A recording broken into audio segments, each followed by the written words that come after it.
He knew he was right. By Anthony Trollope. Chapter 1. Showing how wrath began. When Louis Trevelyan was 24 years old, he had all the world before him where to choose. And, among other things, he chose to go to the Mandarin Islands, and there fell in love with Emily Rowley, the daughter of Sir Marmaduke, the governor. Sir Marmaduke Rowley, at this period of his life, was a respectable middle-aged public servant, in good repute, who had, however, as yet achieved for himself neither an exalted position nor a large fortune. He had been governor of many islands, and had never lacked employment. And now, at the age of 50, found himself at the Mandarins, with a salary of £3,000 a year, living in a temperature at which 80 degrees in the shade is considered to be cool, with 8 daughters. And not a shilling saved. A governor at the Mandarins who is social by nature and hospitable on principle, cannot save money in the islands even on £3,000 a year when he has 8 daughters. And at the Mandarins, though hospitality is a duty, the gentlemen who ate Sir Rowley's dinners were not exactly the men whom he or Lady Rowley desired to welcome to their bosoms as sons-in-law. Nor when Mr. Trevelyan came that way, desirous of seeing everything in the somewhat indefinite course of his travels, had Emily Rowley, the eldest of the flock, then 20 years of age, seen as yet any Mandariner who exactly came up to her fancy. And, as Louis Trevelyan was a remarkably handsome young man, who was well connected, who had been 9th Wrangler at Cambridge, who had already published a volume of poems, and who possessed £3,000 a year of his own, arising from various perfectly secure investments, he was not forced to sigh long in vain. Indeed, the Rowleys, one and all, felt that Providence had been very good to them in sending young Trevelyan on his travels in that direction, for he seemed to be a very pearl among men. Both Sir Marmaduke and Lady Rowley felt that there might be objections to such a marriage as that proposed to them, raised by the Trevelyan family. Lady Rowley would not have liked her daughter to go to England, to be received with cold looks by strangers.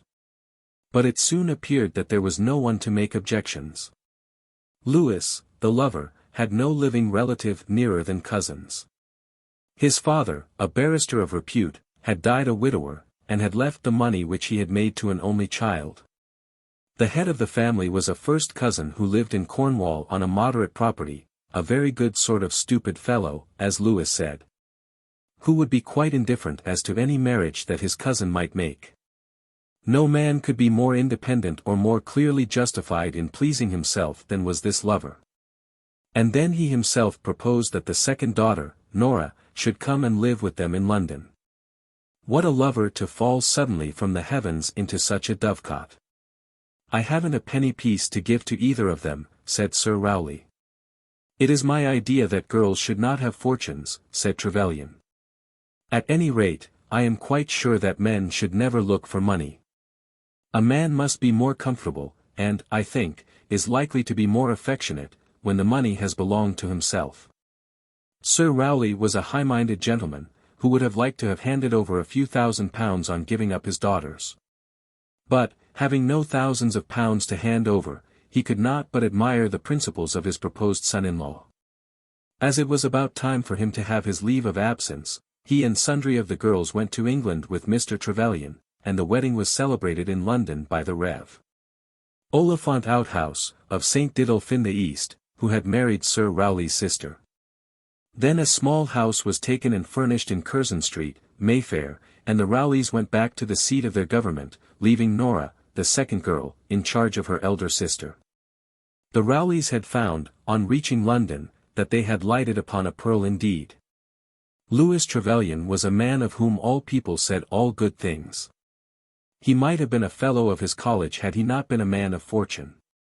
He might already, so Sir Rowley was told, have been in Parliament, had he not thought it to be wiser to wait a while. Indeed, he was very wise in many things. He had gone out on his travels thus young, not in search of excitement, to kill beasts, or to encounter he knew not what novelty and amusement, but that he might see men and know the world. He had been on his travels for more than a year when the winds blew him to the Mandarins. Oh, how blessed were the winds! And, moreover, Sir Rowley found that his son-in-law was well spoken of at the clubs by those who had known him during his university career, as a man popular as well as wise, not a bookworm, or a dry philosopher, or a prig. He could talk on all subjects, was very generous, a man sure to be honoured and respected.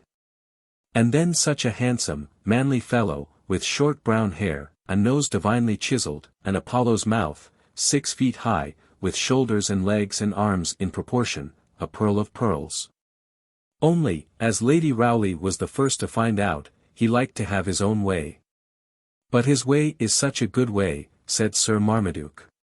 He will be such a good guide for the girls. But Emily likes her way too, said Lady Rowley.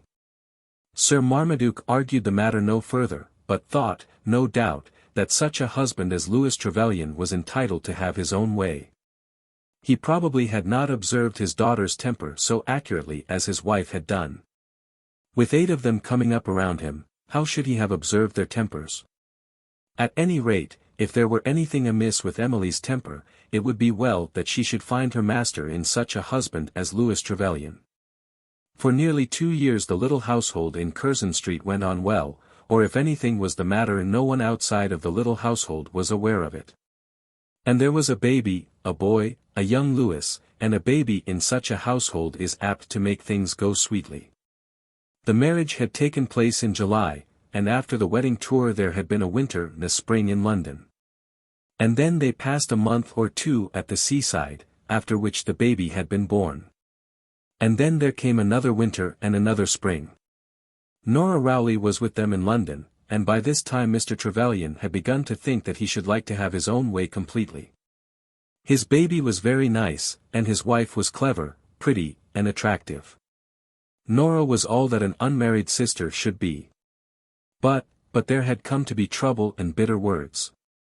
Lady Rowley had been right when she said that her daughter Emily also liked to have her own way. "If I am suspected," said Mrs. Trevelyan to her sister one morning, as they sat together in the little back drawing-room, "life will not be worth having." "How can you talk of being suspected, Emily? What does he mean then by saying that he would rather not have Colonel Osborne here? A man older than my own father, who has known me since I was a baby." "He didn't mean anything of that kind, Emily. You know he did not, and you should not say so. It would be too horrible to think of." "It was a great deal too horrible to be spoken, I know. If he does not beg my pardon, I shall continue to live with him, of course, as a sort of upper servant, because of baby. But he shall know what I think and feel. If I were you I would forget it." "How can I forget it? Nothing that I can do pleases him. He is civil and kind to you because he is not your master, but you don't know what things he says to me. Am I to tell Colonel Osborne not to come? Heavens and earth! How should I ever hold up my head again if I were driven to do that? He will be here today I have no doubt. And Louis will sit there below in the library, and hear his step, and will not come up. Tell Richard to say you are not at home. Yes, and everybody will understand why. And for what am I to deny myself in that way to the best and oldest friend I have? If any such orders are to be given, let him give them and then see what will come of it." Mrs. Trevelyan had described Colonel Osborne truly as far as words went, in saying that he had known her since she was a baby, and that he was an older man than her father. Colonel Osborne's age exceeded her father's by about a month, and as he was now past 50, he might be considered perhaps, in that respect, to be a safe friend for a young married woman. But he was in every respect a man very different from Sir Marmaduke. Sir Marmaduke, blessed and at the same time burdened as he was with a wife and 8 daughters, and condemned as he had been to pass a large portion of his life within the tropics, had become at 50 what many people call quite a middle-aged man. That is to say, he was one from whom the effervescence and elasticity and salt of youth had altogether passed away. He was fat and slow, thinking much of his wife and 8 daughters, thinking much also of his dinner. Now Colonel Osborne was a bachelor, with no burdens but those imposed upon him by his position as a member of Parliament, a man of fortune to whom the world had been very easy. It was not therefore said so decidedly of him as of Sir Marmaduke, that he was a middle-aged man, although he had probably already lived more than 2/3 of his life. And he was a good-looking man of his age, bald indeed at the top of his head, and with a considerable sprinkling of grey hair through his bushy beard. But upright in his carriage, active, and quick in his step, who dressed well, and was clearly determined to make the most he could of what remained to him of the advantages of youth. Colonel Osborne was always so dressed that no one ever observed the nature of his garments, being no doubt well aware that no man after 25 can afford to call special attention to his coat, his hat, his cravat, or his trousers. But nevertheless the matter was one to which he paid much attention, and he was by no means lax in ascertaining what his tailor did for him. He always rode a pretty horse, and mounted his groom on one at any rate as pretty. He was known to have an excellent stud down in the shires, and had the reputation of going well with hounds. Poor Sir Marmaduke could not have ridden a hunt to save either his government or his credit. When, therefore, Mrs.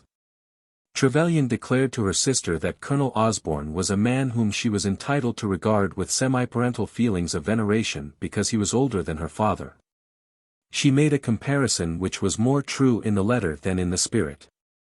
And when she asserted that Colonel Osborne had known her since she was a baby, she fell again into the same mistake. Colonel Osborne had indeed known her when she was a baby, and had in old days been the very intimate friend of her father. But of herself he had seen little or nothing since those baby days, till he had met her just as she was about to become Mrs. Trevelyan. And though it was natural that so old a friend should come to her and congratulate her and renew his friendship, nevertheless it was not true that he made his appearance in her husband's house in the guise of a useful old family friend, who gives silver cups to the children and kisses the little girls for the sake of the old affection which he has borne for the parents.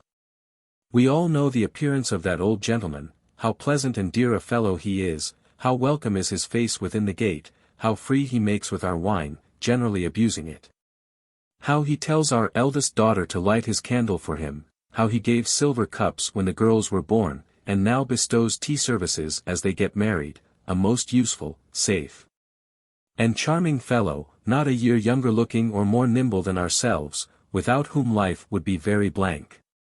We all know that man, but such a man was not Colonel Osborne in the house of Mr. Trevelyan's young bride. Emily Rowley, when she was brought home from the Mandarin Islands to be the wife of Louis Trevelyan, was a very handsome young woman, tall, with a bust rather full for her age, with dark eyes that looked to be dark because her eyebrows and eyelashes were nearly black, but which were in truth so varying in color, that you could not tell their hue. Her brown hair was very dark and very soft, and the tint of her complexion was brown also, though the color of her cheeks was often so bright as to induce her enemies to say falsely of her that she painted them. And she was very strong, as are some girls who come from the tropics, and whom a tropical climate has suited. She could sit on her horse the whole day long, and would never be weary with dancing at the government house balls. When Colonel Osborne was introduced to her as the baby whom he had known, he thought it would be very pleasant to be intimate with so pleasant a friend, meaning no harm indeed, as but few men do mean harm on such occasions, but still, not regarding the beautiful young woman whom he had seen as one of a generation succeeding to that of his own, to whom it would be his duty to make himself useful on account of the old friendship which he bore to her father. It was, moreover, well known in London, though not known at all to Mrs. Trevelyan, that this ancient Lothario had before this made himself troublesome in more than one family. He was fond of intimacies with married ladies, and perhaps was not averse to the excitement of marital hostility. It must be remembered, however, that the hostility to which allusion is here made was not the hostility of the pistol or the horsewhip, nor, indeed, was it generally the hostility of a word of spoken anger. A young husband may dislike the too friendly bearing of a friend, and may yet abstain from that outrage on his own dignity and on his wife, which is conveyed by a word of suspicion. Louis Trevelyan having taken a strong dislike to Colonel Osborne, and having failed to make his wife understand that this dislike should have induced her to throw cold water upon the colonel's friendship, had allowed himself to speak a word which probably he would have willingly recalled as soon as spoken. But words spoken cannot be recalled, and many a man and many a woman who has spoken a word at once regretted, are far too proud to express that regret. So it was with Louis Trevelyan when he told his wife that he did not wish Colonel Osborne to come so often to his house. He had said it with a flashing eye and an angry tone. And though she had seen the eye flash before, and was familiar with the angry tone, she had never before felt herself to be insulted by her husband. As soon as the word had been spoken, Trevelyan had left the room, and had gone down among his books. But when he was alone, he knew that he had insulted his wife. He was quite aware that he should have spoken to her gently, and have explained to her, with his arm round her waist, that it would be better for both of them that this friend's friendship should be limited. There is so much in a turn of the eye and in the tone given to a word when such things have to be said, so much more of importance than in the words themselves. As Trevelyan thought of this, and remembered what his manner had been, how much anger he had expressed, how far he had been from having his arm round his wife's waist as he spoke to her, he almost made up his mind to go upstairs and to apologize. But he was one to whose nature the giving of any apology was repulsive. He could not bear to have to own himself to have been wrong. And then his wife had been most provoking in her manner to him. When he had endeavored to make her understand his wishes by certain disparaging hints which he had thrown out as to Colonel Osborne, saying that he was a dangerous man, one who did not show his true character, a snake in the grass, a man without settled principles, and such like, his wife had taken up the cudgels for her friend, and had openly declared that she did not believe a word of the things that were alleged against him. But still, for all that, it is true, the husband had said. "I have no doubt that you think so," the wife had replied. "Men do believe evil of one another, very often. But you must excuse me if I say that I think you are mistaken. I have known Colonel Osborne much longer than you have done, Louis, and Papa has always had the highest opinion of him." Then Mr. Trevelyan had become very angry, and had spoken those words which he could not recall. As he walked to and fro among his books downstairs, he almost felt that he ought to beg his wife's pardon. He knew his wife well enough to be sure that she would not forgive him unless he did so. He would do so, he thought, but not exactly now. A moment would come in which it might be easier than at present. He would be able to assure her when he went up to dress for dinner, that he had meant no harm. They were going out to dine at the house of a lady of rank, the Countess Dowager of Milborough, a lady standing high in the world's esteem, of whom his wife stood a little in awe. And he calculated that this feeling, if it did not make his task easy, would yet take from it some of its difficulty. Emily would be, not exactly cowed, by the prospect of Lady Milborough's dinner, but perhaps a little reduced from her usual self-assertion. He would say a word to her when he was dressing, assuring her that he had not intended to animadvert in the slightest degree upon her own conduct. Luncheon was served, and the two ladies went down into the dining-room. Mr. Trevelyan did not appear. There was nothing in itself singular in that, as he was accustomed to declare that luncheon was a meal too much in the day, and that a man should eat nothing beyond a biscuit between breakfast and dinner. But he would sometimes come in and eat his biscuit standing on the hearth-rug, and drink what he would call half a quarter of a glass of sherry. It would probably have been well that he should have done so now.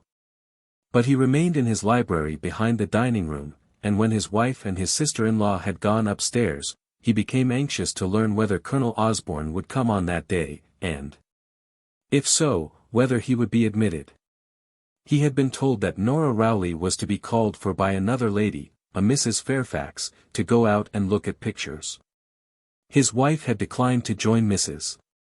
Fairfax's party, having declared that, as she was going to dine out, she would not leave her baby all the afternoon. Louis Trevelyan, though he strove to apply his mind to an article which he was writing for a scientific quarterly review, could not keep himself from anxiety as to this expected visit from Colonel Osborne. He was not in the least jealous. He swore to himself 50 times over that any such feeling on his part would be a monstrous injury to his wife. Nevertheless he knew that he would be gratified if on that special day Colonel Osborne should be informed that his wife was not at home. Whether the man were admitted or not, he would beg his wife's pardon. But he could, he thought, do so with more thorough efficacy and affection if she should have shown a disposition to comply with his wishes on this day. "Do say a word to Richard," said Nora to her sister in a whisper as they were going upstairs after luncheon. "I will not," said Mrs. Trevelyan. "May I do it?" "Certainly not, Nora. I should feel that I were demeaning myself were I to allow what was said to me in such a manner to have any effect upon me." "I think you are so wrong, Emily." "I do indeed. You must allow me to be the best judge what to do in my own house, and with my own husband." "Oh, yes, certainly. If he gives me any command I will obey it. Or if he had expressed his wish in any other words I would have complied. But to be told that he would rather not have Colonel Osborne here. If you had seen his manner and heard his words, you would not have been surprised that I should feel it as I do. It was a gross insult, and it was not the first." As she spoke the fire flashed from her eye, and the bright red color of her cheek told a tale of her anger which her sister well knew how to read. Then there was a knock at the door, and they both knew that Colonel Osborne was there. Louis Trevelyan, sitting in his library, also knew of whose coming that knock gave notice. "How do you find this book? Any thoughts about the book or the author? Any suggestion for improvement? Please take a moment to share your thoughts in a comment. If you like it, share it with your friends who might enjoy it as well. Subscribe to keep in touch. Visit CompleteAudiobooks.com for more quality content."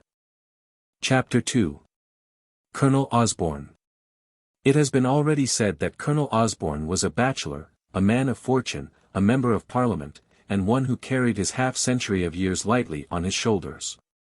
It will only be necessary to say further of him that he was a man popular with those among whom he lived, as a politician, as a sportsman, and as a member of society. He could speak well in the House, though he spoke but seldom, and it was generally thought of him that he might have been something considerable, had it not suited him better to be nothing at all. He was supposed to be a Conservative, and generally voted with the Conservative party. But he could boast that he was altogether independent, and on an occasion would take the trouble of proving himself to be so. He was in possession of excellent health. Had all that the world could give, was fond of books, pictures, architecture, and china. Had various tastes, and the means of indulging them, and was one of those few men on whom it seems that every pleasant thing has been lavished. There was that little slur on his good name to which allusion has been made. But those who knew Colonel Osborne best were generally willing to declare that no harm was intended, and that the evils which arose were always to be attributed to mistaken jealousy. He had, his friends said, a free and pleasant way with women which women like, a pleasant way of free friendship. That there was no more, and that the harm which had always come from false suspicion. But there were certain ladies about the town, good, motherly, discreet women, who hated the name of Colonel Osborne, who would not admit him within their doors. Who would not bow to him in other people's houses, who would always speak of him as a serpent, a hyena, a kite, or a shark. Old Lady Milborough was one of these, a daughter of a friend of hers having once admitted the serpent to her intimacy. Augustus Poole was wise enough to take his wife abroad, said old Lady Milborough, discussing about this time with a gossip of hers the danger of Mrs. Trevelyan's position, or there would have been a break-up there, and yet there never was a better girl in the world than Jane Marriott. The reader may be quite certain that Colonel Osborne had no premeditated evil intention when he allowed himself to become the intimate friend of his old friend's daughter. There was nothing fiendish in his nature. He was not a man who boasted of his conquests. He was not a ravening wolf going about seeking whom he might devour, and determined to devour whatever might come in his way, but he liked that which was pleasant. And of all pleasant things the company of a pretty clever woman was to him the pleasantest. At this exact period of his life no woman was so pleasantly pretty to him, and so agreeably clever, as Mrs. Trevelyan. When Louis Trevelyan heard on the stairs the step of the dangerous man, He got up from his chair as though he too would have gone into the drawing-room. And it would perhaps have been well had he done so. Could he have done this, and kept his temper with the man, he would have paved the way for an easy reconciliation with his wife. But when he reached the door of his room, and had placed his hand upon the lock, he withdrew again. He told himself he withdrew because he would not allow himself to be jealous. But in truth he did so because he knew he could not have brought himself to be civil to the man he hated. So he sat down, and took up his pen, and began to cudgel his brain about the scientific article. He was intent on raising a dispute with some learned pundit about the waves of sound, but he could think of no other sound than that of the light steps of Colonel Osborne as he had gone upstairs. He put down his pen, and clenched his fist, and allowed a black frown to settle upon his brow. What right had the man to come there, unasked by him, and disturb his happiness? And then this poor wife of his, who knew so little of English life, who had lived in the Mandarin Islands almost since she had been a child, who had lived in one colony or another almost since she had been born, who had had so few of those advantages for which he should have looked in marrying a wife. How was the poor girl to conduct herself properly when subjected to the arts and practised villainies of this viper? And yet the poor girl was so stiff in her temper, had picked up such a trick of obstinacy in those tropical regions, that Louis Trevelyan felt that he did not know how to manage her. He too had heard how Jane Marriott had been carried off to Naples after she had become Mrs. Poole. Must he too carry off his wife to Naples in order to place her out of the reach of this hyena? It was terrible to him to think that he must pack up everything and run away from such a one as Colonel Osborne. And even were he to consent to do this, how could he explain it all to that very wife for whose sake he would do it? If she got a hint of the reason she would, he did not doubt, refuse to go.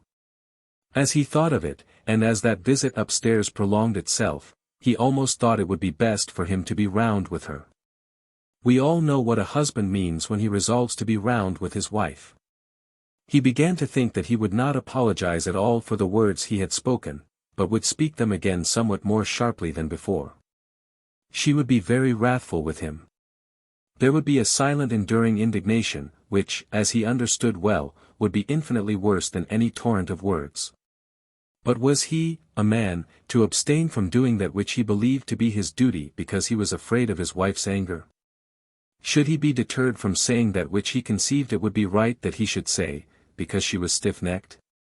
No. He would not apologize, but would tell her again that it was necessary, both for his happiness and for hers, that all intimacy with Colonel Osborne should be discontinued. He was brought to this strongly marital resolution by the length of the man's present visit, by that and by the fact that, during the latter portion of it, his wife was alone with Colonel Osborne. Nora had been there when the man came, but Mrs. Fairfax had called, not getting out of her carriage, and Nora had been constrained to go down to her. She had hesitated a moment, and Colonel Osborne had observed and partly understood the hesitation. When he saw it, had he been perfectly well-minded in the matter, he would have gone too.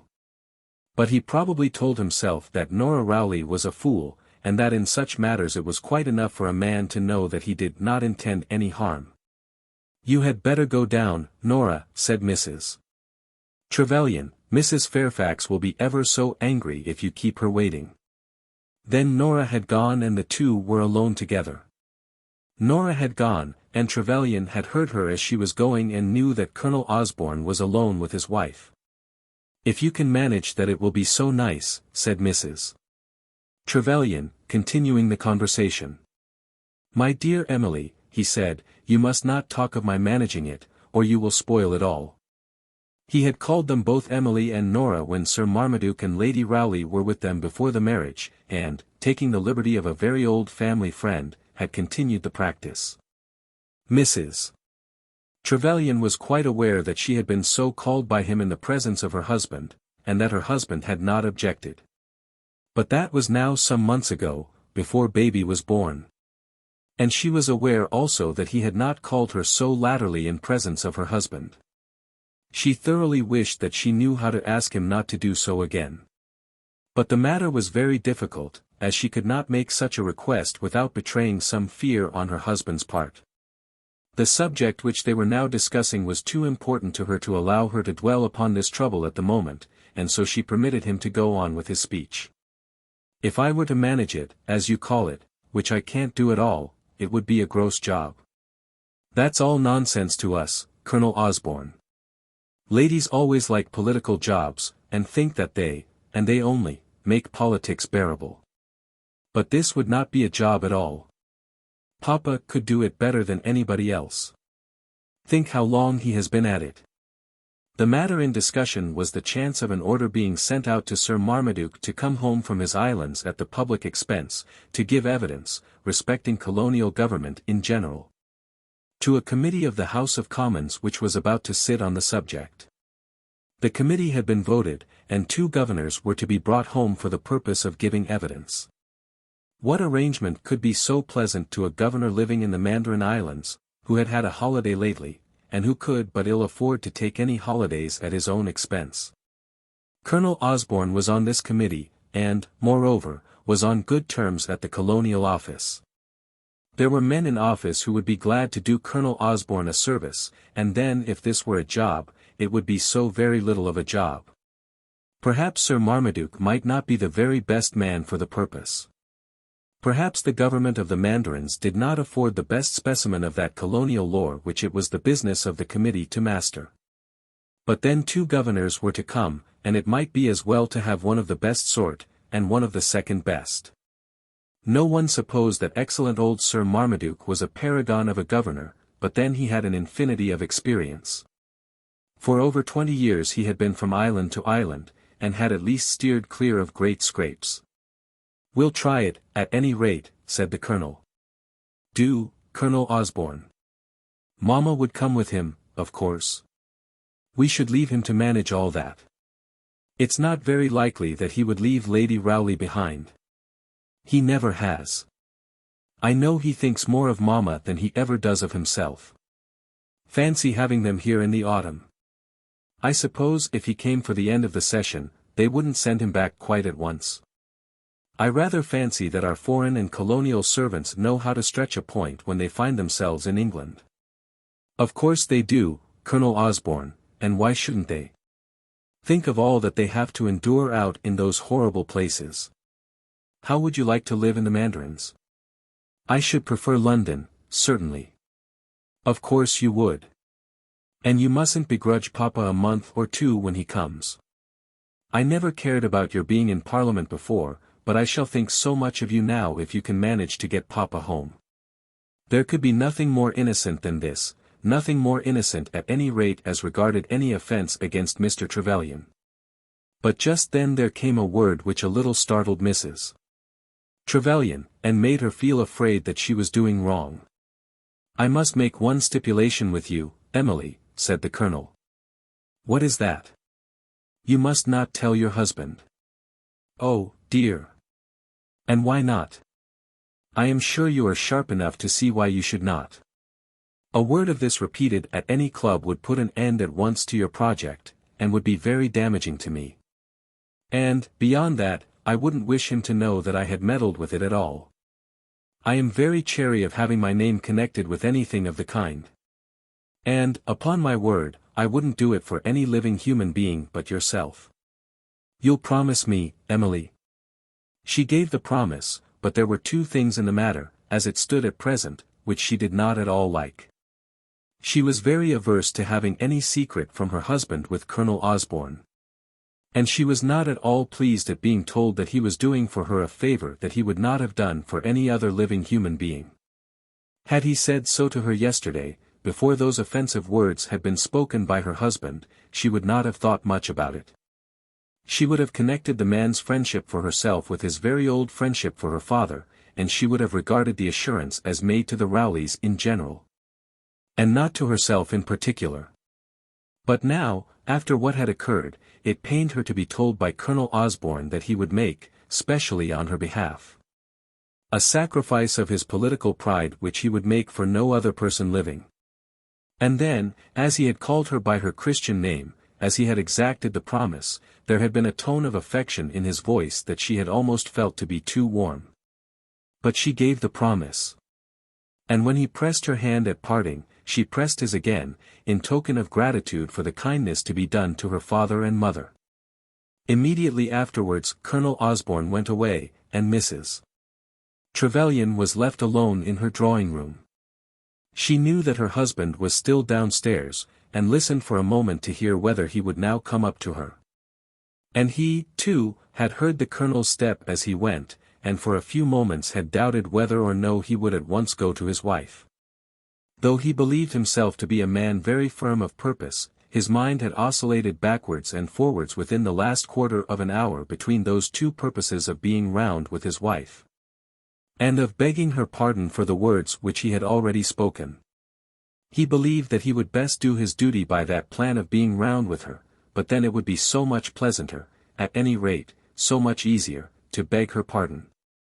But of one thing he was quite certain, he must by some means exclude Colonel Osborne from his house.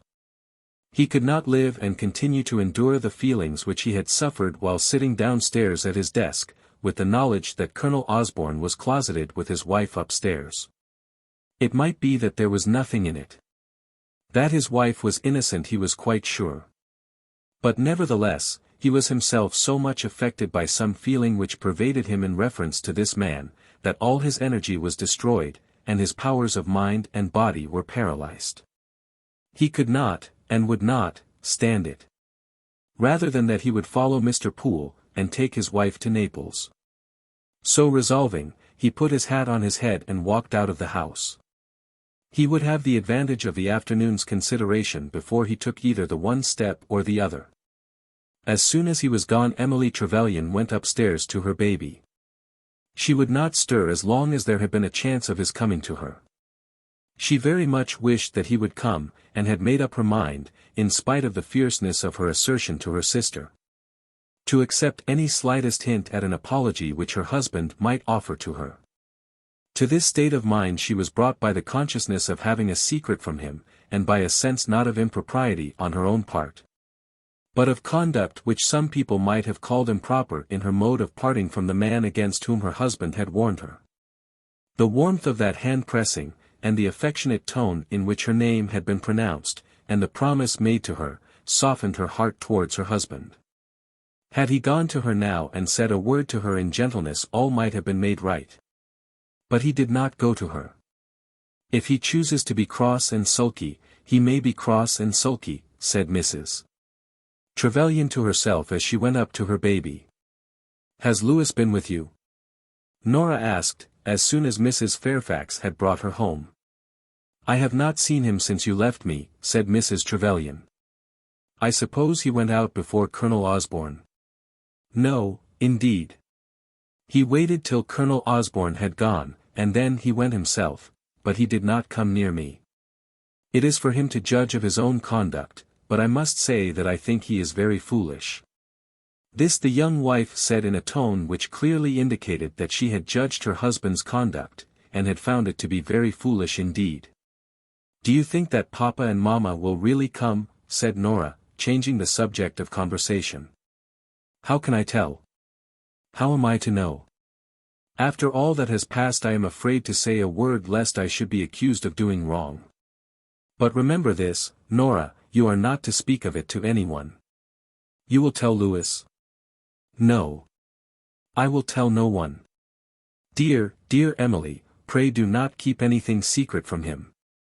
What do you mean by secret? There isn't any secret.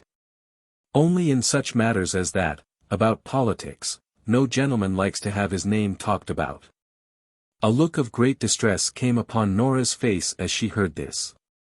To her it seemed to be very bad that there should be a secret between her sister and Colonel Osborne to be kept from her brother-in-law. I suppose you will suspect me next, said Mrs. Trevelyan, angrily.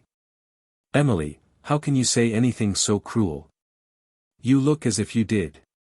I only mean that I think it would be wiser to tell all this to Louis. How can I tell him Colonel Osborne's private business, when Colonel Osborne has desired me not to do so? For whose sake is Colonel Osborne doing this? For Papa's and Mamma's. I suppose Louis won't be jealous, because I want to have Papa and Mamma home. It would not be a bit less unreasonable than the other. Chapter 3. Lady Milborough's Dinner Party. Louis Trevelyan went down to his club in Pall Mall, the Acrobats, and there heard a rumour that added to his anger against Colonel Osborne. The Acrobats was a very distinguished club, into which it was now difficult for a young man to find his way, and almost impossible for a man who was no longer young, and therefore known to many. It had been founded some 20 years since with the idea of promoting muscular exercise and gymnastic amusements.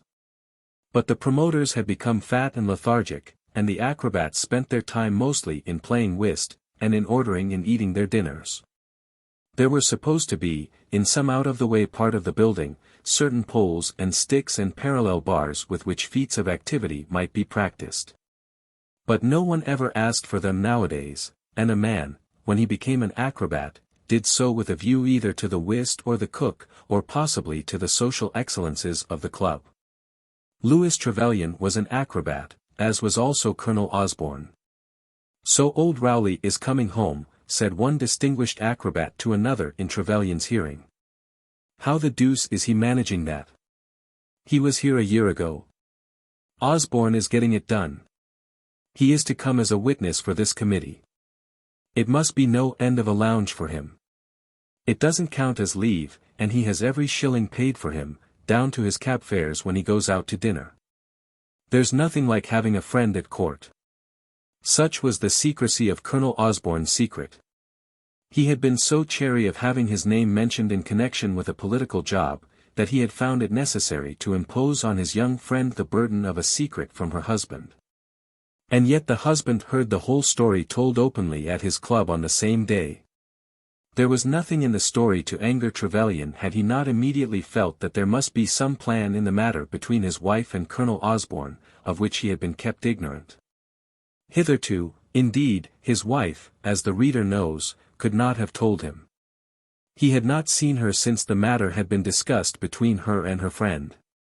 But he was angry because he first learned at his club that which he thought he ought to have learned at home. As soon as he reached his house he went at once to his wife's room, but her maid was with her, and nothing could be said at that moment. He then dressed himself, intending to go to Emily as soon as the girl had left her. But the girl was, as he believed, kept in the room purposely by his wife, so that he should have no moment of private conversation. He went downstairs, therefore, and found Nora standing by the drawing-room fire. "So you are dressed first today," he said. "I thought your turn always came last.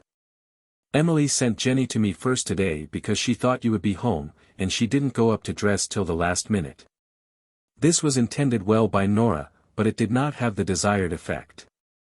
Trevelyan, who had no command over his own features, frowned, and showed that he was displeased.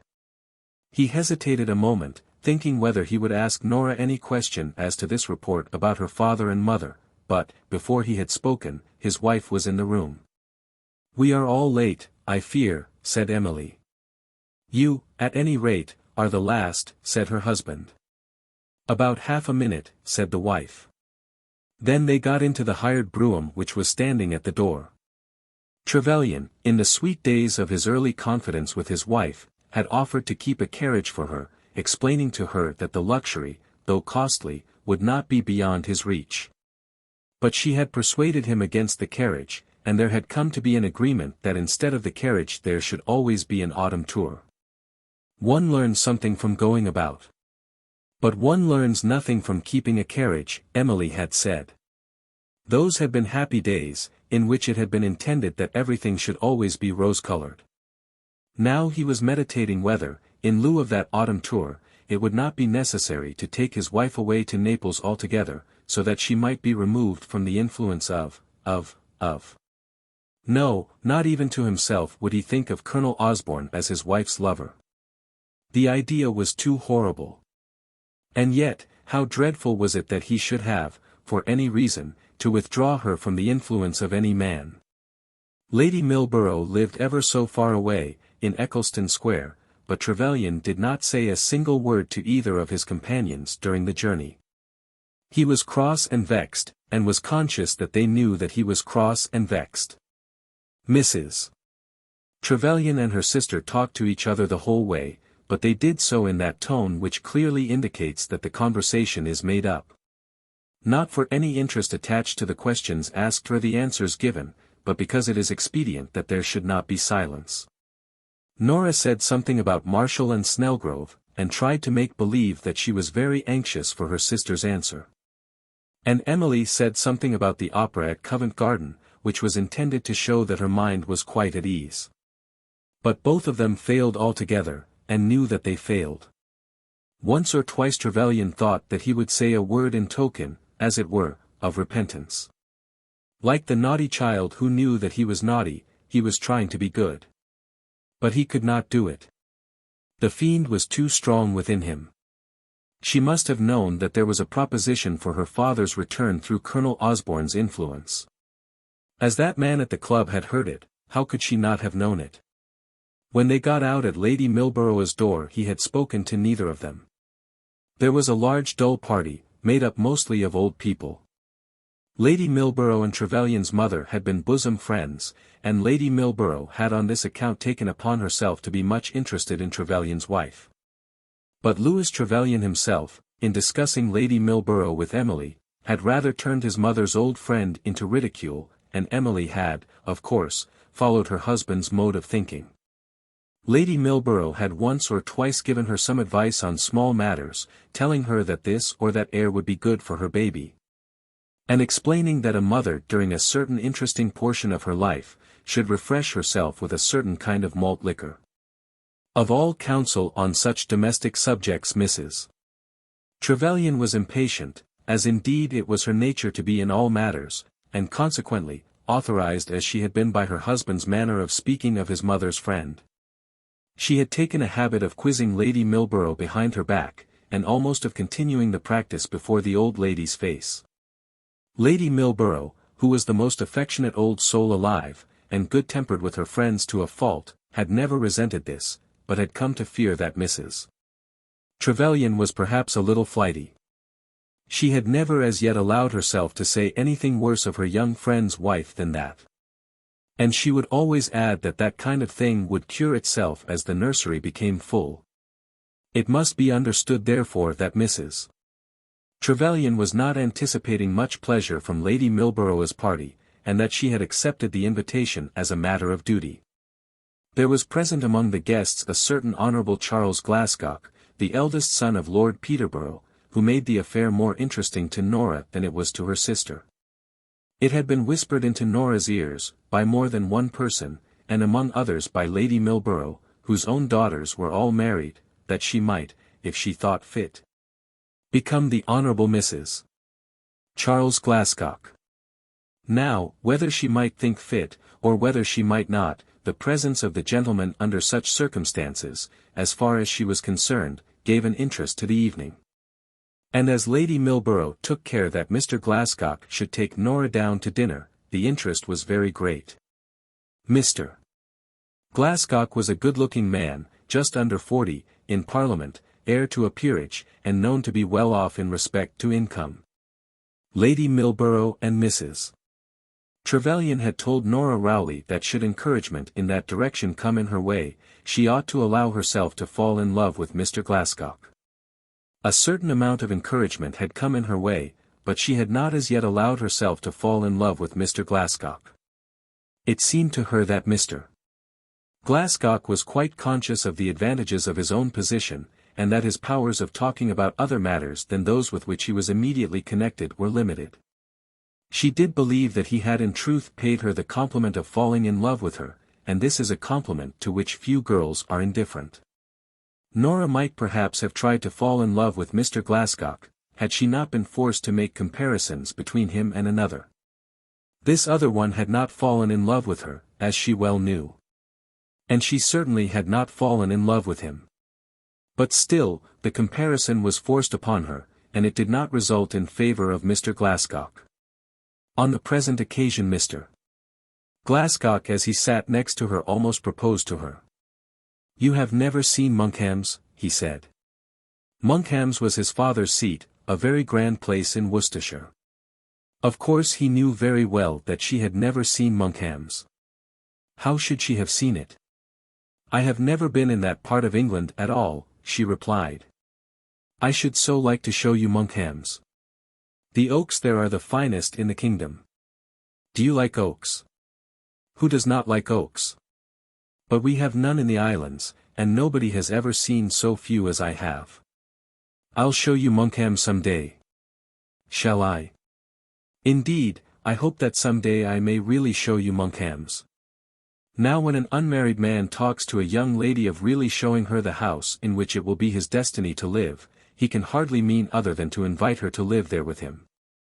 It must at least be his purpose to signify that, if duly encouraged, he will so invite her. But Nora Rowley did not give Mr. Glascock much encouragement on this occasion. "I'm afraid it is not likely that anything will ever take me into that part of the country," she said.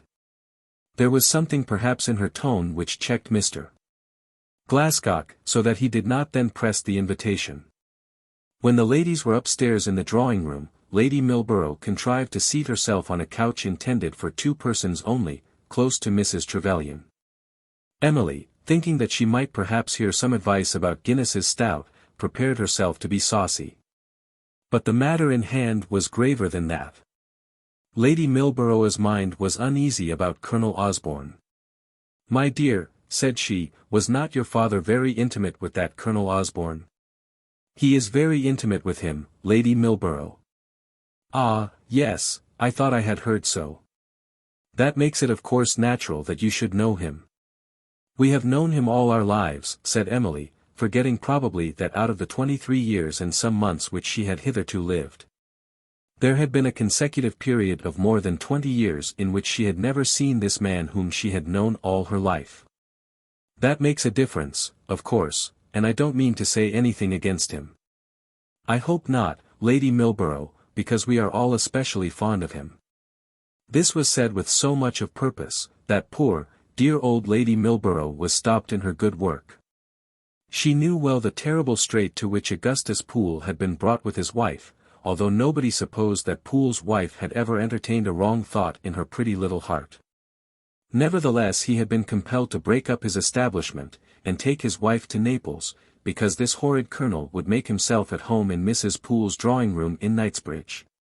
Augustus Poole, with courage enough to take any man by the beard, had taking by the beard been possible, had found it impossible to dislodge the colonel.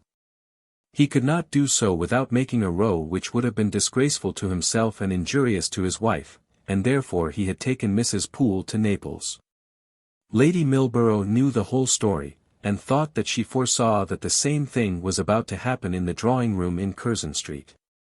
When she attempted to say a word to the wife, she found herself stopped.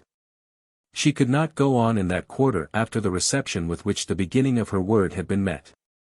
But perhaps she might succeed better with the husband.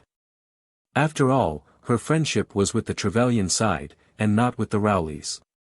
"My dear Louis," she said, "I want to speak a word to you. Come here." And then she led him into a distant corner, Mrs. Trevelyan watching her all the while, and guessing why her husband was thus carried away. "I just want to give you a little hint, which I am sure I believe is quite unnecessary," continued Lady Milborough. Then she paused, but Trevelyan would not speak. She looked into his face, and saw that it was black. But the man was the only child of her dearest friend, and she persevered. "Do you know I don't quite like that Colonel Osborne coming so much to your house." The face before her became still blacker, but still the man said nothing. "I dare say it is a prejudice on my part, but I have always disliked him. I think he is a dangerous friend, what I call a snake in the grass."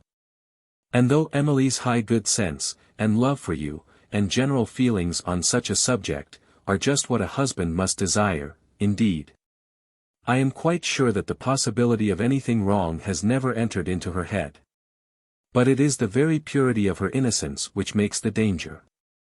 He is a bad man, and I would just say a word to her, if I were you, to make her understand that his coming to her of a morning is not desirable. Upon my word, I believe there is nothing he likes so much as going about and making mischief between men and their wives. Thus she delivered herself. And Louis Trevelyan, though he was sore and angry, could not but feel that she had taken the part of a friend. All that she had said had been true. All that she had said to him he had said to himself more than once. He too hated the man. He believed him to be a snake in the grass. But it was intolerably bitter to him that he should be warned about his wife's conduct by any living human being. That he, to whom the world had been so full of good fortune, that he, who had in truth taught himself to think that he deserved so much good fortune, should be made the subject of care on behalf of his friend, because of danger between himself and his wife. On the spur of the moment he did not know what answer to make. "He is not a man whom I like myself," he said. "Just be careful, Lewis, that is all," said Lady Milborough, and then she was gone. To be cautioned about his wife's conduct cannot be pleasant to any man, and it was very unpleasant to Louis Trevelyan. He, too, had been asked a question about Sir Marmaduke's expected visit to England after the ladies had left the room. All the town had heard of it except himself. He hardly spoke another word that evening till the brougham was announced, and his wife had observed his silence. When they were seated in the carriage, he together with his wife and Nora Rowley, he immediately asked a question about Sir Marmaduke. "Emily," he said, "is there any truth in a report I hear that your father is coming home?" No answer was made, and for a moment or two there was silence. "You must have heard of it, then," he said. "Perhaps you can tell me, Nora," as Emily will not reply. "Have you heard anything of your father's coming?" "Yes, I have heard of it," said Nora slowly. "And why have I not been told?" "It was to be kept a secret," said Mrs. Trevelyan boldly. "A secret from me, and everybody else knows it."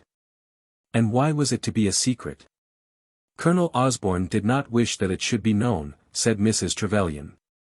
"And what has Colonel Osborne to do between you and your father in any matter with which I may not be made acquainted?" "I will have nothing more between you and Colonel Osborne. You shall not see Colonel Osborne. Do you hear me?" "Yes, I hear you, Louis." "And do you mean to obey me?" "By G, you shall obey me. Remember this, that I lay my positive order upon you, that you shall not see Colonel Osborne again. You do not know it, perhaps, but you are already forfeiting your reputation as an honest woman, and bringing disgrace upon me by your familiarity with Colonel Osborne." "Oh, Louis, do not say that," said Nora. "You had better let him speak it all at once," said Emily. "I have said what I have got to say. It is now only necessary that you should give me your solemn assurance that you will obey me." "If you have said all that you have to say, perhaps you will listen to me," said his wife. "I will listen to nothing till you have given me your promise." "Then I certainly shall not give it you." "Dear Emily, pray do what he tells you," said Nora. "She has yet to learn that it is her duty to do as I tell her," said Trevelyan. "And because she is obstinate, and will not learn from those who know better than herself what a woman may do, and what she may not, she will ruin herself, and destroy my happiness." "I know that you have destroyed my happiness by your unreasonable jealousy," said the wife. "Have you considered what I must feel in having such words addressed to me by my husband? If I am fit to be told that I must promise not to see any man living, I cannot be fit to be any man's wife." Then she burst out into an hysterical fit of tears, and in this condition she got out of the carriage, entered her house, and hurried up to her own room. "Indeed, she has not been to blame," said Nora to Trevelyan on the staircase. "Why has there been a secret kept from me between her and this man? And that too, after I had cautioned her against being intimate with him? I am sorry that she should suffer. But it is better that she should suffer a little now, than that we should both suffer much by and by." Nora endeavoured to explain to him the truth about the committee, and Colonel Osborne's promised influence, and the reason why there was to be a secret. But she was too much in a hurry to get to her sister to make the matter plain, and he was too much angered to listen to her. He shook his head when she spoke of Colonel Osborne's dislike to have his name mentioned in connection with the matter. "All the world knows it," he said with scornful laughter. It was in vain that Nora endeavoured to explain to him that though all the world might know it, Emily herself had only heard of the proposition as a thing quite unsettled, as to which nothing at present should be spoken openly. It was in vain to endeavour to make peace on that night. Nora hurried up to her sister, and found that the hysterical tears had again given place to anger. She would not see her husband, unless he would beg her pardon, and he would not see her unless she would give the promise he demanded. And the husband and wife did not see each other again on that night. Chapter 4. Hugh Stanbury.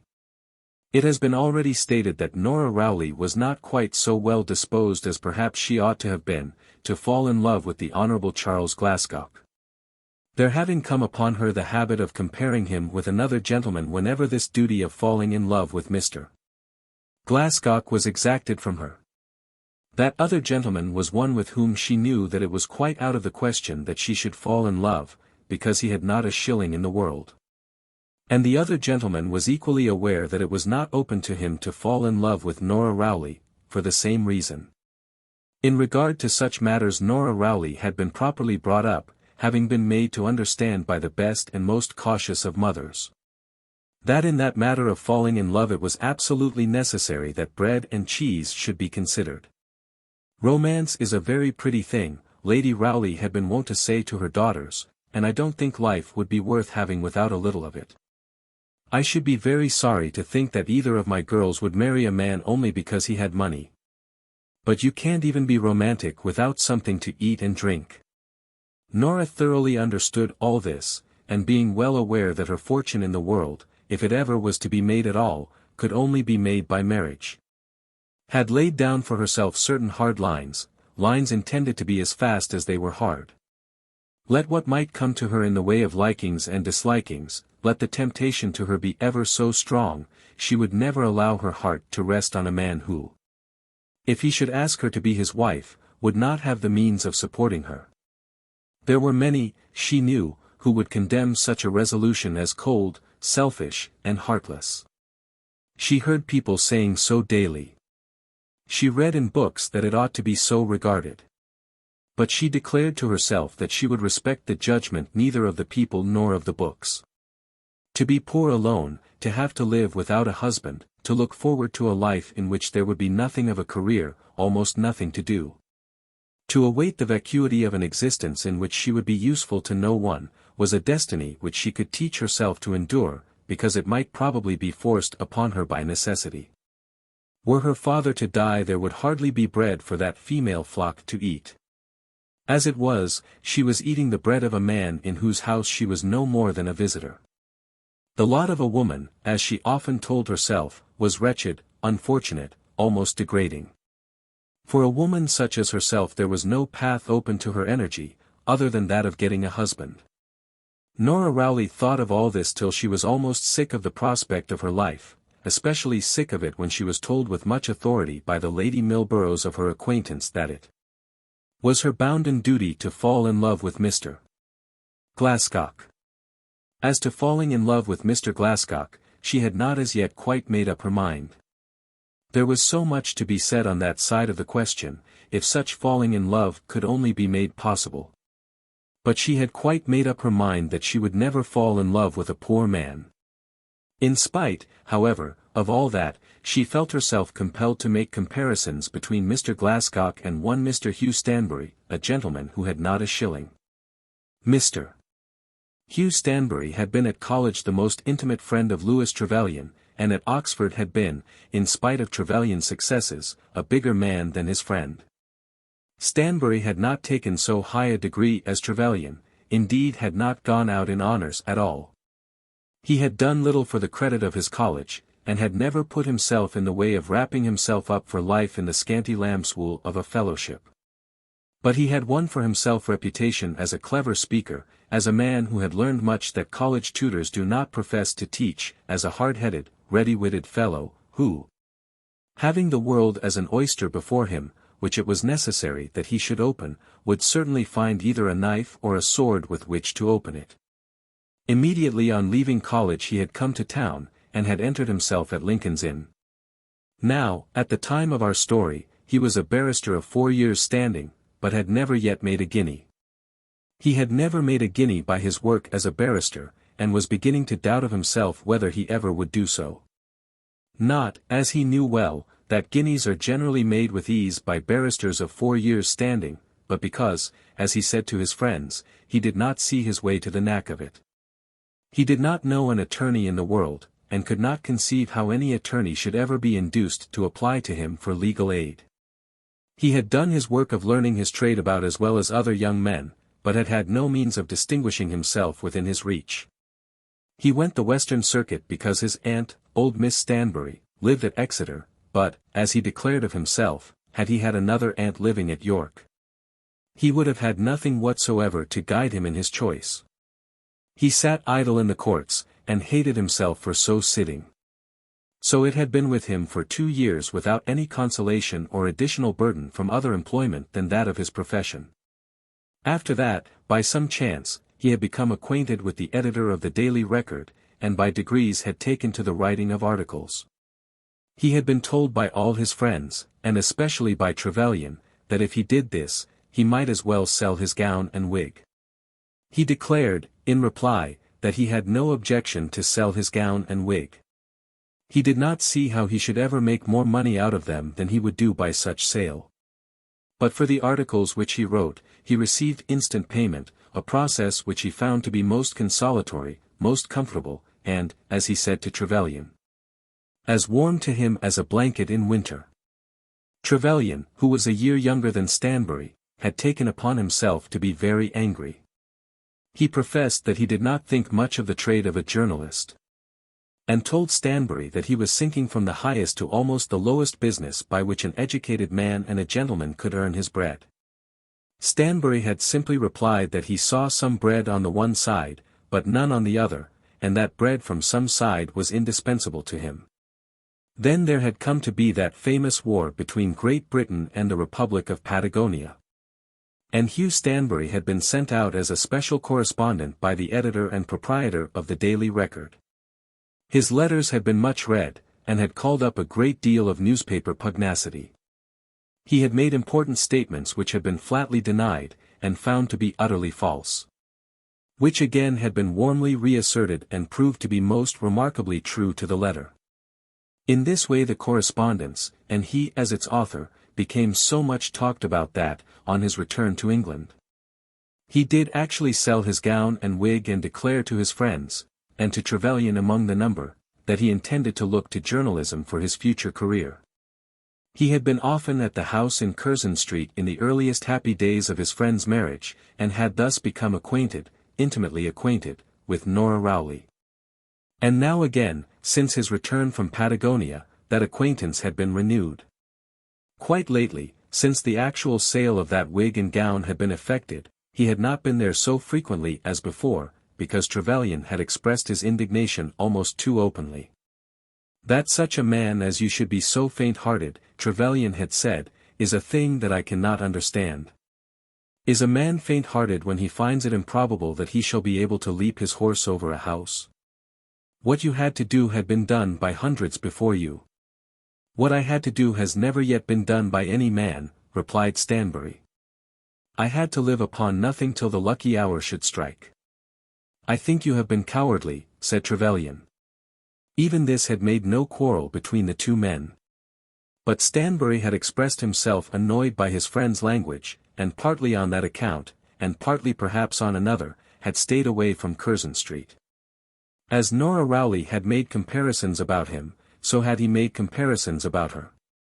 He had owned to himself that had it been possible that he should marry, he would willingly entrust his happiness to Miss Rowley. And he had thought once or twice that Trevelyan had wished that such an arrangement might be made at some future day. Trevelyan had always been much more sanguine in expecting success for his friend at the bar, than Stanbury had been for himself. It might well be that such a man as Trevelyan might think that a clever rising barrister would be an excellent husband for his sister-in-law. But that a man earning a precarious living as a writer for a penny paper would be by no means so desirable a connection. Stanbury, as he thought of this, declared to himself that he would not care 2 straws for Trevelyan in the matter, if he could see his way without other impediments. But the other impediments were there in such strength and numbers as to make him feel that it could not have been intended by fate that he should take to himself a wife. Although those letters of his to the Daily Record had been so preeminently successful, he had never yet been able to earn by writing above £25 or £30 a month. If that might be continued to him he could live upon it himself, but, even with his moderate views, it would not suffice for himself and family. He had told Trevelyan that while living as an expectant barrister he had no means of subsistence. In this, as Trevelyan knew, he was not strictly correct. There was an allowance of £100 a year coming to him from the aunt whose residence at Exeter had induced him to devote himself to the Western Circuit. His father had been a clergyman with a small living in Devonshire, and had now been dead some 15 years. His mother and 2 sisters were still living in a small cottage in his late father's parish, on the interest of the money arising from a life insurance. Some pittance from £60 to £70 a year was all they had among them. But there was a rich aunt, Miss Stanbury, to whom had come considerable wealth in a manner most romantic. The little tale shall be told before this larger tale is completed, and this aunt had undertaken to educate and place out in the world her nephew Hugh. So Hugh had been sent to Harrow, and then to Oxford, where he had much displeased his aunt by not accomplishing great things, and then had been set down to make his fortune as a barrister in London. With an allowance of £100 a year, his aunt having paid, moreover, certain fees for entrance, tuition, and the like. The very hour in which Miss Stanbury learned that her nephew was writing for a penny newspaper she sent off a dispatch to tell him that he must give up her or the penny paper. He replied by saying that he felt himself called upon to earn his bread in the only line from which, as it seemed to him, bread would be forthcoming. By return of post he got another letter to say that he might draw for the quarter then becoming due, but that would be the last. And it was the last. Stanbury made an ineffectual effort to induce his aunt to make over the allowance, or at least a part of it, to his mother and sisters, but the old lady paid no attention whatever to the request. She never had given, and at that moment did not intend to give, a shilling to the widow and daughters of her brother. Nor did she intend, or had she ever intended, to leave a shilling of her money to Hugh Stanbury, as she had very often told him. The money was, at her death, to go back to the people from whom it had come to her. When Nora Rowley made those comparisons between Mr. Hugh Stanbury and Mr. Charles Glascock, they were always wound up very much in favour of the briefless barrister. It was not that he was the handsomer man, for he was by no means handsome, nor was he the bigger man, for Mr. Glascock was 6 feet tall. Nor was he better dressed, for Stanbury was untidy rather than otherwise in his outward person. Nor had he any air of fashion or special grace to recommend him, for he was undoubtedly an awkward-mannered man. But there was a glance of sunshine in his eye, and a sweetness in the curl of his mouth when he smiled, which made Nora feel that it would have been all up with her had she not made so very strong a law for her own guidance. Stanbury was a man about 5 feet 10, with shoulders more than broad in proportion, stout-limbed, rather awkward of his gait, with large feet and hands, with soft wavy light hair, with light grey eyes, with a broad, but by no means ugly, nose. His mouth and lips were large, and he rarely showed his teeth. He wore no other beard than whiskers, which he was apt to cut away through heaviness of his hand in shaving, till Nora longed to bid him be more careful.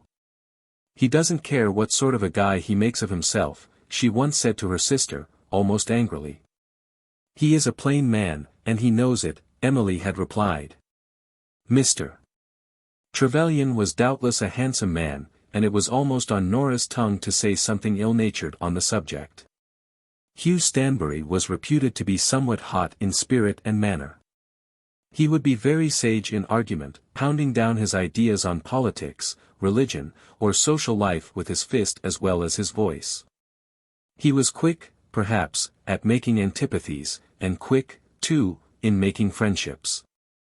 Impressionable, demonstrative, eager, rapid in his movements, sometimes to the great detriment of his shins and knuckles.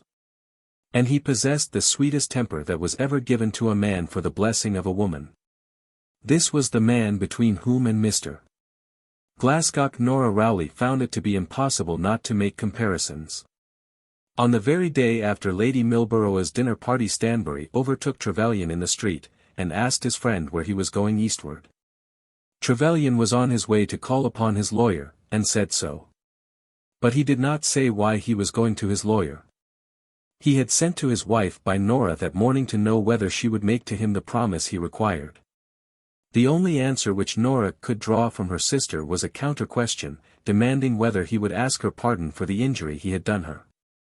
Nora had been most eager, most anxious, most conciliatory as a messenger, but no good had come of these messages, and Trevelyan had gone forth to tell all his trouble to his family lawyer. Old Mr. Bideawhile had been his father's ancient and esteemed friend, and he could tell things to Mr. Bideawhile which he could not bring himself to tell to any other living man. And he could generally condescend to accept Mr. Bideawhile's advice, knowing that his father before him had been guided by the same. "But you are out of your way for Lincoln's Inn Fields," said Stanbury. "I have to call at Twining's." "And where are you going?" "I have been 3 times round St. James's Park to collect my thoughts," said Stanbury, "and now I am on my way to the Daily R, 250, Fleet Street. It is my custom of an afternoon.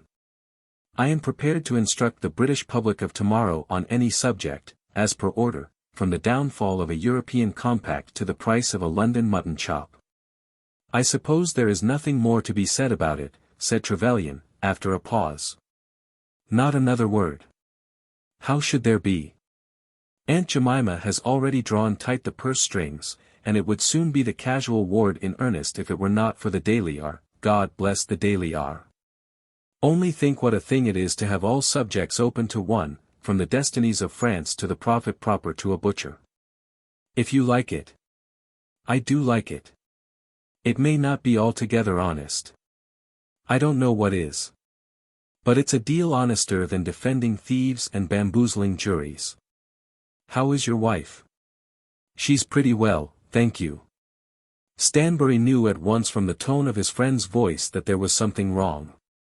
"And Louis the less," he said, asking after Trevelyan's child. "He's all right." "And Miss Rowley?"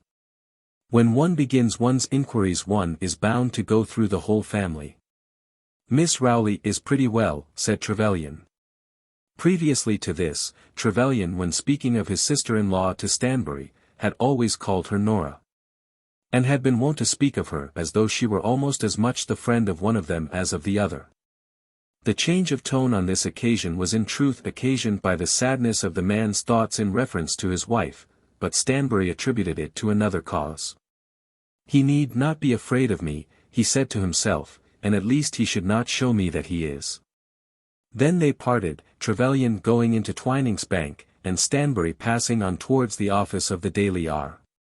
Stanbury had in truth been altogether mistaken as to the state of his friend's mind on that morning.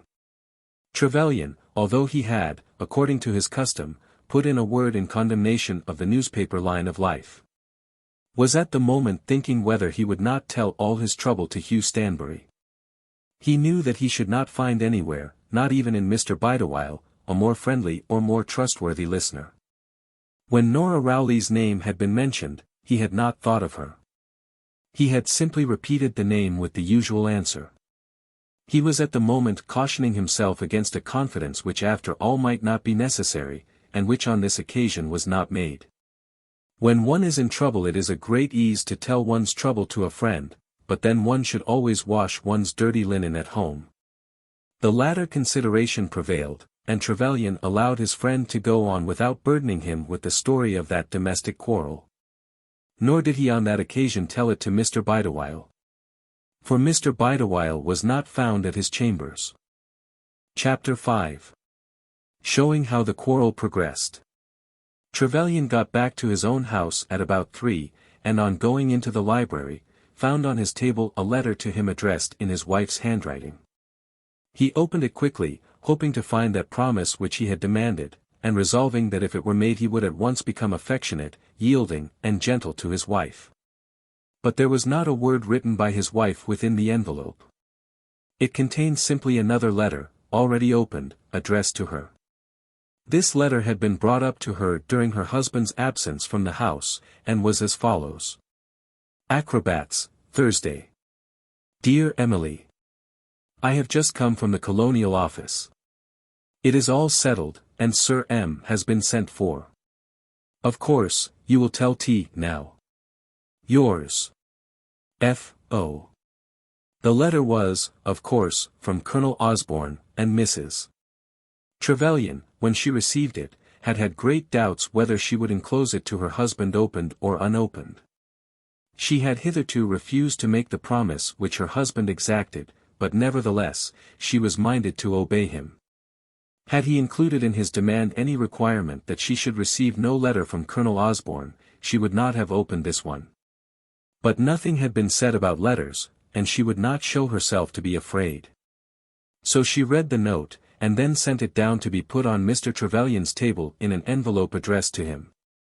If he is not altogether blinded, it will show him how cruelly he has wronged me, said she to her sister. She was sitting at the time with her boy in her lap, telling herself that the child's features were in all respects the very same as his father's, and that, come what come might, the child should always be taught by her to love and respect his father. And then there came a horrible thought. What if the child should be taken away from her?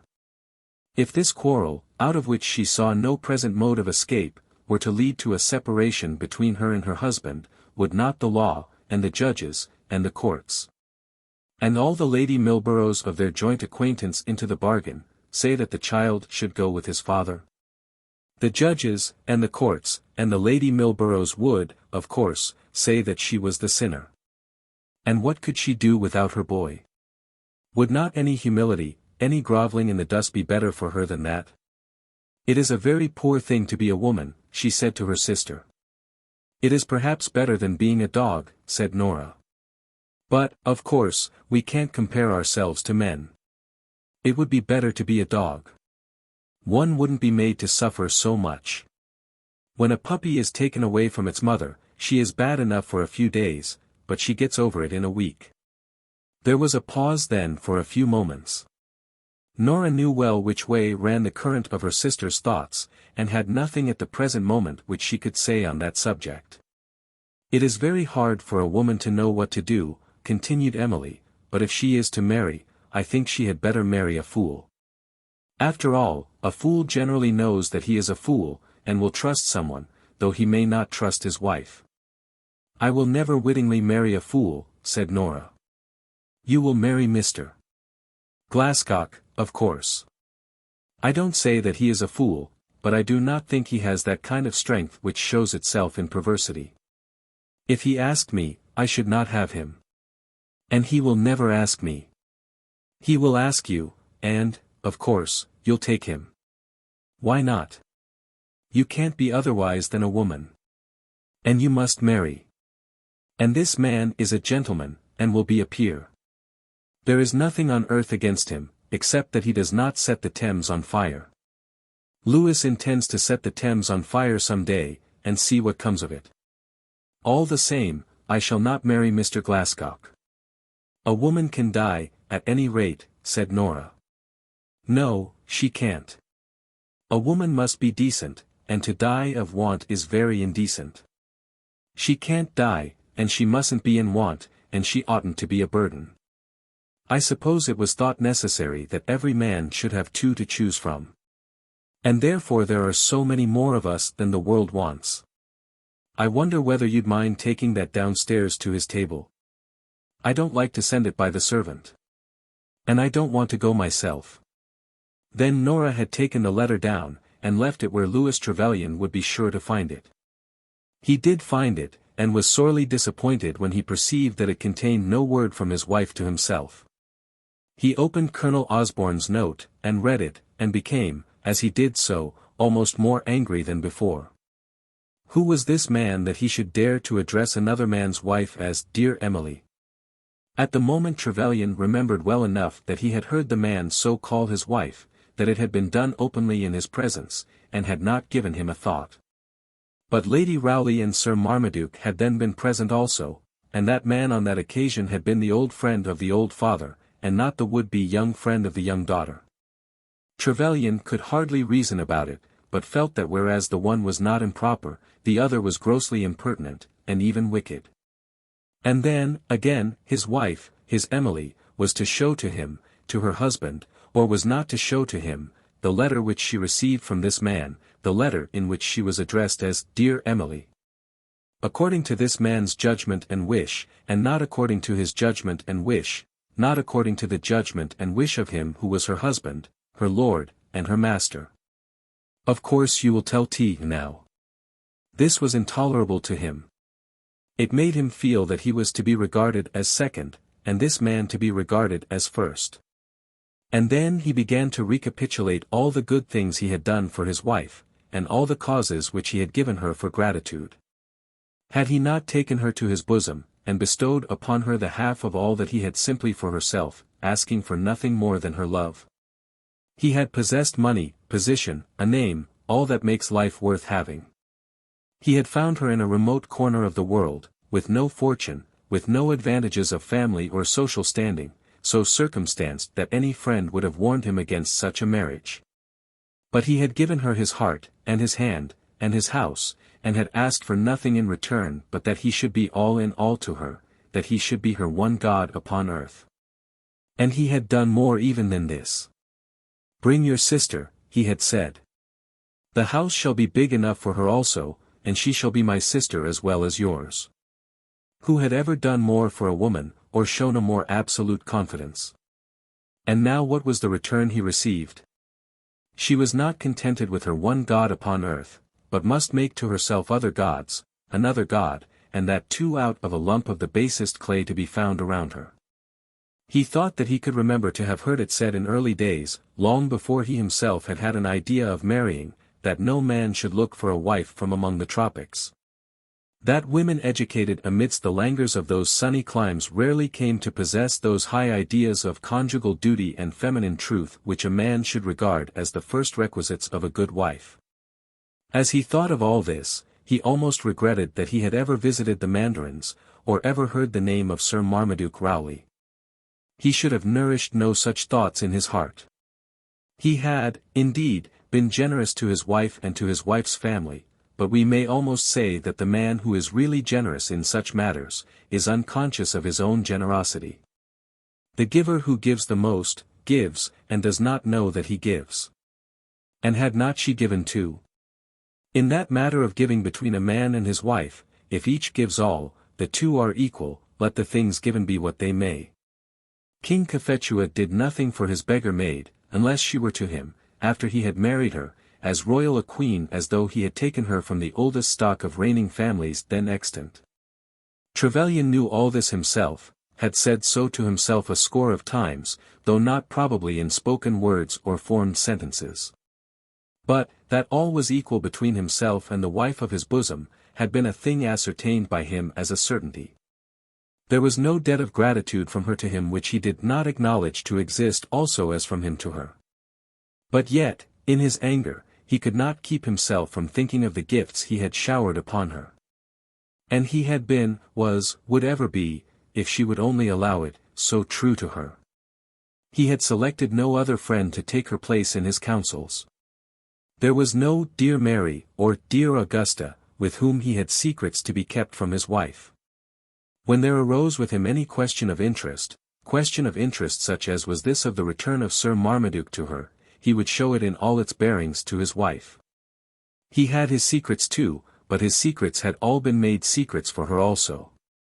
There was not a woman in the world in whose company he took special delight in her absence. And if there had been, how much less would have been her ground of complaint. Let a man have any such friendships, what friendships he may, he does not disgrace his wife. He felt himself to be so true of heart that he desired no such friendships, but for a man indulging in such friendships there might be excuse. Even though a man be false, a woman is not shamed and brought unto the dust before all the world. But the slightest rumor on a woman's name is a load of infamy on her husband's shoulders. It was not enough for Caesar that his wife should be true, it was necessary to Caesar that she should not even be suspected. Trevelyan told himself that he suspected his wife of no sin. God forbid that it should ever come to that, both for his sake and for hers, and, above all, for the sake of that boy who was so dear to them both. But there would be the vile whispers, and dirty slanders would be dropped from envious tongues into envious ears, and minds prone to evil would think evil of him and of his. Had not Lady Milborough already cautioned him? Oh, that he should have lived to have been cautioned about his wife! That he should be told that eyes outside had looked into the sacred shrine of his heart and seen that things there were fatally amiss. And yet Lady Milborough was quite right. Had he not in his hand at this moment a document that proved her to be right? Dear Emily! He took this note and crushed it in his fist, and then pulled it into fragments. But what should he do? There was, first of all considerations, the duty which he owed to his wife, and the love which he bore her. That she was ignorant and innocent he was sure. But then she was so contumacious that he hardly knew how to take a step in the direction of guarding her from the effects of her ignorance, and maintaining for her the advantages of her innocence. He was her master, and she must know that he was her master. But how was he to proceed when she refused to obey the plainest and most necessary command which he laid upon her? Let a man be ever so much his wife's master, he cannot maintain his masterdom by any power which the law places in his hands. He had asked his wife for a promise of obedience, and she would not give it to him. What was he to do next?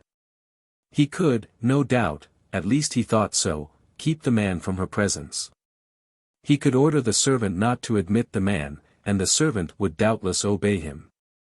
But to what a condition would he then have been brought? Would not the world then be over for him as the husband of a wife whom he could not love unless he respected her? Better that there should be no such world, than call in the aid of a servant to guard the conduct of his wife. As he thought of it all, it seemed to him that if she would not obey him, and give him this promise, they must be separated. He would not live with her, he would not give her the privileges of his wife, if she refused to render to him the obedience which was his privilege. The more he thought of it, the more convinced he was that he ought not to yield to her.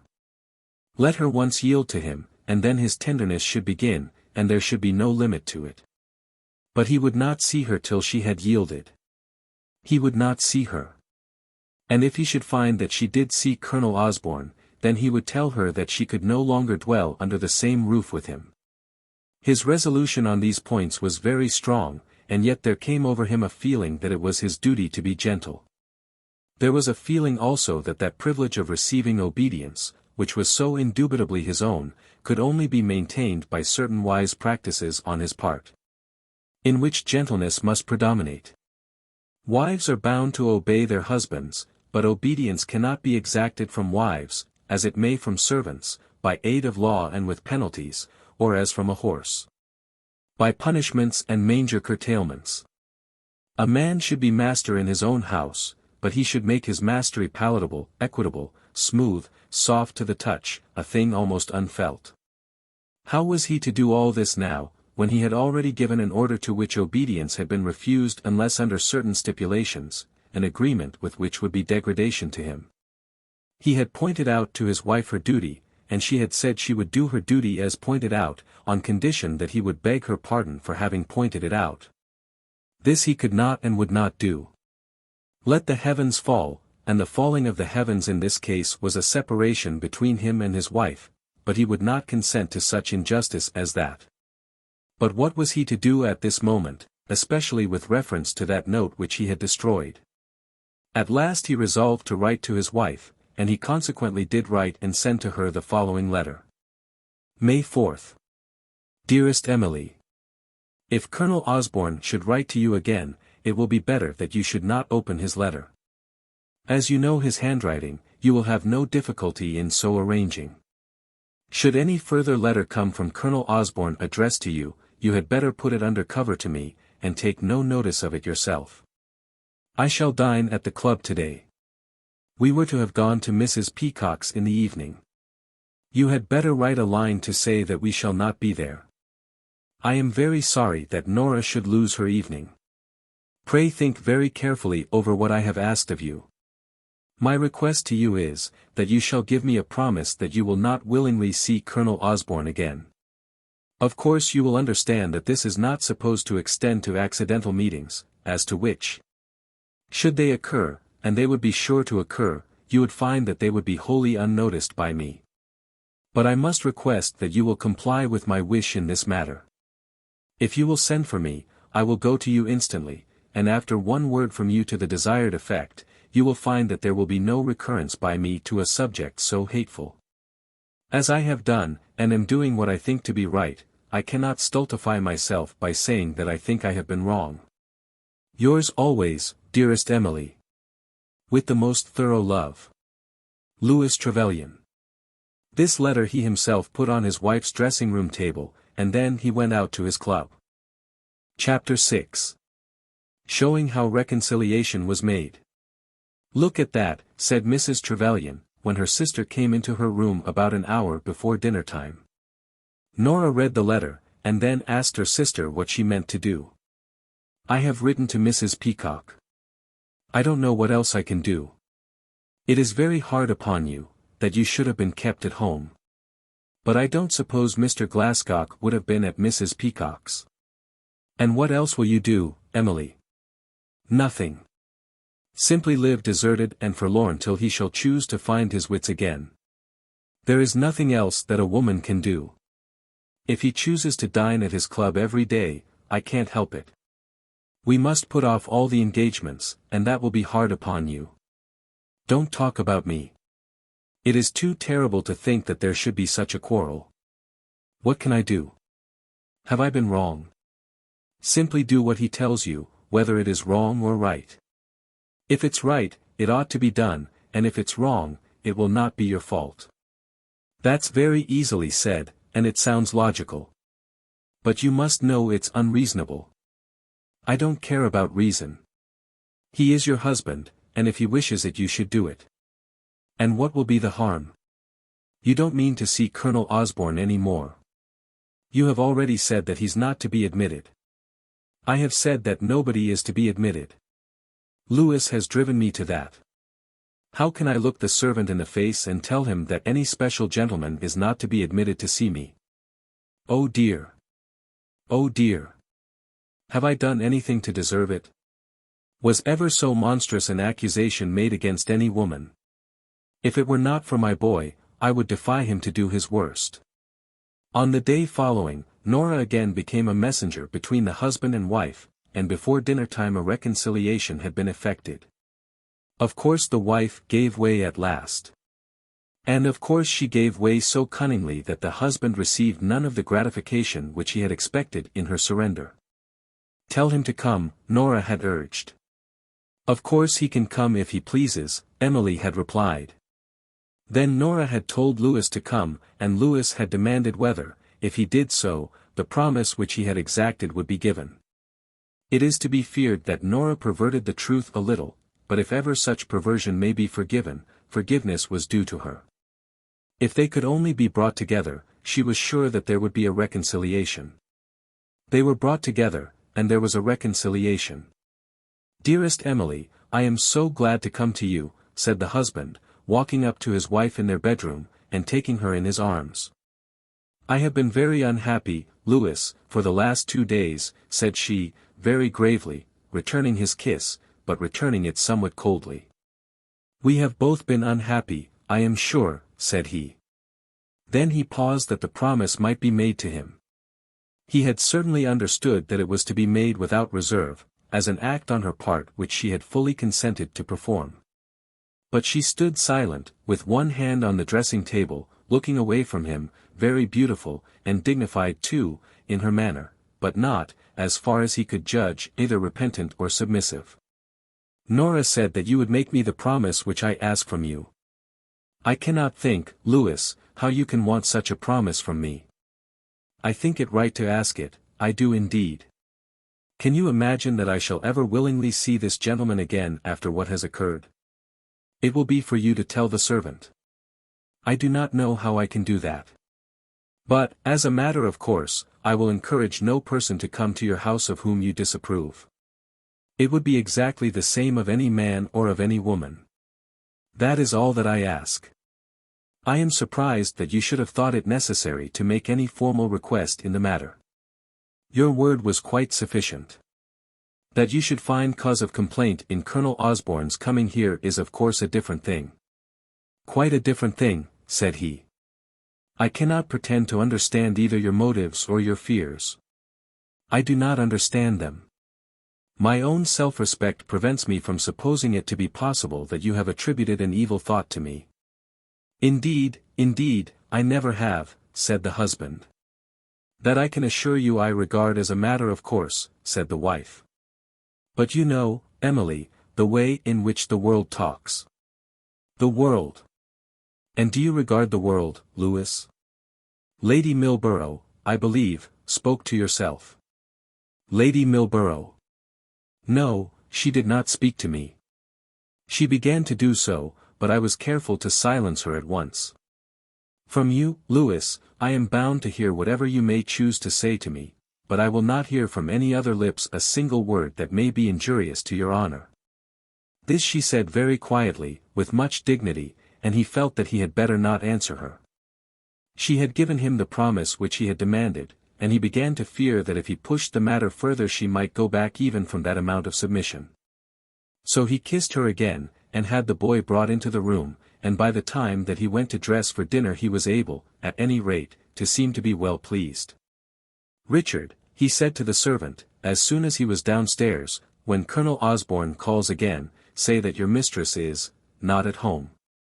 He gave the order in the most indifferent tone of voice which he could assume, but as he gave it he felt thoroughly ashamed of it.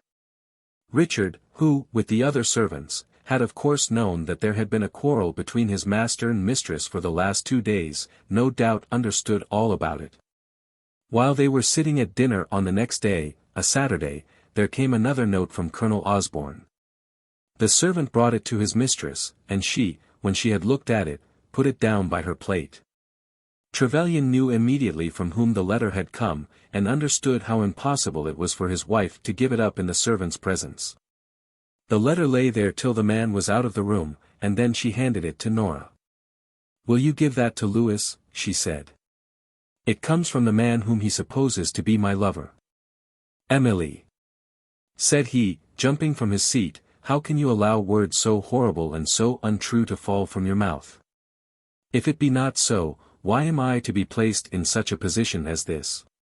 The servant knows, of course, from whom the letter comes, and sees that I have been forbidden to open it. Then the man returned to the room, and the remainder of the dinner passed off almost in silence. It was their custom when they dined without company to leave the dining room together, but on this evening Trevelyan remained for a few minutes that he might read Colonel Osborne's letter. He waited, standing on the rug with his face to the fireplace, till he was quite alone, and then he opened it. It ran as follows. House of Commons, Saturday. Dear Emily. Trevelyan, as he read this, cursed Colonel Osborne between his teeth. Dear Emily.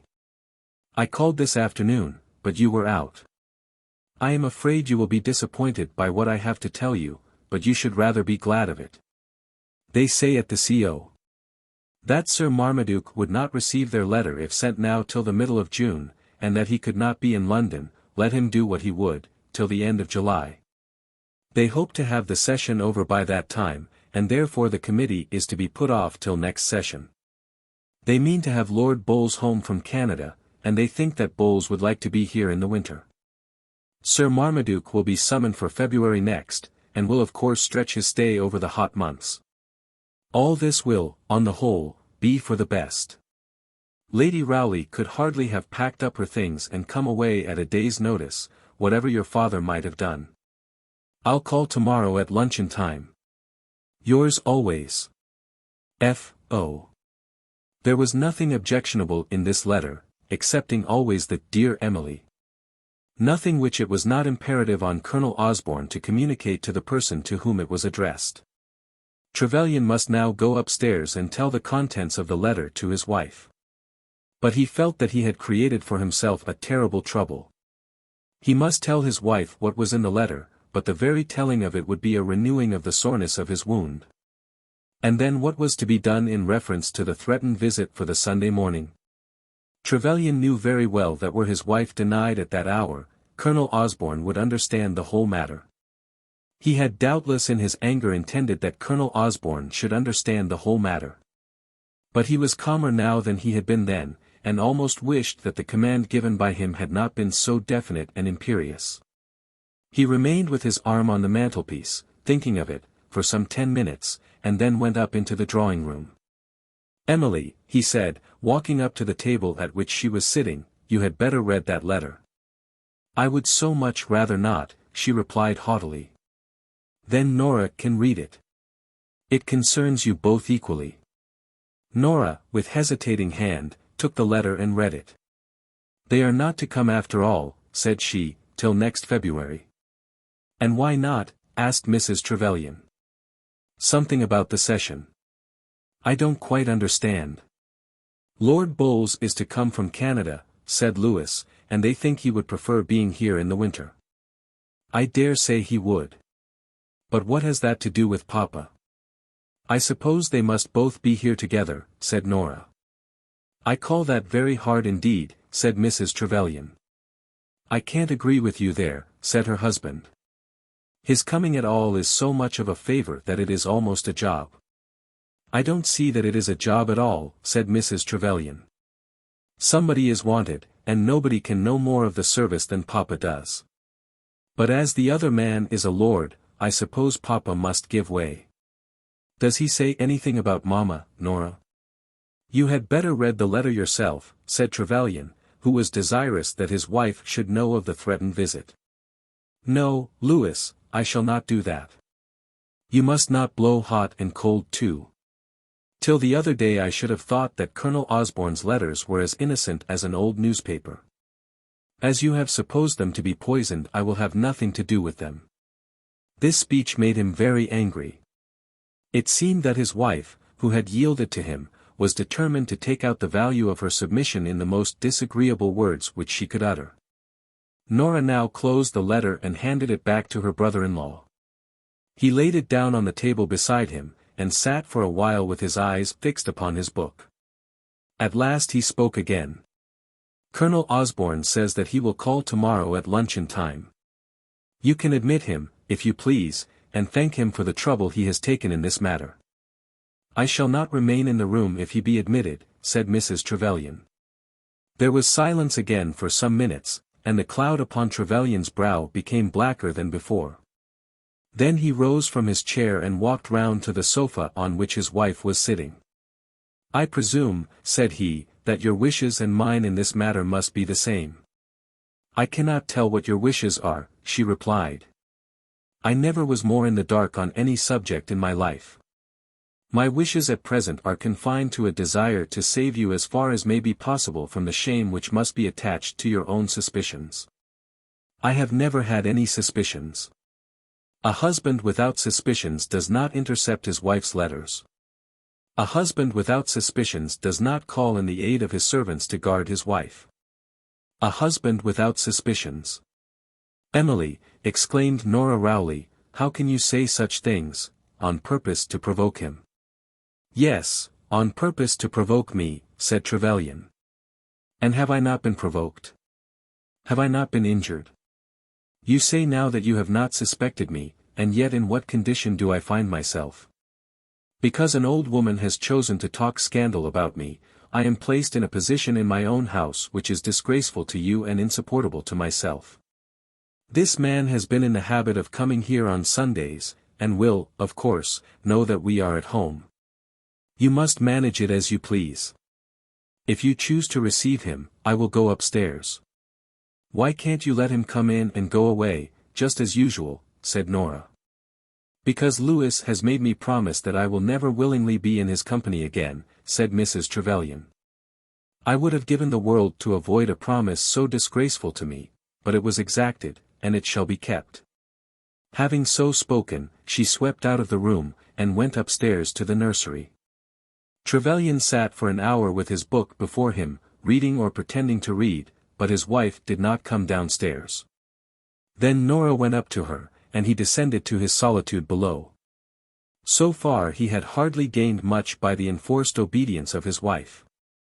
On the next morning the three went to church together, and as they were walking home Trevelyan's heart was filled with returning gentleness towards his wife.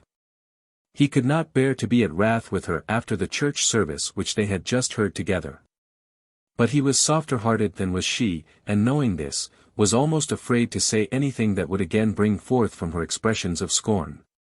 As soon as they were alone within the house he took her by the hand and led her apart. "Let all this be," said he, "as though it had never been." "That will hardly be possible, Louis," she answered. "I cannot forget that I have been cautioned. But cannot you bring yourself to believe that I have meant it all for your good?" "I have never doubted it, Louis, never for a moment. But it has hurt me to find that you should think that such caution was needed for my good." It was almost on his tongue to beg her pardon, to acknowledge that he had made a mistake, and to implore her to forget that he had ever made an objection to Colonel Osborne's visit. He remembered at this moment the painful odiousness of that dear Emily.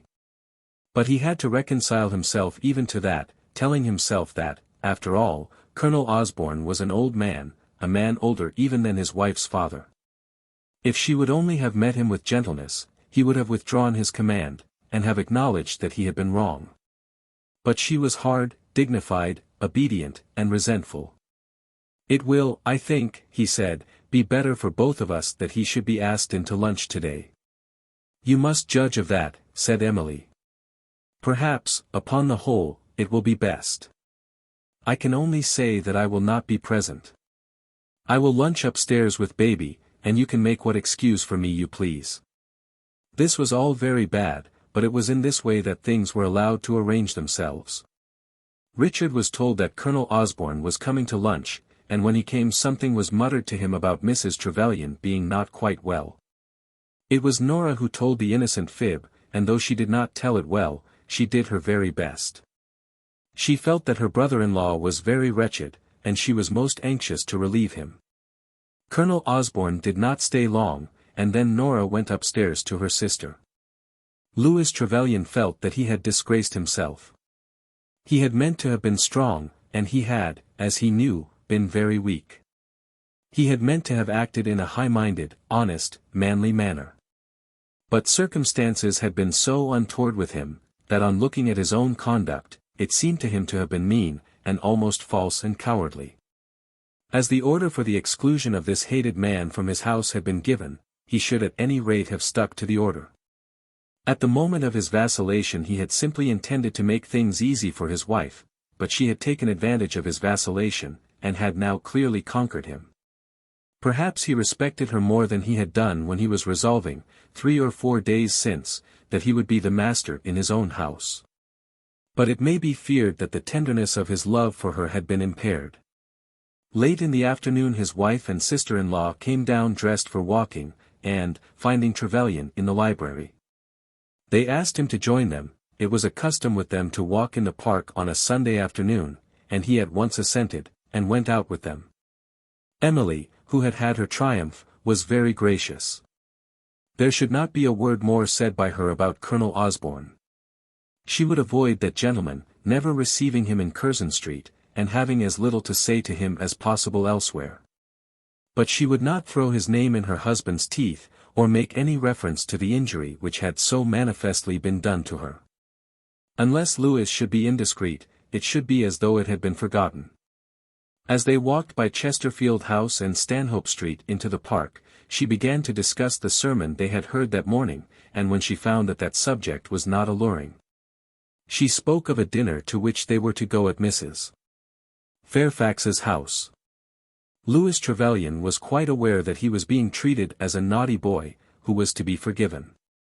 They went across Hyde Park into Kensington Gardens, and still the same thing was going on. Nora found it to be almost impossible to say a word. Trevelyan answered his wife's questions, but was otherwise silent. Emily worked very hard at her mission of forgiveness, and hardly ceased in her efforts at conciliatory conversation. Women can work so much harder in this way than men find it possible to do.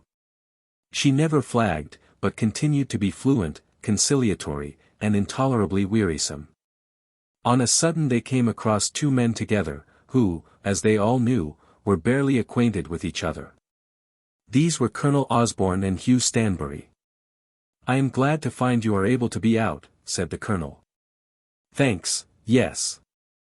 I think my seclusion just now was almost as much due to baby as to anything else. Mr. Stanbury, how is it we never see you now? It is the Dr. Mrs. Trevelyan, nothing else. The Dr. is a most grateful mistress, but somewhat exacting. I am allowed a couple of hours on Sundays, but otherwise my time is wholly passed in Fleet Street. How very unpleasant. Well, yes. The unpleasantness of this world consists chiefly in the fact that when a man wants wages, he must earn them. The Christian philosophers have a theory about it. Don't they call it the primeval fall, original sin, and that kind of thing? Mr. Stanbury, I won't have irreligion. I hope that doesn't come from writing for the newspapers. Certainly not with me, Mrs. Trevelyan. I have never been put on to take that branch yet. Scrubby does that with us, and does it excellently. It was he who touched up the ritualists, and then the commission, and then the low church bishops, till he didn't leave one of them a leg to stand upon. What is it, then, that the Daily Record upholds? It upholds the Daily Record. Believe in that and you will surely be saved. Then he turned to Miss Rowley, and they two were soon walking on together, each manifestly interested in what the other was saying, though there was no word of tenderness spoken between them. Colonel Osborne was now between Mr. and Mrs. Trevelyan. She would have avoided the position had it been possible for her to do so. While they were falling into their present places, she had made a little mute appeal to her husband to take her away from the spot, to give her his arm and return with her. To save her in some way from remaining in company with the man to whose company for her he had objected. But he took no such step. It had seemed to him that he could take no such step without showing his hostility to Colonel Osborne. They walked on along the broad path together, and the Colonel was between them. I hope you think it satisfactory, about Sir Rowley, he said. Beggars must not be choosers, you know, Colonel Osborne. I felt a little disappointed when I found that we were not to see them till February next. They will stay longer then, you know, than they could now. I have no doubt when the time comes we shall all believe it to be better. I suppose you think, Emily, that a little pudding today is better than much tomorrow. Colonel Osborne certainly had a caressing, would-be affectionate mode of talking to women, which, unless it were reciprocated and enjoyed, was likely to make itself disagreeable. No possible words could have been more innocent than those he had now spoken, but he had turned his face down close to her face, and had almost whispered them. And then, too, he had again called her by her Christian name. Trevelyan had not heard the words. He had walked on, making the distance between him and the other man greater than was necessary, anxious to show to his wife that he had no jealousy at such a meeting as this. But his wife was determined that she would put an end to this state of things, let the cost be what it might. She did not say a word to Colonel Osborne, but addressed herself at once to her husband. "Louis," she said, "will you give me your arm? We will go back, if you please." Then she took her husband's arm, and turned herself and him abruptly away from their companion.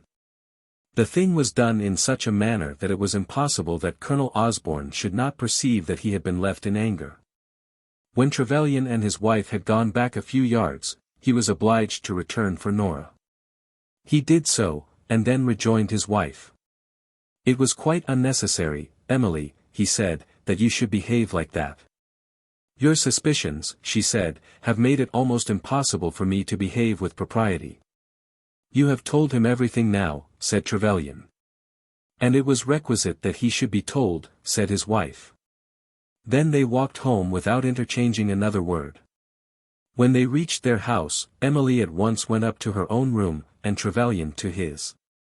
They parted as though they had no common interest which was worthy of a moment's conversation. And she by her step, and gait, and every movement of her body showed to him that she was not his wife now in any sense that could bring to him a feeling of domestic happiness. Her compliance with his command was of no use to him unless she could be brought to comply in spirit. Unless she would be soft to him he could not be happy. He walked about his room uneasily for half an hour, trying to shake off his sorrow, and then he went up to her room. "Emily," he said, "for God's sake let all this pass away." "What is to pass away?" This feeling of rancor between you and me. What is the world to us unless we can love one another? At any rate it will be nothing to me. Do you doubt my love? Said she. No, certainly not. Nor I yours. Without love, Louis, you and I cannot be happy. But love alone will not make us so. There must be trust, and there must also be forbearance. My feeling of annoyance will pass away in time, and till it does, I will show it as little as may be possible. He felt that he had nothing more to say, and then he left her. But he had gained nothing by the interview. She was still hard and cold, and still assumed a tone which seemed to imply that she had manifestly been the injured person.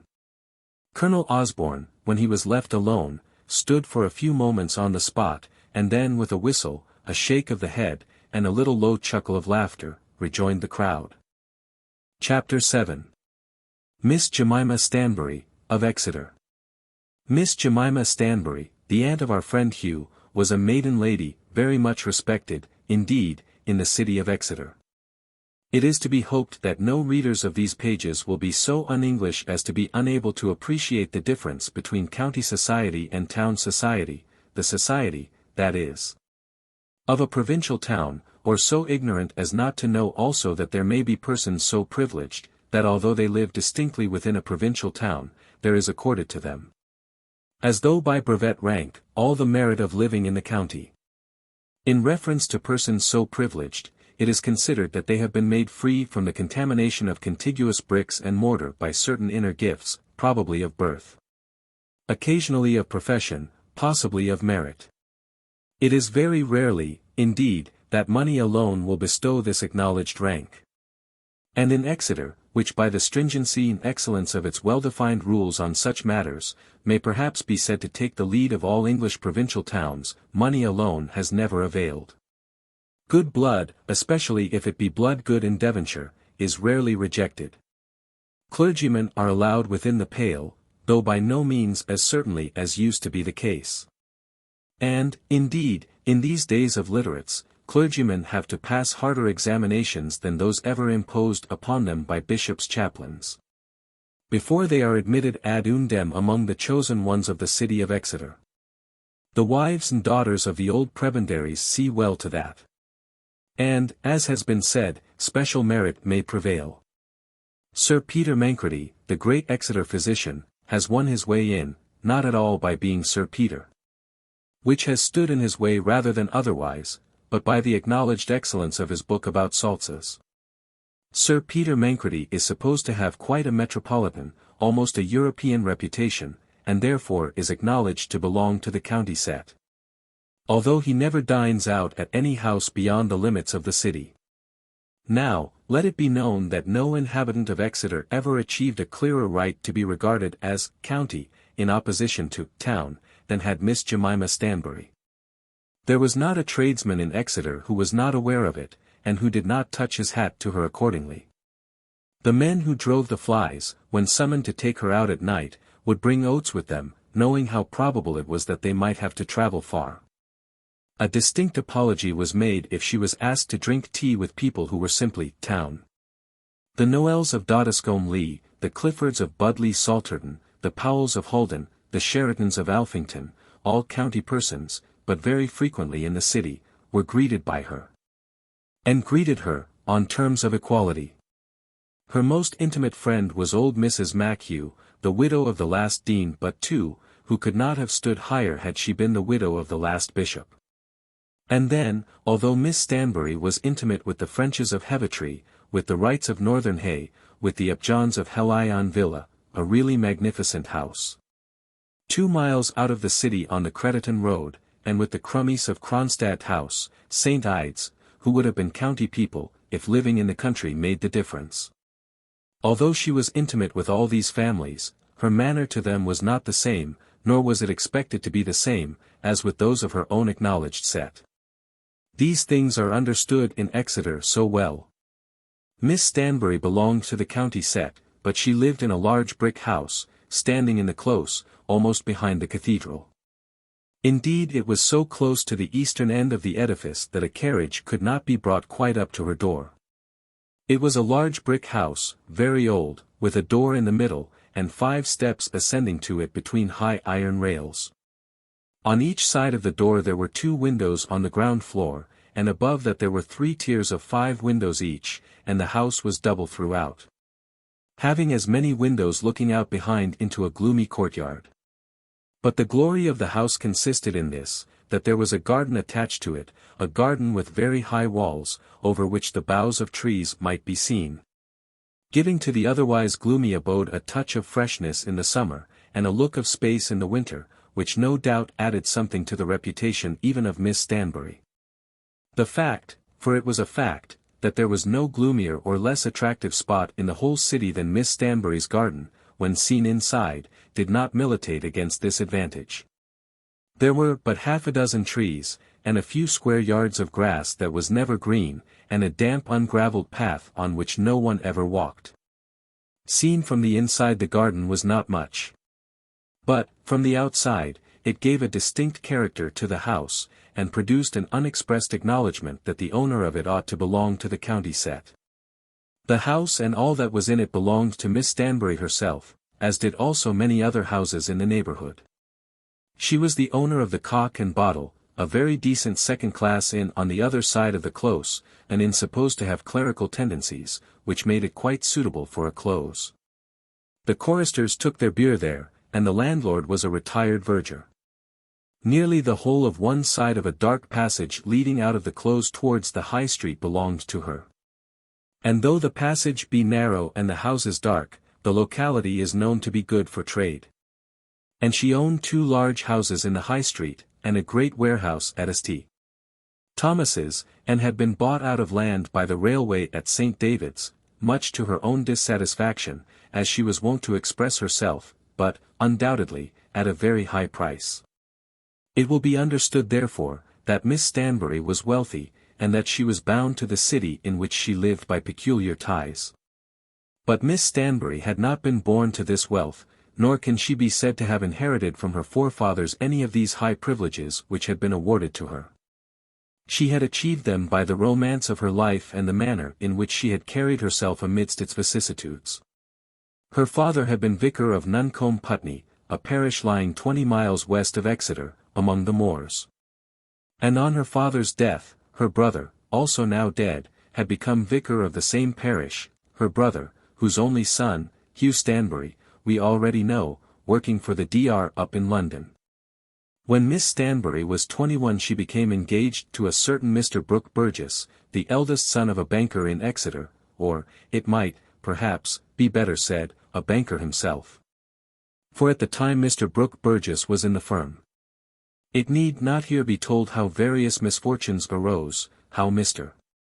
Burgess quarrelled with the Stanbury family, how Jemima quarrelled with her own family, how, when her father died, she went out from Nuncombe Putney parsonage, and lived on the smallest pittance in a city lodging, how her lover was untrue to her and did not marry her, and how at last he died and left her every shilling that he possessed. The Devonshire people, at the time, had been much divided as to the merits of the Stanbury quarrel. There were many who said that the brother could not have acted otherwise than he did, and that Miss Stanbury, though by force of character and force of circumstances she had weathered the storm, had in truth been very indiscreet. The results, however, were as have been described. At the period of which we treat, Miss Stanbury was a very rich lady, living by herself in Exeter, admitted, without question, to be one of the county set, and still at variance with her brother's family. Except to Hugh, she had never spoken a word to one of them since her brother's death. When the money came into her hands, she at that time being over 40 and her nephew being then just 10 years old, she had undertaken to educate him, and to start him in the world. We know how she had kept her word, and how and why she had withdrawn herself from any further responsibility in the matter. And in regard to this business of starting the young man she had been careful to let it be known that she would do no more than start him. In the formal document, by means of which she had made the proposal to her brother, she had been careful to let it be understood that simple education was all that she intended to bestow upon him, and that only, she had added, in the event of my surviving till his education be completed. And to Hugh himself she had declared that any allowance which she made him after he was called to the bar, was only made in order to give him room for his foot. A spot of ground from whence to make his first leap. We know how he made that leap, infinitely to the disgust of his aunt, who, when he refused obedience to her in the matter of withdrawing from the daily record, immediately withdrew from him. Not only her patronage and assistance, but even her friendship and acquaintance. This was the letter which she wrote to him. I don't think that writing radical stuff for a penny newspaper is a respectable occupation for a gentleman, and I will have nothing to do with it. If you choose to do such work, I cannot help it, but it was not for such that I sent you to Harrow and Oxford, nor yet up to London and paid £100 a year to Mr. Lambert. I think you are treating me badly, but that is nothing to your bad treatment of yourself. You need not trouble yourself to answer this, unless you are prepared to say that you will not write any more stuff for that penny newspaper. Only I wish to be understood. I will have no connection that I can help, and no acquaintance at all, with radical scribblers and incendiaries. Jemima Stanbury. The Close, Exeter, April 15, 186-. Hugh Stanbury had answered this, thanking his aunt for past favours, and explaining to her, or striving to do so, that he felt it to be his duty to earn his bread. As a means of earning it had come within his reach. He might as well have spared himself the trouble. She simply wrote a few words across his own letter in red ink, the bread of unworthiness should never be earned or eaten. And then sent the letter back under a blank envelope to her nephew. She was a thorough Tory of the old school. Had Hugh taken to writing for a newspaper that had cost sixpence, or even threepence, for its copies, she might perhaps have forgiven him. At any rate the offence would not have been so flagrant. And had the paper been conservative instead of liberal, she would have had some qualms of conscience before she gave him up. But to live by writing for a newspaper. And for a penny newspaper. And for a penny radical newspaper. It was more than she could endure. Of what nature were the articles which he contributed it was impossible that she should have any idea, for no consideration would have induced her to look at a penny newspaper. Or to admit it within her doors. She herself took in the John Bull and the Herald, and daily groaned deeply at the way in which those once great organs of true British public feeling were becoming demoralized and perverted. Had any reduction been made in the price of either of them, she would at once have stopped her subscription. In the matter of politics she had long since come to think that everything good was over. She hated the name of reform so much that she could not bring herself to believe in Mr. Disraeli and his bill. For many years she had believed in Lord Derby. She would fain believe in him still if she could. It was the great desire of her heart to have someone in whom she believed. In the bishop of her diocese she did believe, and annually sent him some little comforting present from her own hand.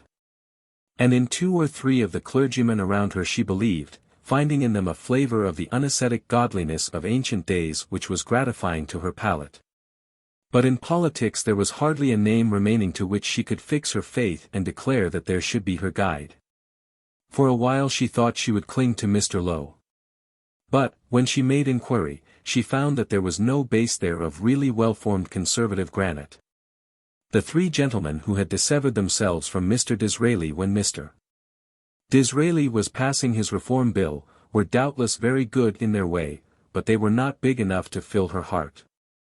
She tried to make herself happy with General Peel, but General Peel was after all no more than a shade to her. But the untruth of others never made her untrue, and she still talked of the excellence of George III and the glories of the subsequent reign. She had a bust of Lord Eldon, before which she was accustomed to stand with hands closed and to weep, or to think that she wept. She was a little woman, now nearly 60 years of age, with bright grey eyes, and a strong Roman nose, and thin lips, and a sharp-cut chin. She wore a headgear that almost amounted to a mob-cap, and beneath it her grey hair was always frizzled with the greatest care.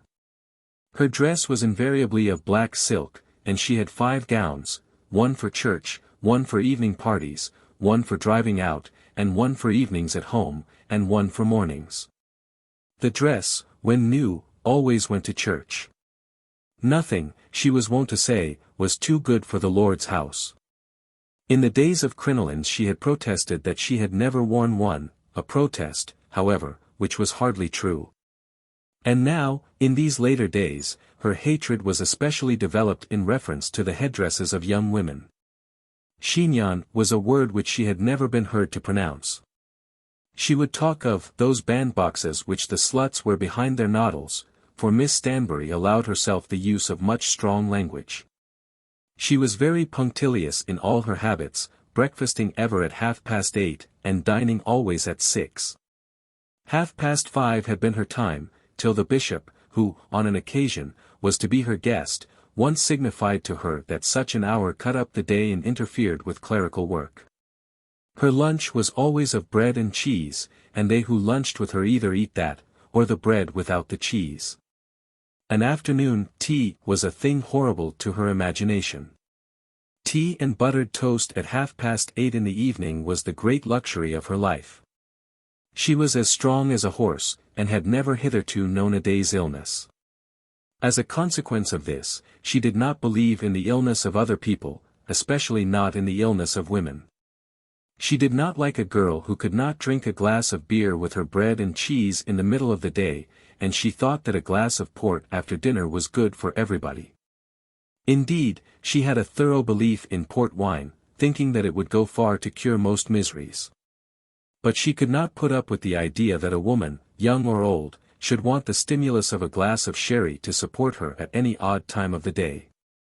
Hot concoctions of strong drink at Christmas she would allow to everybody, and was very strong in recommending such comforts to ladies blessed, or about to be blessed, with babies. She took the sacrament every month, and gave away exactly 1/10 of her income to the poor. She believed that there was a special holiness in a tithe of a thing, and attributed the commencement of the downfall of the Church of England to rent charges, and the commutation of clergymen's incomes. Since Judas, there had never been, to her thinking, a traitor so base, or an apostate so sinful, as Colenso. And yet, of the nature of Colenso's teaching she was as ignorant as the towers of the cathedral opposite to her. She believed in Exeter, thinking that there was no other provincial town in England in which a maiden lady could live safely and decently. London to her was an abode of sin. And though, as we have seen, she delighted to call herself one of the county set, she did not love the fields and lanes.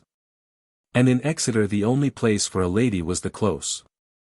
Southern hay and northern hay might be very well, and there was doubtless a respectable neighbourhood on the Heavitree side of the town. But for the new streets, and especially for the suburban villas, she had no endurance. She liked to deal at dear shops, but would leave any shop, either dear or cheap, in regard to which a printed advertisement should reach her eye. She paid all her bills at the end of each 6 months, and almost took a delight in high prices. She would rejoice that bread should be cheap, and grieve that meat should be dear, because of the poor. But in regard to other matters no reduction in the cost of an article ever pleased her. She had houses as to which she was told by her agent that the rents should be raised. But she would not raise them. She had others which it was difficult to let without lowering the rents, but she would not lower them. All change was to her hateful and unnecessary. She kept 3 maidservants, and a man came in every day to clean the knives and boots. Service with her was well requited, and much labour was never exacted. But it was not every young woman who could live with her. A rigidity as to hours, as to religious exercises, and as to dress, was exacted, under which many poor girls altogether broke down. But they who could stand this rigidity came to know that their places were very valuable. No one belonging to them need want for aught, when once the good opinion of Miss Stanbury had been earned. When once she believed in her servant there was nobody like that servant. There was not a man in Exeter could clean a boot except Giles Hickbody, and if not in Exeter, then where else? And her own maid Martha, who had lived with her now for 20 years, and who had come with her to the brick house when she first inhabited it, was such a woman that no other servant anywhere was fit to hold a candle to her. But then Martha had great gifts, was never ill, and really liked having sermons read to her. Such was Miss Stanbury, who had now discarded her nephew Hugh. She had never been tenderly affectionate to Hugh, or she would hardly have asked him to live in London on 100 a year. She had never really been kind to him since he was a boy, for although she had paid for him, she had been almost penurious in her manner of doing so, and had repeatedly given him to understand that in the event of her death not a shilling would be left to him. Indeed, as to that matter of bequeathing her money, it was understood that it was her purpose to let it all go back to the Burgess family. With the Burgess family she had kept up no sustained connection, it being quite understood that she was never to be asked to meet the only one of them now left in Exeter. Nor was it as yet known to anyone in what manner the money was to go back, how it was to be divided, or who were to be the recipients. But she had declared that it should go back, explaining that she had conceived it to be a duty to let her own relations know that they would not inherit her wealth at her death. About a week after she had sent back poor Hugh's letter with the endorsement on it as to unworthy bread, she summoned Martha to the back parlour in which she was accustomed to write her letters. It was one of the theories of her life that different rooms should be used only for the purposes for which they were intended. She never allowed pens and ink up into the bedrooms, and had she ever heard that any guest in her house was reading in bed, she would have made an instant personal attack upon that guest, whether male or female, which would have surprised that guest. Poor Hugh would have got on better with her had he not been discovered once smoking in the garden. Nor would she have writing materials in the drawing-room or dining-room. There was a chamber behind the dining-room in which there was an ink bottle, and if there was a letter to be written, let the writer go there and write it. In the writing of many letters, however, she put no confidence, and regarded penny postage as one of the strongest evidences of the coming ruin. "Martha," she said, "I want to speak to you. Sit down. I think I am going to do something." Martha sat down, but did not speak a word. There had been no question asked of her, and the time for speaking had not come. "I am writing to Mrs. Stanbury, at Nuncombe, Putney, and what do you think I am saying to her?" Now the question had been asked, and it was Martha's duty to reply. "Writing to Mrs. Stanbury, ma'am." "Yes, to Mrs. Stanbury. It ain't possible for me to say, ma'am, unless it's to put Mr. Hugh from going on with the newspapers.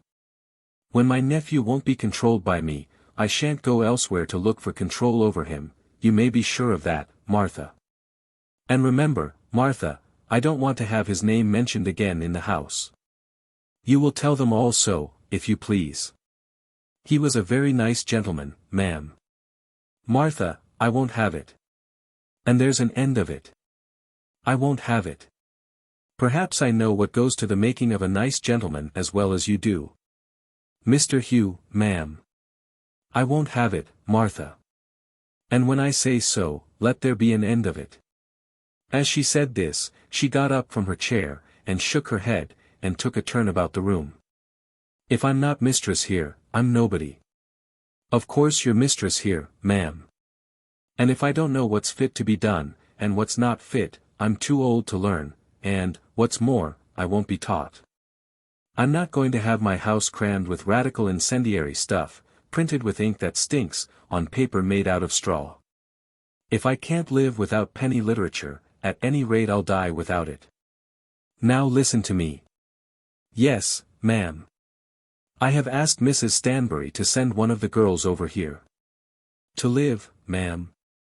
Martha's tone as she asked the question, showed how deeply she felt its importance. "Yes, Martha, to live. You'll never like it, ma'am." "I don't suppose I shall." "You'll never get on with it, ma'am, never. The young lady'll be out of the house in a week, or if she ain't, somebody else will." "You mean yourself." "I'm only a servant, ma'am, and it don't signify about me." "You're a fool." "That's true, ma'am, I don't doubt. I've sent for her, and we must do the best we can. Perhaps she won't come." "She'll come fast enough," said Martha. "But whether she'll stay, that's a different thing.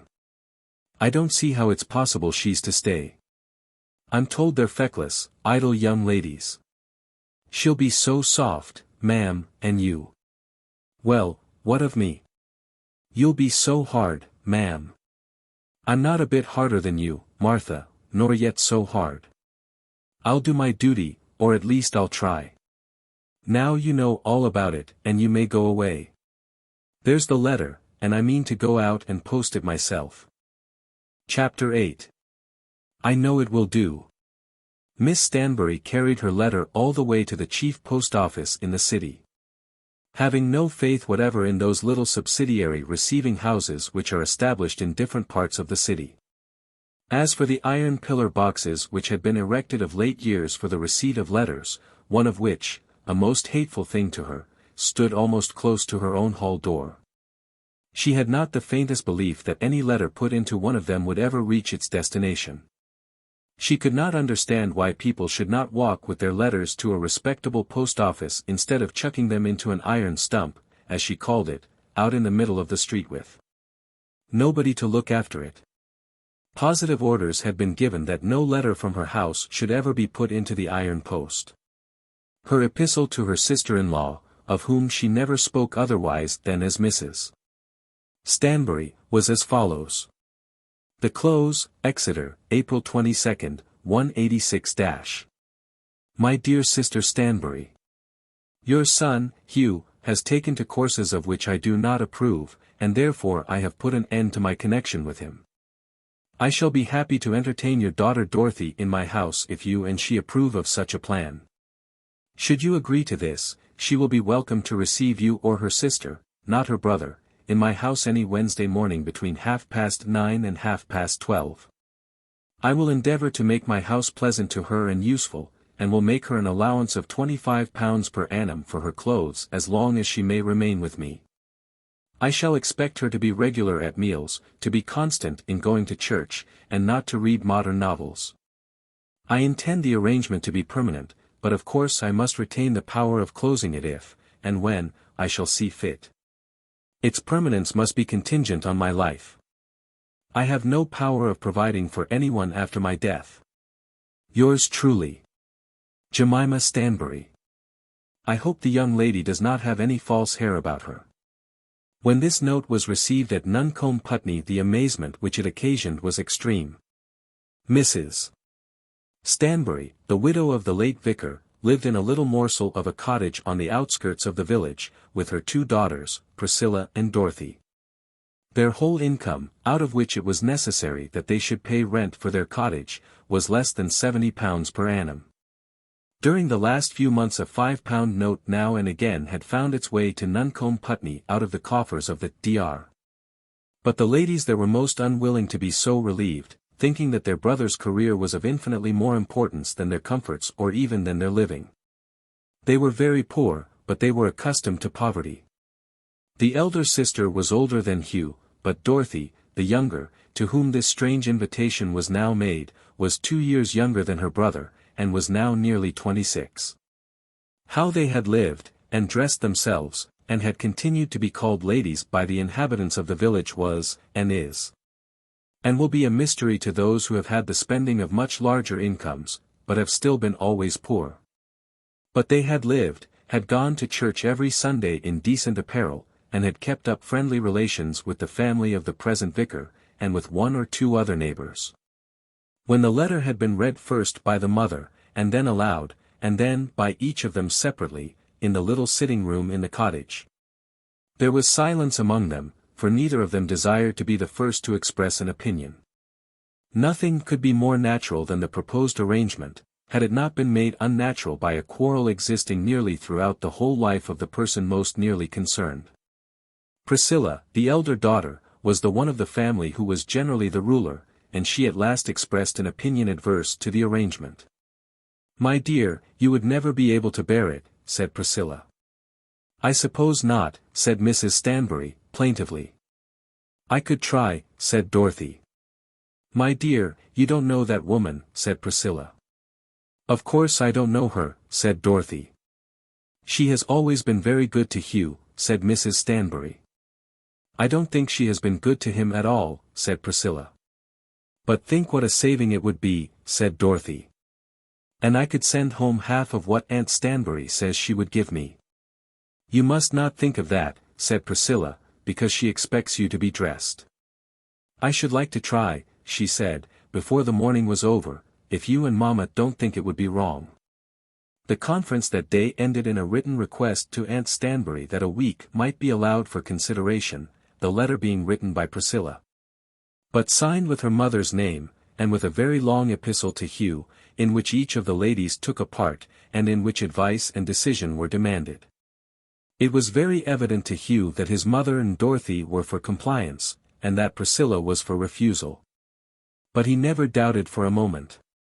"Of course she will go," he said in his answer to Priscilla. "And she must understand that Aunt Stanbury is a most excellent woman, as true as the sun, thoroughly honest, with no fault but this, that she likes her own way. Of course Dolly can go back again if she finds the house too hard for her." Then he sent another £5 note, observing that Dolly's journey to Exeter would cost money, and that her wardrobe would want some improvement. "I'm very glad that it isn't me," said Priscilla, who, however, did not attempt to oppose the decision of the man of the family. Dorothy was greatly gratified by the excitement of the proposed change in her life, and the following letter, the product of the wisdom of the family, was written by Mrs. Stanbury. Nuncombe, Putney, May 1st, 186-. My dear Sister Stanbury, we are all very thankful for the kindness of your offer, which my daughter Dorothy will accept with feelings of affectionate gratitude. I think you will find her docile, good-tempered, and amiable, but a mother, of course, speaks well of her own child. She will endeavor to comply with your wishes in all things reasonable. She, of course, understands that should the arrangement not suit, she will come back home on the expression of your wish that it should be so. And she will, of course, do the same, if she should find that living in Exeter does not suit herself. This sentence was inserted at the instance of Priscilla, after much urgent expostulation. Dorothy will be ready to go to you on any day you may fix after the 7th of this month. Believe me to remain your affectionate sister-in-law, P. Stanbury. She's going to come, said Miss Stanbury to Martha, holding the letter in her hand. I never doubted her coming, ma'am, said Martha. And I mean her to stay, unless it's her own fault. She'll have the small room upstairs, looking out front, next to mine. And you must go and fetch her. Go and fetch her, ma'am. Yes. If you won't, I must. She ain't a child, ma'am. She's 25 years old, and surely she can come to Exeter by herself, with a railroad all the way from Milborough. There's no place a young woman is insulted in so bad as those railway carriages, and I won't have her come by herself. If she is to live with me, she shall begin decently at any rate. Martha argued the matter, but was of course beaten, and on the day fixed started early in the morning for Nuncombe, Putney, and returned in the afternoon to the Close with her charge. By the time that she had reached the house she had in some degree reconciled herself to the dangerous step that her mistress had taken. Partly by perceiving that in face Dorothy Stanbury was very like her brother Hugh, and partly, perhaps, by finding that the young woman's manner to herself was both gentle and sprightly.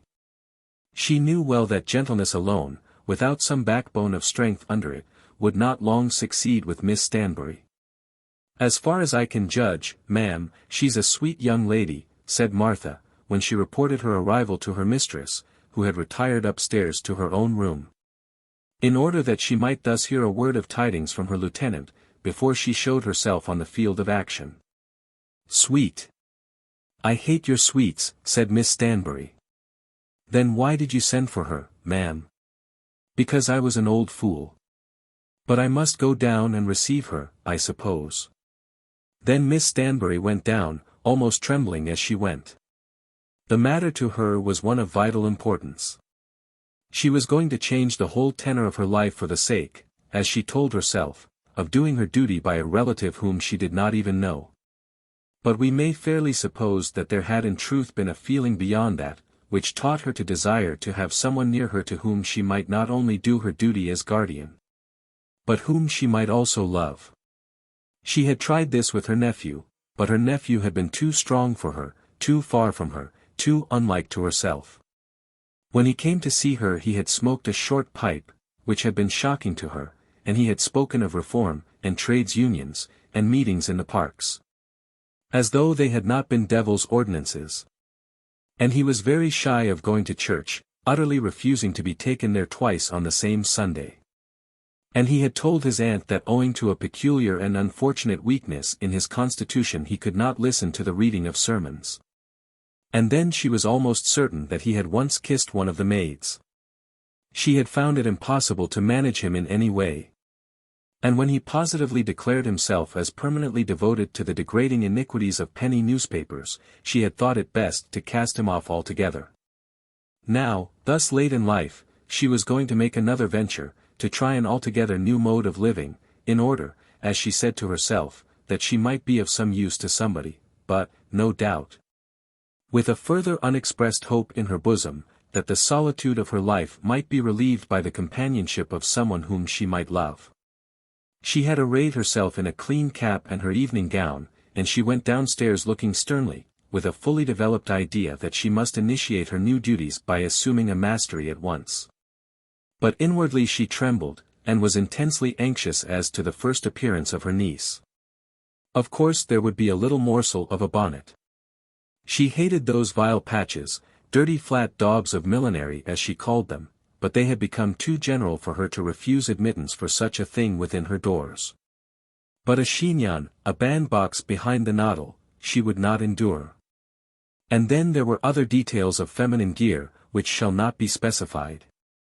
As to which she was painfully anxious, almost forgetting in her anxiety that the dress of this young woman whom she was about to see must have ever been regulated by the closest possible economy. The first thing she saw on entering the room was a dark straw hat with a strong penthouse flap to it, and her heart was immediately softened. "My dear," she said, "I am glad to see you." Dorothy, who, on her part, was trembling also, whose position was one to justify most intense anxiety, murmured some reply. "Take off your hat," said the aunt, "and let me give you a kiss." The hat was taken off and the kiss was given. There was certainly no chignon there. Dorothy Stanbury was light-haired, with almost flaxen ringlets, worn after the old-fashioned way which we used to think so pretty when we were young. She had very soft grey eyes, which ever seemed to beseech you to do something when they looked at you, and her mouth was a beseeching mouth. There are women who, even amidst their strongest efforts at giving assistance to others, always look as though they were asking aid themselves, and such a one was Dorothy Stanbury.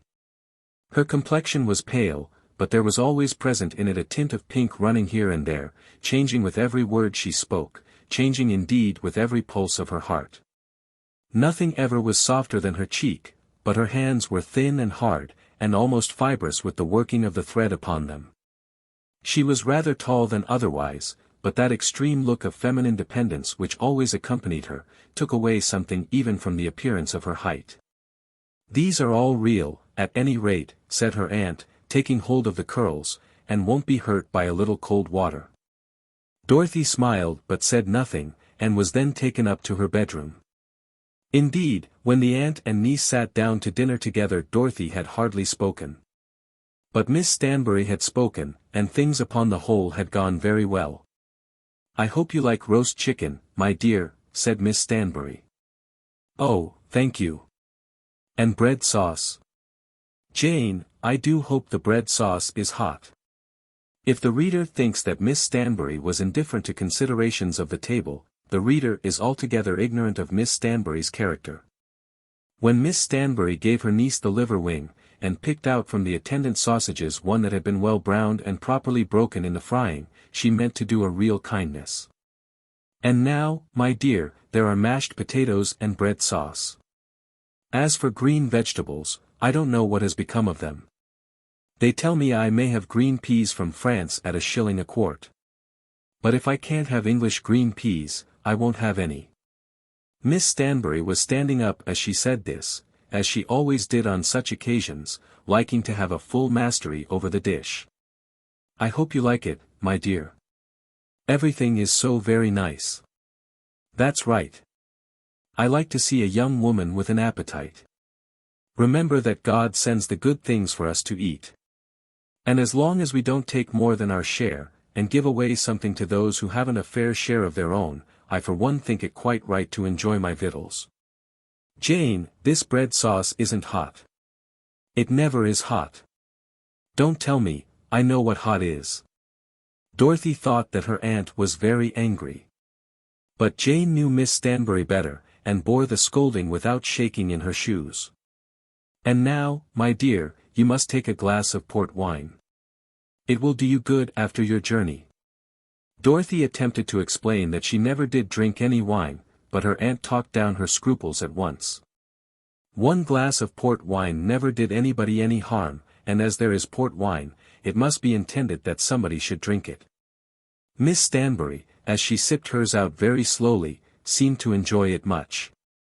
Although May had come, there was a fire in the grate, and she sat with her toes on the fender, and her silk dress folded up above her knees. She sat quite silent in this position for a quarter of an hour, every now and then raising her glass to her lips. Dorothy sat silent also. To her, in the newness of her condition, speech was impossible. "I think it will do," said Miss Stanbury at last. As Dorothy had no idea what would do, she could make no reply to this. "I'm sure it will do," said Miss Stanbury, after another short interval. "You're as like my poor sister as two eggs. You don't have headaches, do you?" Dorothy said that she was not ordinarily affected in that way.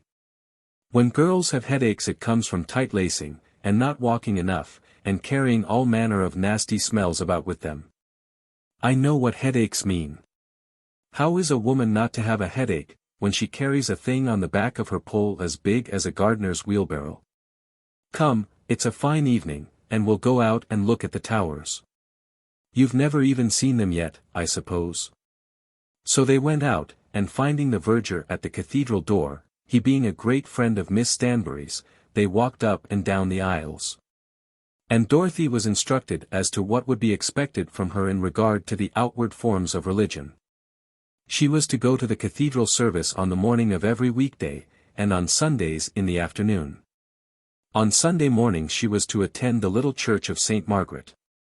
On Sunday evenings it was the practice of Miss Stanbury to read a sermon in the dining room to all of whom her household consisted. Did Dorothy like daily services? Dorothy, who was more patient than her brother, and whose life had been much less energetic, said that she had no objection to going to church every day when there was not too much to do. "There never need be too much to do to attend the Lord's house," said Miss Stanbury, somewhat angrily. "Only if you've got to make the beds," said Dorothy. "My dear, I beg your pardon," said Miss Stanbury. "I beg your pardon," heartily. "I'm a thoughtless old woman, I know. Never mind. Now, we'll go in." Later in the evening, when she gave her niece a candlestick to go to bed, she repeated what she had said before. "It'll do very well, my dear. I'm sure it'll do. But if you read in bed either night or morning, I'll never forgive you." This last caution was uttered with so much energy, that Dorothy gave a little jump as she promised obedience. Chapter 9. Showing how the quarrel progressed again. On one Sunday morning, when the month of May was nearly over, Hugh Stanbury met Colonel Osborne in Curzon Street, not many yards from Trevelyan's door. Colonel Osborne had just come from the house, and Stanbury was going to it. Hugh had not spoken to Osborne since the day, now a fortnight since, on which both of them had witnessed the scene in the park. But on that occasion they had been left together, and it had been impossible for them not to say a few words about their mutual friends. Osborne had expressed his sorrow that there should be any misunderstanding, and had called Trevelyan a confounded fool. Stanbury had suggested that there was something in it which they too probably did not understand, and that matters would be sure to come all right. "The truth is Trevelyan bullies her," said Osborne. "And if he goes on with that he'll be sure to get the worst of it." Now, on this present occasion, Stanbury asked whether he would find the ladies at home. "Yes, they are both there," said Osborne. "Trevelyan has just gone out in a huff. She'll never be able to go on living with him. Anybody can see that with half an eye." Then he had passed on, and Hugh Stanbury knocked at the door. He was shown up into the drawing-room, and found both the sisters there, but he could see that Mrs. Trevelyan had been in tears. The avowed purpose of his visit, that is, the purpose which he had avowed to himself, was to talk about his sister Dorothy. He had told Miss Rowley, while walking in the park with her, how Dorothy had been invited over to Exeter by her aunt, and how he had counselled his sister to accept the invitation. Nora had expressed herself very interested as to Dorothy's fate, and had said how much she wished that she knew Dorothy.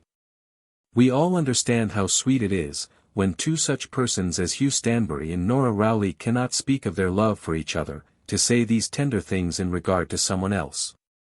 Nora had been quite anxious to know how Dorothy had been received by that old conservative warrior, as Hugh Stanbury had called his aunt. And Hugh had now come to Curzon Street with a letter from Dorothy in his pocket. But when he saw that there had been some cause for trouble, he hardly knew how to introduce his subject.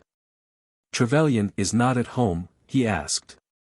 "No," said Emily, with her face turned away. "He went out and left us a quarter of an hour since." "Did you meet Colonel Osborne?" "I was speaking to him in the street not a moment since." As he answered he could see that Nora was making some sign to her sister. Nora was most anxious that Emily should not speak of what had just occurred, but her signs were all thrown away. "Somebody must tell him," said Mrs. Trevelyan, "and I don't know who can do so better than so old a friend as Mr. Stanbury." "Tell what, and to whom?" he asked. "No, no, no," said Nora. "Then I must tell him myself," said she, "that is all. As for standing this kind of life, it is out of the question. I should either destroy myself or go mad. If I could do any good I should be so happy," said Stanbury. "Nobody can do any good between a man and his wife," said Nora. Then Mrs.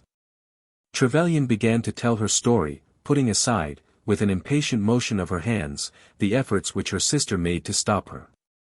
She was very angry, and as she told it, standing up, all trace of sobbing soon disappeared from her voice. "The fact is," she said, "he does not know his own mind, or what to fear or what not to fear. He told me that I was never to see Colonel Osborne again." "What is the use, Emily, of your repeating that to Mr. Stanbury?" "Why should I not repeat it? Colonel Osborne is Papa's oldest friend, and mine too. He is a man I like very much, who is a real friend to me. As he is old enough to be my father, one would have thought that my husband could have found no objection." "I don't know much about his age," said Stanbury. "It does make a difference. It must make a difference. I should not think of becoming so intimate with a younger man. But, however, when my husband told me that I was to see him no more, though the insult nearly killed me, I determined to obey him. An order was given that Colonel Osborne should not be admitted. You may imagine how painful it was, but it was given, and I was prepared to bear it." "But he had been lunching with you on that Sunday." "Yes, that is just it. As soon as it was given Louis would rescind it, because he was ashamed of what he had done. He was so jealous that he did not want me to see the man. And yet he was so afraid that it should be known that he ordered me to see him. He ordered him into the house at last, and I went away upstairs." "That was on the Sunday that we met you in the park?" asked Stanbury. "What is the use of going back to all that?" said Nora. "Then I met him by chance in the park," continued Mrs. Trevelyan, "and because he said a word which I knew would anger my husband, I left him abruptly. Since that my husband has begged that things might go on as they were before. He could not bear that Colonel Osborne himself should think that he was jealous. Well, I gave way, and the man has been here as before. And now there has been a scene which has been disgraceful to us all. I cannot stand it, and I won't. If he does not behave himself with more manliness, I will leave him. But what can I do?" "Nothing, Mr. Stanbury," said Nora. "Yes, you can do this. You can go to him from me, and can tell him that I have chosen you as a messenger because you are his friend. You can tell him that I am willing to obey him in anything. If he chooses, I will consent that Colonel Osborne shall be asked never to come into my presence again. It will be very absurd. But if he chooses, I will consent. Or I will let things go on as they are, and continue to receive my father's old friend when he comes. But if I do, I will not put up with an imputation on my conduct because he does not like the way in which the gentleman thinks fit to address me. I take upon myself to say that if any man alive spoke to me as he ought not to speak, I should know how to resent it myself. But I cannot fly into a passion with an old gentleman for calling me by my Christian name, when he has done so habitually for years. From all this it will appear that the great godsend of a rich marriage, with all manner of attendant comforts, which had come in the way of the Rowley family as they were living at the Mandarins, had not turned out to be an unmixed blessing. In the matter of the quarrel, as it had hitherto progressed, the husband had perhaps been more in the wrong than his wife. But the wife, in spite of all her promises of perfect obedience, had proved herself to be a woman very hard to manage. Had she been earnest in her desire to please her lord and master in this matter of Colonel Osborne's visits, to please him even after he had so vacillated in his own behests, she might probably have so received the man as to have quelled all feeling of jealousy in her husband's bosom. But instead of doing so she had told herself that as she was innocent, and as her innocence had been acknowledged, and as she had been specially instructed to receive this man whom she had before been specially instructed not to receive, she would now fall back exactly into her old manner with him. She had told Colonel Osborne never to allude to that meeting in the park, and to ask no creature as to what had occasioned her conduct on that Sunday. Thus having a mystery with him, which of course he understood as well as she did. And then she had again taken to writing notes to him and receiving notes from him, none of which she showed to her husband. She was more intimate with him than ever, and yet she hardly ever mentioned his name to her husband. Trevelyan, acknowledging to himself that he had done no good by his former interference, feeling that he had put himself in the wrong on that occasion, and that his wife had got the better of him, had borne with all this, with soreness and a moody savageness of general conduct, but still without further words of anger with reference to the man himself. But now, on this Sunday, when his wife had been closeted with Colonel Osborne in the back drawing-room, leaving him with his sister-in-law, his temper had become too hot for him. And he had suddenly left the house, declaring that he would not walk with the two women on that day. "Why not, Louis?" his wife had said, coming up to him. "Never mind why not, but I shall not," he had answered, and then he left the room. "What is the matter with him?" Colonel Osborne had asked. "It is impossible to say what is the matter with him," Mrs. Trevelyan had replied. After that she had at once gone upstairs to her child, telling herself that she was doing all that the strictest propriety could require in leaving the man's society as soon as her husband was gone. Then there was an awkward minute or two between Nora and Colonel Osborne, and he took his leave. Stanbury at last promised that he would see Trevelyan, repeating, however, very frequently that often used assertion, that no task is so hopeless as that of interfering between a man and his wife. Nevertheless he promised, and undertook to look for Trevelyan at the Acrobats on that afternoon. At last he got a moment in which to produce the letter from his sister, and was able to turn the conversation for a few minutes to his own affairs. Dorothy's letter was read and discussed by both the ladies with much zeal. "It is quite a strange world to me," said Dorothy, "but I am beginning to find myself more at my ease than I was at first. Aunt Stanbury is very good-natured, and when I know what she wants, I think I shall be able to please her. What you said of her disposition is not so bad to me, as of course a girl in my position does not expect to have her own way." "Why shouldn't she have her share of her own way as well as anybody else?" said Mrs. Trevelyan. "Poor Dorothy would never want to have her own way," said Hugh. "She ought to want it," said Mrs. Trevelyan. "She has spirit enough to turn if she's trodden on," said Hugh. "That's more than what most women have," said Mrs. Trevelyan. Then he went on with the letter. "She is very generous, and has given me £6 in advance of my allowance. When I said I would send part of it home to Mamma, she seemed to be angry, and said that she wanted me always to look nice about my clothes. She told me afterwards to do as I pleased, and that I might try my own way for the first quarter. So I was frightened, and only sent 30 shillings. We went out the other evening to drink tea with Mrs. Machew, an old lady whose husband was once dean. I had to go, and it was all very nice. There were a great many clergymen there, but many of them were young men. Poor Dorothy, exclaimed Nora. One of them was the minor canon who chants the service every morning. He is a bachelor, then there is a hope for her, said Nora, and he always talks a little as though he were singing the litany. That's very bad, said Nora. Fancy having a husband to sing the litany to you always. Better that, perhaps, than having him always singing something else, said Mrs. Trevelyan. It was decided between them that Dorothy's state might on the whole be considered as flourishing, but that Hugh was bound as a brother to go down to Exeter and look after her. He explained, however, that he was expressly debarred from calling on his sister, even between the hours of 9:30 and 12:30 on Wednesday mornings.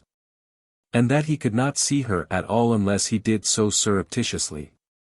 If I were you I would see my sister in spite of all the old viragos in Exeter, said Mrs. Trevelyan. I have no idea of anybody taking so much upon themselves. You must remember, Mrs.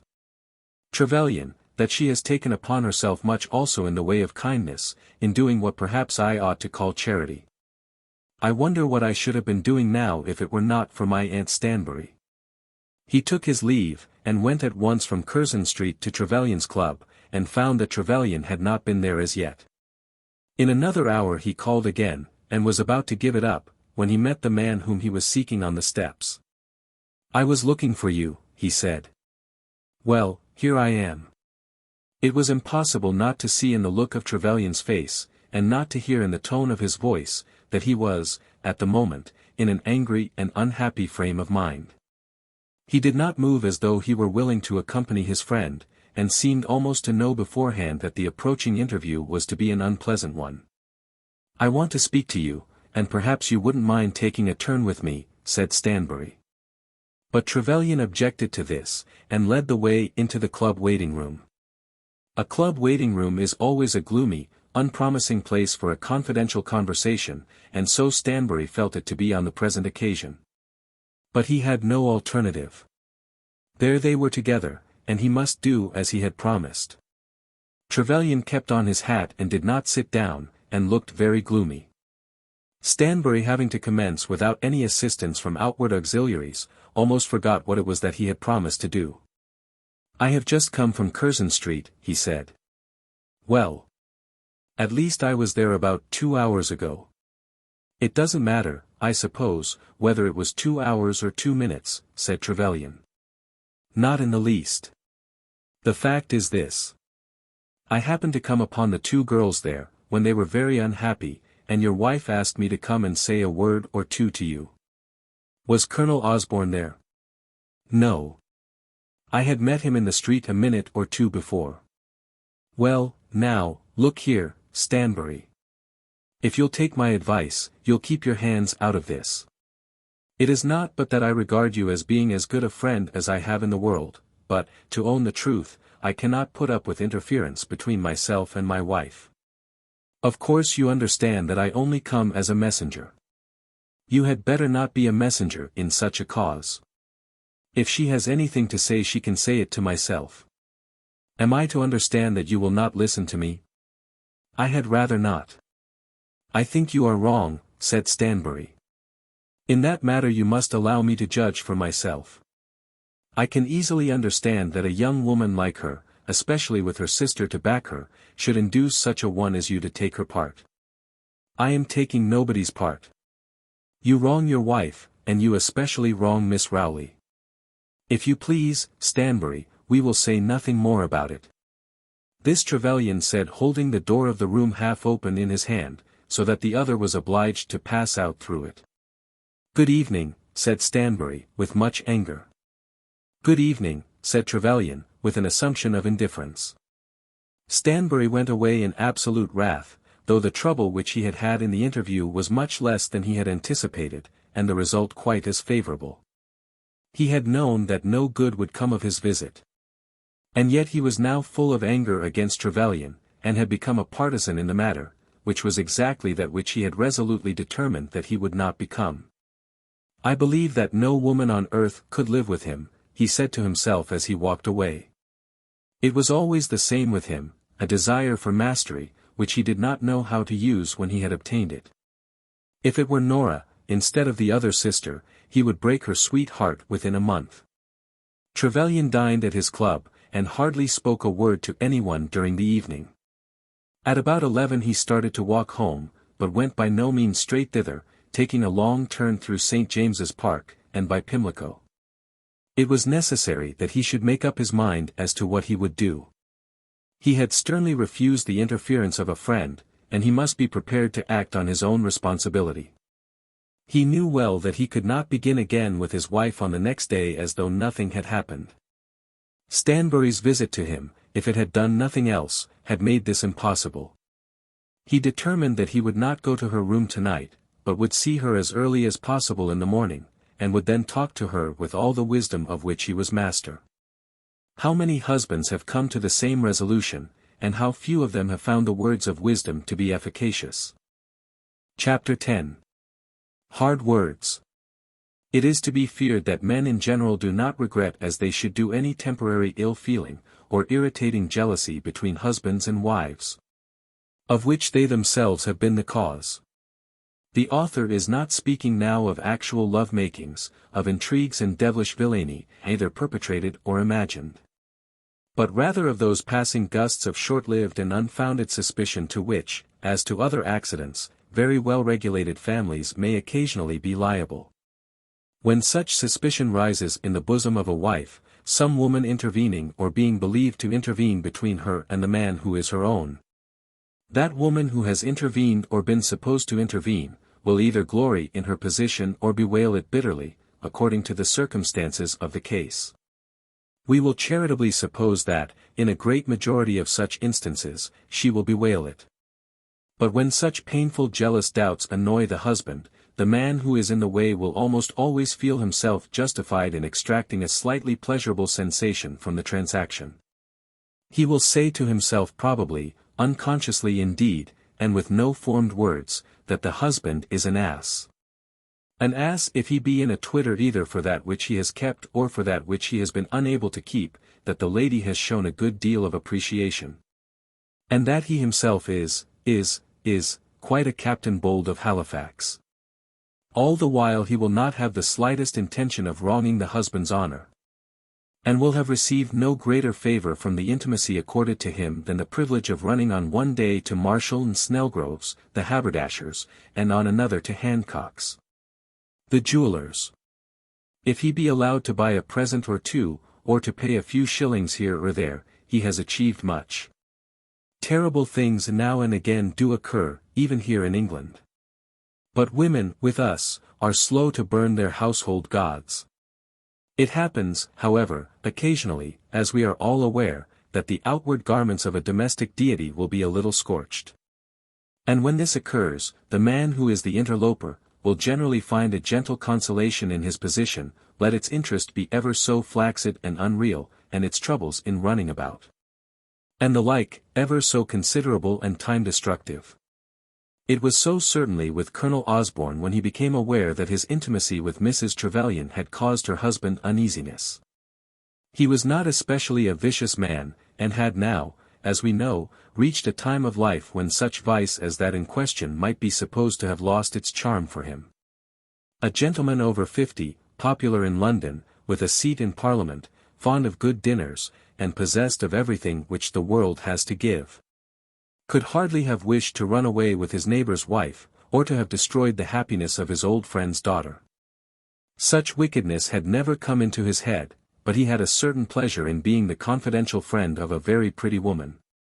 And when he heard that that pretty woman's husband was jealous, the pleasure was enhanced rather than otherwise. On that Sunday, as he had left the house in Curzon Street, he had told Stanbury that Trevelyan had just gone off in a huff, which was true enough, and he had walked from thence down Clarges Street, and across Piccadilly to St. James's Street, with a jauntier step than usual, because he was aware that he himself had been the occasion of that trouble. This was very wrong. But there is reason to believe that many such men as Colonel Osborne, who are bachelors at 50, are equally malicious. He thought a good deal about it on that evening, and was still thinking about it on the following morning. He had promised to go up to Curzon Street on the Monday, really on some most trivial mission. On a matter of business which no man could have taken in hand whose time was of the slightest value to himself or anyone else. But now that mission assumed an importance in his eyes, and seemed to require either a special observance or a special excuse. There was no real reason why he should not have stayed away from Curzon Street for the next fortnight, and had he done so he need have made no excuse to Mrs. Trevelyan when he met her. But the opportunity for a little excitement was not to be missed, and instead of going he wrote to her the following note. Albany, Monday. Dear Emily. What was it all about yesterday? I was to have come up with the words of that opera, but perhaps it will be better to send it. If it be not wicked, do tell me whether I am to consider myself as a banished man. I thought that our little meetings were so innocent, and so pleasant. The green-eyed monster is of all monsters the most monstrous, and the most unreasonable. Pray let me have a line, if it be not forbidden. Yours always heartily. F.O. Putting aside all joking, I beg you to remember that I consider myself always entitled to be regarded by you as your most sincere friend. When this was brought to Mrs. Trevelyan, about 12 o'clock in the day, she had already undergone the infliction of those words of wisdom which her husband had prepared for her, and which were threatened at the close of the last chapter. Her husband had come up to her while she was yet in her bedroom, and had striven hard to prevail against her. But his success had been very doubtful. In regard to the number of words, Mrs. Trevelyan certainly had had the best of it. As far as any understanding, one of another, was concerned, the conversation had been useless. She believed herself to be injured and aggrieved, and would continue so to assert, let him implore her to listen to him as loudly as he might. Yes. I will listen, and I will obey you, she had said, but I will not endure such insults without telling you that I feel them. Then he had left her, fully conscious that he had failed, and went forth out of his house into the city, to his club, to wander about the streets. Not knowing what he had best do to bring back that state of tranquility at home which he felt to be so desirable. Mrs. Trevelyan was alone when Colonel Osborne's note was brought to her, and was at that moment struggling with herself in anger against her husband. If he laid any command upon her, she would execute it, but she would never cease to tell him that he had ill-used her. She would din it into his ears, let him come to her as often as he might with his wise words. Wise words! What was the use of wise words when a man was such a fool in nature? And as for Colonel Osborne, she would see him if he came to her 3 times a day, unless her husband gave some clearly intelligible order to the contrary. She was fortifying her mind with this resolution when Colonel Osborne's letter was brought to her. She asked whether any servant was waiting for an answer. No, the servant, who had left it, had gone at once. She read the note, and sat working, with it before her, for a quarter of an hour, and then walked over to her desk and answered it. My dear Colonel Osborne. It will be best to say nothing whatever about the occurrence of yesterday, and if possible, not to think of it. As far as I am concerned, I wish for no change. Except that people should be more reasonable. You can call of course whenever you please, and I am very grateful for your expression of friendship. Yours most sincerely, Emily Trevelyan. Thanks for the words of the opera. When she had written this, being determined that all should be open and above board, she put a penny stamp on the envelope, and desired that the letter should be posted. But she destroyed that which she had received from Colonel Osborne. In all things she would act as she would have done if her husband had not been so foolish, and there could have been no reason why she should have kept so unimportant a communication. In the course of the day Trevelyan passed through the hall to the room which he himself was accustomed to occupy behind the parlour, and as he did so saw the note lying ready to be posted. Took it up, and read the address. He held it for a moment in his hand, then replaced it on the hall table, and passed on. When he reached his own table he sat down hurriedly, and took up in his hand some review that was lying ready for him to read. But he was quite unable to fix his mind upon the words before him. He had spoken to his wife on that morning in the strongest language he could use as to the unseemliness of her intimacy with Colonel Osborne. And then, the first thing she had done when his back was turned was to write to this very Colonel Osborne, and tell him, no doubt, what had occurred between her and her husband. He sat thinking of it all for many minutes. He would probably have declared himself that he had thought of it for an hour as he sat there. Then he got up, went upstairs and walked slowly into the drawing-room. There he found his wife sitting with her sister. "Nora," he said, "I want to speak to Emily. Will you forgive me, if I ask you to leave us for a few minutes?" Nora, with an anxious look at Emily, got up and left the room. "Why do you send her away?" said Mrs. Trevelyan. "Because I wish to be alone with you for a few minutes. Since what I said to you this morning, you have written to Colonel Osborne." "Yes, I have. I do not know how you have found it out. But I suppose you keep a watch on me." "I keep no watch on you. As I came into the house, I saw your letter lying in the hall." "Very well. You could have read it if you pleased. Emily, this matter is becoming very serious, and I strongly advise you to be on your guard in what you say. I will bear much for you, and much for our boy. But I will not bear to have my name made a reproach." "Sir, if you think your name is shamed by me, we had better part," said Mrs. Trevelyan, rising from her chair, and confronting him with a look before which his own almost quailed. "It may be that we had better part," he said, slowly. "But in the first place I wish you to tell me what were the contents of that letter. If it was there when you came in, no doubt it is there still. Go and look at it. That is no answer to me. I have desired you to tell me what are its contents. I shall not tell you.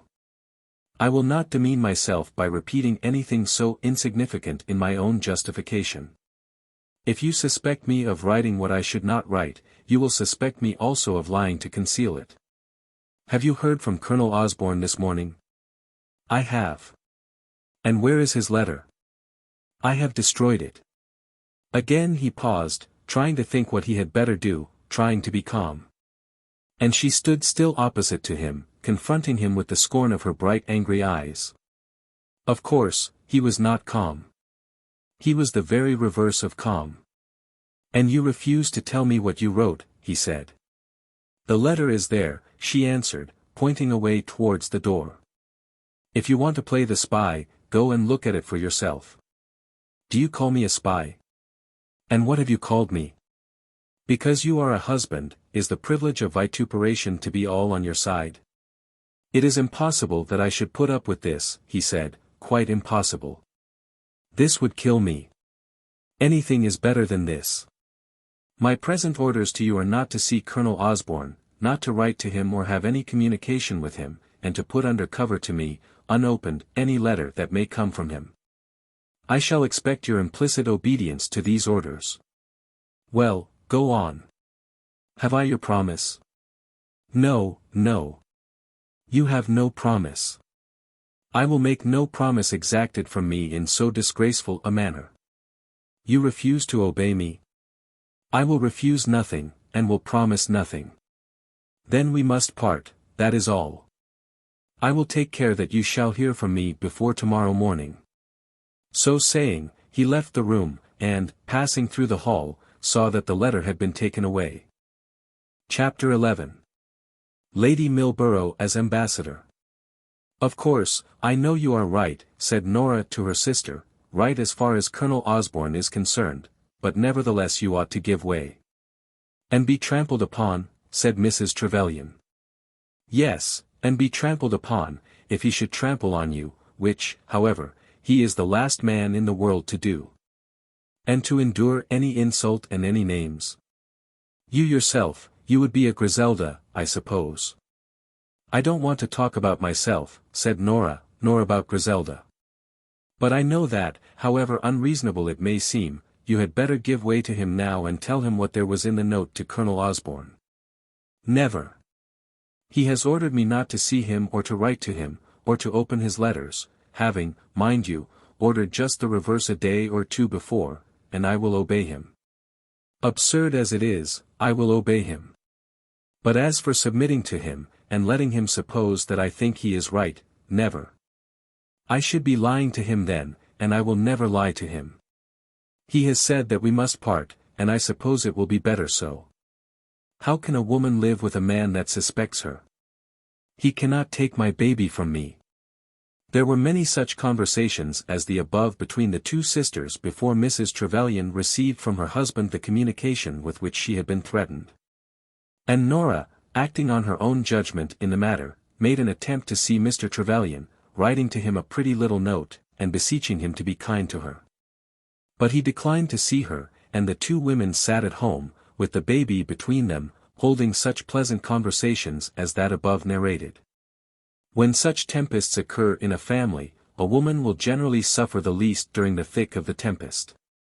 While the hurricane is at the fiercest, she will be sustained by the most thorough conviction that the right is on her side, that she is aggrieved, that there is nothing for her to acknowledge, and no position that she need surrender. Whereas her husband will desire a compromise, even amidst the violence of the storm. But afterwards, when the wind has lulled, but while the heavens around are still all black and murky, then the woman's sufferings begin. When passion gives way to thought and memory, she feels the loneliness of her position, the loneliness, and the possible degradation. It is all very well for a man to talk about his name and his honor, but it is the woman's honor and the woman's name that are, in truth, placed in jeopardy. Let the woman do what she will, the man can, in truth, show his face in the world, and, after a while, does show his face. But the woman may be compelled to veil hers either by her own fault, or by his. Mrs. Trevelyan was now told that she was to be separated from her husband, and she did not, at any rate, believe that she had done any harm. But, if such separation did come, where could she live, what could she do, what position in the world would she possess? Would not her face be, in truth, veiled as effectually as though she had disgraced herself and her husband? And then there was that terrible question about the child. Mrs. Trevelyan had said a dozen times to her sister that her husband could not take the boy away from her. Nora, however, had never assented to this, partly from a conviction of her own ignorance, not knowing what might be the power of a husband in such a matter, and partly thinking that any argument would be good and fair by which she could induce her sister to avoid a catastrophe so terrible as that which was now threatened. I suppose he could take him, if he chose, she said at last. I don't believe he is wicked like that, said Mrs. Trevelyan. He would not wish to kill me. But he will say that he loves baby as well as you do. He will never take my child from me. He could never be so bad as that. And you will never be so bad as to leave him, said Nora after a pause. I will not believe that it can come to that. You know that he is good at heart, that nobody on earth loves you as he does. So they went on for 2 days, and on the evening of the second day there came a letter from Trevelyan to his wife. They had neither of them seen him, although he had been in and out of the house. And on the afternoon of the Sunday a new grievance, a very terrible grievance, was added to those which Mrs. Trevelyan was made to bear. Her husband had told one of the servants in the house that Colonel Osborne was not to be admitted. And the servant to whom he had given this order was the cook. There is no reason why a cook should be less trustworthy in such a matter than any other servant, and in Mr. Trevelyan's household there was a reason why she should be more so, as she, and she alone, was what we generally call an old family domestic. She had lived with her master's mother, and had known her master when he was a boy. Looking about him, therefore, for someone in his house to whom he could speak, feeling that he was bound to convey the order through some medium, he called to him the ancient cook, and imparted to her so much of his trouble as was necessary to make the order intelligible. This he did with various ill-worded assurances to Mrs. Prodgers that there really was nothing amiss. But when Mrs. Trevelyan heard what had been done, which she did from Mrs. Prodgers herself, Mrs. Prodgers having been desired by her master to make the communication, she declared to her sister that everything was now over. She could never again live with a husband who had disgraced his wife by desiring her own cook to keep a guard upon her. Had the footman been instructed not to admit Colonel Osborne, there would have been in such instruction some apparent adherence to the recognized usages of society. If you do not desire either your friend or your enemy to be received into your house, you communicate your desire to the person who has charge of the door. But the cook. And now, Nora, if it were you, do you mean to say that you would remain with him? Asked Mrs. Trevelyan. Nora simply replied that anything under any circumstances would be better than a separation. On the morning of the third day there came the following letter. Wednesday, June 1st, 12 midnight. Dearest Emily. You will readily believe me when I say that I never in my life was so wretched as I have been during the last 2 days. That you and I should be in the same house together and not able to speak to each other is in itself a misery. But this is terribly enhanced by the dread lest this state of things should be made to continue. I want you to understand that I do not in the least suspect you of having as yet done anything wrong, or having even said anything injurious either to my position as your husband, or to your position as my wife. But I cannot but perceive that you are allowing yourself to be entrapped into an intimacy with Colonel Osborne which if it be not checked, will be destructive to my happiness and your own. After what had passed before, you cannot have thought it right to receive letters from him which I was not to see, or to write letters to him of which I was not to know the contents. It must be manifest to you that such conduct on your part is wrong as judged by any of the rules by which a wife's conduct can be measured. And yet you have refused even to say that this shall be discontinued. I need hardly explain to you that if you persist in this refusal you and I cannot continue to live together as man and wife. All my hopes and prospects in life will be blighted by such a separation. I have not as yet been able to think what I should do in such wretched circumstances. And for you, as also for Nora, such a catastrophe would be most lamentable. Do, therefore, think of it well, and write me such a letter as may bring me back to your side.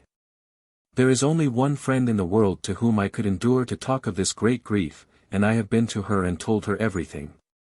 You will know that I mean Lady Milborough. After much difficult conversation I have persuaded her to see you, and she will call in Curzon Street tomorrow about 12. There can be no kinder-hearted, or more gentle woman in the world than Lady Milborough, nor did anyone ever have a warmer friend than both you and I have in her. Let me implore you then to listen to her, and be guided by her advice. Pray believe, dearest Emily, that I am now, as ever, your most affectionate husband, and that I have no wish so strong as that we should not be compelled to part. Louis Trevelyan. This epistle was, in many respects, a very injudicious composition. Trevelyan should have trusted either to the eloquence of his own written words, or to that of the ambassador whom he was about to dispatch, but by sending both he weakened both. And then there were certain words in the letter which were odious to Mrs. Trevelyan, and must have been odious to any young wife. He had said that he did not, as yet, suspect her of having done anything wrong. And then, when he endeavored to explain to her that a separation would be very injurious to herself, he had coupled her sister with her, thus seeming to imply that the injury to be avoided was of a material kind. She had better do what he told her, as, otherwise, she and her sister would not have a roof over their head. That was the nature of the threat which his words were supposed to convey. The matter had become so serious, that Mrs. Trevelyan, haughty and stiff-necked as she was, did not dare to abstain from showing the letter to her sister. She had no other counsellor, at any rate, till Lady Milborough came, and the weight of the battle was too great for her own unaided spirit. The letter had been written late at night, as was shown by the precision of the date, and had been brought to her early in the morning. At first she had determined to say nothing about it to Nora, but she was not strong enough to maintain such a purpose. She felt that she needed the poor consolation of discussing her wretchedness. She first declared that she would not see Lady Milborough. "I hate her, and she knows that I hate her, and she ought not to have thought of coming," said Mrs. Trevelyan. But she was at last beaten out of this purpose by Nora's argument, that all the world would be against her if she refused to see her husband's old friend. And then, though the letter was an odious letter, as she declared a dozen times, she took some little comfort in the fact that not a word was said in it about the baby. She thought that if she could take her child with her into any separation, she could endure it, and her husband would ultimately be conquered. Yes. I'll see her, she said, as they finished the discussion. As he chooses to send her, I suppose I had better see her. But I don't think he does much to mend matters when he sends the woman whom he knows I dislike more than any other in all London.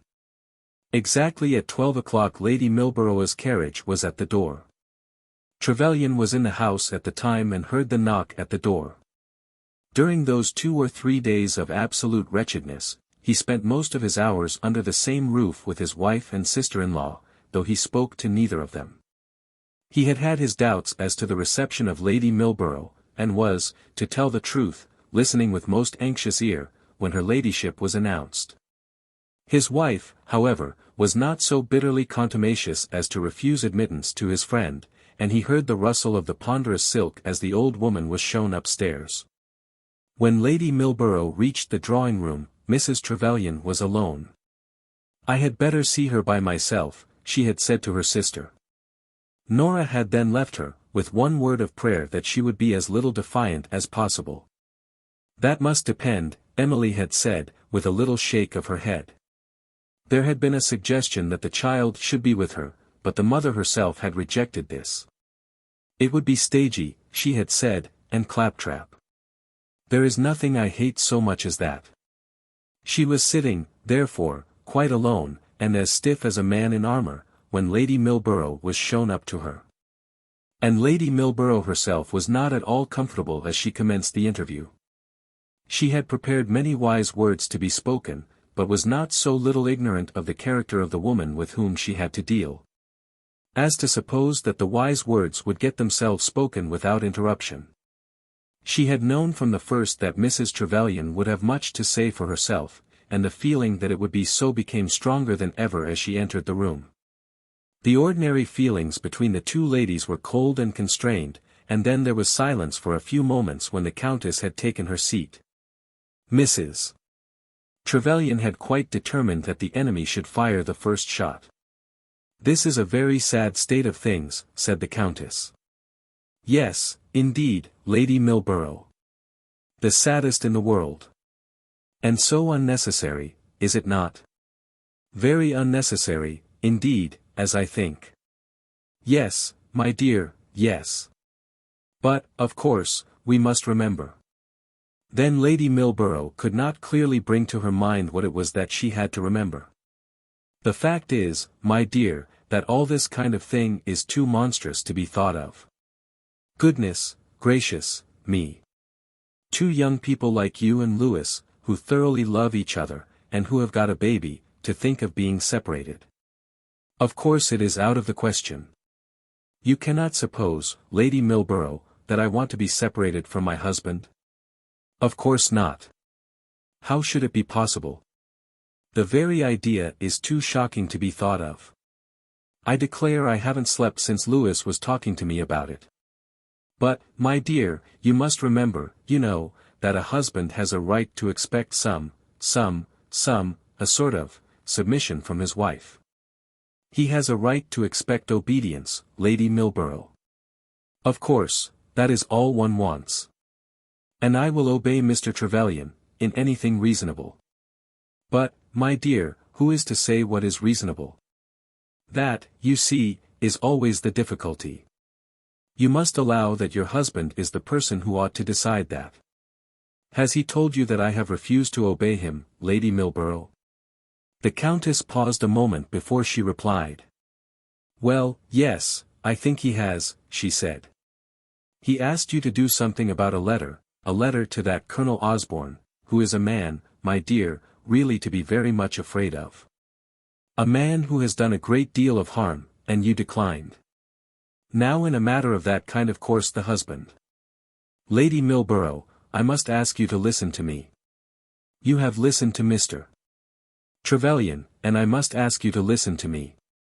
I am sorry to trouble you, but as you have come here about this unpleasant business, you must forgive me if I insist upon it. Of course I will listen to you, my dear. I have never refused to obey my husband, and I do not refuse now. The gentleman of whom you have been speaking is an old friend of my father's, and has become my friend. Nevertheless, had Mr. Trevelyan given me any plain order about him, I should have obeyed him. A wife does not feel that her chances of happiness are increased when she finds that her husband suspects her of being too intimate with another man. It is a thing very hard to bear. But I would have endeavored to bear it, knowing how important it is for both our sakes, and more especially for our child. I would have made excuses, and would have endeavored to think that this horrid feeling on his part is nothing more than a short delusion. But my dear, I must ask you to hear me out, Lady Milborough. But when he tells me first that I am not to meet the man, and so instructs the servants. Then tells me that I am to meet him, and go on just as I was going before, and then again tells me that I am not to see him, and again instructs the servants, and, above all, the cook. That Colonel Osborne is not to come into the house, then obedience becomes rather difficult. Just say now that you will do what he wants, and then all will be right. I will not say so to you, Lady Milborough. It is not to you that I ought to say it. But as he has chosen to send you here, I will explain to you that I have never disobeyed him. When I was free, in accordance with Mr. Trevelyan's wishes, to have what intercourse I pleased with Colonel Osborne, I received a note from that gentleman on a most trivial matter. I answered it as trivially. My husband saw my letter, closed, and questioned me about it. I told him that the letter was still there, and that if he chose to be a spy upon my actions he could open it and read it. My dear, how could you bring yourself to use the word spy to your husband? How could he bring himself to accuse me as he did? If he cares for me, let him come and beg my pardon for the insult he has offered me. Oh, Mrs. Trevelyan. Yes, that seems very wrong to you, who have not had to bear it. It is very easy for a stranger to take a husband's part, and help to put down a poor woman who has been ill-used. I have done nothing wrong, nothing to be ashamed of, and I will not say that I have. I never have spoken a word to Colonel Osborne that all the world might not hear. Nobody has accused you, my dear. Yes. He has accused me, and you have accused me, and you will make all the world accuse me. He may put me out of his house if he likes, but he shall not make me say I have been wrong, when I know I have been right. He cannot take my child from me. But he will. No, shouted Mrs. Trevelyan, jumping up from her chair, no, he shall never do that. I will cling to him so that he cannot separate us. He will never be so wicked, such a monster as that. I would go about the world saying what a monster he had been to me. The passion of the interview was becoming too great for Lady Milborough's power of moderating it, and she was beginning to feel herself to be in a difficulty. Lady Milborough, continued Mrs. Trevelyan, tell him from me that I will bear anything but that. That I will not bear. Dear Mrs. Trevelyan, do not let us talk about it. Who wants to talk about it? Why do you come here and threaten me with a thing so horrible? I do not believe you. He would not dare to separate me and my child. But you have only to say that you will submit yourself to him. I have submitted myself to him, and I will submit no further. What does he want? Why does he send you here? He does not know what he wants. He has made himself miserable by an absurd idea, and he wants everybody to tell him that he has been right. He has been very wrong. And if he desires to be wise now, he will come back to his home, and say nothing further about it. He will gain nothing by sending messengers here. Lady Milborough, who had undertaken a most disagreeable task from the purest motives of old friendship, did not like being called a messenger. But the woman before her was so strong in her words, so eager, and so passionate, that she did not know how to resent the injury. And there was coming over her an idea, of which she herself was hardly conscious, that after all, perhaps, the husband was not in the right. She had come there with the general idea that wives, and especially young wives, should be submissive. She had naturally taken the husband's part. And having a preconceived dislike to Colonel Osborne, she had been willing enough to think that precautionary measures were necessary in reference to so eminent, and notorious, and experienced a Lothario. She had never altogether loved Mrs. Trevelyan, and had always been a little in dread of her. But she had thought that the authority with which she would be invested on this occasion, the manifest right on her side, and the undeniable truth of her grand argument, that a wife should obey, would carry her, if not easily, still successfully through all difficulties. It was probably the case that Lady Milborough, when preparing for her visit, had anticipated a triumph. But when she had been closeted for an hour with Mrs. Trevelyan, she found that she was not triumphant. She was told that she was a messenger, and an unwelcome messenger, and she began to feel that she did not know how she was to take herself away. "I am sure I have done everything for the best," she said, getting up from her chair. "The best will be to send him back, and make him feel the truth. The best for you, my dear, will be to consider well what should be the duty of a wife." "I have considered, Lady Milborough. It cannot be a wife's duty to acknowledge that she has been wrong in such a matter as this." Then Lady Milborough made her curtsy and got herself away in some manner that was sufficiently awkward, and Mrs. Trevelyan curtsied also as she rang the bell. And, though she was sore and wretched, and, in truth, sadly frightened, she was not awkward. In that encounter, so far as it had gone, she had been the victor.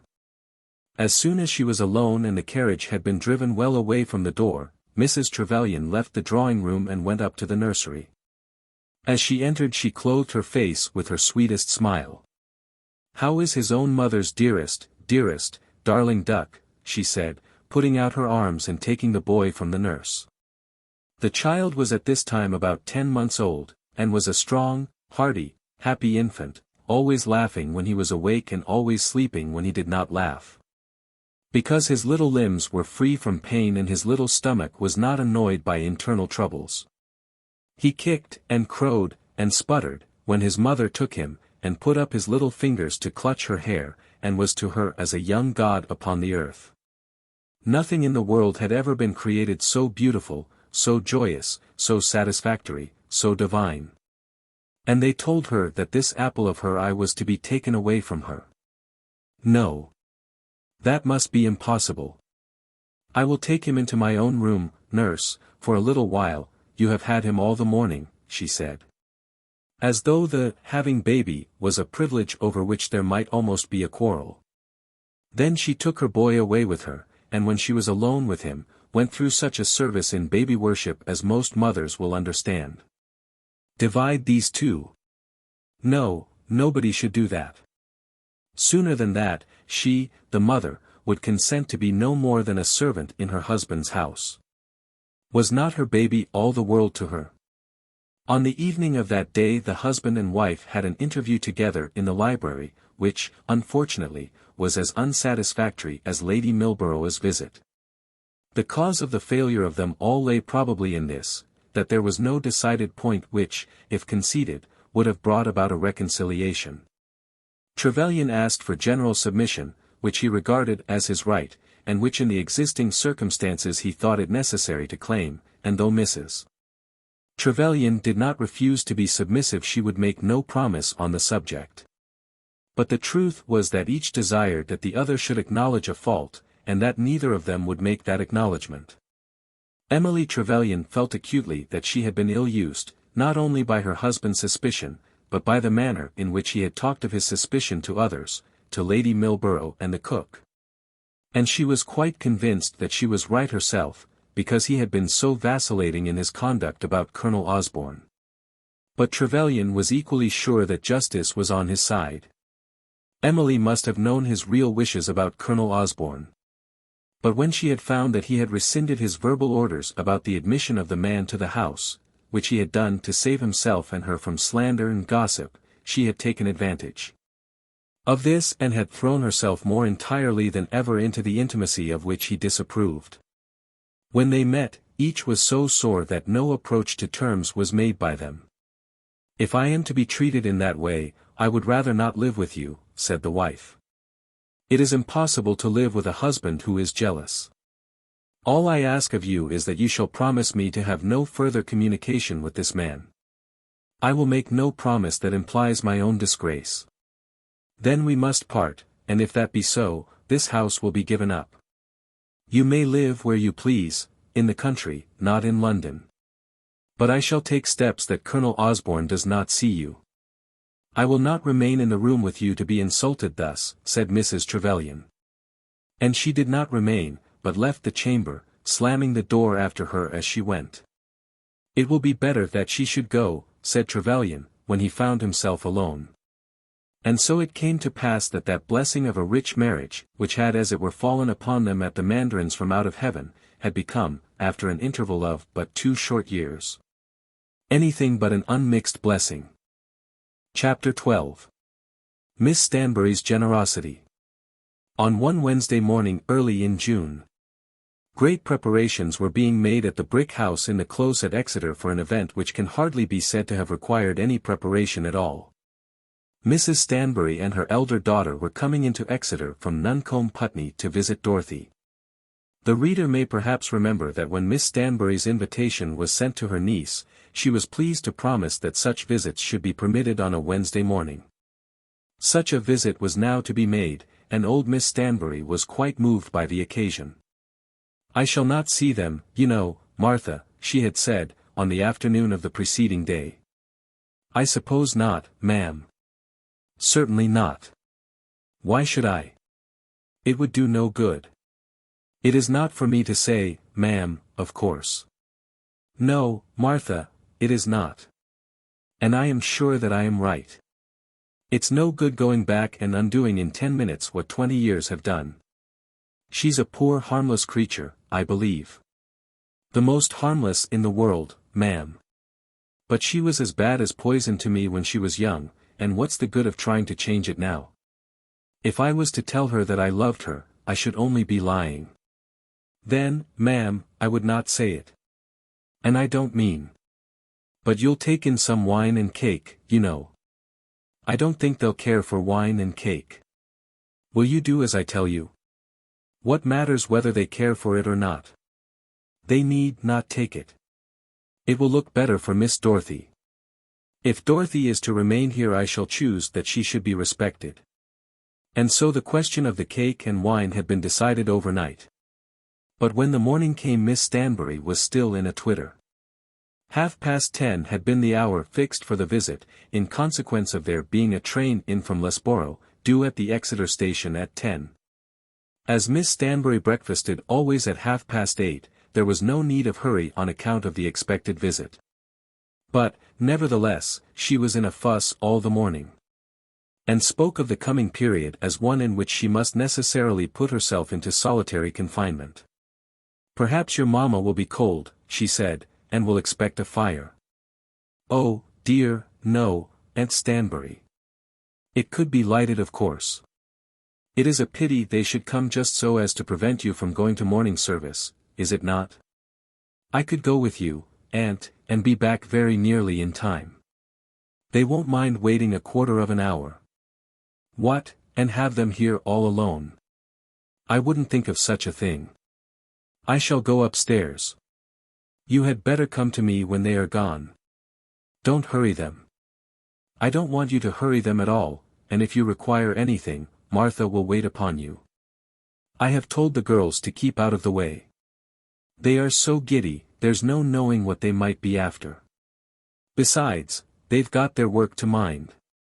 All this was very terrible to poor Dorothy, who had not as yet quite recovered from the original fear with which her aunt had inspired her, so terrible that she was almost sorry that her mother and sister were coming to her. When the knock was heard at the door, precisely as the cathedral clock was striking 10:30, to secure which punctuality, and thereby not to offend the owner of the mansion, Mrs. Stanbury and Priscilla had been walking about the close for the last 10 minutes, Miss Stanbury was still in the parlour. There they are, she exclaimed, jumping up. They haven't given a body much time to run away, have they, my dear?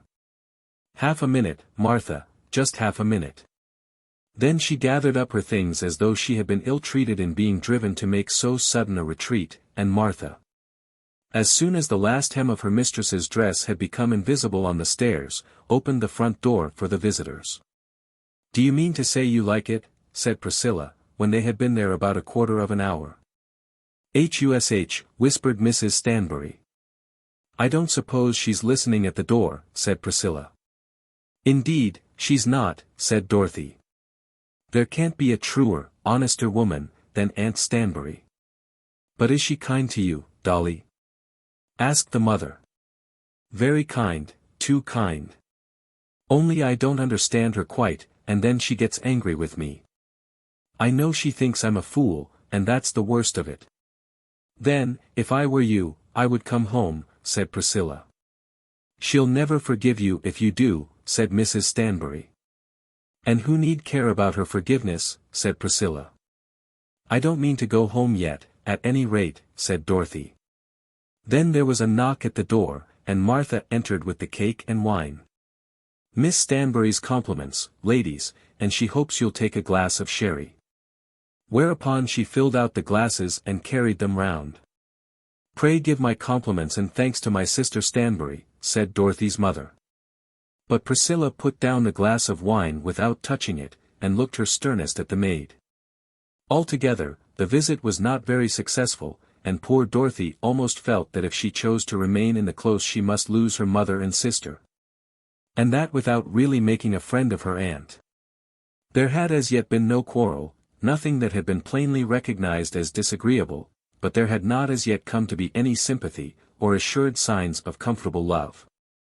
Miss Stanbury had declared more than once that it would do, but had not succeeded in showing in what the success consisted. When she was told that the two ladies were gone, she desired that Dorothy might be sent to her, and immediately began to make anxious inquiries. "Well, my dear, and what do they think of it?"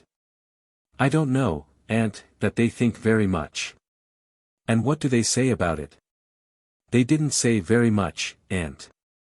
I was very glad to see Mamma and Priscilla. Perhaps I ought to tell you that Mamma gave me back the money I sent her."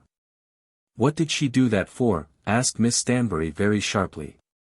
"Because she says that Hugh sends her now what she wants." Miss Stanbury, when she heard this, looked very sour. "I thought it best to tell you, you know. It will never come to any good, got in that way, never." "But, Aunt Stanbury, isn't it good of him to send it?" "I don't know. I suppose it's better than drinking, and smoking, and gambling. But I dare say he gets enough for that too. When a man, born and bred like a gentleman, condescends to let out his talents and education for such purposes, I dare say they are willing enough to pay him. The devil always does pay high wages. But that only makes it so much the worse.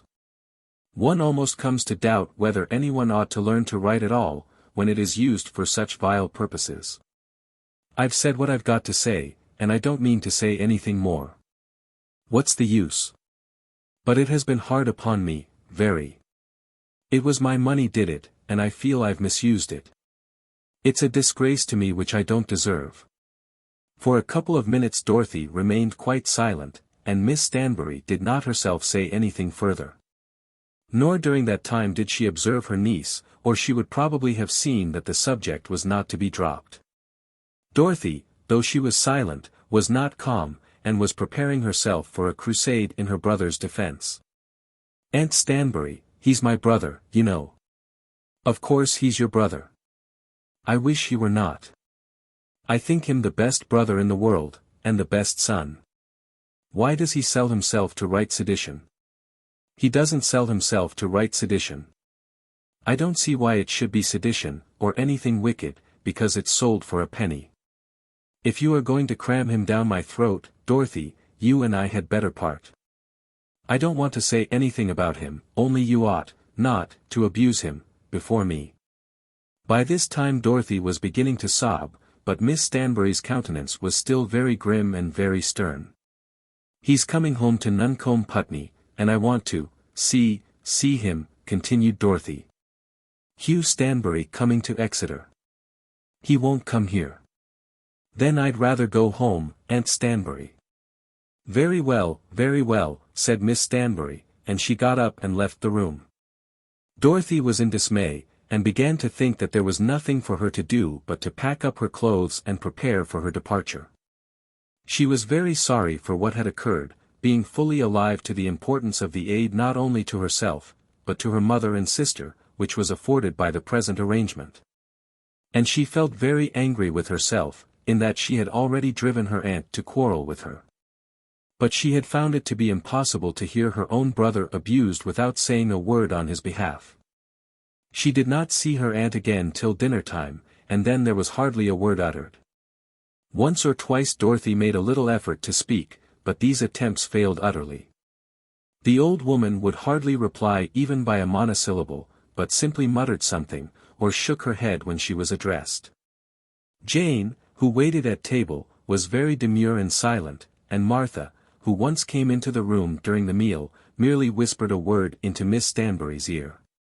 When the cloth was removed, and 2 glasses of port had been poured out by Miss Stanbury herself, Dorothy felt that she could endure this treatment no longer.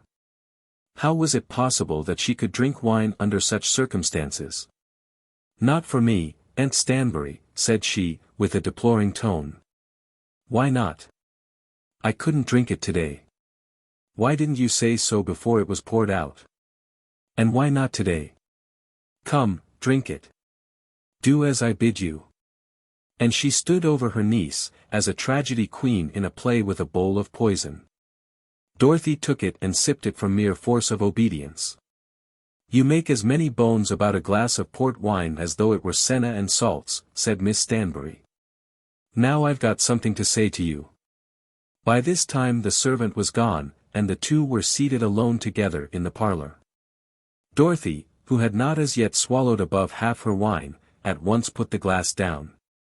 There was an importance in her aunt's tone which frightened her, and made her feel that some evil was coming.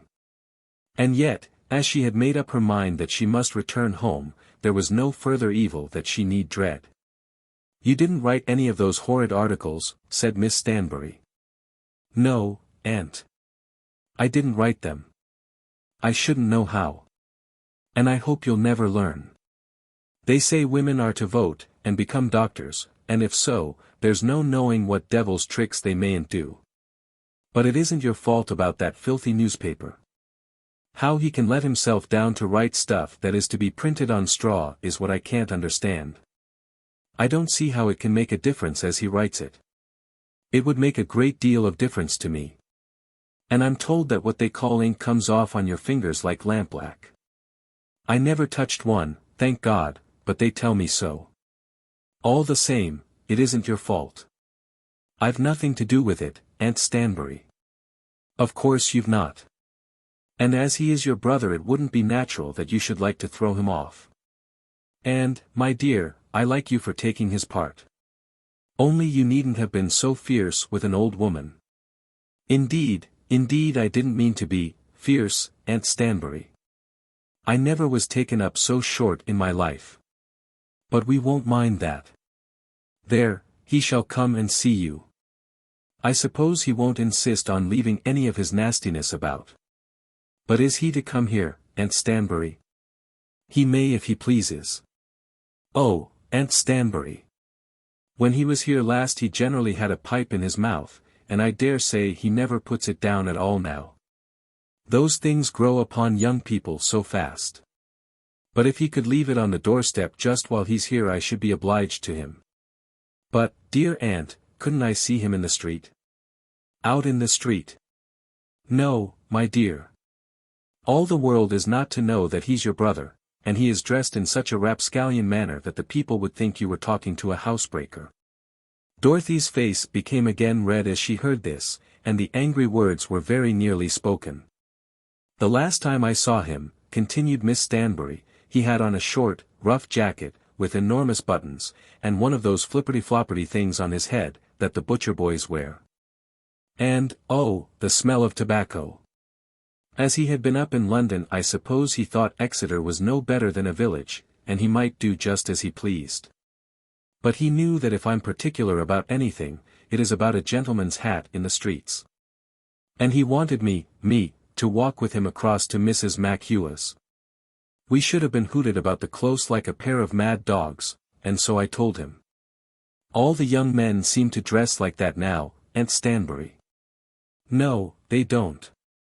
Mr. Gibson doesn't dress like that. But he's a clergyman, Aunt Stanbury. Perhaps I'm an old fool. I dare say I am, and of course that's what you mean. At any rate I'm too old to change, and I don't mean to try.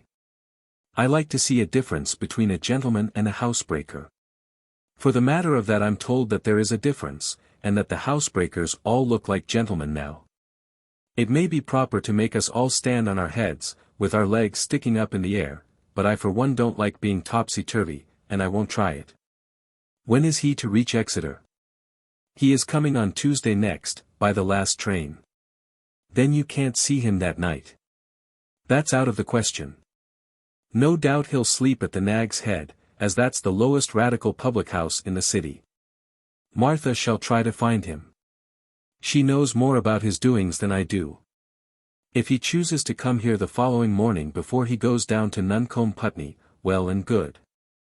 I shall wait up till Martha comes back from the train on Tuesday night, and hear. Dorothy was of course full of gratitude and thanks, but yet she felt almost disappointed by the result of her aunt's clemency on the matter. She had desired to take her brother's part, and it had seemed to her as though she had done so in a very lukewarm manner.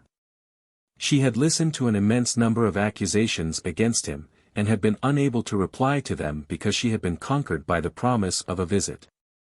And now it was out of the question that she should speak of going. Her aunt had given way to her, and of course had conquered her. Late on the Tuesday evening, after 10 o'clock, Hugh Stanbury was walking round the close with his aunt's old servant. He had not put up at that dreadfully radical establishment of which Miss Stanbury was so much afraid, but had taken a bedroom at the Railway Inn. From there he had walked up to the close with Martha, and now was having a few last words with her before he would allow her to return to the house. "I suppose she'd as soon see the devil as see me," said Hugh. "If you speak in that way, Mr. Hugh, I won't listen to you. And yet I did everything I could to please her. And I don't think any boy ever loved an old woman better than I did her. That was while she used to send you cakes, and ham, and jam to school, Mr. Hugh. Of course it was, and while she sent me flannel waistcoats to Oxford. But when I didn't care any longer for cakes or flannel then she got tired of me. It is much better as it is, if she'll only be good to Dorothy. She never was bad to anybody, Mr. Hugh. But I don't think an old lady like her ever takes to a young woman as she does to a young man, if only he'll let her have a little more of her own way than you would. It's my belief that you might have had it all for your own some day, if you'd done as you ought." "That's nonsense, Martha. She means to leave it all to the Burgesses. I've heard her say so." "Say so, yes. People don't always do what they say. If you'd managed rightly you might have it all, and so you might now. I'll tell you what, old girl, I shan't try. Live for the next 20 years under her apron strings, that I may have the chance at the end of it of cutting some poor devil out of his money. Do you know the meaning of making a score off your own bat, Martha?" "No, I don't, and if it's anything you're like to do, I don't think I should be the better for learning, by all accounts. And now if you please, I'll go in. Good night, Martha. My love to them both, and say I'll be there tomorrow exactly at 9:30. You'd better take it. It won't turn to slate stone. It hasn't come from the old gentleman. I don't want anything of that kind, Mr. Hugh, indeed I don't." "Nonsense. If you don't take it you'll offend me. I believe you think I'm not much better than a schoolboy still. I don't think you're half so good, Mr. Hugh," said the old servant, sticking the sovereign which Hugh had given her in under her glove as she spoke. On the next morning that other visit was made at the brick house, and Miss Stanbury was again in a fuss. On this occasion, however, she was in a much better humour than before, and was full of little jokes as to the nature of the visitation. Of course, she was not to see her nephew herself, and no message was to be delivered from her, and none was to be given to her from him. But an accurate report was to be made to her as to his appearance, and Dorothy was to be enabled to answer a variety of questions respecting him after he was gone. "Of course, I don't want to know anything about his money," Miss Stanbury said, "only I should like to know how much these people can afford to pay for their penny trash." On this occasion she had left the room and gone upstairs before the knock came at the door, but she managed, by peeping over the balcony, to catch a glimpse of the flipperty-flopperty hat which her nephew certainly had with him on this occasion. Hugh Stanbury had great news for his sister. The cottage in which Mrs. Stanbury lived at Nuncombe, Putney, was the tiniest little dwelling in which a lady and her 2 daughters ever sheltered themselves. There was, indeed, a sitting-room, 2 bedrooms, and a kitchen. But they were all so diminutive in size that the cottage was little more than a cabin. But there was a house in the village, not large indeed, but eminently respectable, 3 stories high, covered with ivy, having a garden behind it and generally called the Clock House, because there had once been a clock upon it. This house had been lately vacated, and Hugh informed his sister that he was thinking of taking it for his mother's accommodation. Now, the late occupants of the Clock House, at Nuncombe, Putney, had been people with 500 or 600 a year. Had other matters been in accordance, the house would almost have entitled them to consider themselves as county people. A gardener had always been kept there, and a cow. The Clock House for Mamma. Well, yes. Don't say a word about it as yet to Aunt Stanbury, as she'll think that I've sold myself altogether to the old gentleman. But, Hugh, how can Mamma live there? The fact is, Dorothy, there is a secret. I can't tell you quite yet. Of course, you'll know it, and everybody will know it, if the thing comes about. But as you won't talk, I will tell you what most concerns ourselves. And am I to go back? Certainly not, if you will take my advice. Stick to your aunt. You don't want to smoke pipes, and wear Tom and Jerry hats, and write for the penny newspapers. Now Hugh Stanbury's secret was this: that Louis Trevelyan's wife and sister-in-law were to leave the house in Curzon Street, and come and live at Nuncombe, Putney, with Mrs. Stanbury and Priscilla. Such, at least, was the plan to be carried out, if Hugh Stanbury should be successful in his present negotiations.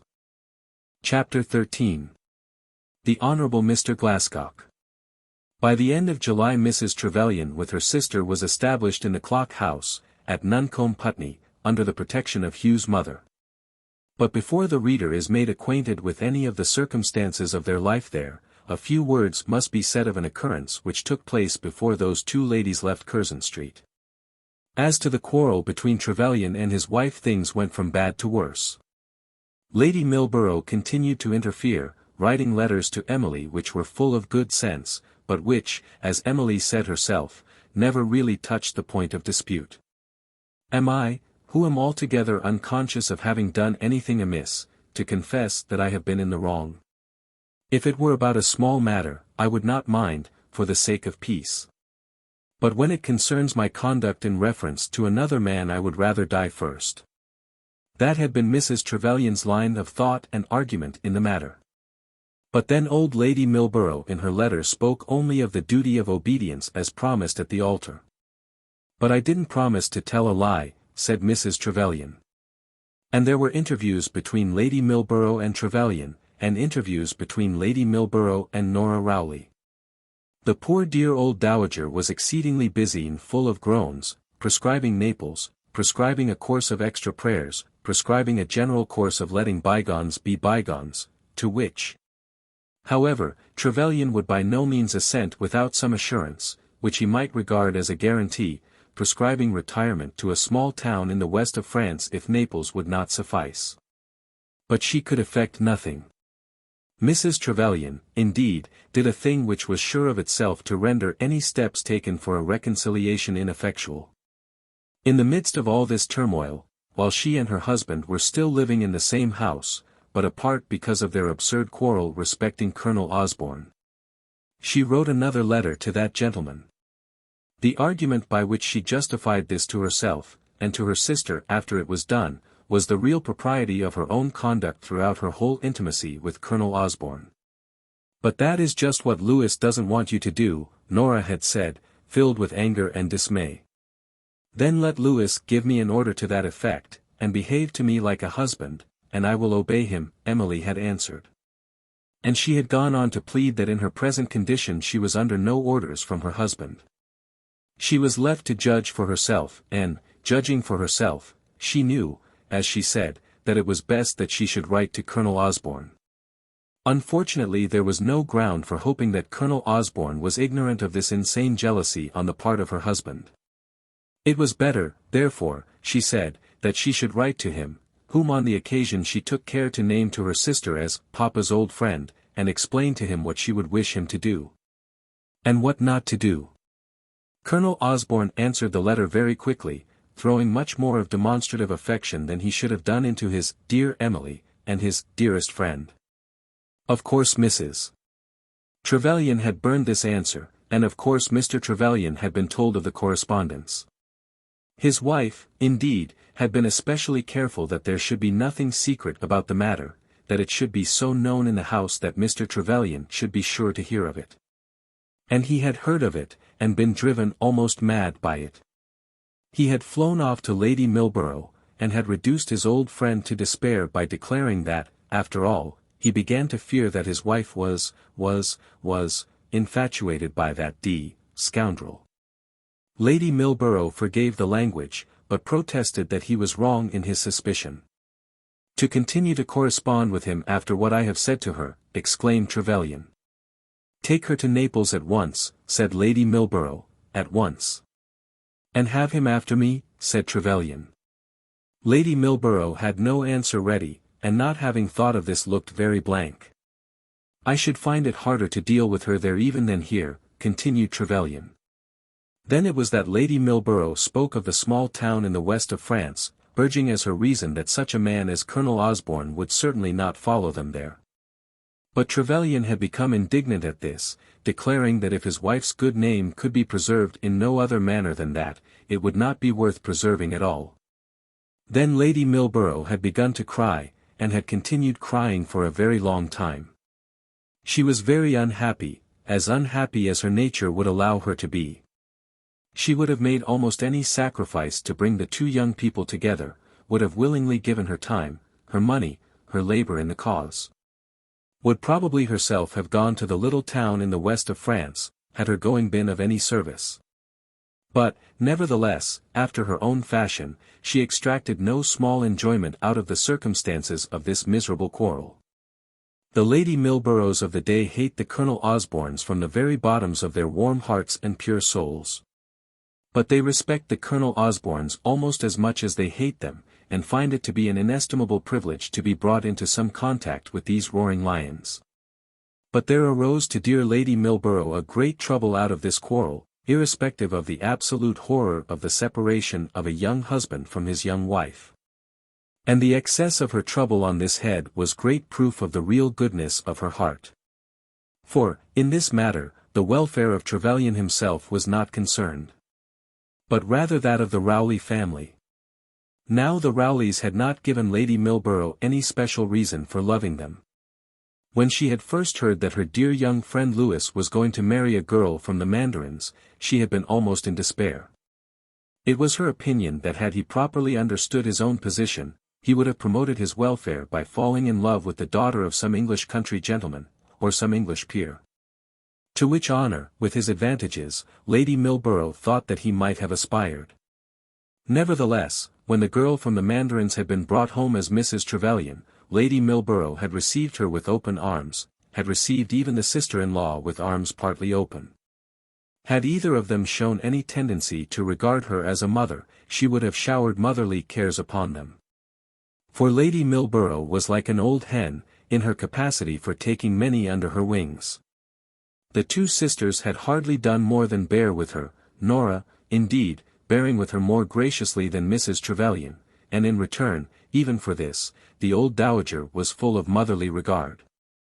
Now she knew well that Mr. Glascock was over head and ears in love with Nora Rowley. It only wanted the slightest management and the easiest discretion to bring him on his knees, with an offer of his hand. And, then, how much that hand contained! How much, indeed, as compared with that other hand, which was to be given in return, and which was, to speak the truth, completely empty. Mr. Glascock was the heir to a peer, was the heir to a rich peer, was the heir to a very, very old peer. He was in Parliament. The world spoke well of him. He was not, so to say, by any means an old man himself. He was good-tempered, reasonable, easily led, and yet by no means despicable. On all subjects connected with land, he held an opinion that was very much respected, and was supposed to be a thoroughly good specimen of an upper-class Englishman. Here was a suitor. But it was not to be supposed that such a man as Mr. Glascock would be so violently in love as to propose to a girl whose nearest known friend and female relation was misbehaving herself. Only they who have closely watched the natural uneasiness of human hens can understand how great was Lady Milborough's anxiety on this occasion. Marriage to her was a thing always delightful to contemplate.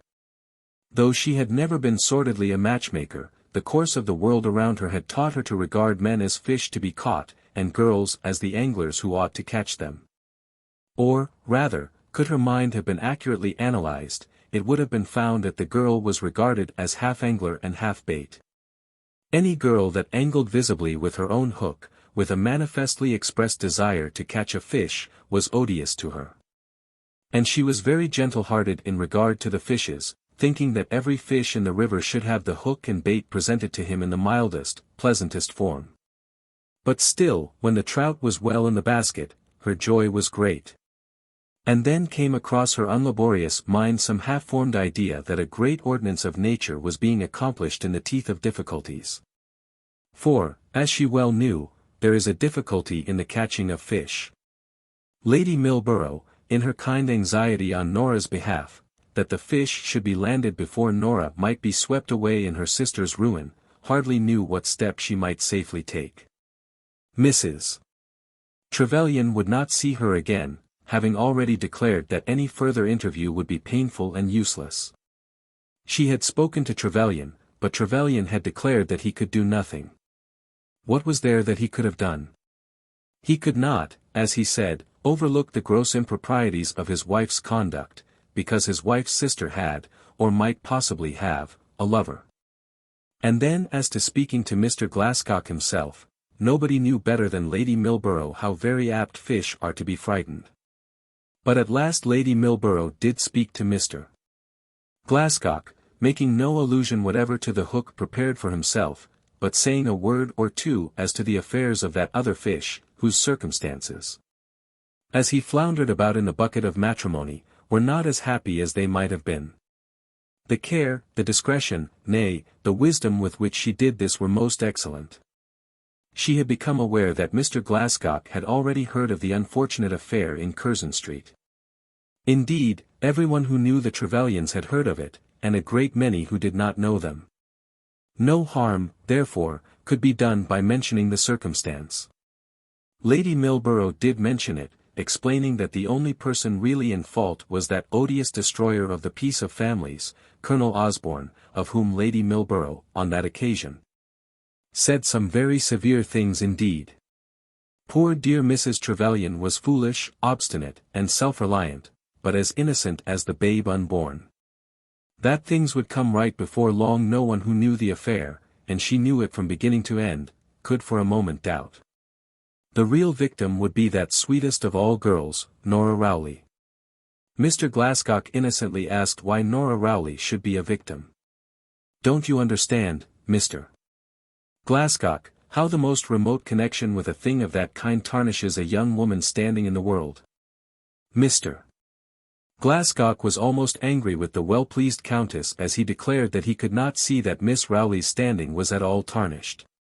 And old Lady Milborough, when he got up and left her, felt that she had done a good morning's work. If Nora could have known it all, Nora ought to have been very grateful, for Mr. Glascock got into a cab in Eccleston Square and had himself driven direct to Curzon Street. He himself believed that he was at that moment only doing the thing which he had for some time past resolved that he would do. But we perhaps may be justified in thinking that the actual resolution was first fixed by the discretion of Lady Milborough's communication. At any rate he arrived in Curzon Street with his mind fully resolved, and had spent the minutes in the cab considering how he had better perform the business in hand. He was at once shown into the drawing-room, where he found the two sisters, and Mrs. Trevelyan, as soon as she saw him, understood the purpose of his coming. There was an air of determination about him, a manifest intention of doing something, an absence of that vagueness which almost always flavors a morning visit. This was so strongly marked that Mrs. Trevelyan felt that she would have been almost justified in getting up and declaring that, as this visit was paid to her sister, she would retire. But any such declaration on her part was unnecessary, as Mr. Glascock had not been in the room 3 minutes before he asked her to go. By some clever device of his own, he got her into the back room and whispered to her that he wanted to say a few words in private to her sister. "Oh, certainly," said Mrs. Trevelyan, smiling. "I dare say you may guess what they are," said he. "I don't know what chance I may have." "I can tell you nothing about that," she replied, "as I know nothing. But you have my good wishes." And then she went. It may be presumed that gradually some idea of Mr. Glascock's intention had made its way into Nora's mind by the time that she found herself alone with that gentleman. Why else had he brought into the room with him that manifest air of a purpose? Why else had he taken the very strong step of sending the lady of the house out of her own drawing-room?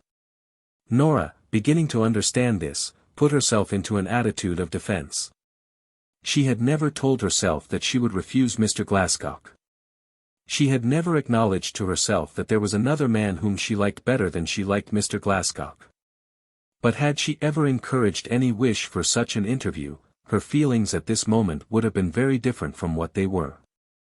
As it was, she would have given much to postpone it, so that she might have asked herself questions, and have discovered whether she could reconcile herself to do that which, no doubt, all her friends would commend her for doing. Of course, it was clear enough to the mind of the girl that she had her fortune to make, and that her beauty and youth were the capital on which she had to found it. She had not lived so far from all taint of corruption as to feel any actual horror at the idea of a girl giving herself to a man, not because the man had already, by his own capacities in that direction, forced her heart from her, but because he was one likely to be at all points a good husband. Had all this affair concerned any other girl, any friend of her own, and had she known all the circumstances of the case, she would have had no hesitation in recommending that other girl to marry Mr. Glascock. A girl thrown out upon the world without a shilling must make her hay while the sun shines. But, nevertheless, there was something within her bosom which made her long for a better thing than this.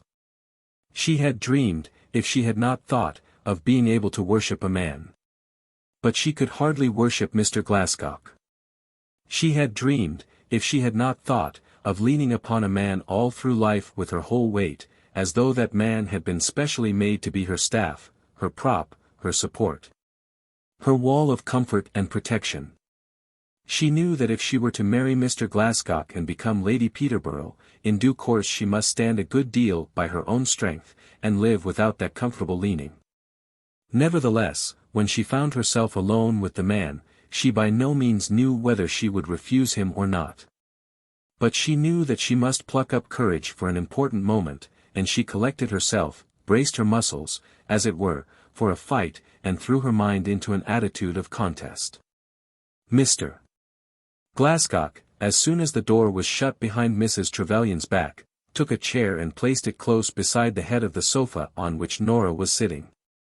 "Miss Rowley," he said, "you and I have known each other now for some months, and I hope you have learned to regard me as a friend." "Oh, yes, indeed," said Nora, with some spirit. "It has seemed to me that we have met as friends, and I can most truly say for myself, that I have taken the greatest possible pleasure in your acquaintance. It is not only that I admire you very much," he looked straight before him as he said this, and moved about the point of the stick which he was holding in both his hands, "it is not only that, perhaps not chiefly that, though I do admire you very much. But the truth is, that I like everything about you." Nora smiled, but she said nothing. It was better, she thought, to let him tell his story. But his mode of telling it was not without its efficacy. It was not the simple praise which made its way with her but a certain tone in the words which seemed to convince her that they were true. If he had really found her, or fancied her to be what he said, there was a manliness in his telling her so in the plainest words that pleased her much. "I know," continued he, that this is a very bald way of telling, of pleading, my cause, but I don't know whether a bald way may not be the best, if it can only make itself understood to be true. Of course, Miss Rowley, you know what I mean. As I said before, you have all those things which not only make me love you, but which make me like you also. If you think that you can love me, say so. And, as long as I live, I will do my best to make you happy as my wife. There was a clearness of expression in this, and a downright surrender of himself, which so flattered her and so fluttered her that she was almost reduced to the giving of herself up because she could not reply to such an appeal in language less courteous than that of agreement.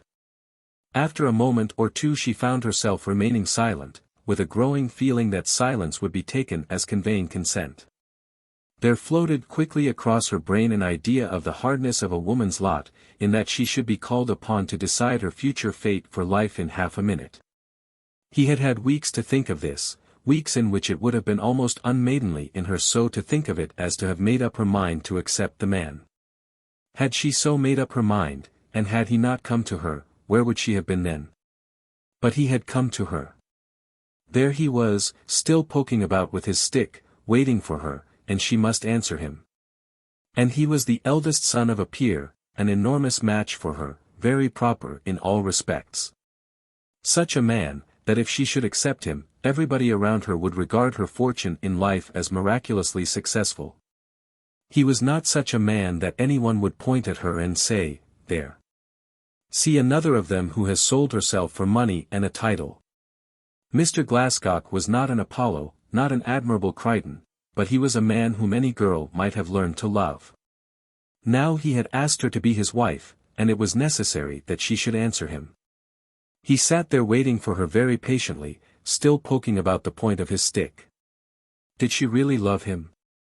Though she was so pressed by consideration of time, she did find a moment in which to ask herself the question. With a quick turn of an eye she glanced at him, to see what he was like. Up to this moment, though she knew him well, she could have given no details of his personal appearance. He was a better-looking man than Hugh Stanbury, so she told herself with a passing thought. But he lacked, what was it that he lacked? Was it youth, or spirit, or strength, or was it some outward sign of an inward gift of mind? Was it that he was heavy while Hugh was light? Was it that she could find no fire in his eye, while Hugh's eyes were full of flashing? Or was it that for her, especially for her, Hugh was the appointed staff and appropriate wall of protection? Be all that as it might, she knew at the moment that she did love, not this man, but that other who was writing articles for the Daily Record. She must refuse the offer that was so brilliant, and give up the idea of reigning as queen at Monkham's. "Oh, Mr. Glascock," she said, "I ought to answer you more quickly." "No, dearest. Not more quickly than suits you. Nothing ever in this world can be more important both to you and to me. If you want more time to think of it, take more time." "No, Mr. Glascock, I do not. I don't know why I should have paused. Is not the truth best?" "Yes, certainly the truth is best. I do not love you. Pray understand me." "I understand it too well, Miss Rowley."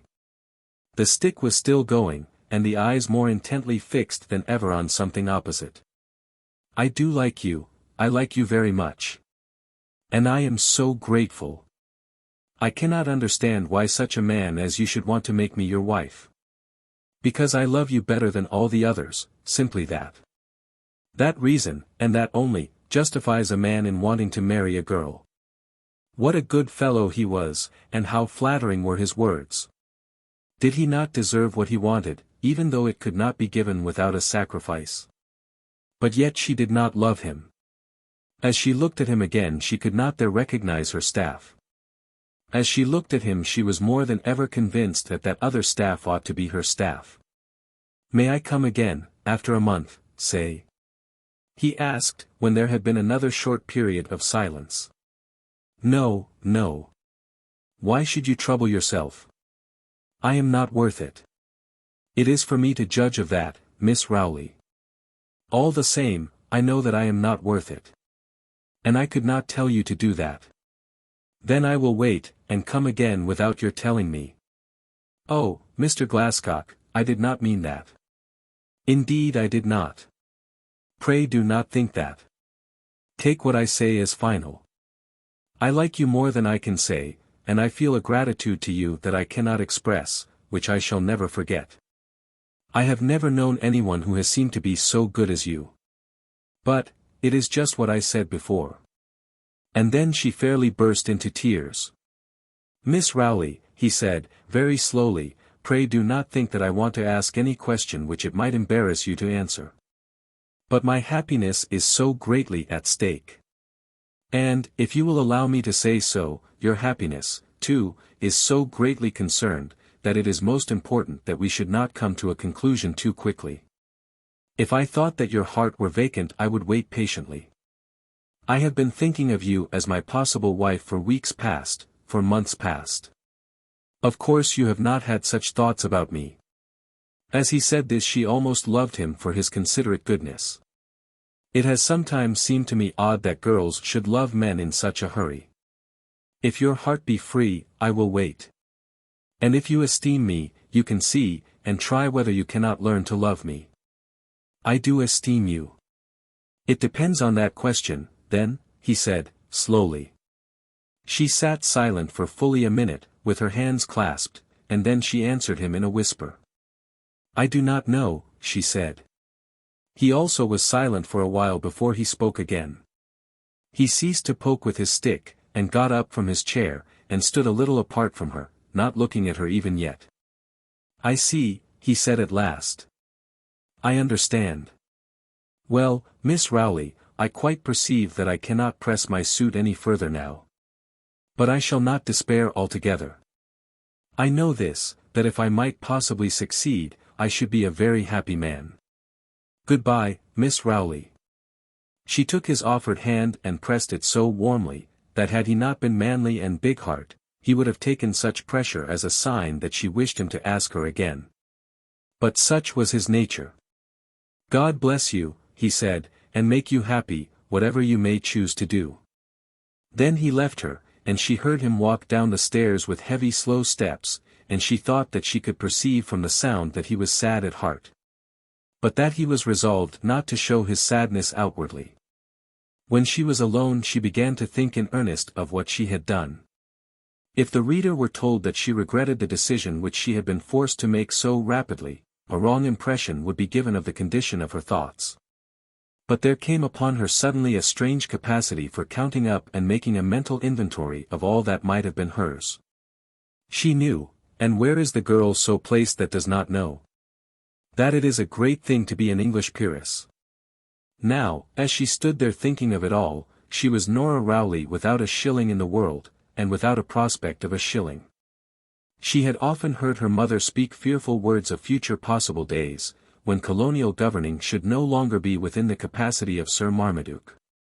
She had been taught from a very early age that all the material prosperity of her life must depend on matrimony. She could never be comfortably disposed of in the world, unless some fitting man who possessed those things of which she was so bare, should wish to make her his wife. Now there had come a man so thoroughly fitting, so marvellously endowed, that no worldly blessing would have been wanting. Mr. Glascock had more than once spoken to her of the glories of Monkham's. She thought of Monkham's now more than she had ever thought of the place before. It would have been a great privilege to be the mistress of an old-time honored mansion, to call oaks and elms her own, to know that acres of gardens were submitted to her caprices. To look at herds of cows and oxen, and be aware that they lowed on her own pastures. And to have been the mother of a future peer of England, to have the nursing, and sweet custody and very making of a future senator, would not that have been much? And the man himself who would have been her husband was such a one that any woman might have trusted herself to him with perfect confidence. Now that he was gone she almost fancied that she did love him. Then she thought of Hugh Stanbury, sitting as he had described himself, in a little dark closet at the office of the Dar. In a very old inky shooting coat, with a tarnished square-cut cloth cap upon his head, with a short pipe in his mouth, writing at midnight for the next morning's impression. this or that article according to the order of his master, the tallow chandler. For the editor of the Daily Record was a gentleman whose father happened to be a grocer in the city, and Hugh had been accustomed thus to describe the family trade.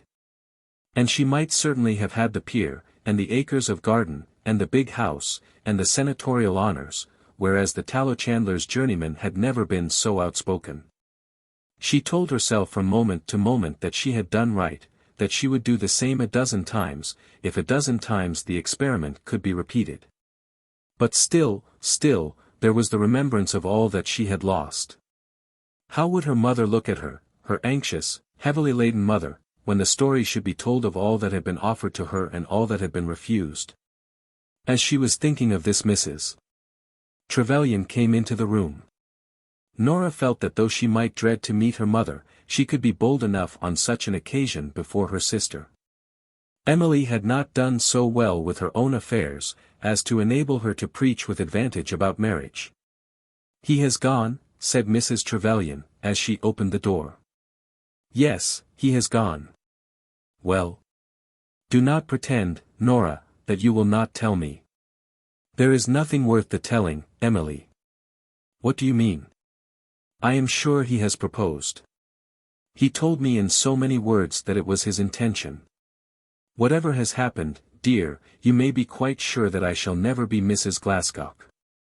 "Then you have refused him, because of Hugh Stanbury." "I have refused him, Emily, because I did not love him. Pray let that be enough."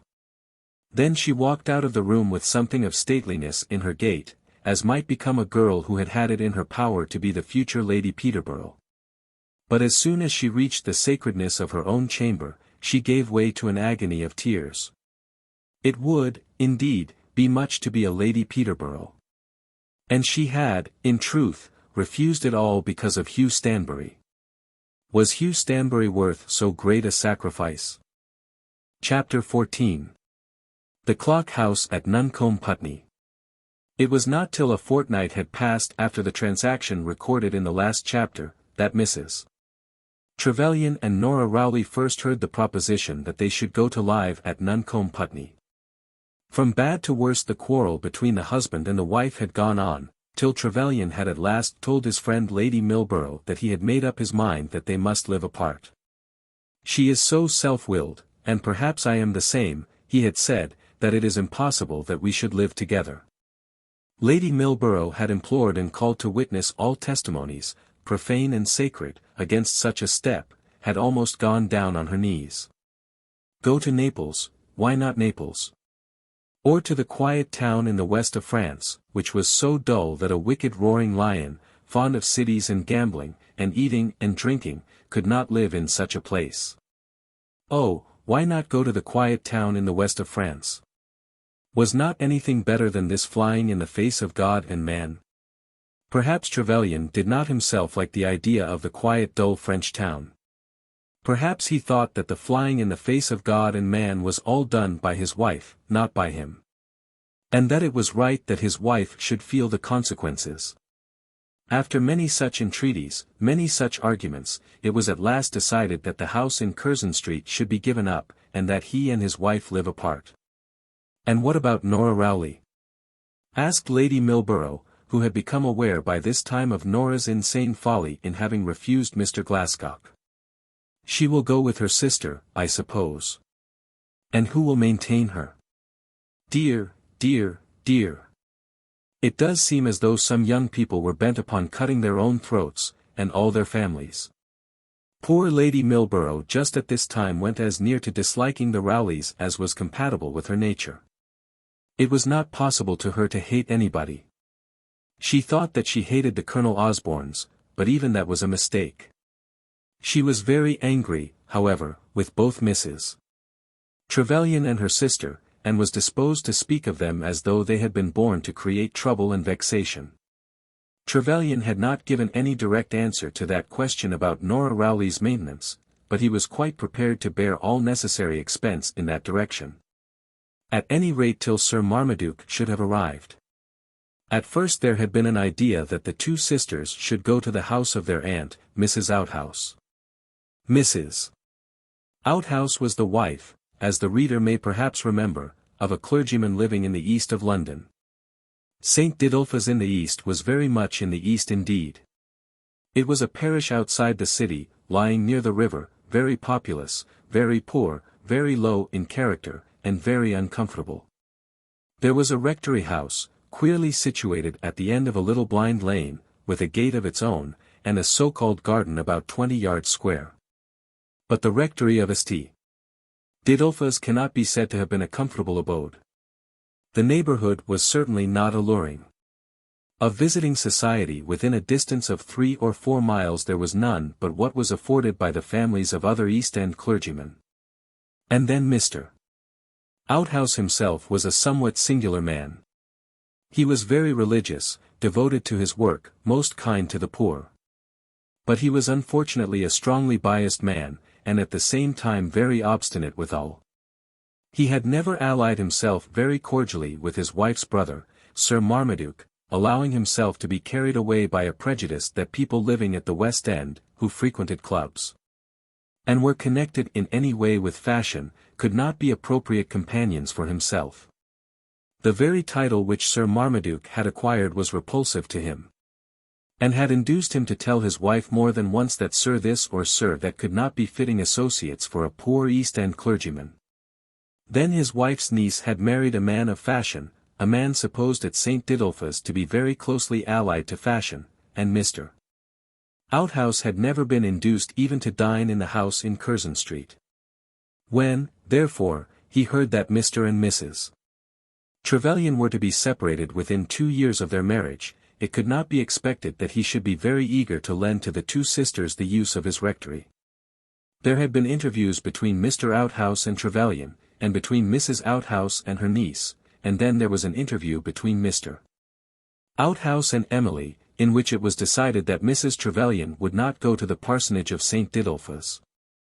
She had been very outspoken to her uncle, declaring that she by no means intended to carry herself as a disgraced woman. Mr. Outhouse had quoted St. Paul to her, "Wives, obey your husbands." Then she had got up and had spoken very angrily. "I look for support from you," she said, "as the man who is the nearest to me, till my father shall come." "But I cannot support you in what is wrong," said the clergyman. Then Mrs. Trevelyan had left the room, and would not see her uncle again. She carried things altogether with a high hand at this time. When old Mr. Bideawhile called upon her, her husband's ancient family lawyer, she told that gentleman that if it was her husband's will that they should live apart, it must be so. She could not force him to remain with her. She could not compel him to keep up the house in Curzon Street. She had certain rights, she believed. She spoke then, she said, of pecuniary rights, not of those other rights which her husband was determined, and was no doubt able, to ignore. She did not really know what those pecuniary rights might be, nor was she careful to learn their exact extent. She would thank Mr. Bideawhile to see that things were properly arranged. But of this her husband, and Mr. Bideawhile, might be quite sure, she would take nothing as a favour. She would not go to her uncle's house. She declined to tell Mr. Bideawhile why she had so decided, but she had decided. She was ready to listen to any suggestion that her husband might make as to her residence, but she must claim to have some choice in the matter. As to her sister, of course she intended to give Nora a home as long as such a home might be wanted. It would be very sad for Nora, but in existing circumstances such an arrangement would be expedient. She would not go into details as to expense. Her husband was driving her away from him, and it was for him to say what proportion of his income he would choose to give for her maintenance, for hers and for that of their child. She was not desirous of anything beyond the means of decent living, but of course she must for the present find a home for her sister as well as for herself. When speaking of her baby she had striven hard so to speak that Mr. Bideawhile should find no trace of doubt in the tones of her voice. And yet she had been full of doubt, full of fear. As Mr. Bideawhile had uttered nothing antagonistic to her wishes in this matter, had seemed to agree that wherever the mother went thither the child would go also, Mrs. Trevelyan had considered herself to be successful in this interview. The idea of a residence at Nuncombe Putney had occurred first to Trevelyan himself, and he had spoken of it to Hugh Stanbury. There had been some difficulty in this, because he had snubbed Stanbury grievously when his friend had attempted to do some work of gentle interference between him and his wife. And when he began the conversation, he took the trouble of stating, in the first instance, that the separation was a thing fixed, so that nothing might be urged on that subject. It is to be. You will understand that, he said, and if you think that your mother would agree to the arrangement, it would be satisfactory to me, and might, I think, be made pleasant to her. Of course, your mother would be made to understand that the only fault with which my wife is charged is that of indomitable disobedience to my wishes. Incompatibility of temper, suggested Stanbury. You may call it that if you please. Though I must say for myself that I do not think that I have displayed any temper to which a woman has a right to object. Then he had gone on to explain what he was prepared to do about money. He would pay, through Stanbury's hands, so much for maintenance and so much for house rent, on the understanding that the money was not to go into his wife's hands. I shall prefer, he said, to make myself, on her behalf, what disbursements may be necessary. I will take care that she receives a proper sum quarterly through Mr. Bideawhile for her own clothes, and for those of our poor boy. Then Stanbury had told him of the clock house, and there had been an agreement made between them. An agreement which was then, of course, subject to the approval of the ladies at Nuncombe Putney.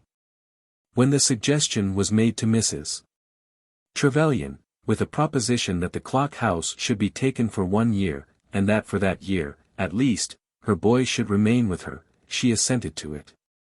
She did so with all the calmness that she was able to assume, but, in truth, almost everything seemed to have been gained, when she found that she was not to be separated from her baby.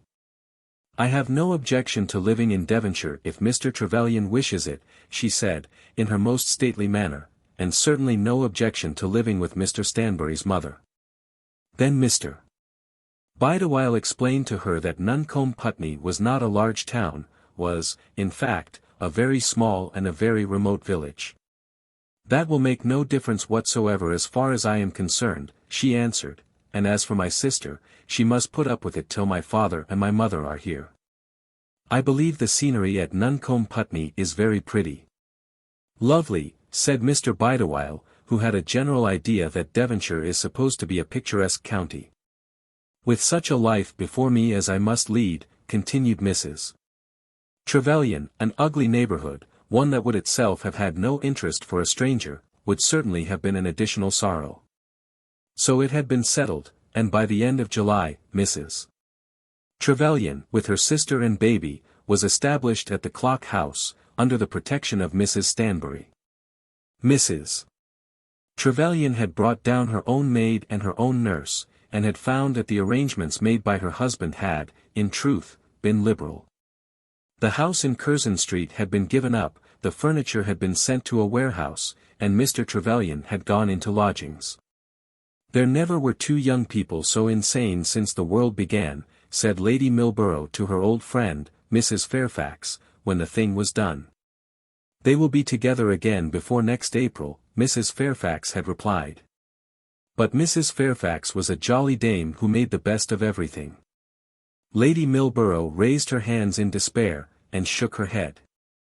I don't suppose, though, that Mr. Glascock will go to Devonshire after his lady love, said Mrs. Fairfax.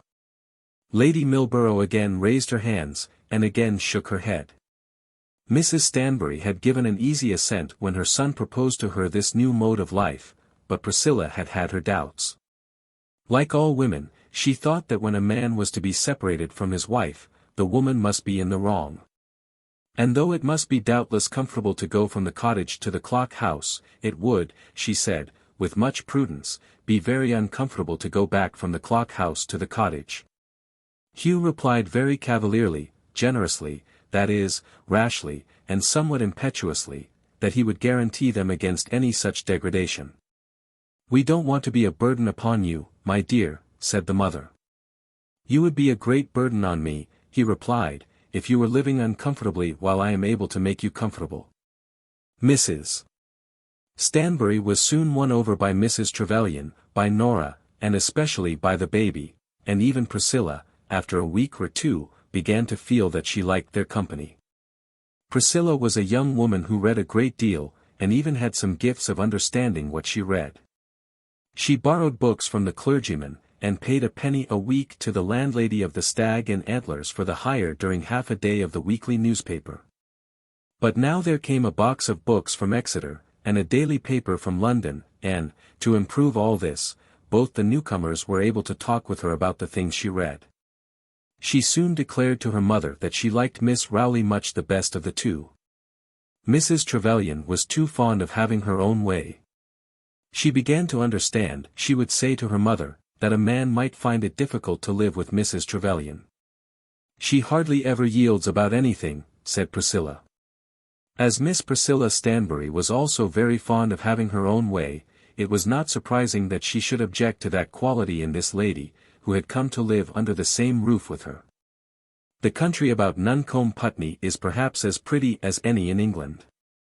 It is beyond the river Tyne, between that and Dartmoor, and is so lovely in all its variations of rivers, rivulets, broken ground, hills and dales, old broken, battered, time-worn timber, green knolls, rich pastures, and heathy common, that the wonder is that English lovers of scenery know so little of it.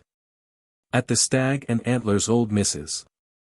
Crockett, than whom no old woman in the public line was ever more generous, more peppery, or more kind, kept 2 clean bedrooms, and could cook a leg of Dartmoor mutton and make an apple pie against any woman in Devonshire.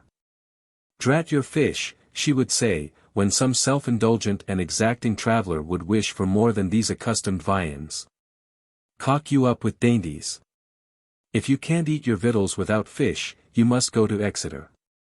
And then you'll get it stinking mayhap. Now Priscilla Stanbury and Mrs.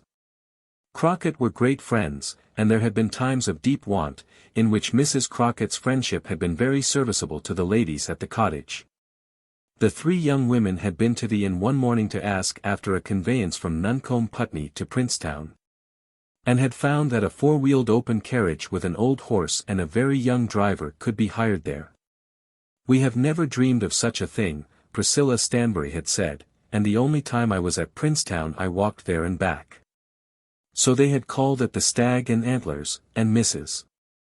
Crockett had told them her mind upon several matters. What a dear old woman, said Nora, as they came away, having made their bargain for the open carriage. I think she takes quite enough upon herself, you know, said Mrs. Trevelyan. She is a dear old woman, said Priscilla, not attending at all to the last words that had been spoken. She is one of the best friends I have in the world. If I were to say the best out of my own family, perhaps I should not be wrong. But she uses such very odd language for a woman, said Mrs. Trevelyan. Now Mrs. Crockett had certainly drat and darned the boy, who wouldn't come as fast as she had wished, and had laughed at Mrs. Trevelyan very contemptuously, when that lady had suggested that the urchin, who was at last brought forth, might not be a safe charioteer down some of the hills. I suppose I'm used to it, said Priscilla. At any rate I know I like it. And I like her. I dare say she's a good sort of woman, said Mrs. Trevelyan, only. I am not saying anything about her being a good woman now, said Priscilla, interrupting the other with some vehemence, but only that she is my friend. I liked her of all things, said Nora. Has she lived here always? Yes, all her life. The house belonged to her father and to her grandfather before her, and I think she says she has never slept out of it a dozen times in her life. Her husband is dead, and her daughters are married away, and she has the great grief and trouble of a ne'er-do-well son. He's away now, and she's all alone. Then after a pause, she continued. I dare say it seems odd to you, Mrs. Trevelyan, that we should speak of the innkeeper as a dear friend, but you must remember that we have been poor among the poorest, and are so indeed now. We only came into our present house to receive you. That is where we used to live, and she pointed to the tiny cottage, which now that it was dismantled and desolate, looked to be doubly poor. There have been times when we should have gone to bed very hungry if it had not been for Mrs. Crockett. Later in the day Mrs. Trevelyan, finding Priscilla alone, had apologized for what she had said about the old woman. "I was very thoughtless and forgetful, but I hope you will not be angry with me. I will be ever so fond of her if you will forgive me." "Very well," said Priscilla, smiling, "on those conditions I will forgive you." And from that time there sprang up something like a feeling of friendship between Priscilla and Mrs. Trevelyan. Nevertheless Priscilla was still of opinion that the clock house arrangement was dangerous, and should never have been made, and Mrs. Stanbury, always timid of her own nature, began to fear that it must be so, as soon as she was removed from the influence of her son. She did not see much even of the few neighbors who lived around her, but she fancied that people looked at her in church as though she had done that which she ought not to have done. In taking herself to a big and comfortable house for the sake of lending her protection to a lady who was separated from her husband.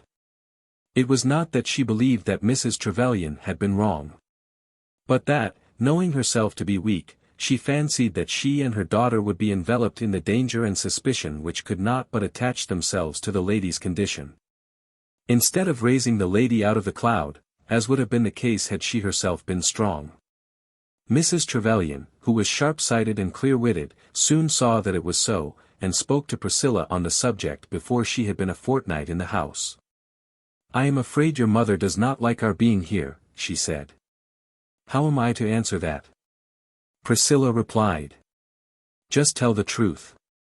The truth is so uncivil. At first I did not like it. I disliked it very much." "Why did you give way?" "I didn't give way. Hugh talked my mother over. Mama does what I tell her, except when Hugh tells her something else. I was afraid, because, down here, knowing nothing of the world, I didn't wish that we, little people, should be mixed up in the quarrels and disagreements of those who are so much bigger. I don't know who it is that is big in this matter. You are big, at any rate by comparison. But now it must go on. The house has been taken, and my fears are over as regards you. What you observe in Mama is only the effect, not yet quite worn out, of what I said before you came. You may be quite sure of this, that we neither of us believe a word against you. Your position is a very unfortunate one, but if it can be remedied by your staying here with us, pray stay with us."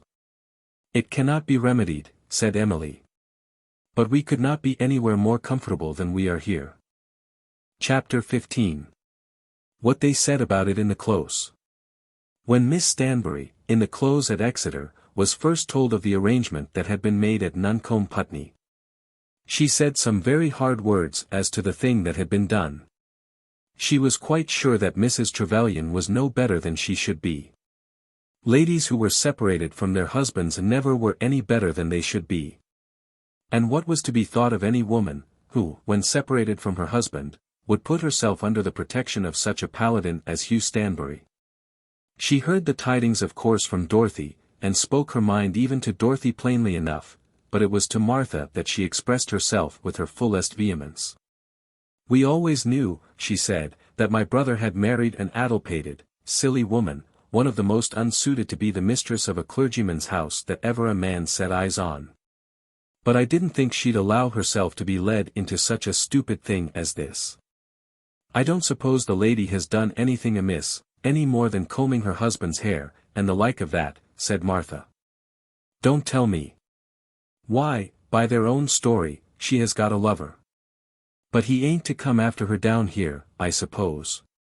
And as for lovers, ma'am, I'm told that the most of 'em have 'em up in London. But it don't mean much, only just idle talking and gallivanting.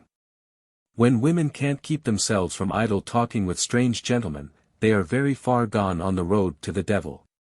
That's my notion. And that was everybody's notion a few years ago. But now, what with divorce bills, and women's rights, and penny papers, and false hair, and married women being just like giggling girls, and giggling girls knowing just as much as married women. When a woman has been married a year or two she begins to think whether she mayn't have more fun for her money by living apart from her husband. Miss Dorothy says, 'Oh, Bother what Miss Dorothy says. Miss Dorothy only knows what it has suited that scamp, her brother, to tell her. I understand this woman has come away because of a lover. And if that's so, my sister-in-law is very wrong to receive her. The temptation of the clock house has been too much for her. It's not my doing, that's all. That evening Miss Stanbury and Dorothy went out to tea at the house of Mrs. Machew, and there the matter was very much discussed. The family of the Trevelyan's was known by name in these parts, and the fact of Mrs. Trevelyan having been sent to live in a Devonshire village, with Devonshire ladies who had a relation in Exeter so well esteemed as Miss Stanbury of the Close, were circumstances of themselves sufficient to ensure a considerable amount of prestige at the city tea-table for the tidings of this unfortunate family quarrel. Some reticence was of course necessary because of the presence of Miss Stanbury and of Dorothy. To Miss Stanbury herself Mrs. Machew and Mrs. Crombie, of Kronstadt House, did not scruple to express themselves very plainly, and to whisper a question as to what was to be done should the lover make his appearance at Nuncombe Putney. But they who spoke of the matter before Dorothy, were at first more charitable, or, at least, more forbearing. Mr. Gibson, who was one of the minor canons, and the two Miss Frenches from Heavitree, who had the reputation of hunting unmarried clergymen in couples, seemed to have heard all about it. When Mrs. Machew and Miss Stanbury, with Mr. and Mrs. Crombie, had seated themselves at their whist table, the younger people were able to express their opinions without danger of interruption or of rebuke. It was known to all Exeter by this time, that Dorothy Stanbury's mother had gone to the clock house, and that she had done so in order that Mrs. Trevelyan might have a home. But it was not yet known whether anybody had called upon them. There was Mrs. Merton, the wife of the present parson of Nuncombe, who had known the Stanburys for the last 20 years. And there was Mrs. Ellison of Lesborough, who lived only 4 miles from Nuncombe, and who kept a pony carriage. It would be a great thing to know how these ladies had behaved in so difficult and embarrassing a position. Mrs. Trevelyan and her sister had now been at Nuncombe Putney for more than a fortnight, and something in that matter of calling must have been done, or have been left undone.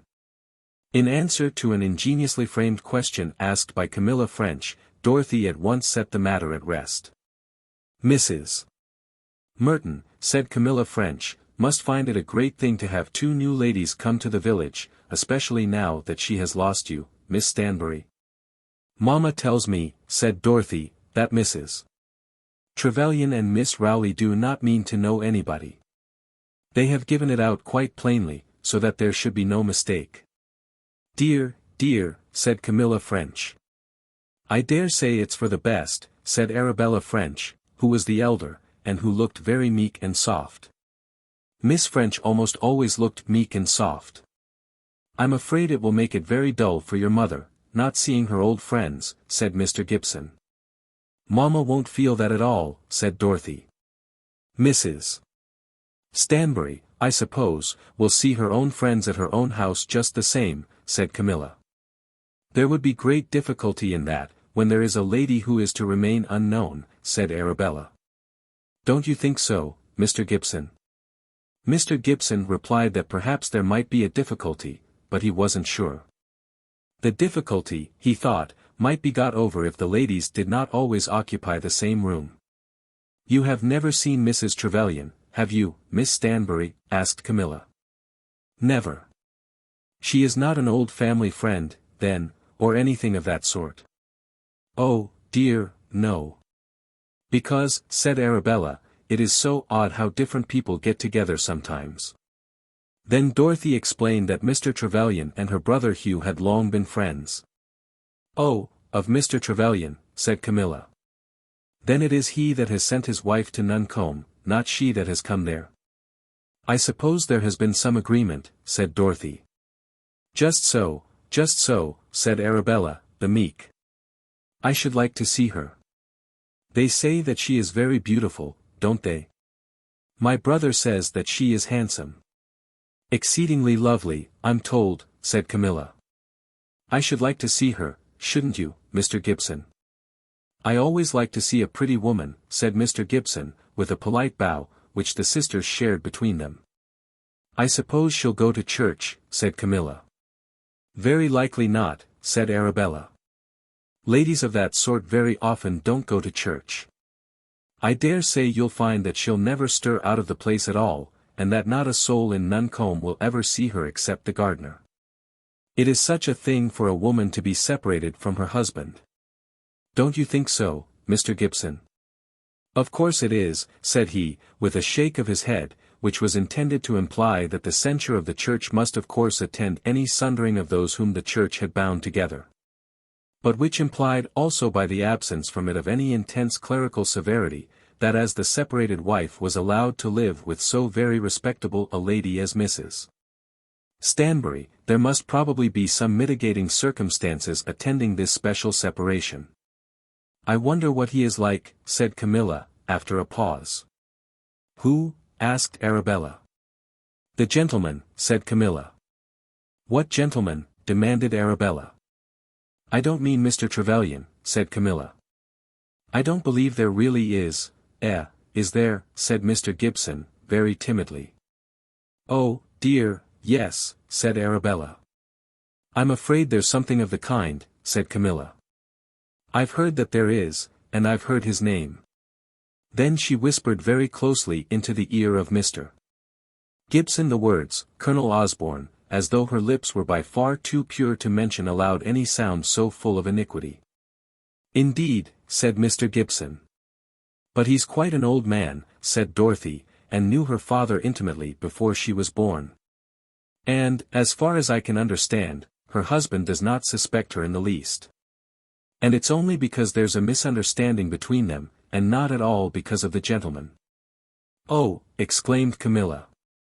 "Ah," exclaimed Arabella. "That would make a difference," said Mr. Gibson. "But for a married woman to have her name mentioned at all with a gentleman, it is so bad, is it not, Mr. Gibson?" And then Arabella also had her whisper into the clergyman's ear, very closely. "I'm afraid there's not a doubt about the colonel." "I'm afraid not." "I am indeed." "Two by honours and the odd, and it's my deal," said Miss Stanbury, briskly, and the sharp click with which she put the markers down upon the table was heard all through the room. "I don't want anybody to tell me," she said, "that when a young woman is parted from her husband, the chances are 10 to 1 that she has been very foolish. But what's a woman to do, if her husband beats her?" said Mrs. Crombie. "Beat him again," said Mrs. Machew. "And the husband will be sure to have the worst of it," said Mr. Crombie. "Well, I declare, if you haven't turned up an honour again, Miss Stanbury. It was your wife that cut it to me, Mr. Crombie." Then they were again at once immersed in the play, and the name neither of Trevelyan nor Osborne was heard till Miss Stanbury was marking her double under the candlestick. But during all pauses in the game the conversation went back to the same topic. And when the rubber was over they who had been playing it lost themselves for 10 minutes in the allurements of the interesting subject. It was so singular a coincidence that the lady should have gone to Nuncombe Putney of all villages in England, and to the house of Mrs. Stanbury of all ladies in England. And then was she innocent, or was she guilty, and if guilty, in what degree? That she had been allowed to bring her baby with her was considered to be a great point in her favour. Mr. Crombie's opinion was that it was only a few words. Mrs. Crombie was afraid that she had been a little light. Mrs. Machew said that there was never fire without smoke. And Miss Stanbury, as she took her departure, declared that the young women of the present day didn't know what they were after. They think that the world should be all frolic and dancing, and they have no more idea of doing their duty and earning their bread than a boy home for the holidays has of doing lessons. Then, as she went home with Dorothy across the close, she spoke a word which she intended to be very serious.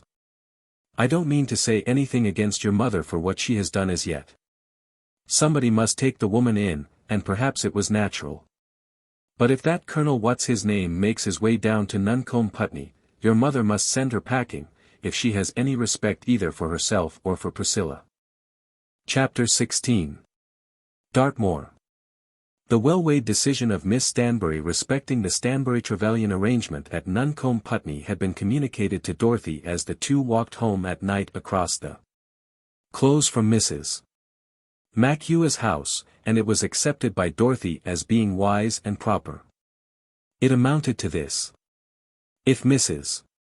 Trevelyan should behave herself with propriety in her retirement at the Clock House, no further blame in the matter should be attributed to Mrs. Stanbury for receiving her, at any rate in Dorothy's hearing. The existing scheme, whether wise or foolish, should be regarded as an accepted scheme. But if Mrs. Trevelyan should be indiscreet, if, for instance, Colonel Osborne should show himself at Nuncombe Putney, then, for the sake of the family, Miss Stanbury would speak out. And would speak out very loudly. All this Dorothy understood, and she could perceive that her aunt had strong suspicion that there would be indiscretion. "I never knew one like her," said Miss Stanbury, who, when she got away from one man, didn't want to have another dangling after her. A week had hardly passed after the party at Mrs. MacHugh's, and Mrs. Trevelyan had hardly been 3 weeks at Nuncombe Putney, before the tidings which Miss Stanbury almost expected reached her ears. "The Colonel's been at the Clock House, ma'am," said Martha. Now, it was quite understood in the Close by this time that the Colonel meant Colonel Osborne. "No. I'm told he has though, ma'am, for sure and certain." "Who says so?" "Giles Hickbody was down at Lesborough, and seed him hisself, a portly, middle-aged man, not one of your young scampish-like lovers." "That's the man." "Oh, yes. He went over to Nuncombe Putney, as sure as anything, hired Mrs. Clegg's chaise and pair, and asked for Mrs. Trevelyan's house as open as anything. When Giles asked in the yard, they told him as how that was the married lady's young man. I'd like to be at his tail, so I would, with a mop handle, said Miss Stanbury, whose hatred for those sins by which the comfort and respectability of the world are destroyed, was not only sincere, but intense. Well, and what then? He came back and slept at Mrs. Clegg's that night, at least, that was what he said he should do. Miss Stanbury, however, was not so precipitate or uncharitable as to act strongly upon information such as this. Before she even said a word to Dorothy, she made further inquiry. She made very minute inquiry, writing even to her very old and intimate friend Mrs. Ellison, of Lesborough, writing to that lady a most cautious and guarded letter. At last it became a fact proved to her mind that Colonel Osborne had been at the Clock House, had been received there, and had remained there for hours, had been allowed access to Mrs. Trevelyan, and had slept the night at the inn at Lesborough. The thing was so terrible to Miss Stanbury's mind, that even false hair, Dr. Colenso, and penny newspapers did not account for it. I shall begin to believe that the evil one has been allowed to come among us in person because of our sins, she said to Martha, and she meant it. In the meantime, Mrs. Trevelyan, as may be remembered, had hired Mrs. Crockett's open carriage, and the 3 young women, Mrs. Trevelyan, Nora, and Priscilla, made a little excursion to Princetown, somewhat after the fashion of a picnic. At Princetown, in the middle of Dartmoor, about 9 miles from Nuncombe Putney, is the prison establishment at which are kept convicts undergoing penal servitude. It is regarded by all the country round with great interest, chiefly because the prisoners now and again escape. And then there comes a period of interesting excitement until the escaped felon shall have been again taken. How can you tell where he may be, or whether it may not suit him to find his rest in your own cupboard, or under your own bed? And then, as escape without notice will of course be the felon's object, to attain that he will probably cut your throat, and the throat of everybody belonging to you. All which considerations give an interest to Princetown, and excite in the hearts of the Devonians of these parts a strong affection for the Dartmoor prison. Of those who visit Princetown comparatively few effect an entrance within the walls of the jail. They look at the gloomy place with a mysterious interest, feeling something akin to envy for the prisoners who have enjoyed the privilege of solving the mysteries of prison life. And who know how men feel when they have their hair cut short, and are free from moral responsibility for their own conduct, and are moved about in gangs, and treated like wild beasts. But the journey to Princetown, from whatever side it is approached, has the charm of wild and beautiful scenery. The spot itself is ugly enough. But you can go not thither without breathing the sweetest, freshest air, and encountering that delightful sense of romance which moorland scenery always produces. The idea of our three friends was to see the moor rather than the prison, to learn something of the country around, and to enjoy the excitement of eating a sandwich sitting on a hillock. In exchange for the ordinary comforts of a good dinner with chairs and tables. A bottle of sherry and water and a paper of sandwiches contained their whole banquet. For ladies, though they like good things at picnics, and, indeed, at other times, almost as well as men like them, very seldom prepare dainties for themselves alone. Men are wiser and more thoughtful, and are careful to have the good things, even if they are to be enjoyed without companionship. Mrs. Crockett's boy, though he was only about 3 feet high, was a miracle of skill and discretion. He used the machine, as the patent drag is called, in going down the hills with the utmost care. He never forced the beast beyond a walk if there was the slightest rise in the ground, and as there was always a rise, the journey was slow. But the three ladies enjoyed it thoroughly, and Mrs. Trevelyan was in better spirits than she herself had thought to be possible for her in her present condition. Most of us have recognized the fact that a dram of spirits will create, that a so-called nip of brandy will create hilarity, or, at least, alacrity. And that a glass of sherry will often pick up and set in order the prostrate animal and mental faculties of the drinker. But we are not sufficiently alive to the fact that copious draughts of fresh air, of air fresh and unaccustomed, will have precisely the same effect. We do know that now and again it is very essential to change the air, but we generally consider that to do that with any chance of advantage, it is necessary to go far afield. And we think also that such change of the air is only needful when sickness of the body has come upon us, or when it threatens to come. We are seldom aware that we may imbibe long potations of pleasure and healthy excitement without perhaps going out of our own county, that such potations are within a day's journey of most of us. And that they are to be had for half a crown a head, all expenses told. Mrs. Trevelyan probably did not know that the cloud was lifted off her mind, and the load of her sorrow made light to her, by the special vigor of the air of the moor. But she did know that she was enjoying herself, and that the world was pleasanter to her than it had been for months past. When they had sat upon their hillocks, and eaten their sandwiches, regretting that the basket of provisions had not been bigger, and had drunk their sherry and water out of the little horn mug which Mrs. Crockett had lent them, Nora started off across the moorland alone. The horse had been left to be fed in Princetown, and they had walked back to a bush under which they had rashly left their basket of provender concealed. It happened, however, that on that day there was no escaped felon about to watch what they had done, and the food and the drink had been found secure. Nora had gone off, and as her sister and Priscilla sat leaning against their hillocks with their backs to the road, she could be seen standing now on one little eminence and now on another, thinking. Doubtless, as she stood on the one how good it would be to be Lady Peterborough, and, as she stood on the other, how much better to be Mrs. Hugh Stanbury. Only, before she could be Mrs. Hugh Stanbury it would be necessary that Mr. Hugh Stanbury should share her opinion, and necessary also that he should be able to maintain a wife. I should never do to be a very poor man's wife, she said to herself. And remembered as she said it, that in reference to the prospect of her being Lady Peterborough, the man who was to be Lord Peterborough was at any rate ready to make her his wife. And on that side there were none of those difficulties about house, and money, and position which stood in the way of the Hugh Stanbury side of the question. She was not, she thought, fit to be the wife of a very poor man, but she conceived of herself that she would do very well as a future Lady Peterborough in the drawing-rooms of Monkham's. She was so far vain as to fancy that she could look, and speak, and move, and have her being after the fashion which is approved for the Lady Peterboroughs of the world. It was not clear to her that nature had not expressly intended her to be a Lady Peterborough, whereas, as far as she could see, nature had not intended her to be a Mrs. Hugh Stanbury, with a precarious income of perhaps 10 guineas a week when journalism was doing well. So she moved on to another little eminence to think of it there. It was clear to her that if she should accept Mr. Glascock she would sell herself, and not give herself away.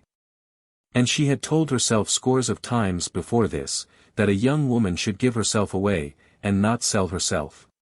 Should either give herself away, or keep herself to herself as circumstances might go. She had been quite sure that she would never sell herself. But this was a lesson which she had taught herself when she was very young, before she had come to understand the world and its hard necessities.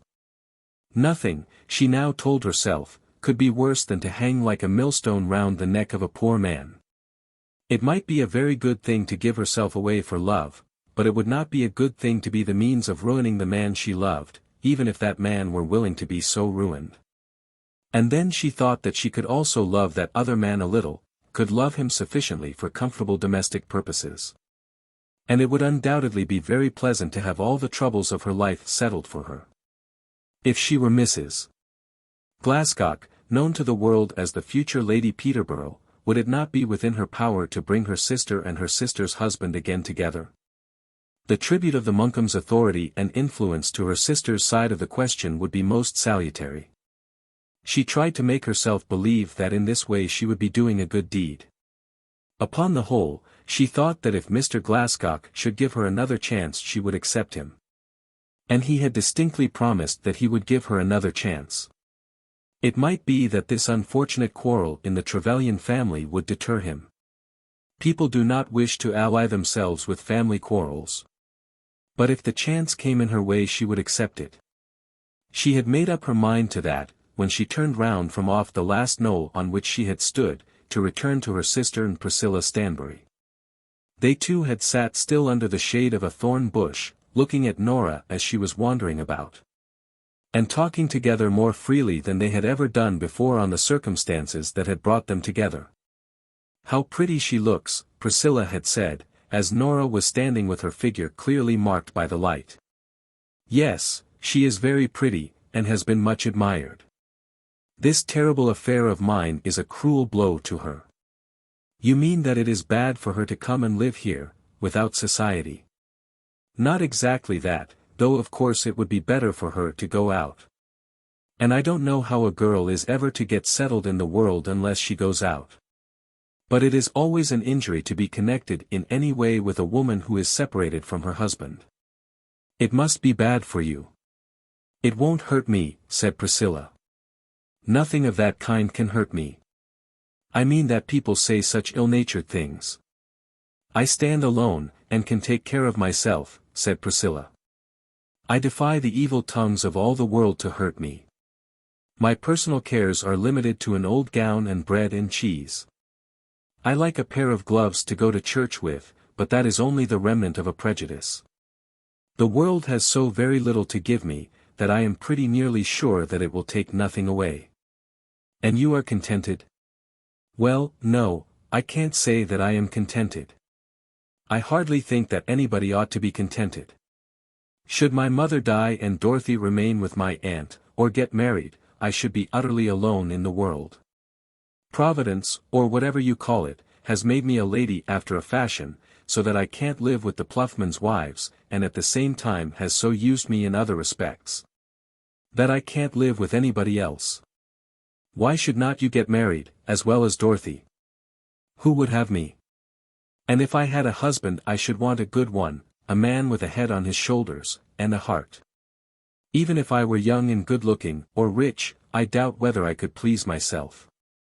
As it is I am as likely to be taken bodily to heaven, as to become any man's wife.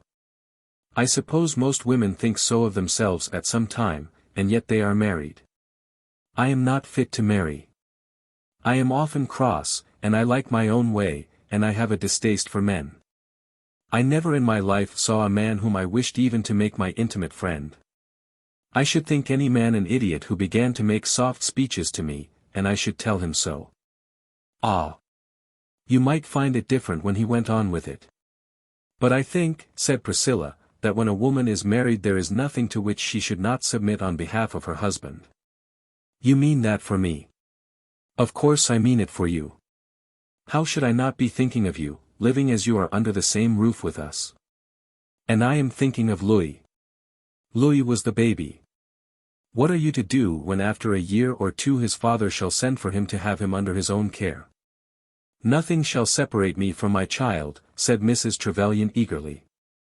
"That is easily said, but I suppose the power of doing as he pleased would be with him." "Why should it be with him?" "I do not at all know that it would be with him. I have not left his house. It is he that has turned me out." "There can, I think, be very little doubt what you should do," said Priscilla, after a pause, during which she had got up from her seat under the thorn bush. "What should I do?" asked Mrs. Trevelyan. "Go back to him. I will tomorrow if he will write and ask me. Nay, how could I help myself? I am his creature, and must go or come as he bids me. I am here only because he has sent me. You should write and ask him to take you. Ask him to forgive me because he has ill-treated me." "Never mind about that," said Priscilla, standing over her companion, who was still lying under the bush. "All that is twopenny halfpenny pride, which should be thrown to the winds. The more right you have been hitherto the better you can afford to go on being right. What is it that we all live upon but self-esteem? When we want praise it is only because praise enables us to think well of ourselves. Every one to himself is the centre and pivot of all the world." "It's a very poor world that goes round upon my pivot," said Mrs. Trevelyan. "I don't know how this quarrel came up," exclaimed Priscilla, "and I don't care to know. But it seems a trumpery quarrel, as to who should beg each other's pardon first, and all that kind of thing. Sheer and simple nonsense. Ask him to let it all be forgotten. I suppose he loves you." "How can I know?" "He did once." "And you love him?" "Yes. I love him certainly. I don't see how you can have a doubt. Here is Jack with the carriage, and if we don't mind he'll pass us by without seeing us." Then Mrs. Trevelyan got up, and when they had succeeded in diverting Jack's attention for a moment from the horse, they called to Nora, who was still moving about from one knoll to another, and who showed no desire to abandon the contemplations in which she had been engaged. It had been midday before they left home in the morning, and they were due to be at home in time for tea, which is an epoch in the day generally allowed to be more elastic than some others. When Mrs. Stanbury lived in the cottage her hour for tea had been 6, this had been stretched to 7:30 when she received Mrs. Trevelyan at the clock house. And it was 8:30 before Jack landed them at their door. It was manifest to them all as they entered the house that there was an air of mystery in the face of the girl who had opened the door for them. She did not speak, however, till they were all within the passage. Then she uttered a few words very solemnly. "There be a gentleman come," she said. "A gentleman," said Mrs. Trevelyan, thinking in the first moment of her husband, and in the second of Colonel Osborne. "He be for you, miss," said the girl, bobbing her head at Nora. Upon hearing this Nora sank speechless into the chair which stood in the passage. Chapter 17. A gentleman comes to Nuncombe, Putney. It soon became known to them all as they remained clustered in the hall that Mr. Glascock was in the house. Mrs. Stanbury came out to them and informed them that he had been at Nuncombe, Putney for the last 5 hours, and that he had asked for Mrs. Trevelyan when he called. It became evident as the affairs of the evening went on, that Mrs. Stanbury had for a few minutes been thrown into a terrible state of amazement, thinking that the Colonel had appeared. The strange gentleman, however, having obtained admittance, explained who he was, saying that he was very desirous of seeing Mrs. Trevelyan, and Miss Rowley. It may be presumed that a glimmer of light did make its way into Mrs. Stanbury's mind on the subject, but up to the moment at which the 3 travellers arrived, she had been in doubt on the subject. Mr. Glascock had declared that he would take a walk, and in the course of the afternoon had expressed high approval of Mrs. Crocket's culinary skill. When Mrs. Crockett heard that she had entertained the son of a lord, she was very loud in her praise of the manner in which he had eaten 2 mutton chops and called for a 3rd. He had thought it no disgrace to apply himself to the second half of an apple pie, and had professed himself to be an ardent admirer of Devonshire cream. "It's them counter-skippers as turns up their little noses at the victuals as is set before them," said Mrs. Crockett. After his dinner Mr. Glascock had returned to the clock house, and had been sitting there for an hour with Mrs. Stanbury, not much to her delight or to his, when the carriage was driven up to the door. "He is to go back to Milborough tonight," said Mrs. Stanbury in a whisper. "Of course you must see him before he goes," said Mrs. Trevelyan to her sister. There had, as was natural, been very much said between the two sisters about Mr. Glascock. Nora had abstained from asserting in any decided way that she disliked the man, and had always absolutely refused to allow Hugh Stanbury's name to be mixed up with the question. Whatever might be her own thoughts about Hugh Stanbury, she had kept them even from her sister.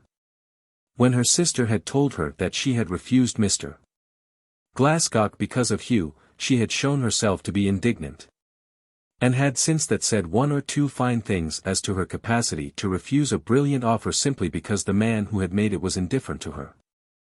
Mrs. Trevelyan had learned from her that her suitor had declared his intention to persevere, and here was perseverance with a vengeance.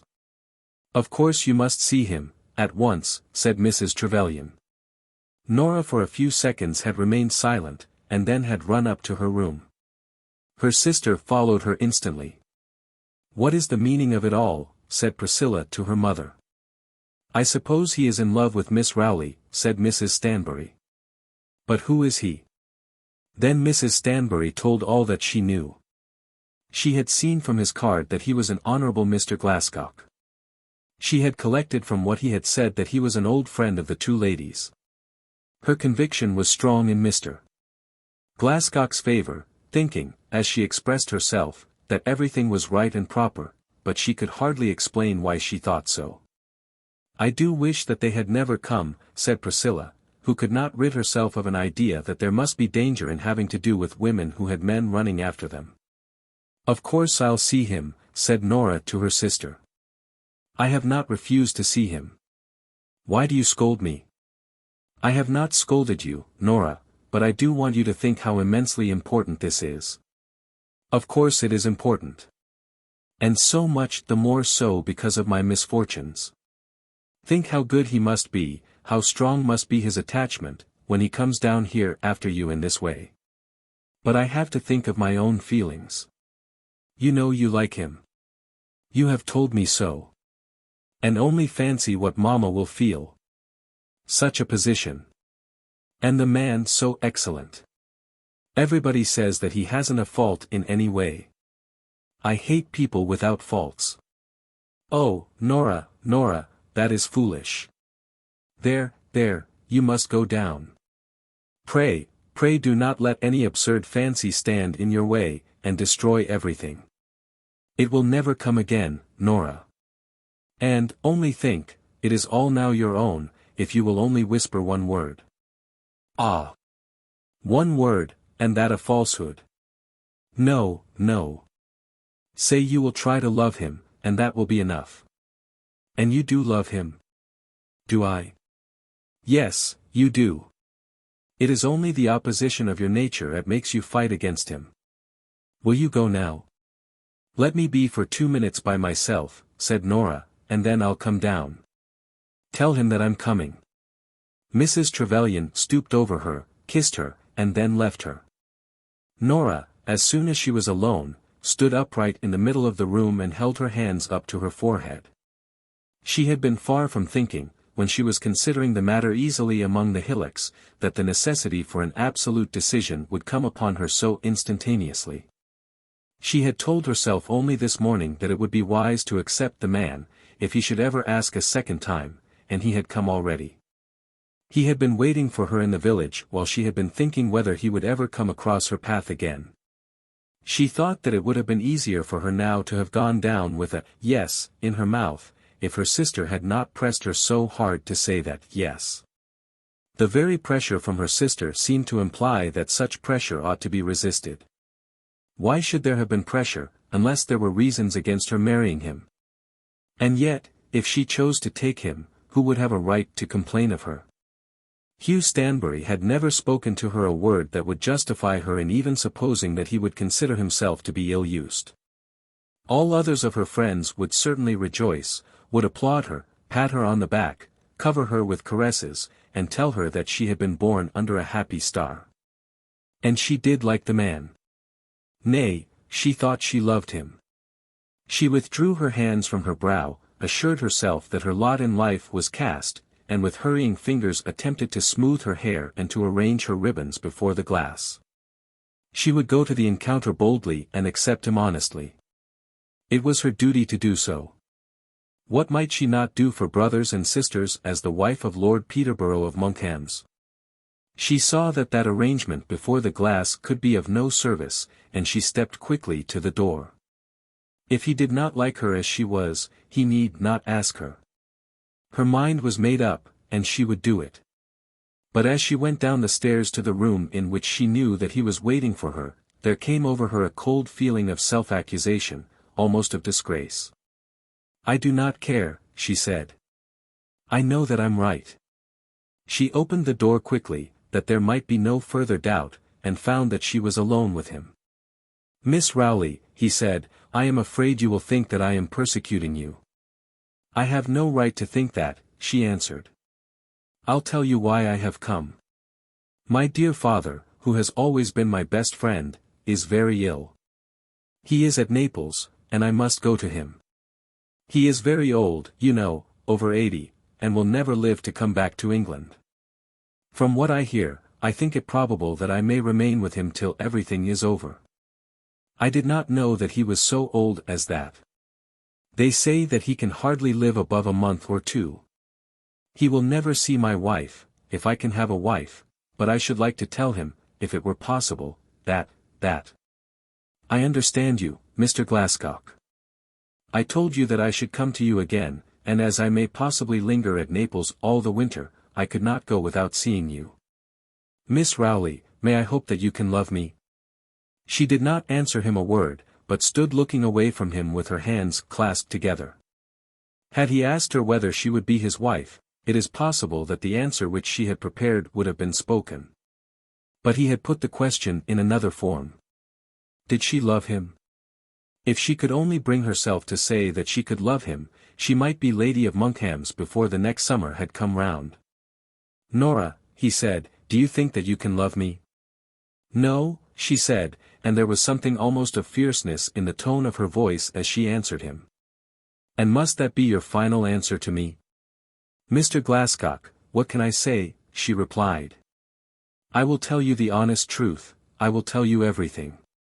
I came into this room determined to accept you.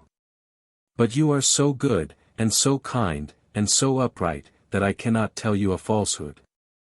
I do not love you. I ought not to take what you offer me. If I did, it would be because you are rich, and a lord, and not because I love you. I love someone else. There. Pray do not tell of me, but I do." Then she flung away from him and hid her face in a corner of the sofa out of the light. Her lover stood silent, not knowing how to go on with the conversation, not knowing how to bring it to an end. After what she had now said to him, it was impossible that he should press her further. It was almost impossible that he should wish to do so. When a lady is frank enough to declare that her heart is not her own to give, a man can hardly wish to make further prayer for the gift. "If so," he said, "of course I have nothing to hope." She was sobbing, and could not answer him. She was half repentant, partly proud of what she had done, half repentant in that she had lost what had seemed to her to be so good. And full of remorse in that she had so unnecessarily told her secret. "Perhaps," said he, "I ought to assure you that what you have told me shall never be repeated by my lips." She thanked him for this by a motion of her head and hand, not by words. And then he was gone.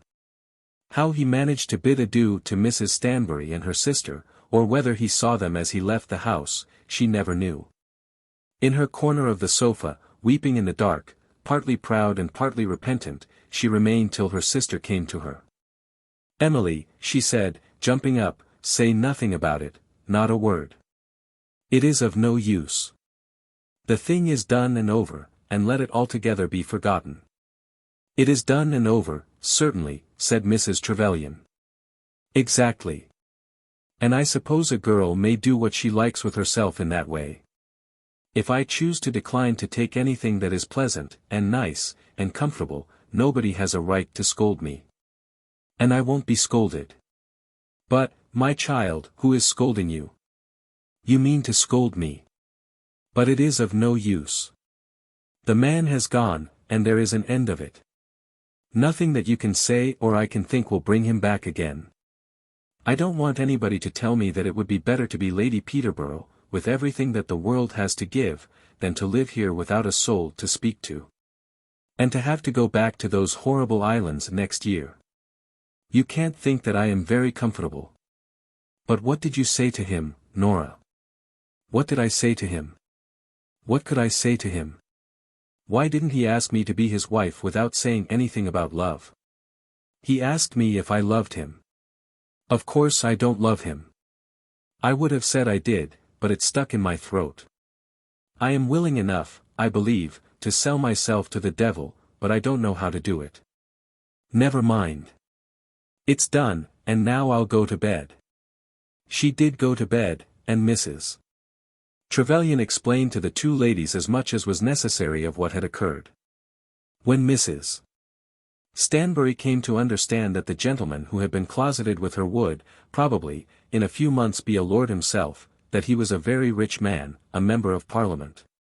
And one of those who are decidedly born with gold spoons in their mouths, and understood also that Nora Rowley had refused him, she was lost in amazement.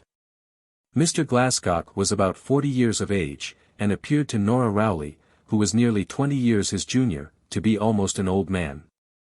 But to Mrs. Stanbury, who was over 60, Mr. Glascock seemed to be quite in the flower of his age.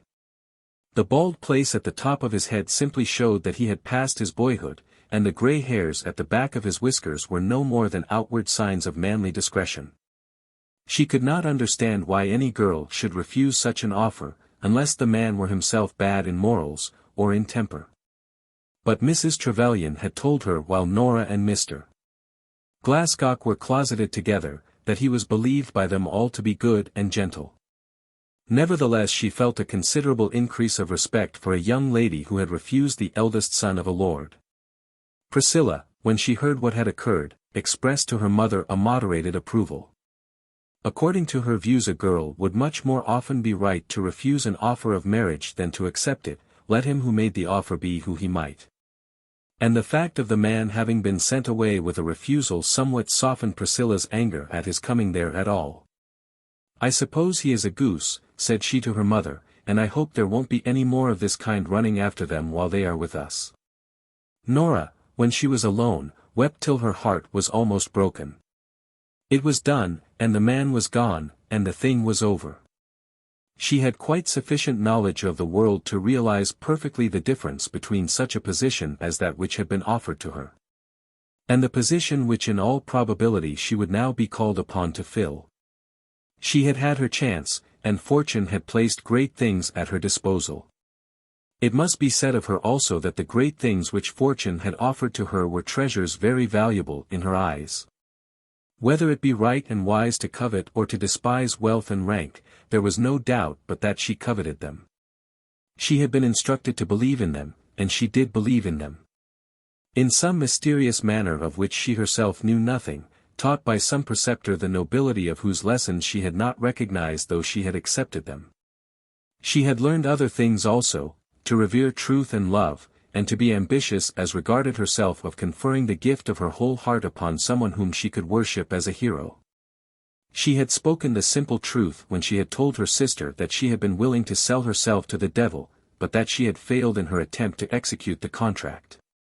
But now as she lay weeping on her bed, tearing herself with remorse, picturing to herself in the most vivid colors all that she had thrown away, telling herself of all that she might have done and all that she might have been, had she not allowed the insane folly of a moment to get the better of her, she received little or no comfort from the reflection that she had been true to her better instincts.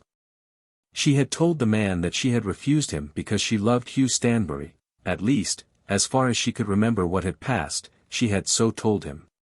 And how mean it was of her to allow herself to be actuated by an insane passion for a man who had never spoken to her of love, and how silly of her afterwards to confess it. Of what service could such a passion be to her life? Even were it returned, she could not marry such a one as Hugh Stanbury. She knew enough of herself to be quite sure that were he to ask her to do so tomorrow, she would refuse him. Better go and be scorched, and bored to death, and buried at the mandarin's, than attempt to regulate a poor household which, as soon as she made one of its number, would be on the sure road to ruin. For a moment there came upon her, not a thought, hardly an idea, something of a waking dream that she would write to Mr. Glascock and withdraw all that she had said. Were she to do so he would probably despise her, and tell her that he despised her, but there might be a chance. It was possible that such a declaration would bring him back to her. And did it not bring him back to her she would only be where she was, a poor lost, shipwrecked creature, who had flung herself upon the rocks and thrown away her only chance of a prosperous voyage across the ocean of life.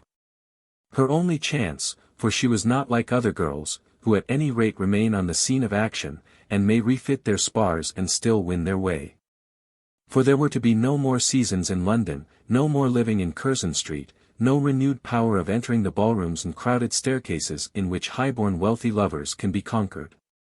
A great prospect had been given to her, and she had flung it aside. That letter of retractation was, however, quite out of the question. The reader must not suppose that she had ever thought that she could write it. She thought of nothing but of coming misery and remorse. In her wretchedness she fancied that she had absolutely disclosed to the man who loved her the name of him whom she had been mad enough to say that she loved. But what did it matter? Let it be as it might, she was destroyed. The next morning she came down to breakfast pale as a ghost, and they who saw her knew at once that she had done that which had made her a wretched woman. Chapter 18. The Stanbury Correspondence. Half an hour after the proper time, when the others had finished their tea and bread and butter, Nora Rowley came down among them pale as a ghost. Her sister had gone to her while she was dressing, but she had declared that she would prefer to be alone. She would be down directly, she had said, and had completed her toilet without even the assistance of her maid. She drank her cup of tea and pretended to eat her toast. And then sat herself down, very wretchedly, to think of it all again. It had been all within her grasp, all of which she had ever dreamed. And now it was gone. Each of her three companions strove from time to time to draw her into conversation, but she seemed to be resolute in her refusal. At first, till her utter prostration had become a fact plainly recognized by them all, she made some little attempt at an answer when a direct question was asked of her. But after a while she only shook her head, and was silent, giving way to absolute despair. Late in the evening she went out into the garden, and Priscilla followed her. It was now the end of July, and the summer was in its glory.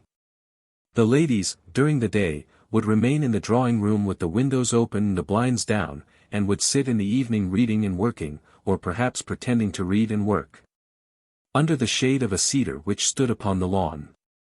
No retirement could possibly be more secluded than was that of the garden of the Clock House. No stranger could see into it, or hear sounds from out of it. Though it was not extensive, it was so well furnished with those charming garden shrubs which, in congenial soils, become large trees, that one party of wanderers might seem to be lost from another amidst its walls. On this evening Mrs. Stanbury and Mrs. Trevelyan had gone out as usual, but Priscilla had remained with Nora Rowley.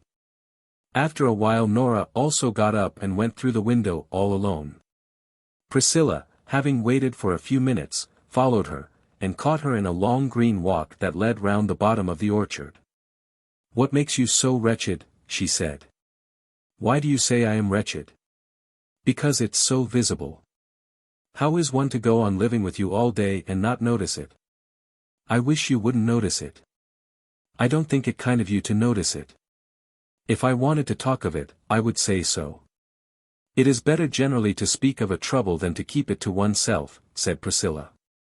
"All the same, I would prefer not to speak of mine," said Nora. Then they parted, one going one way and one the other, and Priscilla was certainly angry at the reception which had been given to the sympathy which she had proffered. The next day passed almost without a word spoken between the two. Mrs. Stanbury had not ventured as yet to mention to her guest the subject of the rejected lover, and had not even said much on the subject to Mrs. Trevelyan. Between the two sisters there had been, of course, some discussion on the matter. It was impossible that it should be allowed to pass without it. But such discussions always resulted in an assertion on the part of Nora that she would not be scolded. Mrs. Trevelyan was very tender with her, and made no attempt to scold her, tried, at last, simply to console her. But Nora was so continually at work scolding herself, that every word spoken to her on the subject of Mr. Glascock's visit seemed to her to carry with it a rebuke. But on the second day she herself accosted Priscilla Stanbury. "Come into the garden," she said, when they two were for a moment alone together, "I want to speak to you." Priscilla, without answering, folded up her work and put on her hat. "Come down to the green walk," said Nora. "I was savage to you last night, and I want to beg your pardon." "You were savage," said Priscilla, smiling, "and you shall have my pardon." "Who would not pardon you any offense, if you asked it?" "I am so miserable," she said. "But why?" "I don't know. I can't tell. And it is of no use talking about it now, for it is all over. But I ought not to have been cross to you, and I am very sorry. That does not signify a straw. Only so far, that when I have been cross, and have begged a person's pardon, which I don't do as often as I ought, I always feel that it begets kindness. If I could help you in your trouble I would. You can't fetch him back again." "You mean Mr. Glascock?" "Shall I go and try?" Nora smiled and shook her head. "I wonder what he would say if you asked him. But if he came I should do the same thing. I do not in the least know what you have done, my dear. I only see that you mope about, and are more down in the mouth than anyone ought to be, unless some great trouble has come." "A great trouble has come. I suppose you have had your choice, either to accept your lover or to reject him." "No, I have not had my choice. It seems to me that no one has dictated to you. Or, at least, that you have obeyed no dictation. Of course, I can't explain it to you. It is impossible that I should. If you mean that you regret what you have done because you have been false to the man, I can sympathize with you. No one has ever a right to be false, and if you are repenting a falsehood, I will willingly help you to eat your ashes and to wear your sackcloth. But if you are repenting a truth—" "I am. Then you must eat your ashes by yourself, for me, and I do not think that you will ever be able to digest them." "I do not want anybody to help me," said Nora proudly. "Nobody can help you, if I understand the matter rightly. You have got to get the better of your own covetousness and evil desires. And you are in the fair way to get the better of them if you have already refused to be this man's wife because you could not bring yourself to commit the sin of marrying him when you did not love him. I suppose that is about the truth of it, and indeed, I do sympathize with you. If you have done that, though it is no more than the plainest duty, I will love you for it. One finds so few people that will do any duty that taxes their self-indulgence. But he did not ask me to marry him. Then I do not understand anything about it. He asked me to love him. But he meant you to be his wife." "Oh yes, he meant that of course." "And what did you say?" asked Priscilla. "That I didn't love him," replied Nora. "And that was the truth?" "Yes. It was the truth." "And what do you regret, that you didn't tell him a lie?" "No, not that," said Nora slowly. "What then?" "You cannot regret that you have not basely deceived a man who has treated you with a loving generosity?" They walked on silent for a few yards, and then Priscilla repeated her question. "You cannot mean that you are sorry that you did not persuade yourself to do evil?" "I don't want to go back to the islands, and to lose myself there, and to be nobody, that is what I mean. And I might have been so much. Could one step from the very highest rung of the ladder to the very lowest and not feel it?" "But you have gone up the ladder, if you only knew it," said Priscilla. "There was a choice given to you between the foulest mire of the clay of the world, and the sunlight of the very God. You have chosen the sunlight, and you are crying after the clay. I cannot pity you, but I can esteem you, and love you, and believe in you. And I do. You'll get yourself right at last, and there's my hand on it, if you'll take it. Nora took the hand that was offered to her, held it in her own for some seconds, and then walked back to the house and up to her own room in silence. The post used to come into Nuncombe Putney at about 8 in the morning, carried thither by a wooden-legged man who rode a donkey. There is a general understanding that the wooden-legged men in country parishes should be employed as postmen. Owing to the great steadiness of demeanour which a wooden leg is generally found to produce.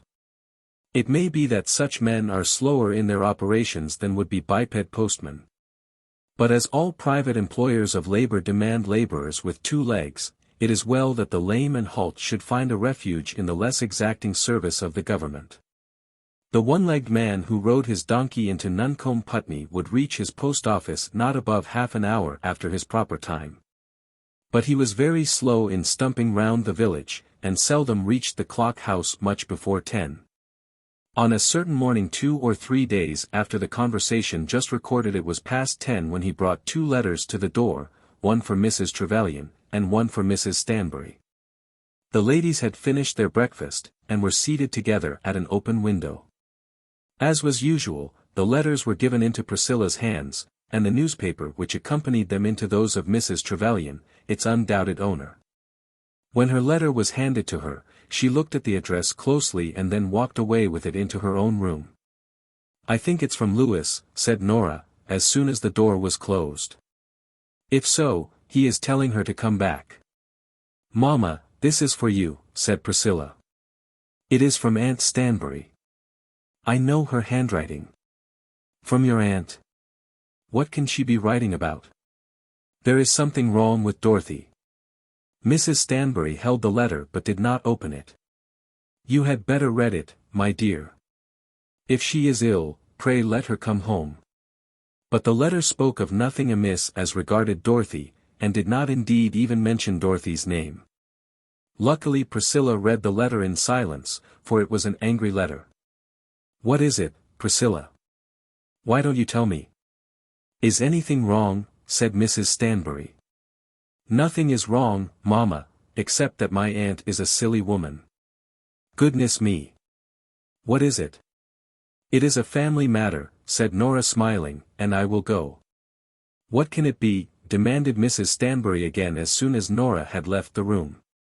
"You shall hear what it can be." "I will read it you," said Priscilla. "It seems to me that of all the women that ever lived my Aunt Stanbury is the most prejudiced, the most unjust, and the most given to evil thinking of her neighbours.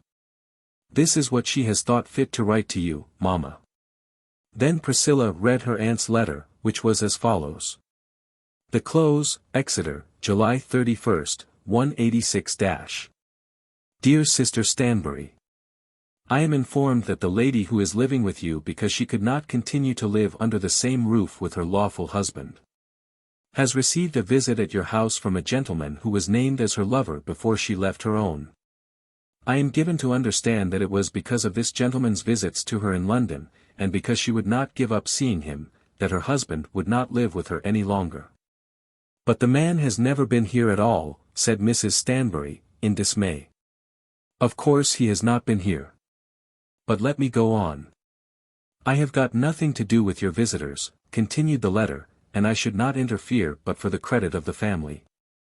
There ought to be somebody to explain to you that much of the abominable disgrace of the whole proceeding will rest upon you, if you permit such goings on in your house. I suppose it is your house. At any rate you are regarded as the mistress of the establishment, and it is for you to tell the lady that she must go elsewhere. I do hope that you have done so, or at least that you will do so now. It is intolerable that the widow of my brother, a clergyman, should harbour a lady who is separated from her husband and who receives visits from a gentleman who is reputed to be her lover. I wonder much that your eldest daughter should countenance such a proceeding. Yours truly, Jemima Stanbury." Mrs. Stanbury, when the letter had been read to her, held up both her hands in despair. "Dear, dear," she exclaimed. "Oh, dear." "She had such pleasure in writing it," said Priscilla, "that one ought hardly to begrudge it her." The blackest spot in the character of Priscilla Stanbury was her hatred for her aunt in Exeter. She knew that her aunt had high qualities, and yet she hated her aunt. She was well aware that her aunt was regarded as a shining light by very many good people in the county, and yet she hated her aunt. She could not but acknowledge that her aunt had been generous to her brother, and was now very generous to her sister, and yet she hated her aunt. It was now a triumph to her that her aunt had fallen into so terrible a quagmire, and she was by no means disposed to let the sinning old woman easily out of it.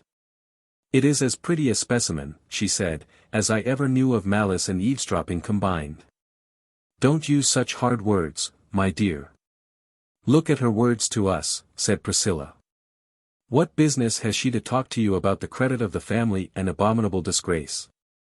You have held your head up in poverty, while she has been rolling in money. She has been very good to Hugh, and now to Dorothy. If I were Dorothy I would have none of her goodness.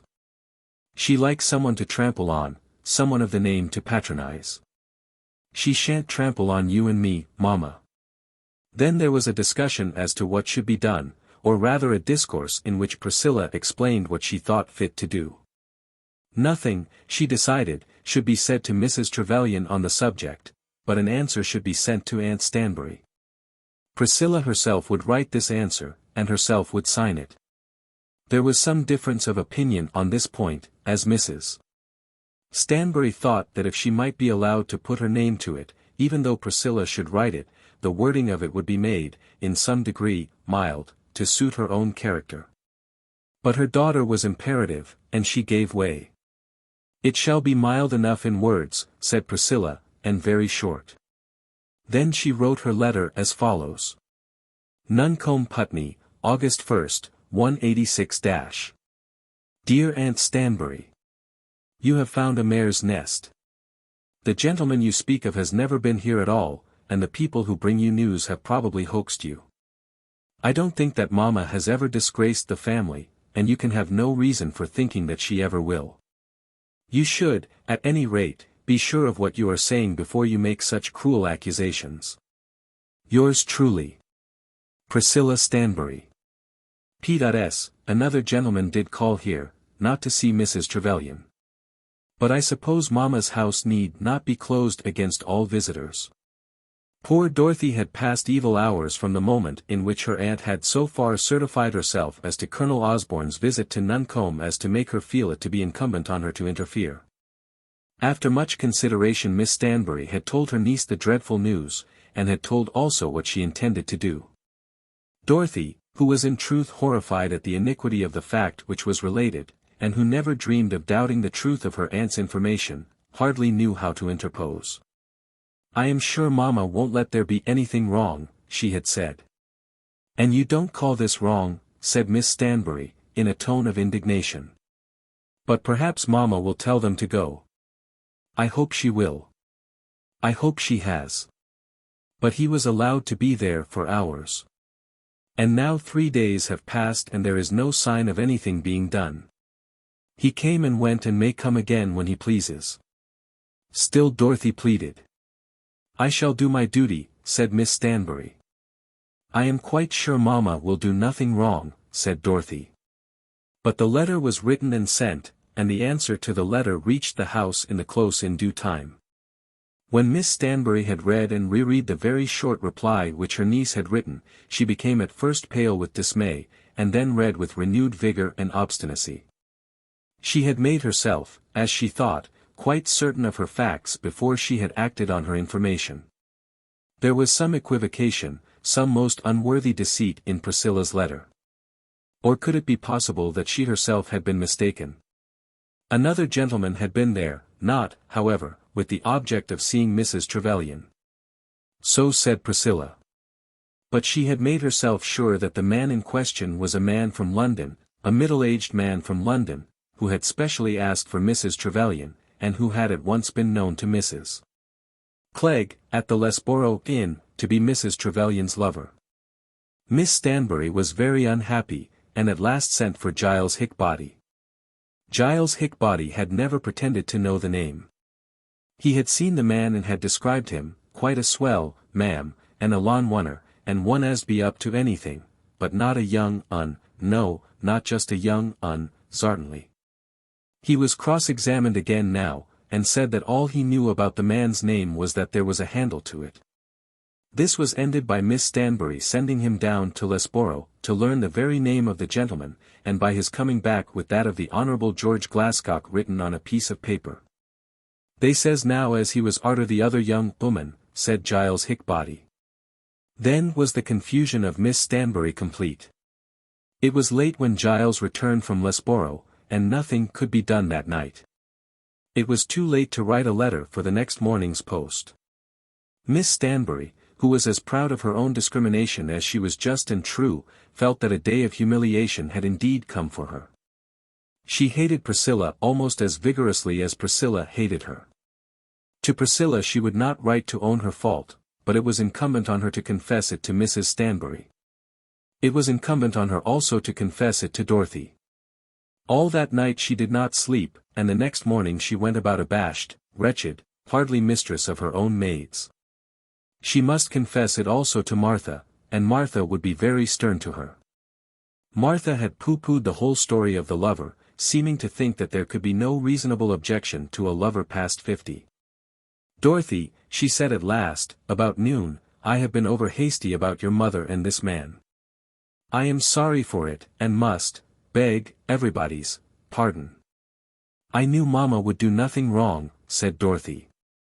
"To do wrong is human, and she, I suppose, is not more free than others, but in this matter I was misinformed.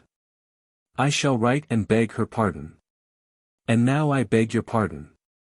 Not mine, Aunt Stanbury. Yes, yours and your mother's, and the lady's also, for against her has the fault been most grievous. I shall write to your mother and express my contrition." She put off the evil hour of writing as long as she could, but before dinner the painful letter had been written, and carried by herself to the post. It was as follows. The close, August 3rd, 186-. Dear Sister Stanbury, I have now learned that the information was false on which my former letter was based. I am heartily sorry for any annoyance I may have given you. I can only inform you that my intentions were good and upright. Nevertheless, I humbly beg your pardon. Yours truly, Jemima Stanbury. Mrs. Stanbury, when she received this, was inclined to let the matter drop. That her sister-in-law should express such abject contrition was to her such a lowering of the great ones of the earth, that the apology conveyed to her more pain than pleasure. She could not hinder herself from sympathizing with all that her sister-in-law had felt when she had found herself called upon to humiliate herself. But it was not so with Priscilla. Mrs. Stanbury did not observe that her daughter's name was scrupulously avoided in the apology, but Priscilla observed it. She would not let the matter drop, without an attempt at the last word. She therefore wrote back again as follows. Nuncombe, Putney, August 4th, 186-. Dear Aunt Stanbury, I am glad you have satisfied yourself about the gentleman who has so much disquieted you. I do not know that the whole affair would be worth a moment's consideration, were it not that Mamma and I, living as we do so secluded a life, are peculiarly apt to feel any attack upon our good name, which is pretty nearly all that is left to us. If ever there were women who should be free from attack, at any rate from those of their own family, we are such women. We never interfere with you, or with anybody. And I think you might abstain from harassing us by accusations. Pray do not write to Mamma in such a strain again, unless you are quite sure of your ground. Yours truly, Priscilla Stanbury. Impudent, said Miss Stanbury to Martha, when she had read the letter. Ill-conditioned, impudent vixen. She was provoked, miss, said Martha. Well, yes, yes. And I suppose it is right that you should tell me of it. I dare say it is part of what I ought to bear for being an old fool, and too cautious about my own flesh and blood. I will bear it. There. I was wrong, and I will say that I have been justly punished. There, there. How very much would Miss Stanbury's tone have been changed had she known that at that very moment Colonel Osborne was eating his breakfast at Mrs. Crockett's inn, in Nuncombe, Putney. Chapter 19. Bozzle, the ex-policeman. When Mr. Trevelyan had gone through the miserable task of breaking up his establishment in Curzon Street, and had seen all his furniture packed, including his books, his pictures, and his pet Italian ornaments, it was necessary that he should go and live somewhere. He was very wretched at this time, so wretched that life was a burden to him. He was a man who loved his wife, to whom his child was very dear. And he was one too to whom the ordinary comforts of domestic life were attractive and necessary. There are men to whom release from the constraint imposed by family ties will be, at any rate for a time, felt as a release. But he was not such a man.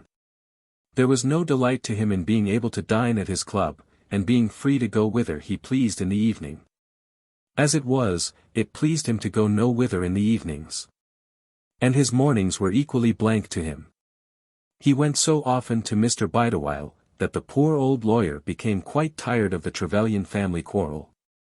Even Lady Milborough, with all her power of sympathizing, began to feel that she would almost prefer on any morning that her dear young friend, Louis Trevelyan, should not be announced. Nevertheless, she always saw him when he came, and administered comfort according to her light. Of course he would have his wife back before long. That was the only consolation she was able to offer. And she offered it so often that he began gradually to feel that something might be done towards bringing about so desirable an event. After what had occurred they could not live again in Curzon Street, nor even in London for a while, but Naples was open to them. Lady Milborough said so much to him of the advantages which always came in such circumstances from going to Naples, that he began to regard such a trip as almost the natural conclusion of his adventure. But then there came that very difficult question, what step should be first taken? Lady Milborough proposed that he should go boldly down to Nuncombe Putney, and make the arrangement. She will only be too glad to jump into your arms, said Lady Milborough. Trevelyan thought that if he went to Nuncombe Putney, his wife might perhaps jump into his arms. But what would come after that? How would he stand then in reference to his authority? Would she own that she had been wrong? Would she promise to behave better in future? He did not believe that she was yet sufficiently broken in spirit to make any such promise. And he told himself again and again that it would be absurd in him to allow her to return to him without such subjection, after all that he had gone through in defense of his marital rights. If he were to write to her a long letter, argumentative, affectionate, exhaustive, it might be better. He was inclined to believe of himself that he was good at writing long, affectionate, argumentative, and exhaustive letters. But he would not do even this as yet. He had broken up his house, and scattered all his domestic gods to the winds, because she had behaved badly to him, and the thing done was too important to allow of redress being found so easily. So he lived on a wretched life in London. He could hardly endure to show himself at his club, fearing that everyone would be talking of him as the man who was separated from his wife, perhaps as the man of whose wife Colonel Osborne was the dear friend. No doubt for a day or two there had been much of such conversation, but it had died away from the club long before his consciousness had become callous. At first he had gone into a lodging in Mayfair, but this had been but for a day or two. After that he had taken a set of furnished chambers in Lincoln's Inn, immediately under those in which Stanbury lived, and thus it came to pass that he and Stanbury were very much thrown together. As Trevelyan would always talk of his wife, this was rather a bore, but our friend bore with it, and would even continue to instruct the world through the columns of the Dr. While Trevelyan was descanting on the peculiar cruelty of his own position. I wish to be just, and even generous. And I do love her with all my heart, he said one afternoon, when Hugh was very hard at work. It is all very well for gentlemen to call themselves reformers, Hugh was writing, but have these gentlemen ever realized to themselves the meaning of that word? We think that they have never done so as long as, of course you love her, said Hugh, with his eyes still on the paper, still leaning on his pen. But finding by the cessation of sound that Trevelyan had paused, and therefore knowing that it was necessary that he should speak. As much as ever, said Trevelyan, with energy. As long as they follow such a leader, in such a cause, into whichever lobby he may choose to take them, exactly so, exactly, said Stanbury. Just as much as ever. You are not listening to a word, said Trevelyan. I haven't missed a single expression you have used, said Stanbury. But a fellow has to do two things at a time when he's on the daily press. I beg your pardon for interrupting you, said Trevelyan, angrily, getting up, taking his hat, and stalking off to the house of Lady Milborough. In this way he became rather a bore to his friends. He could not divest his mind of the injury which had accrued to him from his wife's conduct, nor could he help talking of the grief with which his mind was laden. And he was troubled with sore suspicions, which, as far as they concerned his wife, had certainly not been merited. It had seemed to him that she had persisted in her intimacy with Colonel Osborne in a manner that was not compatible with that wife-like indifference which he regarded as her duty. Why had she written to him and received letters from him when her husband had plainly told her that any such communication was objectionable? She had done so, and as far as Trevelyan could remember her words, had plainly declared that she would continue to do so. He had sent her away into the most remote retirement he could find for her. But the post was open to her. He had heard much of Mrs. Stanbury, and of Priscilla, from his friend Hugh, and thoroughly believed that his wife was in respectable hands. But what was to prevent Colonel Osborne from going after her, if he chose to do so? And if he did so choose, Mrs. Stanbury could not prevent their meeting. He was racked with jealousy, and yet he did not cease to declare to himself that he knew his wife too well to believe that she would sin. He could not rid himself of his jealousy, but he tried with all his might to make the man whom he hated the object of it, rather than the woman whom he loved. He hated Colonel Osborne with all his heart. It was a regret to him that the days of duelling were over, so that he could not shoot the man. And yet, had duelling been possible to him, Colonel Osborne had done nothing that would have justified him in calling his enemy out. Or would even have enabled him to do so with any chance of inducing his enemy to fight. Circumstances, he thought, were cruel to him beyond compare, in that he should have been made to suffer so great torment without having any of the satisfaction of revenge. Even Lady Milborough, with all her horror as to the Colonel, could not tell him that the Colonel was amenable to any punishment. He was advised that he must take his wife away and live at Naples because of this man, that he must banish himself entirely if he chose to repossess himself of his wife and child. And yet nothing could be done to the unprincipled rascal by whom all his wrongs and sufferings were occasioned. Thinking it very possible that Colonel Osborne would follow his wife, he had a watch set upon the Colonel. He had found a retired policeman, a most discreet man, as he was assured, who, for a consideration, undertook the management of interesting jobs of this kind.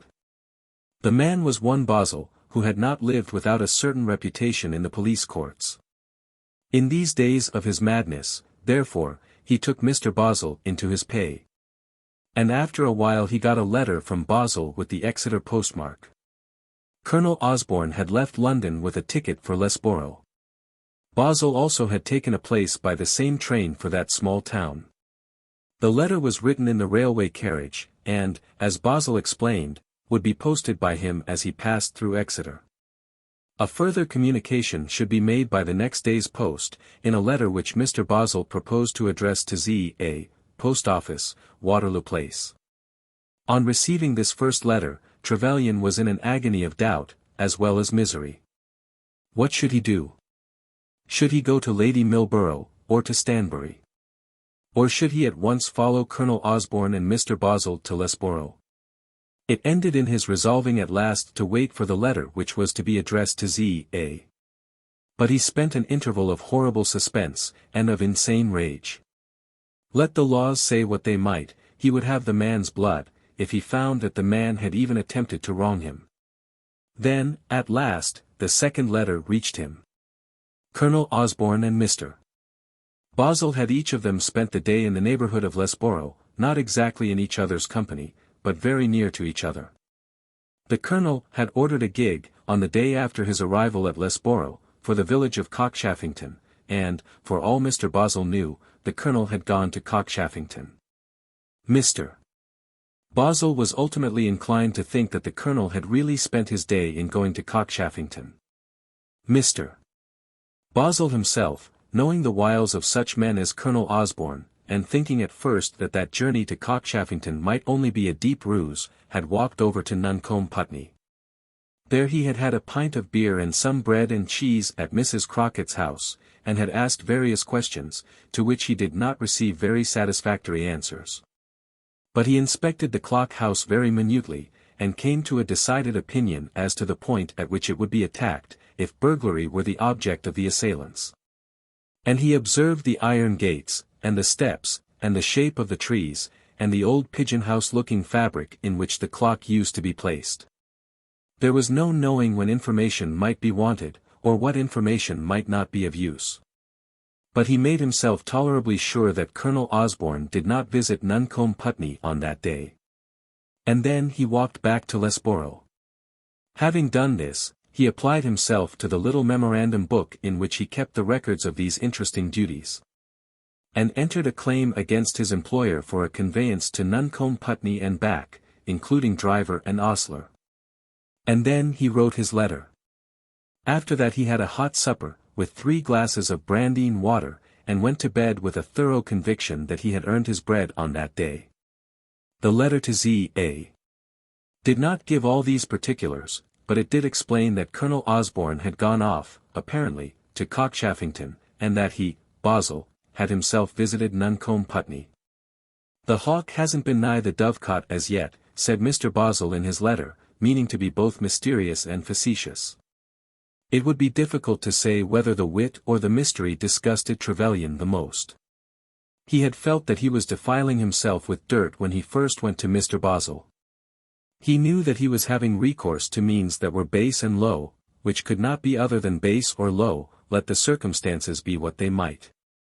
But Mr.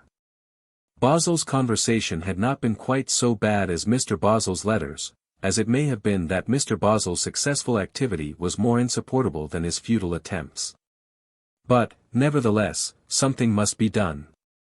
It could not be that Colonel Osborne should have gone down to the close neighbourhood of Nuncombe Putney without the intention of seeing the lady whom his obtrusive pertinacity had driven to that seclusion. It was terrible to Trevelyan that Colonel Osborne should be there, and not the less terrible because such a one as Mr. Bozzle was watching the Colonel on his behalf. Should he go to Nuncombe Putney himself? And if so, when he got to Nuncombe Putney what should he do there? At last, in his suspense and his grief, he resolved that he would tell the whole to Hugh Stanbury. "Do you mean," said Hugh, "that you have put a policeman on his track?" "The man was a policeman once. What we call a private detective." "I can't say I think you were right." "But you see that it was necessary," said Trevelyan. "I can't say that it was necessary. To speak out, I can't understand that a wife should be worth watching who requires watching. Is a man to do nothing then? And even now it is not my wife whom I doubt. As for Colonel Osborne, if he chooses to go to Lesborough, why shouldn't he? Nothing that you can do, or that Bozzle can do, can prevent him. He has a perfect right to go to Lesborough. But he has not a right to go to my wife. And if your wife refuses to see him, or having seen him, for a man may force his way in anywhere with a little trouble, if she sends him away with a flea in his ear, as I believe she would. She is so frightfully indiscreet. I don't see what Bozzle can do." "He has found out at any rate that Osborne is there," said Trevelyan. "I am not more fond of dealing with such fellows than you are yourself. But I think it is my duty to know what is going on. What ought I to do now?" "I should do nothing, except dismiss Bozzle." "You know that is nonsense, Stanbury. Whatever I did I should dismiss Bozzle." Stanbury was now quite in earnest, and, as he repeated his suggestion for the dismissal of the policeman, pushed his writing things away from him. "If you ask my opinion, you know, I must tell you what I think. I should get rid of Bozzle as a beginning. If you will only think of it, how can your wife come back to you if she learns that you have set a detective to watch her? But I haven't set the man to watch her.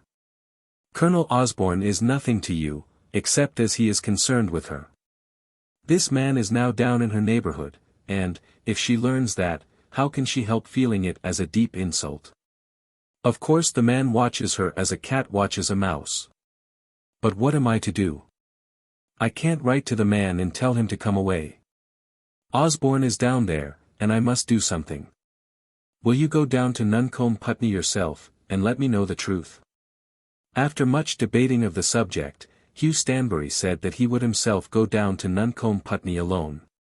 There were difficulties about the Dr., but he would go to the office of the newspaper and overcome them. How far the presence of Nora Rowley at his mother's house may have assisted in bringing him to undertake the journey, perhaps need not be accurately stated. He acknowledged to himself that the claims of friendship were strong upon him, and that as he had loudly disapproved of the Bozzle arrangement, he ought to lend a hand to some other scheme of action. Moreover, having professed his conviction that no improper visiting could possibly take place under his mother's roof, he felt bound to show that he was not afraid to trust to that conviction himself. He declared that he would be ready to proceed to Nuncombe Putney tomorrow, but only on condition that he might have plenary power to dismiss Bozzle. "There can be no reason why you should take any notice of the man," said Trevelyan. "How can I help noticing him when I find him prowling about the place? Of course I shall know who he is. I don't see that you need know anything about him. My dear Trevelyan, you cannot have two ambassadors engaged in the same service without communication with each other. And any communication with Mr. Bozzle, except that of sending him back to London, I will not have." The controversy was ended by the writing of a letter from Trevelyan to Bozzle, which was confided to Stanbury, in which the ex-policeman was thanked for his activity and requested to return to London for the present. "As we are now aware that Colonel Osborne is in the neighbourhood," said the letter, "my friend Mr. Stanbury will know what to do." As soon as this was settled, Stanbury went to the office of the Dr. and made arrangement as to his work for 3 days. Jones could do the article on the Irish Church upon a pinch like this, although he had not given much study to the subject as yet. And Puddlethwaite, who was great in city matters, would try his hand on the present state of society in Rome, a subject on which it was essential that the Dr. should express itself at once. Having settled these little troubles, Stanbury returned to his friend, and in the evening they dined together at a tavern. "And now, Trevelyan, let me know fairly what it is that you wish," said Stanbury. "I wish to have my wife back again. Simply that. If she will agree to come back, you will make no difficulty." "No, not quite simply that. I shall desire that she shall be guided by my wishes as to any intimacies she may form."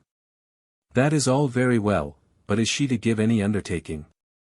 Do you intend to exact any promise from her?" "It is my opinion that she will be willing enough to come back, and that when she is with you there will be no further cause for quarrelling. But I don't think she will bind herself by any exacted promise, and certainly not through a third person." "Then say nothing about it. Let her write a letter to me proposing to come, and she shall come." "Very well. So far I understand. And now what about Colonel Osborne? You don't want me to quarrel with him, I suppose?" "I should like to keep that for myself," said Trevelyan, grimly. "If you will take my advice you will not trouble yourself about him," said Stanbury.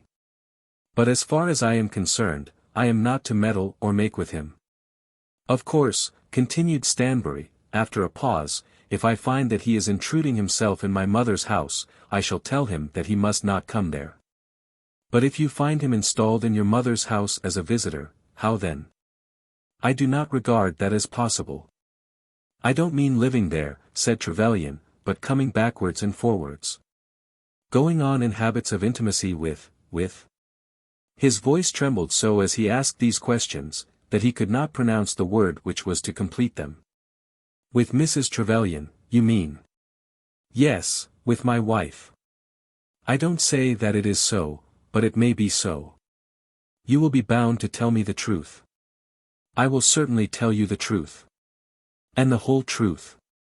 "Yes, the whole truth. Should it be so I will never see her again, never. And as for him, but never mind." Then there was another short period of silence, during which Stanbury smoked his pipe and sipped his whisky toddy. "You must see," continued Trevelyan, "that it is absolutely necessary that I should do something. It is all very well for you to say that you do not like detectives. Neither do I like them. But what was I to do? When you condemn me you hardly realized the difficulties of my position. It is the deuce of a nuisance certainly, said Stanbury, through the cloud of smoke, thinking now not at all of Mrs. Trevelyan, but of Mrs. Trevelyan's sister. It makes a man almost feel that he had better not marry at all, said Trevelyan. I don't see that.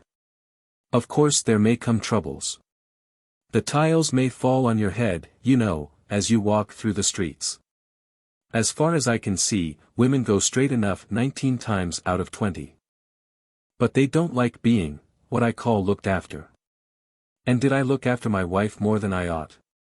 I don't mean that. But if I were married, which I never shall be, for I shall never attain to the respectability of a fixed income, I fancy I shouldn't look after my wife at all. It seems to me that women hate to be told about their duties. But if you saw your wife, quite innocently, falling into an improper intimacy, taking up with people she ought not to know, doing that in ignorance, which could not but compromise yourself. Wouldn't you speak a word then? Oh. I might just say, in an offhand way, that Jones was a rascal, or a liar, or a fool, or anything of that sort. But I would never caution her against Jones. By George, I believe a woman can stand anything better than that. You have never tried it, my friend. And I don't suppose I ever shall. As for me, I believe Aunt Stanbury was right when she said that I was a radical vagabond. I dare say I shall never try the thing myself, and therefore it's very easy to have a theory. But I must be off. Good night, old fellow. I'll do the best I can, and, at any rate, I'll let you know the truth. There had been a question during the day as to whether Stanbury should let his sister know by letter that he was expected. But it had been decided that he should appear at Nuncombe without any previous notification of his arrival. Trevelyan had thought that this was very necessary, and when Stanbury had urged that such a measure seemed to imply suspicion, he had declared that in no other way could the truth be obtained. He, Trevelyan, simply wanted to know the facts as they were occurring. It was a fact that Colonel Osborne was down in the neighbourhood of Nuncombe Putney. That, at least, had been ascertained. It might very possibly be the case that he would be refused admittance to the Clock House, that all the ladies there would combine to keep him out. But, so Trevelyan urged, the truth on this point was desired. It was essentially necessary to his happiness that he should know what was being done. Your mother and sister, said he, cannot be afraid of your coming suddenly among them. Stanbury, so urged, had found it necessary to yield, but yet he had felt that he himself was almost acting like a detective policeman, in purposely falling down upon them without a word of announcement. Had chance circumstances made it necessary that he should go in such a manner he would have thought nothing of it. It would simply have been a pleasant joke to him. As he went down by the train on the following day, he almost felt ashamed of the part which he had been called upon to perform. Chapter 20. Showing how Colonel Osborne went to Cockchaffington.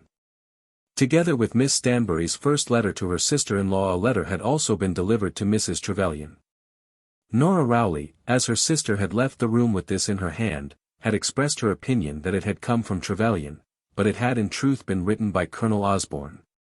And when that second letter from Miss Stanbury had been received at the Clock House, that in which she in plain terms begged pardon for the accusation conveyed in her first letter, Colonel Osborne had started on his deceitful little journey to Cockchaffington. And Mr. Bozzle, the ex-policeman who had him in hand, had already asked his way to Nuncombe Putney. When Colonel Osborne learned that Louis Trevelyan had broken up his establishment in Curzon Street, and had sent his wife away into a barbarous retirement in Dartmoor, for such was the nature of the information on the subject which was spread among Trevelyan's friends in London. And when he was made aware also that all this was done on his account, because he was so closely intimate with Trevelyan's wife, and because Trevelyan's wife was, and persisted in continuing to be, so closely intimate with him, his vanity was gratified. Although it might be true, and no doubt was true, that he said much to his friends and to himself of the deep sorrow which he felt that such a trouble should befall his old friend and his old Friend's daughter. Nevertheless, as he curled his grey whiskers before the glass, and made the most of such remnant of hair as was left on the top of his head, as he looked to the padding of his coat, and completed a study of the wrinkles beneath his eyes, so that in conversation they might be as little apparent as possible, he felt more of pleasure than of pain in regard to the whole affair. It was very sad that it should be so, but it was human. Had it been in his power to set the whole matter right by a word, he would probably have spoken that word. But as this was not possible, as Trevelyan had in his opinion made a gross fool of himself, as Emily Trevelyan was very nice, and not the less nice in that she certainly was fond of himself, as great tyranny had been used towards her, and as he himself had still the plea of old family friendship to protect his conscience unless he went so far as to make that plea an additional sting to his conscience, he thought that, as a man, he must follow up the matter. Here was a young, and fashionable, and very pretty woman banished to the wilds of Dartmoor for his sake. And, as far as he could understand, she would not have been so banished had she consented to say that she would give up her acquaintance with him. In such circumstances as these was it possible that he should do nothing? Various ideas ran through his head. He began to think that if Trevelyan were out of the way, he might perhaps be almost tempted to make this woman his wife. She was so nice that he almost thought that he might be rash enough for that, although he knew well the satisfaction of being a bachelor. But as the thought suggested itself to him, he was well aware that he was thinking of a thing quite distant from him. The reader is not to suppose that Colonel Osborne meditated any making away with the husband. Our Colonel was certainly not the man for a murder. Nor did he even think of running away with his friend's daughter.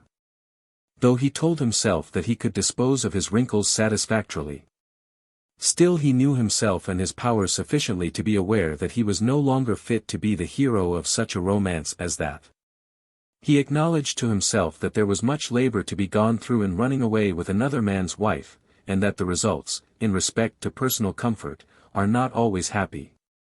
But what if Mrs. Trevelyan were to divorce herself from her husband on the score of her husband's cruelty? Various horrors were related as to the man's treatment of his wife.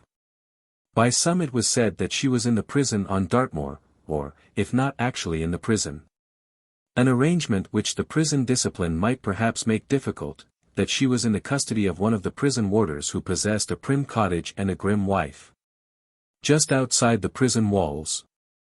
Colonel Osborne did not himself believe even so much as this, but he did believe that Mrs. Trevelyan had been banished to some inhospitable region, to some dreary comfortless abode, of which, as the wife of a man of fortune, she would have great ground to complain. So thinking, he did not probably declare to himself that a divorce should be obtained, and that, in such event, he would marry the lady, but ideas came across his mind in that direction. Trevelyan was a cruel Bluebeard. Emily, as he was studious to call Mrs. Trevelyan, was a dear injured saint. And as for himself, though he acknowledged to himself that the lumbago pinched him now and again, so that he could not rise from his chair with all the alacrity of youth, yet, when he walked along Pall Mall with his coat properly buttoned, he could not but observe that a great many young women looked at him with admiring eyes. It was thus with no settled scheme that the Colonel went to work, and made inquiries, and ascertained Mrs. Trevelyan's address in Devonshire. When he learned it, he thought that he had done much. Though, in truth, there had been no secrecy in the matter. Scores of people knew Mrs. Trevelyan's address besides the newsvendor who supplied her paper, from whose boy Colonel Osborne's servant obtained the information. But when the information had been obtained, it was expedient that it should be used, and therefore Colonel Osborne wrote the following letter. Acrobats Club, July 31st, 186-. Dear Emily. Twice the Colonel wrote Dearest Emily, and twice he tore the sheet on which the words were written. He longed to be ardent, but still it was so necessary to be prudent. He was not quite sure of the lady. Women sometimes tell their husbands, even when they have quarreled with them. And, although ardent expressions in writing to pretty women are pleasant to male writers, it is not pleasant for a gentleman to be asked what on earth he means by that sort of thing at his time of life. The Colonel gave half an hour to the consideration, and then began the letter. Dear Emily. If prudence be the soul of valor, may it not be considered also the very mainspring, or, perhaps, the pivot of love? Dear Emily. I need hardly tell you with what dismay I have heard of all that has taken place in Curzon Street. I fear that you must have suffered much, and that you are suffering now. It is an inexpressible relief to me to hear that you have your child with you, and Nora. But, nevertheless, to have your home taken away from you, to be sent out of London, to be banished from all society. And for what? The manner in which the minds of some men work is quite incomprehensible. As for myself, I feel that I have lost the company of a friend, whom indeed I can very ill spare. I have 1,000 things to say to you, and among them one or two which I feel that I must say, that I ought to say. As it happens, an old schoolfellow of mine is vicar of Cockchaffington, a village which I find by the map is very near to Nuncombe Putney. I saw him in town last spring, and he then asked me to pay him a visit. There is something in his church which people go to see, and though I don't understand churches much, I shall go and see it. I shall run down on Wednesday, and shall sleep at the inn at Lisborough. I see that Lisborough is a market town, and I suppose there is an inn. I shall go over to my friend on the Thursday, but shall return to Lisborough. Though a man be ever so eager to see a church doorway, he need not sleep at the parsonage. On the following day, I will get over to Nuncombe Putney, and I hope that you will see me.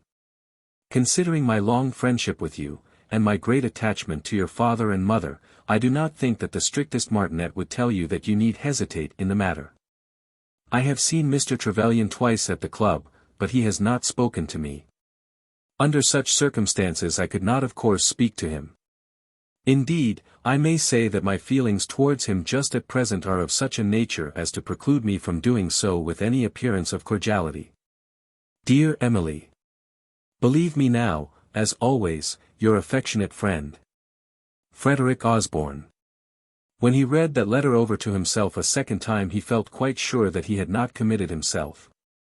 Even if his friend were to send the letter to her husband, it could not do him any harm. He was aware that he might have dilated more on the old friendship between himself and Sir Marmaduke, but he experienced a certain distaste to the mention of things appertaining to years long past. It did not quite suit him in his present frame of mind to speak of his regard in those quasi-paternal terms which he would have used had it satisfied him to represent himself simply as her father's friend. His language therefore had been a little doubtful, so that the lady might, if she were so minded, look upon him in that tender light in which her husband had certainly chosen to regard him. When the letter was handed to Mrs. Trevelyan, she at once took it with her up to her own room, so that she might be alone when she read it. The handwriting was quite familiar to her, and she did not choose that even her sister should see it. She had told herself 20 times over that, while living at Nuncombe Putney, she was not living under the guardianship of Mrs. Stanbury.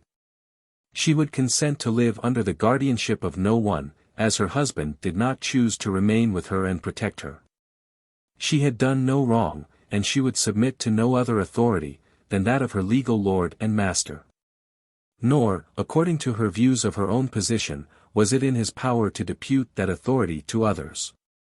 He had caused the separation, and now she must be the sole judge of her own actions. In itself, a correspondence between her and her father's old friend was in no degree criminal or even faulty.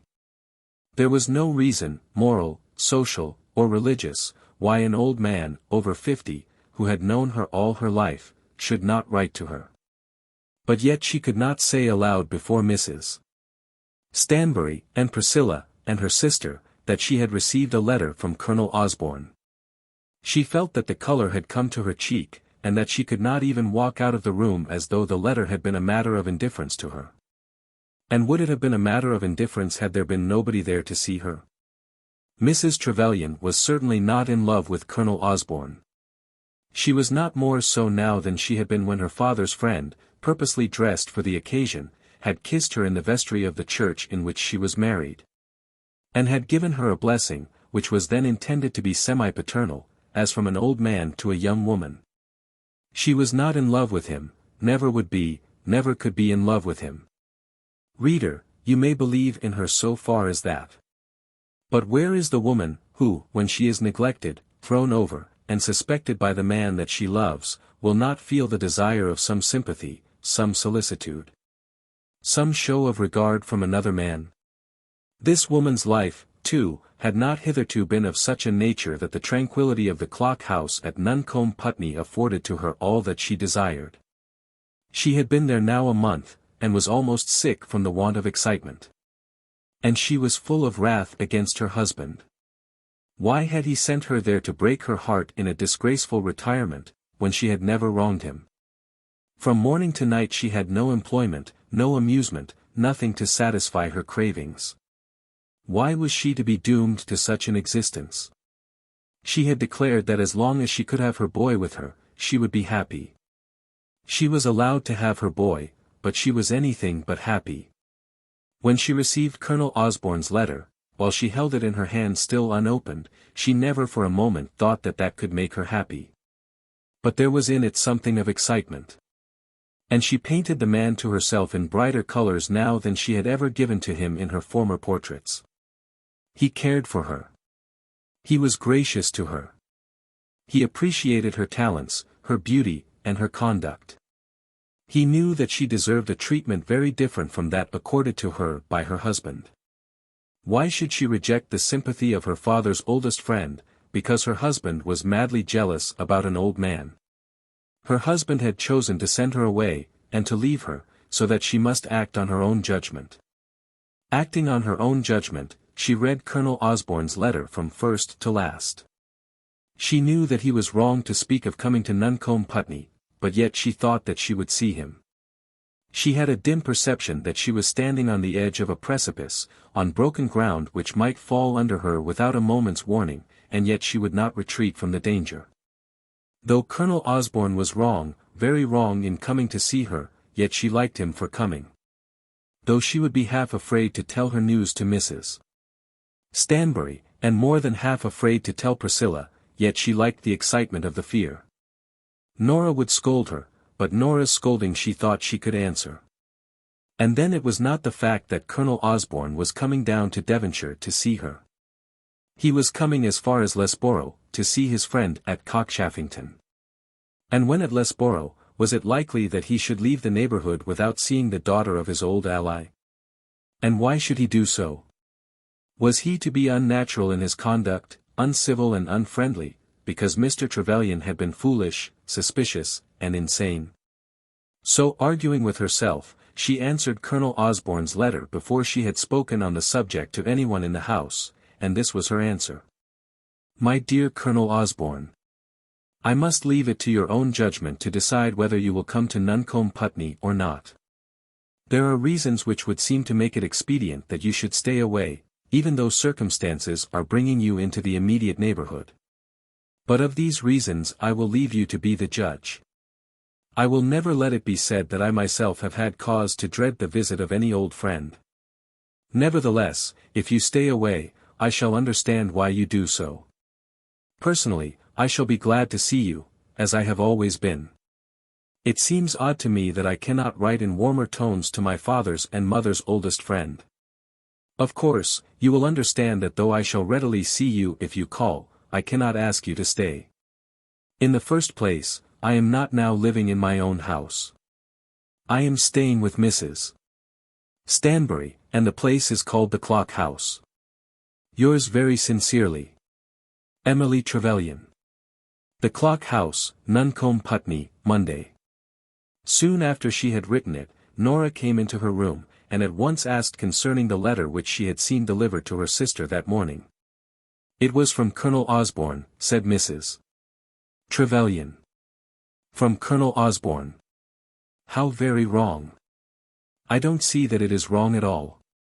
Because Lewis is foolish and mad, that cannot make another man wrong for doing the most ordinary thing in the world. I had hoped it had been from Lewis, said Nora.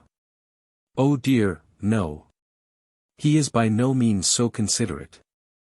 I do not suppose I shall hear from him, till he chooses to give some fresh order about myself or my child. He will hardly trouble himself to write to me, unless he takes up some new freak to show me that he is my master. And what does Colonel Osborne say? He is coming here. Coming here? Almost shouted Nora. Yes, absolutely here. Does it sound to you as if Lucifer himself were about to show his face? The fact is, he happens to have a friend in the neighborhood whom he has long promised to visit, and as he must be at Loughborough, he does not choose to go away without the compliment of a call. It will be as much to you as to me. I don't want to see him in the least, said Nora. There is his letter. As you seem to be so suspicious, you had better read it. Then Nora read it. And there is a copy of my answer, said Mrs. Trevelyan. I shall keep both, because I know so well what ill-natured things people will say. Dear Emily, do not send it, said Nora.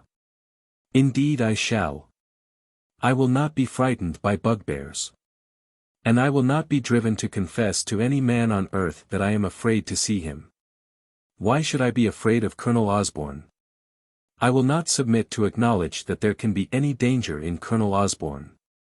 Were I to do so I should be repeating the insult against myself. If my husband wished to guide me in such matters, why did he not stay with me? Then she went out into the village and posted the letter. Nora meanwhile was thinking whether she would call in the assistance of Priscilla Stanbury, but she did not like to take any such a step in opposition to her sister. Chapter 21. Showing how Colonel Osborne went to Nuncombe Putney. Colonel Osborne was expected at Nuncombe Putney on the Friday, and it was Thursday evening before either Mrs. Stanbury or Priscilla was told of his coming. Emily had argued the matter with Nora, declaring that she would make the communication herself, and that she would make it when she pleased and how she pleased. If Mrs. Stanbury thinks, said she, that I am going to be treated as a prisoner, or that I will not judge myself as to whom I may see, or whom I may not see, she is very much mistaken. Nora felt that were she to give information to those ladies in opposition to her sister's wishes, she would express suspicion on her own part by doing so, and she was silent. On that same Thursday Priscilla had written her last defiant letter to her aunt, that letter in which she had cautioned her aunt to make no further accusations without being sure of her facts. To Priscilla's imagination that coming of Lucifer in person, of which Mrs. Trevelyan had spoken, would hardly have been worse than the coming of Colonel Osborne. When, therefore, Mrs. Trevelyan declared the fact on the Thursday evening, vainly endeavouring to speak of the threatened visit in an ordinary voice, and as of an ordinary circumstance. It was as though a thunderbolt had fallen upon them. Colonel Osborne coming here, said Priscilla, mindful of the Stanbury correspondence, mindful of the evil tongues of the world. And why not, demanded Mrs. Trevelyan, who had heard nothing of the Stanbury correspondence. Oh dear, ejaculated Mrs. Stanbury, who, of course, was aware of all that had passed between the clock house and the house in the close, though the letters had been written by her daughter. Nora was determined to stand up for her sister, whatever might be the circumstances of the case. I wish Colonel Osborne were not coming, said she, because it makes a foolish fuss. But I cannot understand how anybody can suppose it to be wrong that Emily should see Papa's very oldest friend in the world. But why is he coming? Demanded Priscilla. Because he wants to see an acquaintance at Cockchaffington, said Mrs. Trevelyan, and there is a wonderful church door there. A church fiddlestick, said Priscilla. The matter was debated throughout all the evening. At one time there was a great quarrel between the ladies, and then there was a reconciliation. The point on which Mrs. Trevelyan stood with the greatest firmness was this, that it did not become her. As a married woman whose conduct had always been good and who was more careful as to that than she was even of her name, to be ashamed to meet any man. Why should I not see Colonel Osborne, or Colonel anybody else who might call here with the same justification for calling which his old friendship gives him? Priscilla endeavoured to explain to her that her husband's known wishes ought to hinder her from doing so. My husband should have remained with me to express his wishes, Mrs. Trevelyan replied. Neither could Mrs. Stanbury nor could Priscilla bring herself to say that the man should not be admitted into the house. In the course of the debate, in the heat of her anger, Mrs. Trevelyan declared that were any such threat held out to her, she would leave the house and see Colonel Osborne in the street, or at the inn. "No, Emily, no," said Nora. "But I will. I will not submit to be treated as a guilty woman, or as a prisoner. They may say what they like, but I won't be shut up." "No one has tried to shut you up," said Priscilla. "You are afraid of that old woman at Exeter," said Mrs. Trevelyan, for by this time the facts of the Stanbury correspondence had all been elicited in general conversation. "And yet you know how uncharitable and malicious she is." "We are not afraid of her," said Priscilla. "We are afraid of nothing but of doing wrong." "And will it be wrong to let an old gentleman come into the house," said Nora, "who is nearly 60, and who has known us ever since we were born?" "If he is nearly 60, Priscilla," said Mrs. Stanbury, "that does seem to make a difference." Mrs. Stanbury herself was only just 60, and she felt herself to be quite an old woman. "They may be devils at 80, said Priscilla. "Colonel Osborne is not a devil at all," said Nora. "But mamma is so foolish," said Priscilla. "The man's age does not matter in the least." "I beg your pardon, my dear," said Mrs. Stanbury, very humbly. At that time the quarrel was raging, but afterwards came the reconciliation. Had it not been for the Stanbury correspondence, the fact of Colonel Osborne's threatened visit would have been admitted as a thing necessary, as a disagreeable necessity. But how was the visit to be admitted and passed over in the teeth of that correspondence? Priscilla felt very keenly the peculiar cruelty of her position. Of course Aunt Stanbury would hear of the visit. Indeed, any secrecy in the matter was not compatible with Priscilla's ideas of honesty. Her aunt had apologized humbly for having said that Colonel Osborne had been at Nuncombe. That apology, doubtless, had been due. Colonel Osborne had not been at Nuncombe when the accusation had been made, and the accusation had been unjust and false. But his coming had been spoken of by Priscilla in her own letters as an occurrence which was quite out of the question. Her anger against her aunt had been for saying that the man had come, not for objecting to such a visit. And now the man was coming, and Aunt Stanbury would know all about it. How great, how terrible, how crushing would be Aunt Stanbury's triumph. "I must write and tell her," said Priscilla. "I am sure I shall not object," said Mrs. Trevelyan. "And Hugh must be told," said Mrs. Stanbury. "You may tell all the world, if you like," said Mrs. Trevelyan. In this way it was settled among them that Colonel Osborne was to be received. On the next morning, Friday morning, Colonel Osborne, doubtless having heard something of Mrs. Crockett from his friend at Cockchaffington, was up early, and had himself driven over to Nuncombe Putney before breakfast. The ever-watchful Bozzle was, of course, at his heels, or rather, not at his heels on the first 2 miles of the journey. For Bozzle, with painful zeal, had made himself aware of all the facts, and had started on the Nuncombe Putney road half an hour before the Colonel's fly was in motion. And when the fly passed him he was lying discreetly hidden behind an old oak. The driver, however, had caught a glimpse of him as he was topping a hill, and having seen him about on the previous day, and perceiving that he was dressed in a decent coat and trousers, and that, nevertheless, he was not a gentleman, began to suspect that he was somebody. There was a great deal said afterwards about Bozzle in Mrs. Clegg's yard at Lesborough, but the Lesborough mind was never able to satisfy itself altogether respecting Bozzle and his mission. As to Colonel Osborne and his mission, the Lesborough mind did satisfy itself with much certainty. The horse was hardly taken from out of Colonel Osborne's fly in Mrs. Crockett's yard when Bozzle stepped into the village by a path which he had already discovered, and soon busied himself among the tombs in the churchyard. Now, one corner of the churchyard was immediately opposite to the iron gate leading into the clock house. "Drat on," said the wooden-legged postman, still sitting on his donkey, to Mrs. Crockett's ostler, "if there bean't the chap as was here yesterday when I was a-starting, and I zeed on in Lesborough Street thick very morning. He bean't arter no good, that un," said the ostler. After that a close watch was kept upon the watcher. In the meantime, Colonel Osborne had ordered his breakfast at the Stag and Antlers, and had asked questions as to the position of the clock house. He was altogether ignorant of Mr. Bozzle, although Mr. Bozzle had been on his track now for 2 days and 2 nights. He had determined, as he came on to Nuncombe Putney, that he would not be shamefaced about his visit to Mrs. Trevelyan. It is possible that he was not so keen in the matter as he had been when he planned his journey in London. And, it may be, that he really tried to make himself believe that he had come all the way to the confines of Dartmoor to see the porch of Cockchaffington Church.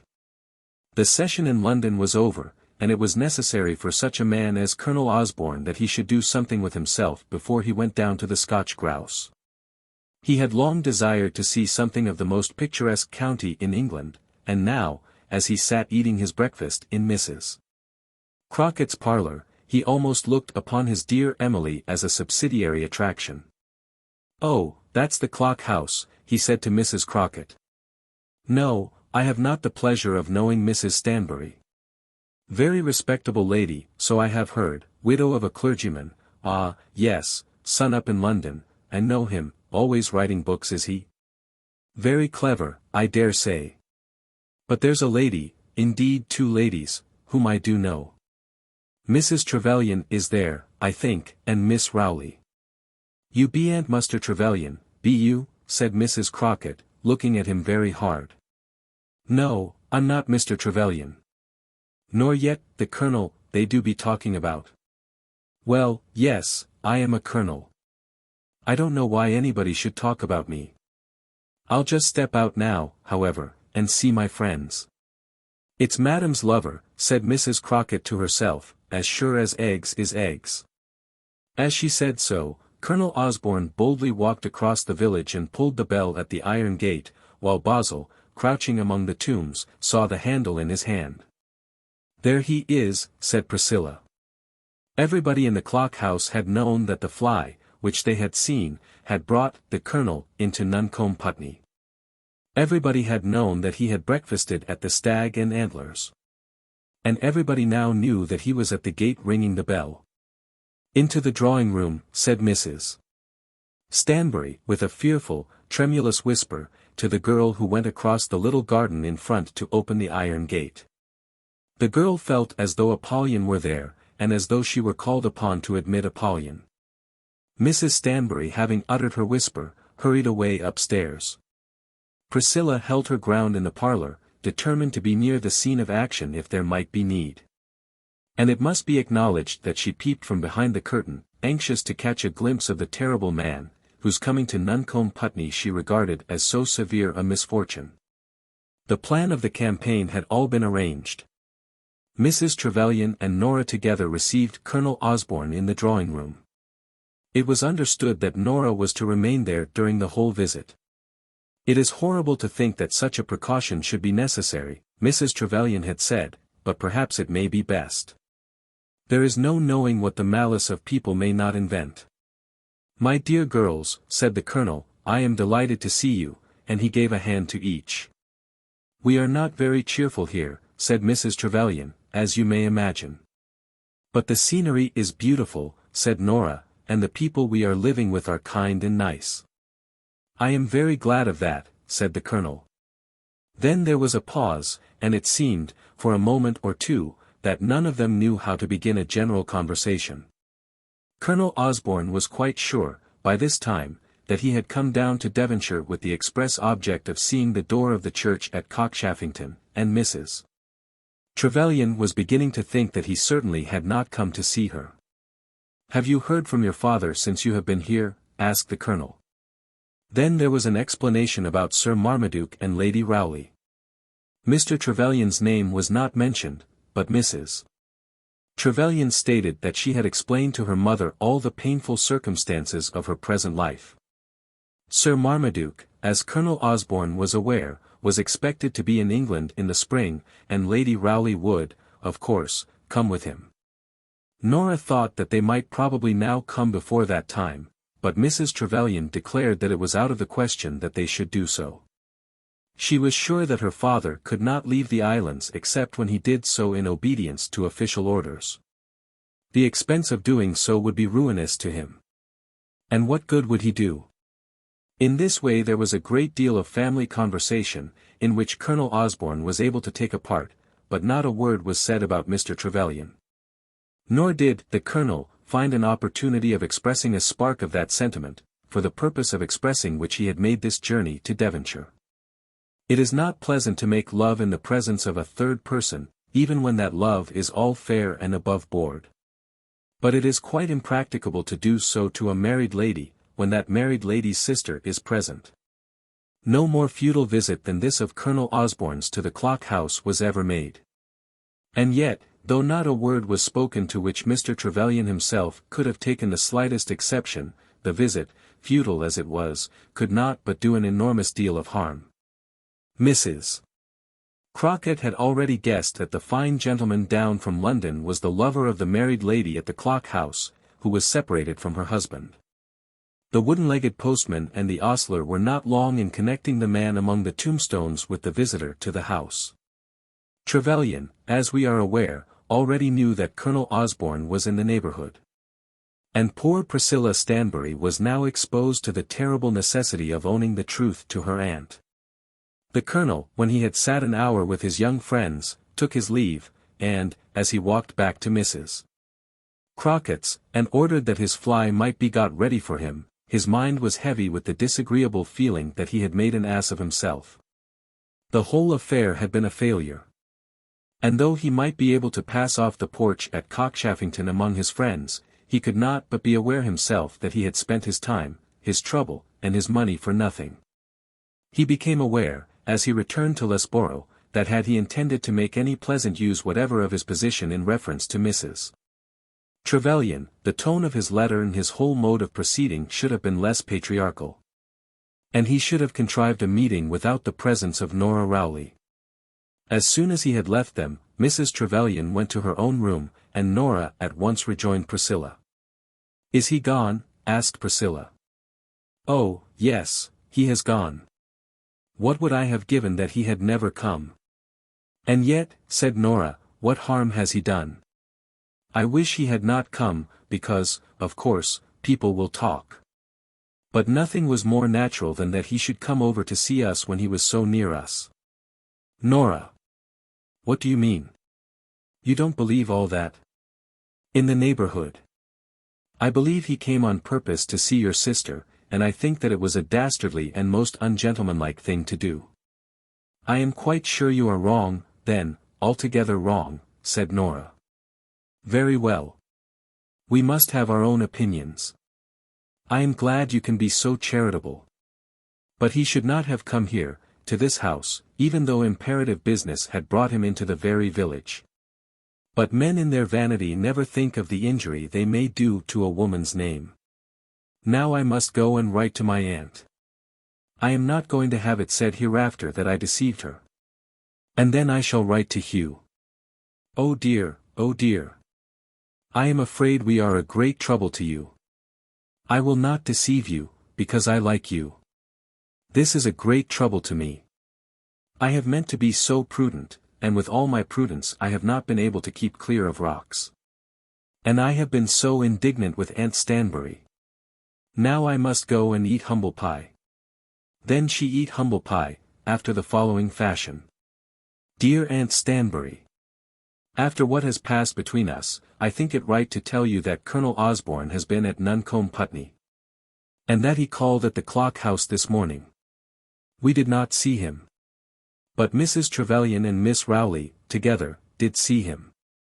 He remained here perhaps an hour. I should not have thought it necessary to mention this to you, the matter being one in which you are not concerned, were it not for our former correspondence. When I last wrote, I had no idea that he was coming, nor had Mamma. And when you first wrote, he was not even expected by Mrs. Trevelyan. The man you wrote about was another gentleman. As I told you before. All this is most disagreeable and tiresome, and would be quite nonsensical, but that circumstances seem to make it necessary. As for Colonel Osborne, I wish he had not been here, but his coming would do no harm, only that it will be talked about. I think you will understand how it is that I feel myself constrained to write to you. I do hope that you will spare Mamma, who is disturbed and harassed when she gets angry letters. If you have anything to say to myself, I don't mind it. Yours truly, Priscilla Stanbury. The Clock House, Friday, August 5th. She wrote also to her brother Hugh. But Hugh himself reached Nuncombe Putney before the letter reached him. Mr. Bozzle watched the Colonel out of the house, and watched him out of the village. When the Colonel was fairly started, Mr. Bozzle walked back to Loughborough. Chapter 22. Showing how Miss Stanbury behaved to her two nieces. The triumph of Miss Stanbury when she received her niece's letter was certainly very great, so great that in its first flush she could not restrain herself from exhibiting it to Dorothy. Well, well, what do you think, Dolly? About what, Aunt? I don't know who the letter is from. Nobody writes to me now so constant as your sister Priscilla. The letter is from Priscilla. Colonel Osborne has been at the Clock House, after all. I knew that he would be there. I knew it. I knew it. Dorothy, when she heard this, was dumbfounded. She had rested her defense of her mother and sister on the impossibility of any such visit being admitted. According to her lights, the coming of Colonel Osborne, after all that had been said, would be like the coming of Lucifer himself. The Colonel was, to her imagination, a horrible roaring lion. She had no idea that the erratic maneuvers of such a beast might be milder and more innocent than the wooing of any turtle-dove.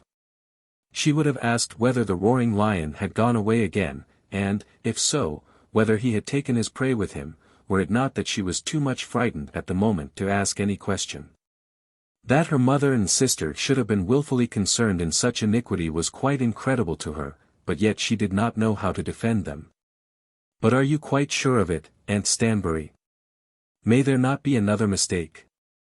No mistake this time, I think, my dear. Anyway, Priscilla says that he is there. Now in this there was a mistake. Priscilla had said nothing of the kind. You don't mean that he is staying at the Clock House, Aunt Stanbury? I don't know where he is now. I'm not his keeper. And, I'm glad to say, I'm not the lady's keeper either. Ah, me. It's a bad business. You can't touch pitch and not be defiled, my dear. If your mother wanted the Clock House, I would sooner have taken it for her myself than that all this should have happened, for the family's sake. But Miss Stanbury, when she was alone, and when she had read her niece's 3 letters again and again, began to understand something of Priscilla's honesty. And began also to perceive that there might have been a great difficulty respecting the Colonel, for which neither her niece nor her sister-in-law could fairly be held to be responsible. It was perhaps the plainest characteristic of all the Stanburys that they were never wilfully dishonest. Ignorant, prejudiced, and passionate they might be. In her anger Miss Stanbury, of Exeter, could be almost malicious, and her niece at Nuncombe Putney was very like her aunt. Each could say most cruel things, most unjust things, when actuated by a mistaken consciousness of perfect right on her own side. But neither of them could lie, even by silence. Let an error be brought home to either of them, so as to be acknowledged at home, and the error would be assuredly confessed aloud. And, indeed, with differences in the shades, Hugh and Dorothy were of the same nature. They were possessed of sweeter tempers than their aunt and sister, but they were filled with the same eager readiness to believe themselves to be right, and to own themselves to others to be wrong. When they had been constrained to make such confession to themselves, the chances of life, and something probably of inner nature, had made Dorothy mild and obedient. Whereas, in regard to Hugh, the circumstances of his life and disposition had made him obstinate and self-reliant. But in all was to be found the same belief in self, which amounted almost to conceit, the same warmth of affection, and the same love of justice. When Miss Stanbury had again perused the correspondence, and had come to see, dimly, how things had gone at Nuncombe Putney, when the conviction came upon her mind that Priscilla had entertained a horror as to the coming of this Colonel equal to that which she herself had felt, when her imagination painted to her all that her niece had suffered, her heart was softened somewhat. She had declared to Dorothy that pitch, if touched, would certainly defile. And she had, at first, intended to send the same opinion, couched in very forcible words, to her correspondents at the Clock House. They should not continue to go astray for want of being told that they were going astray. It must be acknowledged, too, that there was a certain amount of ignoble wrath in the bosom of Miss Stanbury because her sister-in-law had taken the Clock House. She had never been told, and had not even condescended to ask Dorothy, whether the house was taken and paid for by her nephew on behalf of his mother, or whether it was paid for by Mr. Trevelyan on behalf of his wife. In the latter case, Mrs. Stanbury would, she thought, be little more than an upper servant, or keeper, as she expressed it to herself. Such an arrangement appeared to her to be quite disgraceful in a Stanbury. But yet she believed that such must be the existing arrangement. As she could not bring herself to conceive that Hugh Stanbury could keep such an establishment over his mother's head out of money earned by writing for a penny newspaper. There would be a triumph of democracy in this which would vanquish her altogether.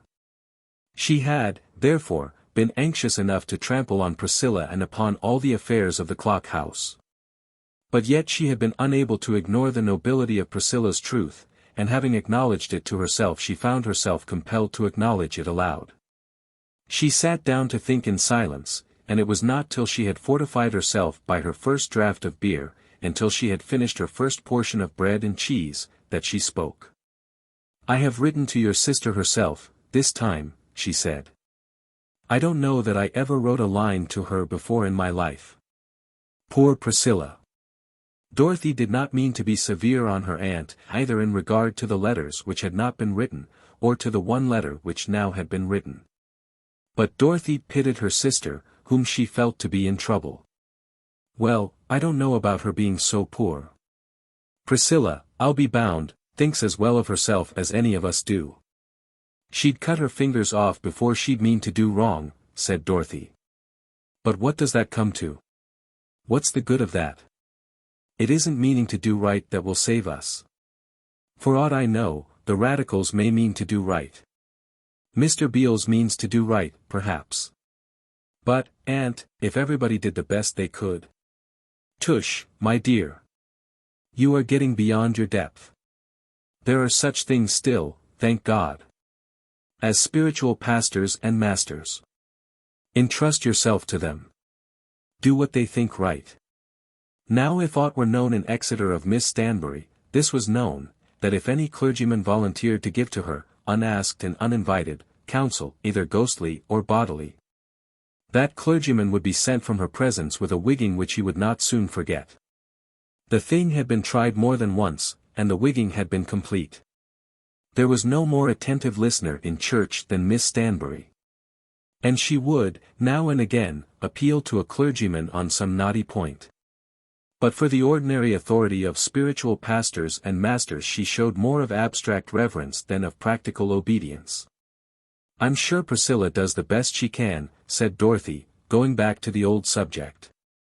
"Ah, well, yes. What I want to say about Priscilla is this. It is a thousand pities she is so obstinate, so pig-headed, so certain that she can manage everything for herself better than anybody else can for her." Miss Stanbury was striving to say something good of her niece, but found the task to be difficult and distasteful to her. "She has managed for mamma ever so many years. And since she took it we have hardly ever been in debt," said Dorothy. "She'll do all that, I don't doubt. I don't suppose she cares much for ribbons and false hair for herself." "Who?" "Priscilla. The idea of Priscilla with false hair! I dare say not, I dare say not. I do not think she'd spend her mother's money on things of that kind." "Aunt Stanbury, you don't know her." "Ah. Very well. Perhaps I don't. But, come, my dear, you are very hard upon me, and very anxious to take your sister's part. And what is it all about?" "I've just written to her as civil a letter as one woman ever wrote to another. And if I had chosen, I could have, HMM. Miss Stanbury, as she hesitated for words in which to complete her sentence, revelled in the strength of the vituperation which she could have poured upon her niece's head. Had she chosen to write her last letter about Colonel Osborne in her severe strain? "If you have written kindly to her, I am so much obliged to you," said Dorothy. "The truth is, Priscilla has meant to be right. Meaning won't go for much when the account is taken, unless the meaning comes from a proper source. But the poor girl has done as well as she has known how. I believe it is Hugh's fault more than anybody else's." This accusation was not pleasant to Dorothy, but she was too intent just now on Priscilla's case to defend her brother. That man never ought to have been there, and that woman never ought to have been there. There cannot be a doubt about that. If Priscilla were sitting there opposite to me, she would own as much. I am sure she would. Miss Stanbury was quite right if she meant to assert that Priscilla had owned as much to herself. And because I think so, I am willing to forgive her part in the matter. To me, personally, she has always been rude, most uncourteous, and unlike a younger woman to an older one, and an aunt, and all that. I suppose it is because she hates me. Oh, no, Aunt Stanbury. My dear, I suppose it is. Why else should she treat me in such a way? But I do believe of her that she would rather eat an honest, dry crust, than dishonest cake and ale. She would rather starve than pick up a crumb that was dishonest, said Dorothy, fairly bursting out into tears. I believe it. I do believe it. There, what more can I say? Clock House, indeed. What matter what house you live in, so that you can pay the rent of it honestly? But the rent is paid, honestly, said Dorothy, amidst her sobs. It's paid, I don't doubt. I dare say the woman's husband and your brother see to that among them. Oh, that my boy, Hugh, as he used to be, should have brought us all to this. But there's no knowing what they won't do among them. Reform, indeed. Murder, sacrilege, adultery, treason, atheism, that's what reform means, besides every kind of nastiness under the sun. In which latter category Miss Stanbury intended especially to include bad printer's ink, and paper made of straw. The reader may as well see the letter, which was as civil a letter as ever one woman wrote to another, so that the collection of the Stanbury correspondence may be made perfect. The close, August 6th, 186-. My dear niece. Your letter has not astonished me nearly as much as you expected it would. I am an older woman than you, and, though you will not believe it, I have seen more of the world. I knew that the gentleman would come after the lady. Such gentlemen always do go after their ladies. As for yourself, I can see all that you have done, and pretty nearly hear all that you have said, as plain as a pikestaff. I do you the credit of believing that the plan is none of your making. I know who made the plan, and a very bad plan it is. As to my former letters and the other man, I understand all about it. You were very angry that I should accuse you of having this man at the house, and you were right to be angry. I respect you for having been angry. But what does all that say as to his coming, now that he has come? If you will consent to take an old woman's advice, get rid of the whole boiling of them. I say it in firm love and friendship, for I am your affectionate aunt, Jemima Stanbury. The special vaunted courtesy of this letter consisted, no doubt, in the expression of respect which it contained, and in that declaration of affection with which it terminated. The epithet was one which Miss Stanbury would by no means use promiscuously in writing to her nearest relatives. She had not intended to use it when she commenced her letter to Priscilla. But the respect of which she had spoken had glowed, and had warmed itself into something of temporary love. And feeling at the moment that she was an affectionate aunt, Miss Stanbury had so put herself down in her letter. Having done such a deed, she felt that Dorothy, though Dorothy knew nothing about it, ought in her gratitude to listen patiently to anything that she might now choose to say against Priscilla. But Dorothy was in truth very miserable, and in her misery wrote a long letter that afternoon to her mother, which, however, it will not be necessary to place entire among the Stanbury records, begging that she might be informed as to the true circumstances of the case. She did not say a word of censure in regard either to her mother or sister. But she expressed an opinion in the mildest words which she could use, that if anything had happened which had compromised their names since their residence at the Clock House, she, Dorothy, had better go home and join them. The meaning of which was that it would not become her to remain in the house in the close, if the house in the close would be disgraced by her presence. Poor Dorothy had taught herself to think that the iniquity of roaring lions spread itself very widely. In the afternoon she made some such proposition to her aunt in ambiguous terms. "Go home," said Miss Stanbury. "Now, if you think it best, Aunt Stanbury. And put yourself in the middle of all this iniquity and abomination. I don't suppose you want to know the woman." "No, indeed." "Or the man." "Oh, Aunt Stanbury. It's my belief that no decent gentleman in Exeter would look at you again if you were to go and live among them at Nuncombe Putney while all this is going on. No, no. Let one of you be saved out of it, at least." Aunt Stanbury had more than once made use of expressions which brought the faintest touch of gentle pink up to her niece's cheeks. We must do Dorothy the justice of saying that she had never dreamed of being looked at by any gentleman, whether decent or indecent. Her life at Nuncombe Putney had been of such a nature, that though she knew that other girls were looked at, and even made love to, and that they got married and had children, no dim vision of such a career for herself had ever presented itself to her eyes. She had known very well that her mother and sister and herself were people apart, ladies, and yet so extremely poor, that they could only maintain their rank by the most rigid seclusion. To live, and work unseen, was what the world had ordained for her.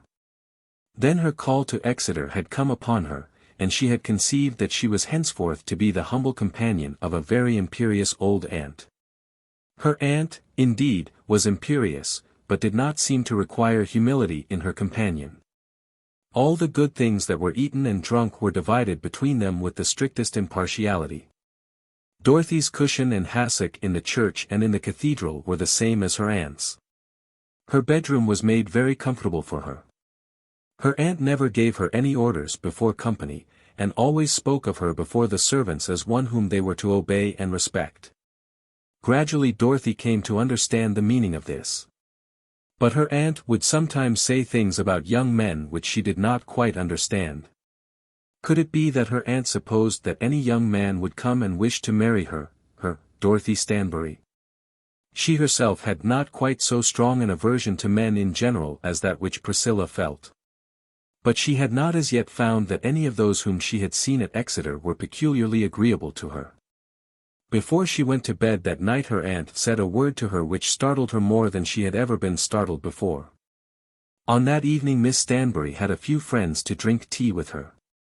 There were Mr. and Mrs. Crombie, and Mrs. Machew of course, and the Sheritons from Alphington, and the Miss Upjohns from Hallion Villa, and old Mr. Powell all the way from Halden, and two of the Wrights from their house in the Northern Hay, and Mr. Gibson, but the Miss Frenches from Heavitree were not there. "Why don't you have the Miss Frenches, Aunt?" Dorothy had asked. "Bother the Miss Frenches. I'm not bound to have them every time. There's Camilla has been and got herself a bandbox on the back of her head a great deal bigger than the place inside where her brains ought to be." But the bandbox at the back of Camilla French's head was not the sole cause of the omission of the two sisters from the list of Miss Stanbury's visitors on this occasion. The party went off very much as usual. There were 2 whist tables, for Miss Stanbury could not bear to cut out. At other houses than her own, when there was cutting out, it was quite understood that Miss Stanbury was to be allowed to keep her place. "I'll go away, and sit out there by myself, if you like," she would say. But she was never thus banished, and at her own house she usually contrived that there should be no system of banishment. She would play dummy whist, preferring it to the four-handed game, and, when hard driven, and with a meet opponent, would not even despise double dummy. It was told of her and of Mrs.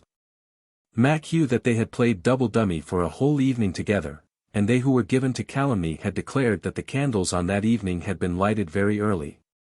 On the present occasion a great many sixpenny points were scored, and much tea and cake were consumed. Mr. Gibson never played whist, nor did Dorothy. That young John Wright and Mary Sheridan should do nothing but talk to each other was a thing of course, as they were to be married in a month or two. Then there was Ida Sheridan, who could not very well be left at home, and Mr. Gibson made himself pleasant to Dorothy and Ida Sheridan, instead of making himself pleasant to the two Miss Frenches. Gentlemen in provincial towns quite understand that, from the nature of social circumstances in the provinces, they should always be ready to be pleasant at least to a pair at a time. At a few minutes before 12 they were all gone, and then came the shock. "Dolly, my dear, what do you think of Mr. Gibson?" "Think of him, Aunt Stanbury?" "Yes, think of him, think of him. I suppose you know how to think. He seems to me always to preach very drawling sermons." "Oh, bother his sermons. I don't care anything about his sermons now.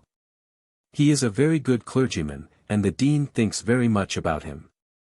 "I am glad of that, Aunt Stanbury." Then came the shock. "Don't you think it would be a very good thing if you were to become Mrs. Gibson?" It may be presumed that Miss Stanbury had assured herself that she could not make progress with Dorothy by beating about the bush. There was an inaptitude in her niece to comprehend the advantages of the situations, which made some direct explanation absolutely necessary. Dorothy stood half smiling, half crying, when she heard the proposition, her cheeks suffused with that pink color, and with both her hands extended with surprise. "I've been thinking about it ever since you've been here," said Miss Stanbury. "I think he likes Miss French," said Dorothy, in a whisper. "Which of them?" "I don't believe he likes them at all. Maybe, if they go on long enough, they may be able to toss up for him. But I don't think it of him. Of course they're after him, but he'll be too wise for them. And he's more of a fool than I take him to be if he don't prefer you to them." Dorothy remained quite silent. To such an address as this it was impossible that she should reply a word. It was incredible to her that any man should prefer herself to either of the young women in question, but she was too much confounded for the expression even of her humility. "At any rate you're wholesome, and pleasant and modest," said Miss Stanbury. Dorothy did not quite like being told that she was wholesome, but, nevertheless, she was thankful to her aunt. "I'll tell you what it is," continued Miss Stanbury, "I hate all mysteries, especially with those I love. I've saved £2,000, which I've put you down for in my will. Now, if you and he can make it up together, I'll give you the money at once. There's no knowing how often an old woman may alter her will, but when you've got a thing, you've got it. Mr. Gibson would know the meaning of a bird in the hand as well as anybody. Now those girls at Heavitree will never have above a few hundreds each, and not that while their mother lives." Dorothy made one little attempt at squeezing her aunt's hand, wishing to thank her aunt for this affectionate generosity. But she had hardly accomplished the squeeze, when she desisted, feeling strangely averse to any acknowledgment of such a boon as that which had been offered to her. "And now, good night, my dear. If I did not think you a very sensible young woman, I should not trust you by saying all this." Then they parted, and Dorothy soon found herself alone in her bedroom.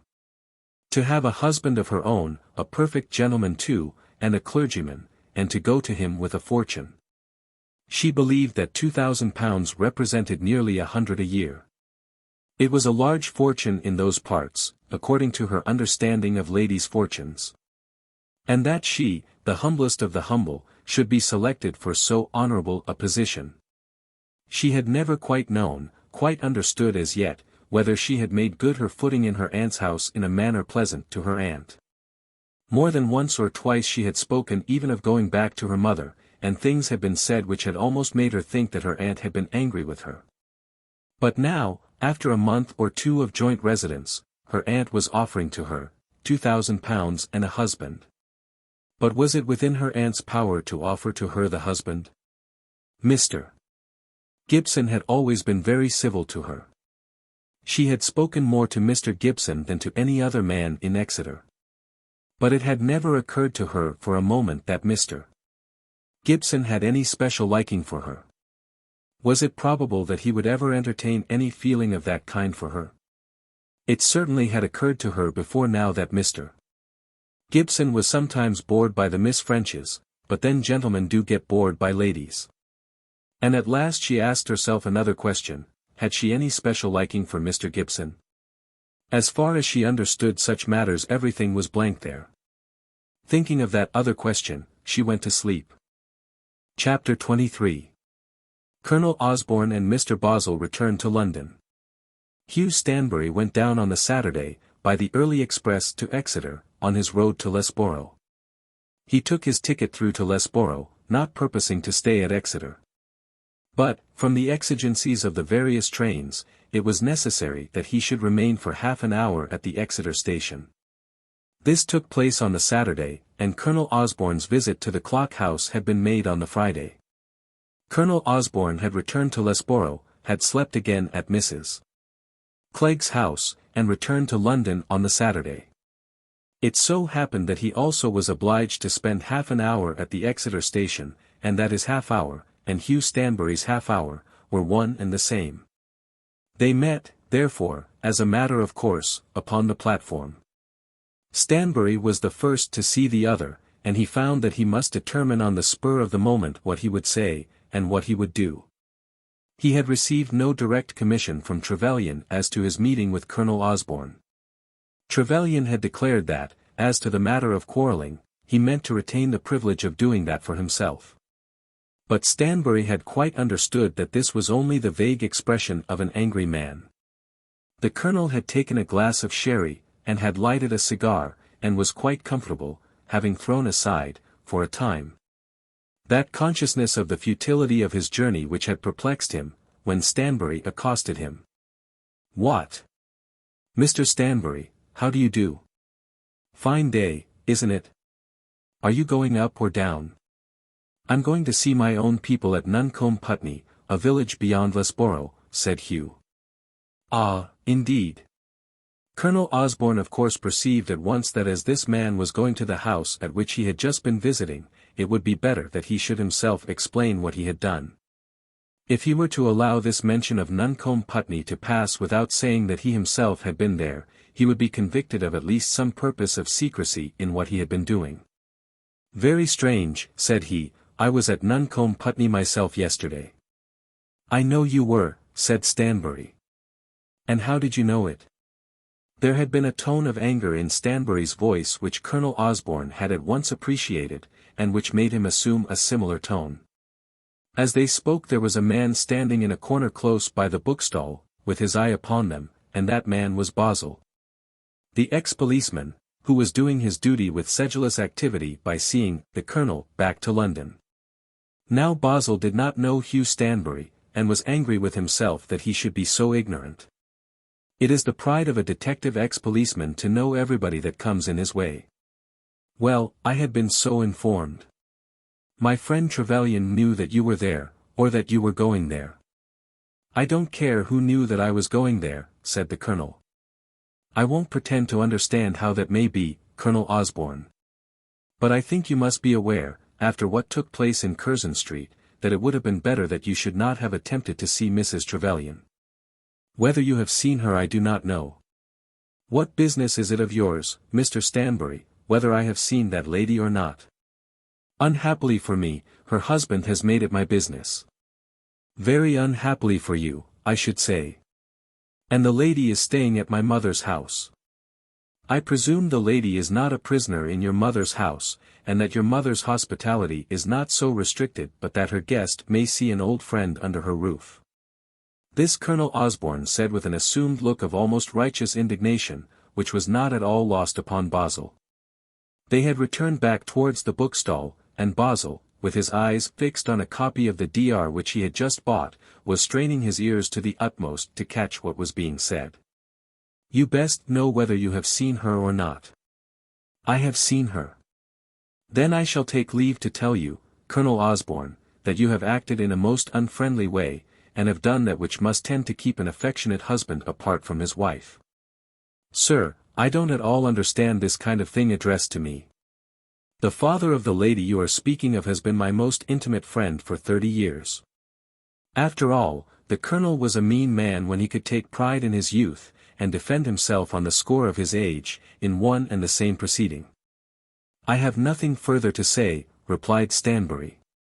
You have said too much already, Mr. Stanbury. I think not, Colonel Osborne.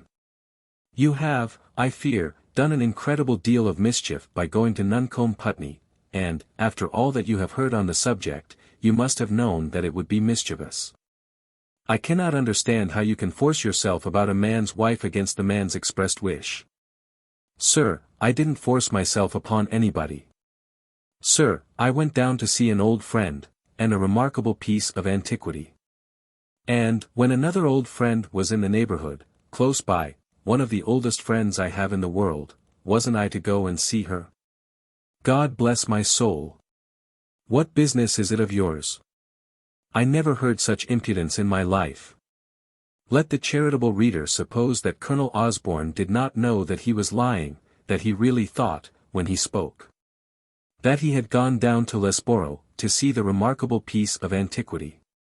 Good morning, said Hugh Stanbury, turning on his heels and walking away. Colonel Osborne shook himself, inflated his cheeks, and blew forth the breath out of his mouth, put his thumbs up to the armholes of his waistcoat, and walked about the platform as though he thought it to be incumbent on him to show that he was somebody that ought not to be insulted, somebody, perhaps, whom a very pretty woman might prefer to her own husband, in spite of a small difference in age. He was angry, but not quite so much angry as proud. And he was safe, too. He thought that he was safe.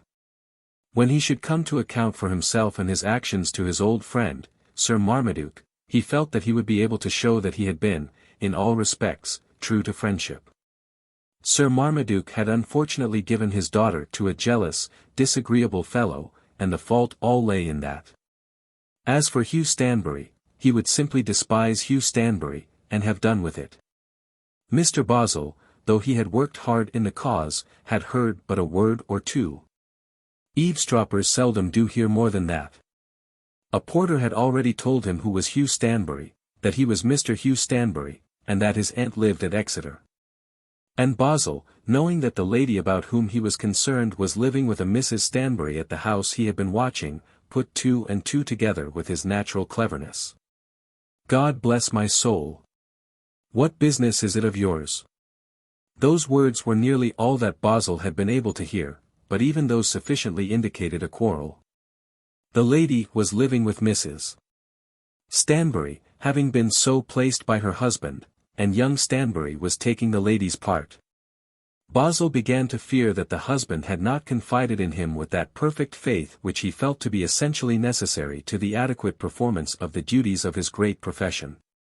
A sudden thought, however, struck him. Something might be done on the journey up to London. He at once made his way back to the ticket window and exchanged his ticket, second class for first class. It was a noble deed, the expense falling all upon his own pocket, for, in the natural course of things, he would have charged his employers with the full first-class fare. He had seen Colonel Osborne seat himself in a carriage, and within 2 minutes he was occupying the opposite place. The colonel was aware that he had noticed the man's face lately, but did not know where. Very fine summer weather, sir, said Bozzle. Very fine, said the colonel, burying himself behind a newspaper.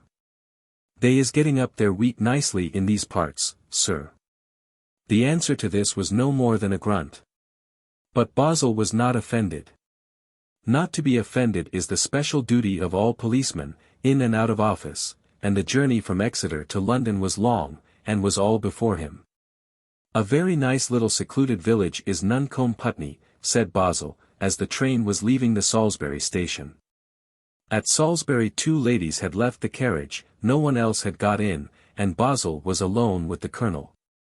I dare say, said the colonel, who by this time had relinquished his shield, and who had begun to compose himself for sleep, or to pretend to compose himself, as soon as he heard Bozzle's voice. He had been looking at Bozzle, and though he had not discovered the man's trade, had told himself that his companion was a thing of dangers, a thing to be avoided, by one engaged, as had been he himself, on a special and secret mission. Saw you there, calling at the Clock House, said Bozzle. Very likely, said the colonel, throwing his head well back into the corner, shutting his eyes, and uttering a slight preliminary snore. "Very nice family of ladies at the Clock House," said Bozzle. The Colonel answered him by a more developed snore. "Particularly Mrs. T," said Bozzle. The Colonel could not stand this.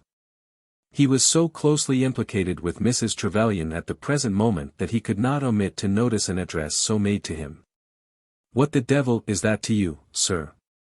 said he, jumping up and confronting Bozzle in his wrath.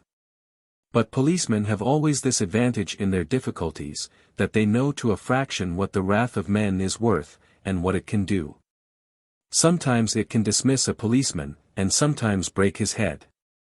Sometimes it can give him a long and troublesome job, and sometimes it may be wrath to the death. But in 19 out of 20 cases it is not a fearful thing, and the policeman knows well when he need not fear it. On the present occasion Bozzle was not at all afraid of Colonel Osborne's wrath. "Well, sir, not much, indeed, if you come to that. Only you was there, sir." "Of course I was there," said the Colonel. "And a very nice young gentleman is Mr. Stanbury," said Bozzle. To this Colonel Osborne made no reply, but again had resort to his newspaper in the most formal manner. "He's going down to his family, no doubt," continued Bozzle. "He may be going to the devil for what I know," said the Colonel, who could not restrain himself. "I suppose they're all friends of Mrs. T.S.?" asked Bozzle. "Sir," said the Colonel, "I believe that you're a spy." "No, Colonel, no, I'm no spy. I wouldn't demean myself to be such. A spy is a man as has no profession, and nothing to justify his looking into things. Things must be looked into, Colonel, or how's a man to know where he is? Or how's a lady to know where she is? But as for spies, except in the way of evidence, I don't think nothing of them." Soon after this 2 more passengers entered the train, and nothing more was said between Bozzle and the Colonel. The Colonel, as soon as he reached London, went home to his lodgings, and then to his club, and did his best to enjoy himself. On the following Monday he intended to start for Scotland. But he could not quite enjoy himself, because of Bozzle. He felt that he was being watched, and there is nothing that any man hates so much as that, especially when a lady is concerned. Colonel Osborne knew that his visit to Nuncombe Putney had been very innocent, but he did not like the feeling that even his innocence had been made the subject of observation. Bozzle went away at once to Trevelyan, whom he found at his chambers. He himself had had no very deep-laid scheme in his addresses to Colonel Osborne. He had begun to think that very little would come of the affair, especially after Hugh Stanbury had appeared upon the scene, and had felt that there was nothing to be lost by presenting himself before the eyes of the Colonel. It was necessary that he should make a report to his employer, and the report might be made a little more full after a few words with the man whom he had been looking into. "Well, Mr. Trevelyan," he said, seating himself on a chair close against the wall, and holding his hat between the knees, "I've seen the parties, and know pretty much all about it. All I want to know, Mr. Bozzle, is, whether Colonel Osborne has been at the Clock House." "He has been there, Mr. Trevelyan. There is no earthly doubt about that. From hour to hour I can tell you pretty nearly where he's been since he left London." Then Bozzle took out his memorandum book. "I don't care about all that," said Trevelyan. "I dare say not, sir. But it may be wanted all the same. Any gentleman acting in our way can't be too particular, can't have too many facts. The smallest little, tiddly things." And Bozzle as he said this seemed to enjoy immensely the flavour of his own epithet. The smallest little, tiddly things do so often turn up trumps when you get your evidence into court. "I'm not going to get any evidence into court." "Maybe not, sir. A gentleman and lady is always best out of court as long as things can hang on anyway, but sometimes things won't hang on no way." Trevelyan, who was conscious that the employment of Bozzle was discreditable, and whose affairs in Devonshire were now in the hands of, at any rate, a more honourable ally, was at present mainly anxious to get rid of the ex-policeman. "I have no doubt you've been very careful, Mr. Bozzle," said he. There isn't no one in the business could be more so, Mr. Trewilian. And you have found out what it was necessary that I should know. Colonel Osborne did go to the Clock House.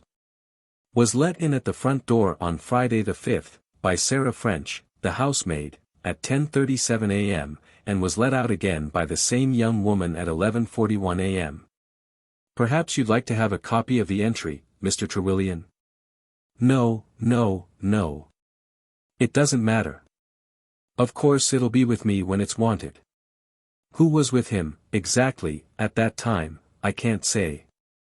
There is things, Mr. Trewilian, one can't see. But I don't think as he saw neither Mrs. Stanbury, nor Miss Stanbury, not to speak to. I did just have one word, promiscuous, with Sarah French, after he was gone. Whether the other young lady was with them or not, and if so for how long, I can't say. There is things, Mr. Trewilian, which one can't see.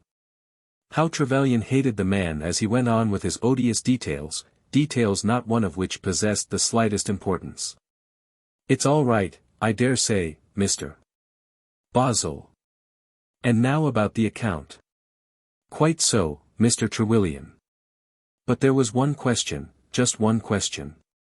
What question? Said Trevelyan, almost angrily. And there's another thing I must tell you, too, Mr. Trewilian. I come back to town in the same carriage with the Colonel. I thought it better. You did not tell him who you were? No, Mr. Trewilian, I didn't tell him that. I don't think he'd say if you was to ask him that I told him much of anything. No, Mr. Trewilian, I didn't tell him nothing. I don't often tell folks much till the time comes. But I thought it better, and I did have a word or two with the gent, just a word or two. He's not so very downy, isn't the Colonel? For one that's been at it so long, Mr. Trewilian. I dare say not. But if you could just let me have the account, Mr. Bozzle. The account? Oh, yes, that is necessary, ain't it? These sort of inquiries do come a little expensive, Mr. Trewilian, because time goes for so much. And when one has to be down on a thing, sharp, you know, and sure, so that counsel on the other side can't part you from it. Though he shakes you like a dog does a rat, and one has to get oneself up ready for all that, you know, Mr. Trewilian, as I was saying, one can't count one's shillings when one has such a job as this in hand. Clench your nail, that's what I say, be it even so. Clench your nail. That's what you've got to do. I dare say we shan't quarrel about the money, Mr. Bozzle. Oh dear no. I find I never has any words about the money. But there's that one question. There's a young Mr. Stanbury has gone down, as knows all about it. What's he up to?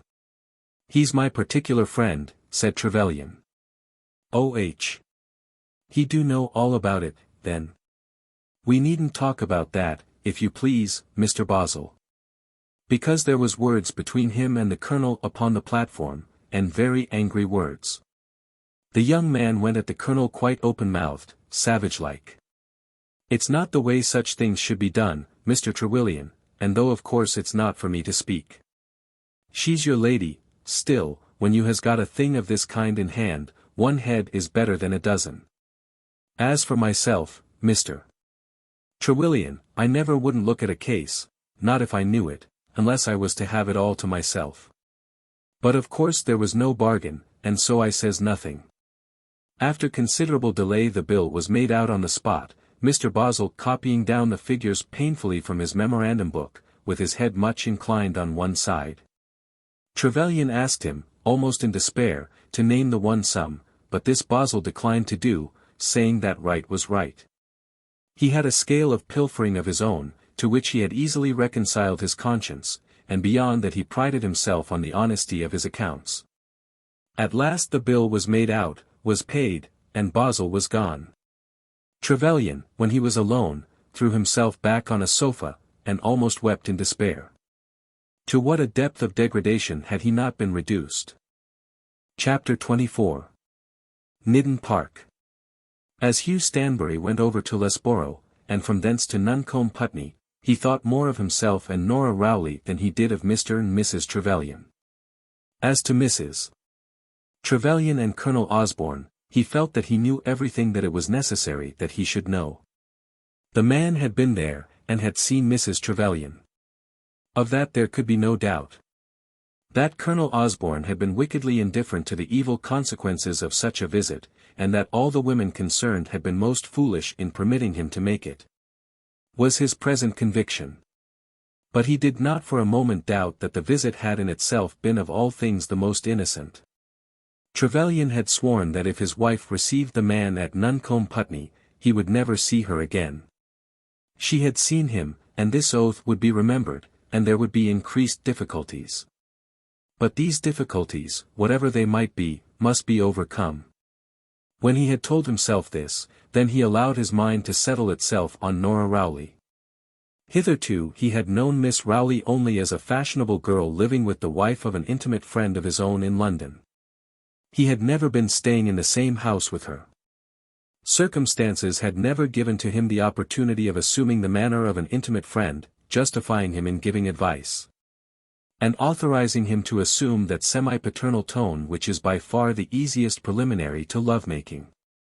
When a man can tell a young lady what she ought to read, what she ought to do, and whom she ought to know, nothing can be easier than to assure her that, of all her duties, her first duty is to prefer himself to all the world.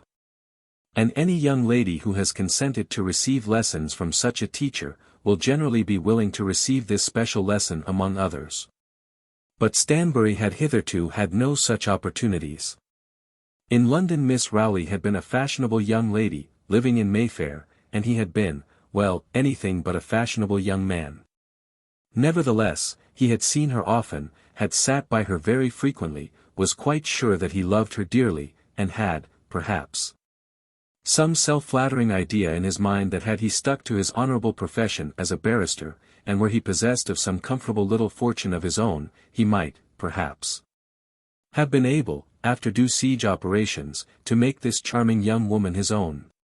Things were quite changed now. For the present, Miss Rowley certainly could not be regarded as a fashionable London young lady.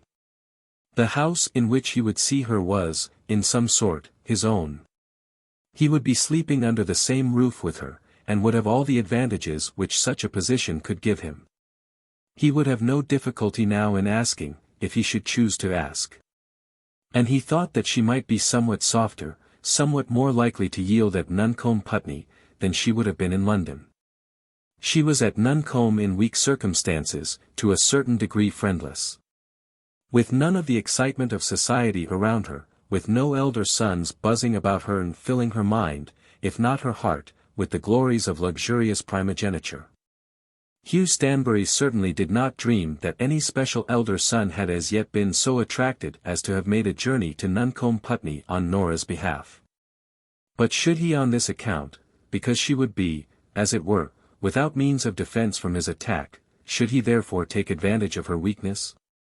She would, of course, go back to her London life after some short absence, and would again, if free, have her chance among the favoured ones of the earth. What had he to offer to her? He had taken the Clock House for his mother, and it would be quite as much as he could do, when Mrs. Trevelyan should have left the village, to keep up that establishment and maintain himself in London, quite as much as he could do, even though the favours of the Dr. should flow upon him with their fullest tides. In such circumstances, would it be honourable in him to ask a girl to love him because he found her defenceless in his mother's house? If there bain't another for Nuncombe, said Mrs. Clegg's ostler to Mrs. Clegg's boots, as Stanbury was driven off in a gig. That be young Stanbury, a-going of whom? They be all a-going for the Clock House. Since the old woman took to thick their house, there be folk a-comin' and a-goin' every day loike. It's along of the madam that they keeps there, Dick, said the boots. I didn't care if there'd be madams allays. They're the best as is going for trade anyhow, said the ostler. What the ostler said was true. When there comes to be a feeling that a woman's character is in any way tarnished, there comes another feeling that everybody on the one side may charge double, and that everybody on the other side must pay double, for everything. Hugh Stanbury could not understand why he was charged £1 a mile, instead of 9p, for the gig to Nuncombe Putney. He got no satisfactory answer, and had to pay the shilling. The truth was, that gigs to Nuncombe Putney had gone up, since a lady, separated from her husband, with a colonel running after her, had been taken in at the Clock House. "Here's Hugh," said Priscilla, hurrying to the front door. And Mrs. Stanbury hurried after her. Her son Hugh was the apple of her eye, the best son that ever lived, generous, noble, a thorough man, almost a god. Dear, dear, oh dear. Who'd have expected it? God bless you, my boy. Why didn't you write? Priscilla, what is there in the house that he can eat? Plenty of bread and cheese, said Priscilla, laughing, with her hand inside her brother's arm. For though Priscilla hated all other men, she did not hate her brother Hugh. If you wanted things nice to eat directly you got here, you ought to have written. I shall want my dinner, like any other Christian, in due time, said Hugh. And how is Mrs. Trevelyan, and how is Miss Rowley? He soon found himself in company with those two ladies, and experienced some immediate difficulty in explaining the cause of his sudden coming. But this was soon put aside by Mrs. Trevelyan. When did you see my husband? She asked. I saw him yesterday. He was quite well. Colonel Osborne has been here, she said. I know that he has been here. I met him at the station at Exeter. Perhaps I should not say so, but I wish he had remained away. We all wish it, said Priscilla. Then Nora spoke. But what could we do, Mr. Stanbury? It seemed so natural that he should call when he was in the neighborhood. We have known him so long, and how could we refuse to see him? I will not let anyone think that I'm afraid to see any man on earth, said Mrs. Trevelyan.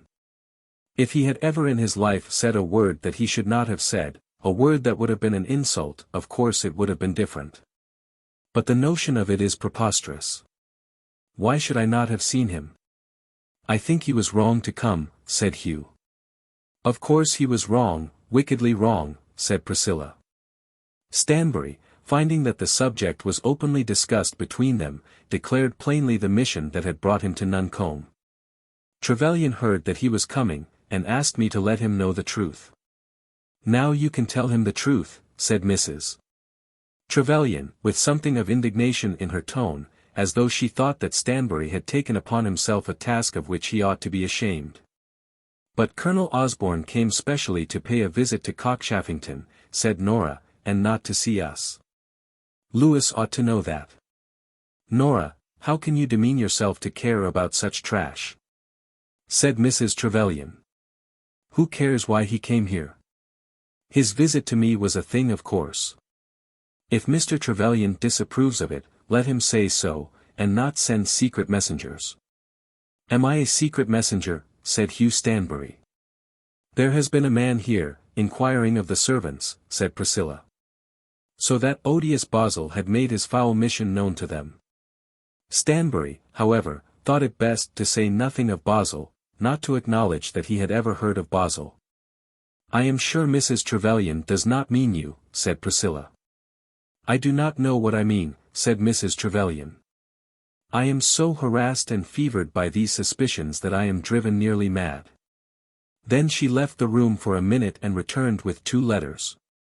There, Mr. Stanbury, I got that note from Colonel Osborne, and wrote to him that reply. You know all about it now. Can you say that I was wrong to see him? I am sure that he was wrong to come, said Hugh. Wickedly wrong, said Priscilla, again. You can keep the letters, and show them to my husband, said Mrs. Trevelyan. Then he will know all about it. But Stanbury declined to keep the letters. He was to remain the Sunday at Nuncombe Putney and return to London on the Monday. There was, therefore, but one day on which he could say what he had to say to Nora Rowley. When he came down to breakfast on the Sunday morning he had almost made up his mind that he had nothing to say to her. As for Nora, she was in a state of mind much less near to any fixed purpose. She had told herself that she loved this man, had indeed done so in the clearest way, by acknowledging the fact of her love to another suitor. By pleading to that other suitor the fact of her love as an insuperable reason why he should be rejected. There was no longer any doubt about it to her. When Priscilla had declared that Hugh Stanbury was at the door, her heart had gone into her mouth. Involuntarily she had pressed her hands to her sides, and had held her breath. Why had he come there? Had he come there for her? Oh!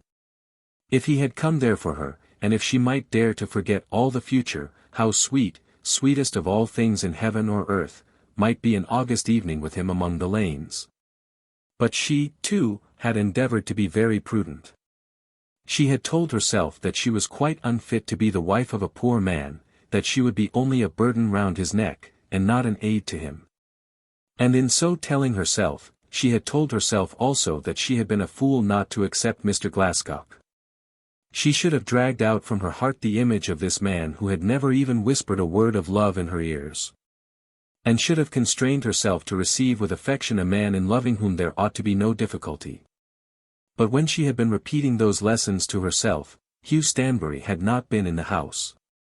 Now he was there, and what must be her answer if he should whisper that word of love? She had an idea that it would be treason in her to disown the love she felt, if questioned concerning her heart by the man to whom it had been given. They all went to church on the Sunday morning, and up to that time Nora had not been a moment alone with the man. It had been decided that they should dine early, and then ramble out, when the evening would be less hot than the day had been, to a spot called Niddon Park. This was nearly 3 miles from Nuncombe, and was a beautiful wild slope of ground, full of ancient, blighted, blasted, but still half-living oaks, oaks that still brought forth leaves, overlooking a bend of the river Tame. Park, in the usual sense of the word, there was none, nor did they who lived round Nuncombe Putney know whether Niddon Park had ever been enclosed. But of all the spots in that lovely neighbourhood, Priscilla Stanbury swore that it was the loveliest, and, as it had never yet been seen by Mrs. Trevelyan or her sister, it was determined that they would walk there on this August afternoon. There were 4 of them, and, as was natural, they fell into parties of 2 and 2. But Priscilla walked with Nora, and Hugh Stanbury walked with his friend's wife. Nora was talkative, but demure in her manner, and speaking now and again as though she were giving words and not thoughts. She felt that there was something to hide, and was suffering from disappointment that their party should not have been otherwise divided. Had Hugh spoken to her and asked her to be his wife, she could not have accepted him, because she knew that they were both poor, and that she was not fit to keep a poor man's house. She had declared to herself most plainly that that must be her course, but yet she was disappointed, and talked on with the knowledge that she had something to conceal. When they were seated beneath an old riven, withered oak, looking down upon the river, they were still divided in the same way. In seating herself she had been very anxious not to disarrange that arrangement, almost equally anxious not to seem to adhere to it with any special purpose. She was very careful that there should be nothing seen in her manner that was in any way special, but in the meantime she was suffering an agony of trouble.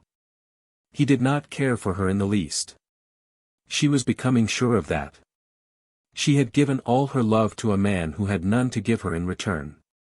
As she thought of this she almost longed for the offer of that which she knew she could not have accepted had it been offered to her. But she talked on about the scenery, about the weather, descanting on the pleasure of living where such loveliness was within reach. Then there came a pause for a moment.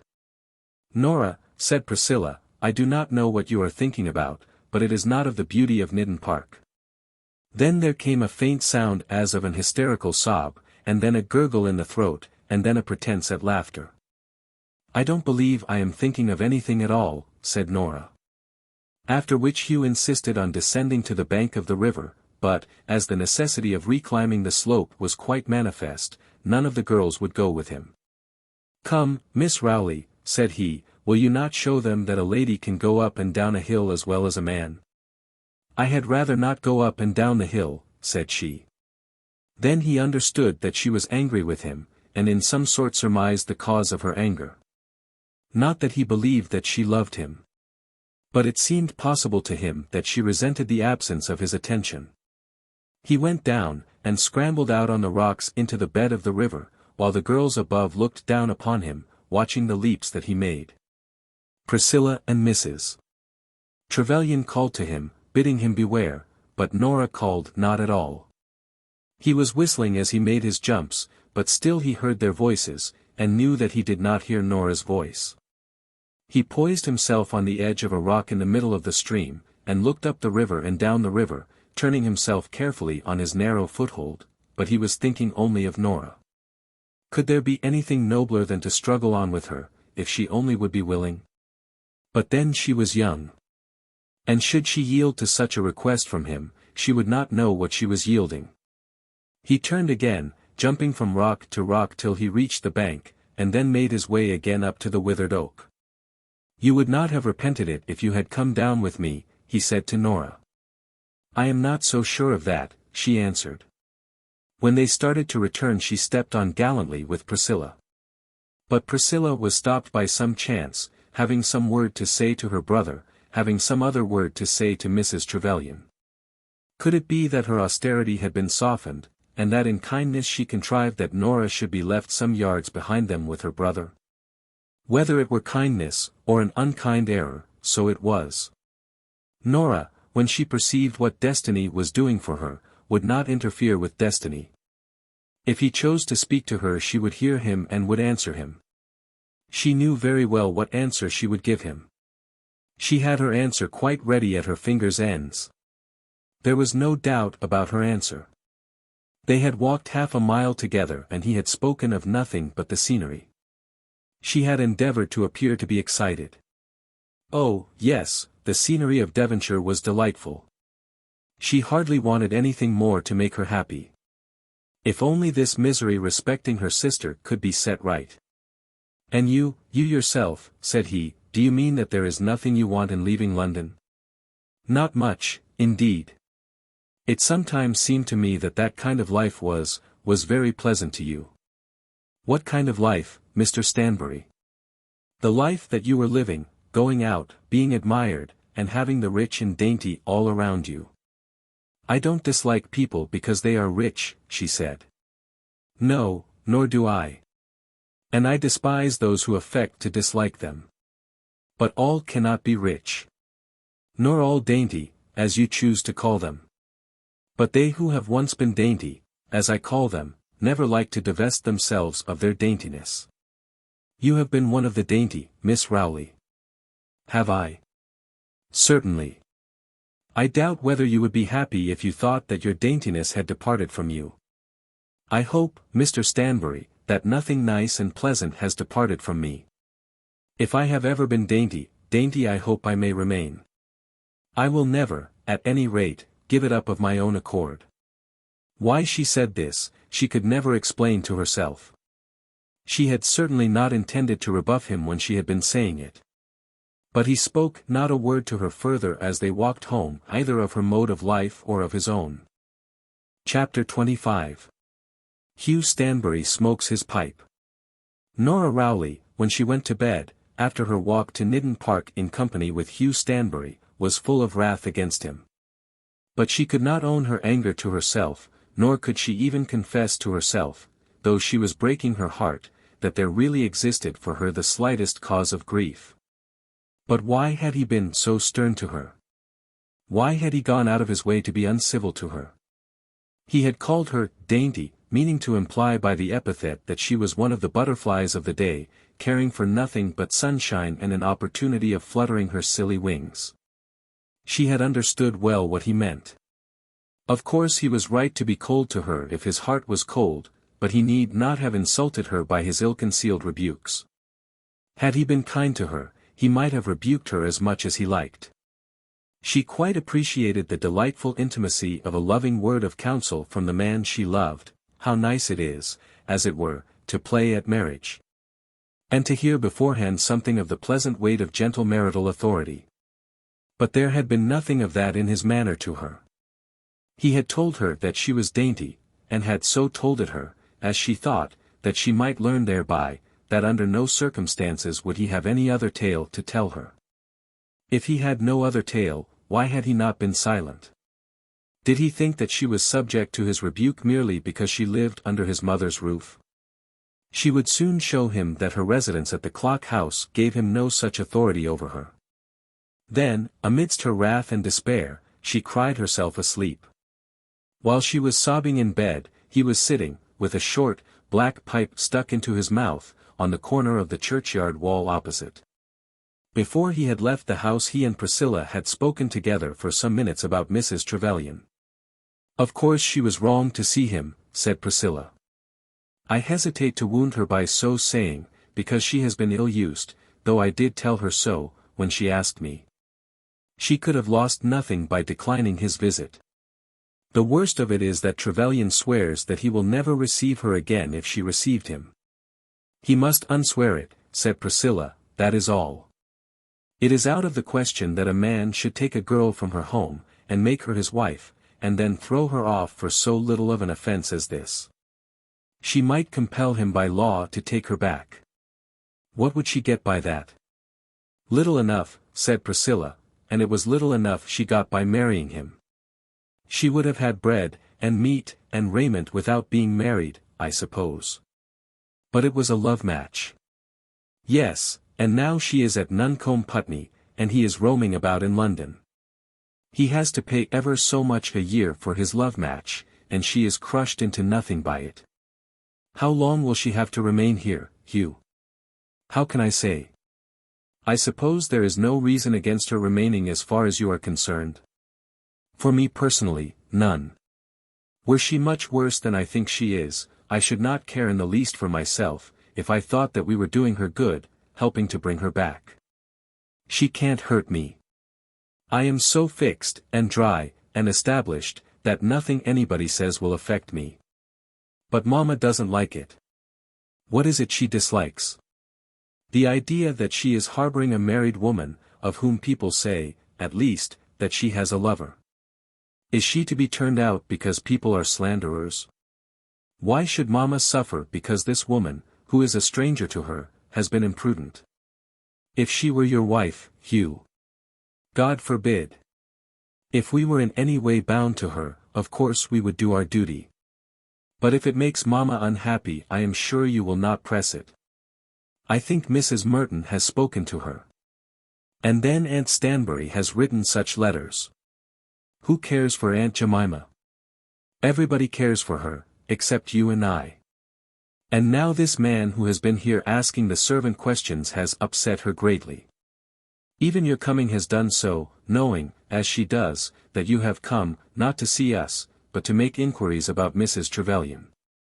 She is so annoyed by it, that she does not sleep." "Do you wish her to be taken away at once?" asked Hugh, almost in an angry tone. "Certainly not. That would be impossible. We have agreed to take her, and must bear with it. And I would not have her moved from this, if I thought that if she stayed a while it might be arranged that she might return from us direct to her husband. I shall try that, of course, now. But if he will not have her, if he be so obstinate, so foolish, and so wicked, do not leave her here longer than you can help." Then Hugh explained that Sir Marmaduke and Lady Rowley were to be in England in the spring. And that it would be very desirable that the poor woman should not be sent abroad to look for a home before that. "If it must be so, it must," said Priscilla. "But 8 months is a long time." Hugh went out to smoke his pipe on the church wall in a moody, unhappy state of mind. He had hoped to have done so well in regard to Mrs. Trevelyan. Till he had met Colonel Osborne, he felt sure, almost sure, that she would have refused to see that pernicious troubler of the peace of families. In this he found that he had been disappointed. But he had not expected that Priscilla would have been so much opposed to the arrangement which he had made about the house. And then he had been buoyed up by the anticipation of some delight in meeting Nora Rowley. There was, at any rate, the excitement of seeing her to keep his spirits from flagging. He had seen her, and had had the opportunity of which he had so long been thinking. He had seen her, and had had every possible advantage on his side. What could any man desire better than the privilege of walking home with the girl he loved through country lanes of a summer evening? They had been an hour together, or might have been, had he chosen to prolong the interview. But the words which had been spoken between them had had not the slightest interest, unless it were that they had tended to make the interval between him and her wider than ever. He had asked her, he thought that he had asked, whether it would grieve her to abandon that delicate, dainty mode of life to which she had been accustomed. And she had replied, that she would never abandon it of her own accord. Of course she had intended him to take her at her word. He blew forth quick clouds of heavy smoke, as he attempted to make himself believe that this was all for the best. What would such a one as he was do with a wife? Or, seeing as he did see, that marriage itself was quite out of the question, how could it be good either for him or her that they should be tied together by a long engagement? Such a future would not at all suit the purpose of his life. In his life absolute freedom would be needed, freedom from unnecessary ties, freedom from unnecessary burdens. His income was most precarious, and he certainly would not make it less so by submission to any closer literary thraldom. And he believed himself to be a bohemian, too much of a bohemian to enjoy a domestic fireside with children and slippers. To be free to go where he liked, and when he liked, to think as he pleased. To be driven nowhere by conventional rules, to use his days, Sundays as well as Mondays, as he pleased to use them. To turn Republican, if his mind should take him that way, or Quaker, or Mormon, or Red Indian, if he wished it, and in so turning to do no damage to anyone but himself. That was the life which he had planned for himself. His Aunt Stanbury had not read his character altogether wrongly, as he thought, when she had once declared that decency and godliness were both distasteful to him. Would it not be destruction to such a one as he was, to fall into an interminable engagement with any girl, let her be ever so sweet? But yet, he felt as he sat there, filling pipe after pipe, smoking away till past midnight, that though he could not bear the idea of trammels, though he was totally unfit for matrimony, either present or in prospect, he felt that he had within his breast a double identity. And that other division of himself would be utterly crushed if it were driven to divest itself of the idea of love. Whence was to come his poetry, the romance of his life, the springs of clear water in which his ignoble thoughts were to be dipped till they should become pure? If love was to be banished altogether from the list of delights that were possible to him? And then he began to speculate on love, that love of which poets wrote, and of which he found that some sparkle was necessary to give light to his life. Was it not the one particle of divine breath given to man, of which he had heard since he was a boy? And how was this love to be come at, and was it to be a thing of reality, or merely an idea? Was it a pleasure to be attained, or a mystery that charmed by the difficulties of the distance, a distance that never could be so passed that the thing should really be reached? Was love to be ever a delight, vague as is that feeling of unattainable beauty which far-off mountains give, when you know that you can never place yourself amidst their unseen valleys? And if love could be reached, the love of which the poets sing, and of which his own heart was ever singing, what were to be its pleasures? To press a hand, to kiss a lip, to clasp a waist, to hear even the low voice of the vanquished, confessing loved one as she hides her blushing cheek upon your shoulder, what is it all but to have reached the once mysterious valley of your far-off mountain? And to have found that it is as other valleys, rocks and stones, with a little grass, and a thin stream of running water? But beyond that pressure of the hand, and that kissing of the lips, beyond that short-lived pressure of the plumage which is common to birds and men, what could love do beyond that? There were children with dirty faces, and household bills, and a wife who must, perhaps, always darn the stockings, and be sometimes cross. Was love to lead only to this, a dull life, with a woman who had lost the beauty from her cheeks, and the gloss from her hair, and the music from her voice, and the fire from her eye, and the grace from her step, and whose waist and arm should no longer be able to span? Did the love of the poets lead to that, and that only? Then, through the cloud of smoke, there came upon him some dim idea of self-abnegation, that the mysterious valley among the mountains, the far-off prospect of which was so charming to him, which made the poetry of his life, was, in fact, the capacity of caring more for other human beings than for himself. The beauty of it all was not so much in the thing loved as in the loving. Were she a cripple, hunchbacked, eyeless, he said to himself, it might be the same. Only she must be a woman. Then he blew off a great cloud of smoke, and went into bed lost amidst poetry, philosophy, love, and tobacco.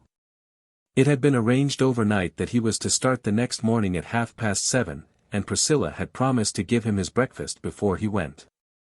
Priscilla, of course, kept her word. She was one of those women who would take a grim pleasure in coming down to make the tea at any possible hour, at 5, at 4.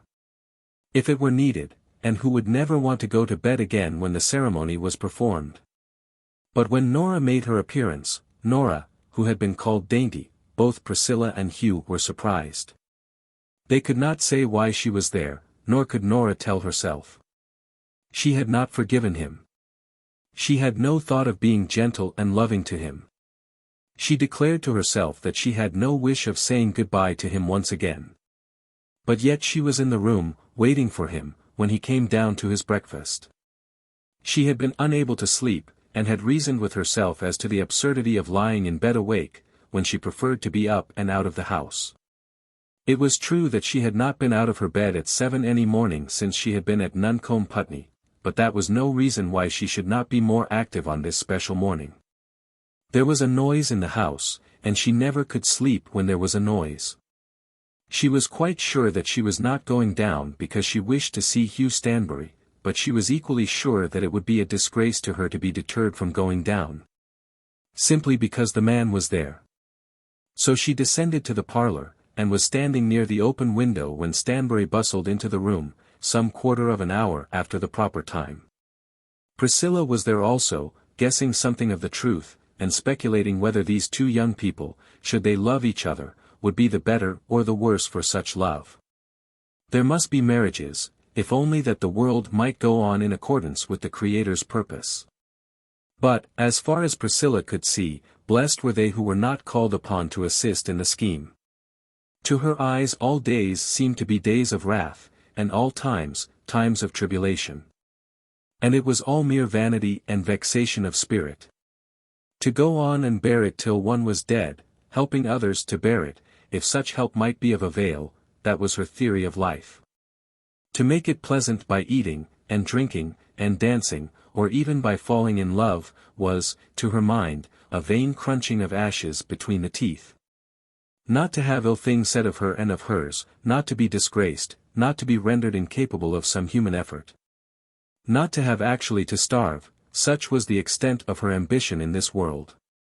And for the next, she felt so assured of the goodness of God that she could not bring herself to doubt of happiness in a world that was to be eternal. Her doubt was this, whether it was really the next world which would be eternal. Of eternity she did not doubt, but might there not be many worlds? These things, however, she kept almost entirely to herself. "You down?" Priscilla had said. "Well, yes, I could not sleep when I heard you all moving. And the morning is so fine, and I thought that perhaps you would go out and walk after your brother has gone." Priscilla promised that she would walk, and then the tea was made. "Your sister and I are going out for an early walk," said Nora, when she was greeted by Stanbury. Priscilla said nothing, but thought she understood it all. "I wish I were going with you," said Hugh. Nora, remembering how very little he had made of his opportunity on the evening before, did not believe him. The eggs and fried bacon were eaten in a hurry, and very little was said. Then there came the moment for parting.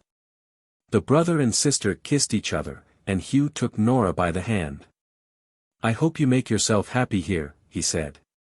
"Oh, yes, if it were only for myself I should want nothing. I will do the best I can with Trevelyan. The best will be to make him, and everyone, understand that the fault is altogether his, and not Emily's. The best will be to make each think that there has been no real fault," said Hugh. "There should be no talking of faults," said Priscilla. "Let the husband take his wife back, as he is bound to do." These words occupied hardly a minute in the saying, but during that minute Hugh Stanbury held Nora by the hand. He held it fast. She would not attempt to withdraw it, but neither would she return his pressure by the muscle of a single finger. What right had he to press her hand?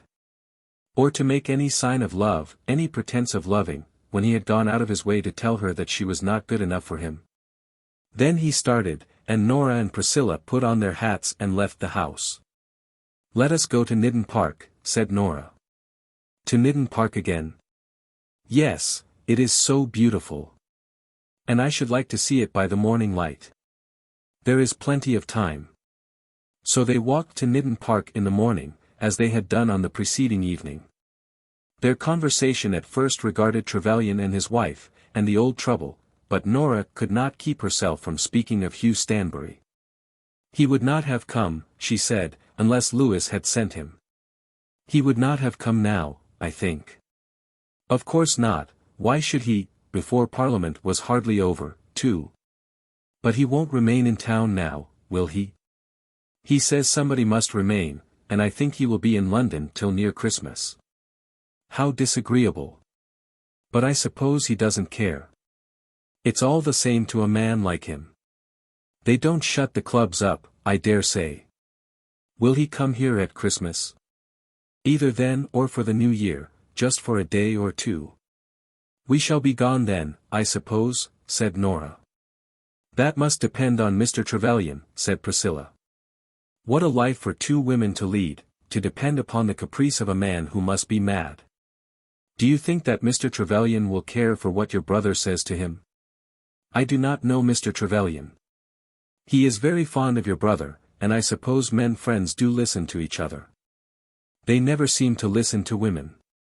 Don't you think that, after all, they despise women? They look on them as dainty, foolish things." "Sometimes women despise men," said Priscilla. "Not very often, do they? And then women are so dependent on men. A woman can get nothing without a man." "I manage to get on somehow," said Priscilla. "No, you don't, Miss Stanbury, if you think of it. You want mutton. And who kills the sheep? But who cooks it?" "But the men cooks are the best," said Nora. "And the men tailors, and the men to wait at table, and the men poets, and the men painters, and the men nurses. All the things that women do, men do better." "There are two things they can't do," said Priscilla. "What are they?" "They can't suckle babies, and they can't forget themselves." "About the babies, of course not.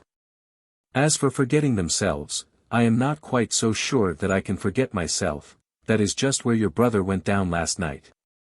They had at this moment reached the top of the steep slope below which the river ran brawling among the rocks, and Nora seated herself exactly where she had sat on the previous evening. "I have been down scores of times," said Priscilla. "Let us go now." "You wouldn't go when Hugh asked you yesterday." "I didn't care then. But do come now, if you don't mind the climb." Then they went down the slope and reached the spot from whence Hugh Stanbury had jumped from rock to rock across the stream. "You have never been out there, have you?" said Nora. "On the rocks? Oh, dear, no. I should be sure to fall." "But he went, just like a goat." "That's one of the things that men can do, I suppose," said Priscilla.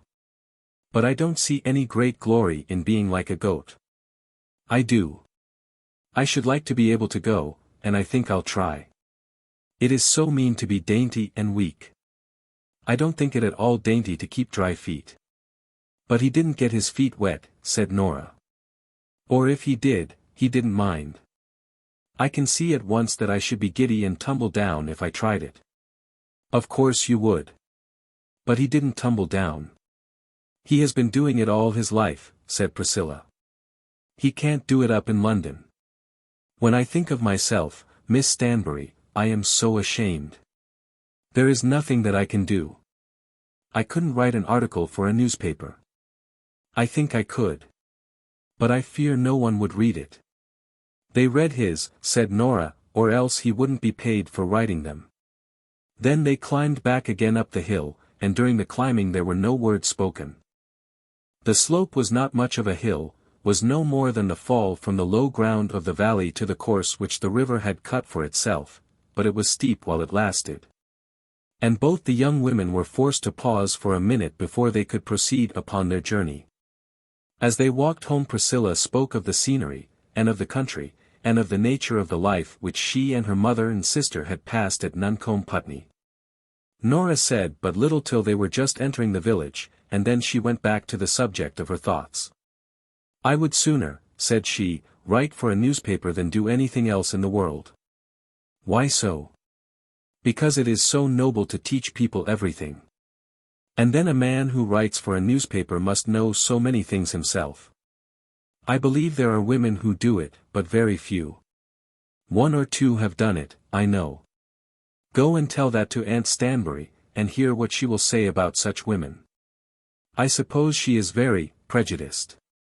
"Yes, she is, but she is a clever woman. I am inclined to think women had better not write for newspapers." "And why not?" Nora asked. "My reasons would take me a week to explain, and I doubt whether I have them very clear in my own head. In the first place there is that difficulty about the babies. Most of them must get married, you know." "But not all," said Nora. "No, thank God, not all. And if you are not married you might write for a newspaper. At any rate, if I were you, I should be very proud of my brother." "Aunt Stanbury is not at all proud of her nephew," said Priscilla, as they entered the house. Chapter 26. A third party is so objectionable. Hugh Stanbury went in search of Trevelyan immediately on his return to London, and found his friend at his rooms in Lincoln's Inn. "I have executed my commission," said Hugh, endeavouring to speak of what he had done in a cheery voice. "I am much obliged to you, Stanbury, very much. But I do not know that I need trouble you to tell me anything about it." "And why not?" "I have learned it all from that man." "What man?" "From Bozzle. He has come back, and has been with me, and has learned everything. Look here, Trevelyan. When you asked me to go down to Devonshire, you promised me that there should be nothing more about Bozzle. I expect you to put that rascal, and all that he has told you, out of your head altogether. You are bound to do so for my sake, and you will be very wise to do so for your own. I was obliged to see him when he came. Yes, and to pay him, I do not doubt. But that is all done, and should be forgotten. I can't forget it. Is it true or untrue that he found that man down there? Is it true or untrue that my wife received Colonel Osborne at your mother's house?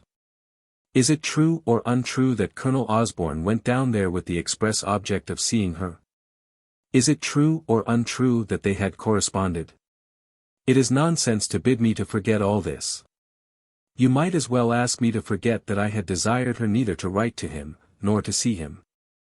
"If I understand the matter," said Trevelyan, "you are incorrect in one of your assertions." "In which?" "You must excuse me if I am wrong, Trevelyan, but I don't think you ever did tell your wife not to see this man, or not to write to him." "I never told her." "I don't understand what you mean." "Not in so many words. It is my belief that she has endeavored to obey implicitly every clear instruction that you have given her." "You are wrong. Absolutely and altogether wrong. Heaven and earth. Do you mean to tell me now, after all that has taken place, that she did not know my wishes?" "I have not said that. But you have chosen to place her in such a position, that though your word would go for much with her, she cannot bring herself to respect your wishes. And you call that being dutiful and affectionate. I call it human and reasonable, and I think that it is compatible with duty and affection. Have you consulted her wishes?" "Always." "Consult them now then, and bid her come back to you." "No, never. As far as I can see, I will never do so. The moment she is away from me this man goes to her, and she receives him. She must have known that she was wrong, and you must know it." "I do not think that she is half so wrong as you yourself," said Stanbury. To this Trevelyan made no answer, and they both remained silent some minutes.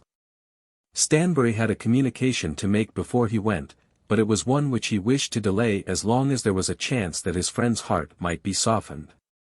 One which he need not make if Trevelyan would consent to receive his wife back to his house. There was the day's paper lying on the table, and Stanbury had taken it up and was reading it, or pretending to read it. "I will tell you what I propose to do," said Trevelyan. "Well. It is best both for her and for me that we should be apart. I cannot understand how you can be so mad as to say so. You don't understand what I feel. Heaven and earth. To have a man coming and going. But, never mind. You do not see it, and nothing will make you see it. And there is no reason why you should. I certainly do not see it. I do not believe that your wife cares more for Colonel Osborne, except as an old friend of her father's, than she does for the fellow that sweeps the crossing. It is a matter in which I am bound to tell you what I think." "Very well. Now, if you have freed your mind, I will tell you my purpose. I am bound to do so, because your people are concerned in it. I shall go abroad." "And leave her in England?" "Certainly. She will be safer here than she can be abroad, unless she should choose to go back with her father to the islands." "And take the boy?" "No, I could not permit that. What I intend is this. I will give her £800 a year, as long as I have reason to believe that she has no communication whatever, either by word of mouth or by letter, with that man. If she does, I will put the case immediately into the hands of my lawyer, with instructions to him to ascertain from counsel what severest steps I can take. How I hate that word severe, when applied to a woman. I dare say you do, when applied to another man's wife. But there will be no severity in my first proposition. As for the child, if I approve of the place in which she lives, as I do at present, he shall remain with her for 9 months in a year till he is 6 years old. Then he must come to me. And he shall come to me altogether if she sees or hears from that man. I believe that £800 a year will enable her to live with all comfort under your mother's roof." "As to that," said Stanbury, slowly, "I suppose I had better tell you at once, that the Nuncombe-Putney arrangement cannot be considered as permanent." "Why not?" "Because my mother is timid and nervous, and altogether unused to the world. That unfortunate woman is to be sent away, even from Nuncombe-Putney. Understand me, Trevelyan." "I understand you. I understand you most thoroughly. Nor do I wonder at it in the least. Do not suppose that I am angry with your mother, or with you, or with your sister. I have no right to expect that they should keep her after that man has made his way into their house. I can well conceive that no honest, high-minded lady would do so. It is not that at all. But it is that. How can you tell me that it isn't? And yet you would have me believe that I am not disgraced." As he said this, Trevelyan got up, and walked about the room, tearing his hair with his hands. He was in truth a wretched man, from whose mind all expectation of happiness was banished, who regarded his own position as one of incurable ignominy. Looking upon himself as one who had been made unfit for society by no fault of his own. What was he to do with the wretched woman who could be kept from the evil of her pernicious vanity by no gentle custody? Whom no most distant retirement would make safe from the effects of her own ignorance, folly, and obstinacy? "When is she to go?" he asked in a low, sepulchral tone, as though these new tidings that had come upon him had been fatal, laden with doom, and finally subversive of all chance even of tranquillity. "When you and she may please." "That is all very well, but let me know the truth. I would not have your mother's house contaminated, but may she remain there for a week?" Stanbury jumped from his seat with an oath. "I tell you what it is, Trevelyan, if you speak of your wife in that way, I will not listen to you. It is unmanly and untrue to say that her presence can contaminate any house. That is very fine. It may be chivalrous in you to tell me on her behalf that I am a liar, and that I am not a man. You drive me to it. But what am I to think when you are forced to declare that this unfortunate woman cannot be allowed to remain at your mother's house, a house which has been especially taken with reference to a shelter for her? She has been received, with the idea that she would be discreet. She has been indiscreet, past belief, and she is to be turned out, most deservedly. Heaven and earth! Where shall I find a roof for her head? Trevelyan as he said this was walking about the room with his hands stretched up towards the ceiling. And as his friend was attempting to make him comprehend that there was no intention on the part of anyone to banish Mrs. Trevelyan from the clock house, at least for some months to come, not even till after Christmas unless some satisfactory arrangement could be sooner made, the door of the room was opened by the boy, who called himself a clerk, and who acted as Trevelyan's servant in the chambers, and a third person was shown into the room. That third person was Mr. Bozzle. As no name was given, Stanbury did not at first know Mr. Bozzle, but he had not had his eye on Mr. Bozzle for half a minute before he recognized the ex-policeman by the outward attributes and signs of his profession. "Oh, is that you, Mr. Bozzle?" said Trevelyan, as soon as the great man had made his bow of salutation. "Well, what is it?" "Mr. Hugh Stanbury, I think," said Bozzle, making another bow to the young barrister. "That's my name," said Stanbury. "Exactly so, Mr. S. The identity is one as I could prove on oath in any court in England. You was on the railway platform at Exeter on Saturday when we was waiting for the 12 express bus, wasn't you now, Mr. S? What's that to you?" "Well, as it do happen, it is something to me. And, Mr. S, if you was asked that question in Haney Court in England or before even one of the metropolitan beaks, you wouldn't deny it." "Why the devil should I deny it? What's all this about, Trevelyan?" "Of course you can't deny it, Mr. S. When I'm down on a fact, I am down on it. Nothing else wouldn't do in my profession. Have you anything to say to me, Mr. Bozzle?" asked Trevelyan. "Well, I have, just a word." "About your journey to Devonshire?" "Well, in a way it is about my journey to Devonshire. It's all along of the same job, Mr. Trevelyan." "You can speak before my friend here," said Trevelyan. Bozzle had taken a great dislike to Hugh Stanbury, regarding the barrister with a correct instinct as one who was engaged for the time in the same service with himself. And who was his rival in that service? When thus instigated to make as it were a party of three in this delicate and most confidential matter, and to take his rival into his confidence, he shook his head slowly and looked Trevelyan hard in the face. "Mr.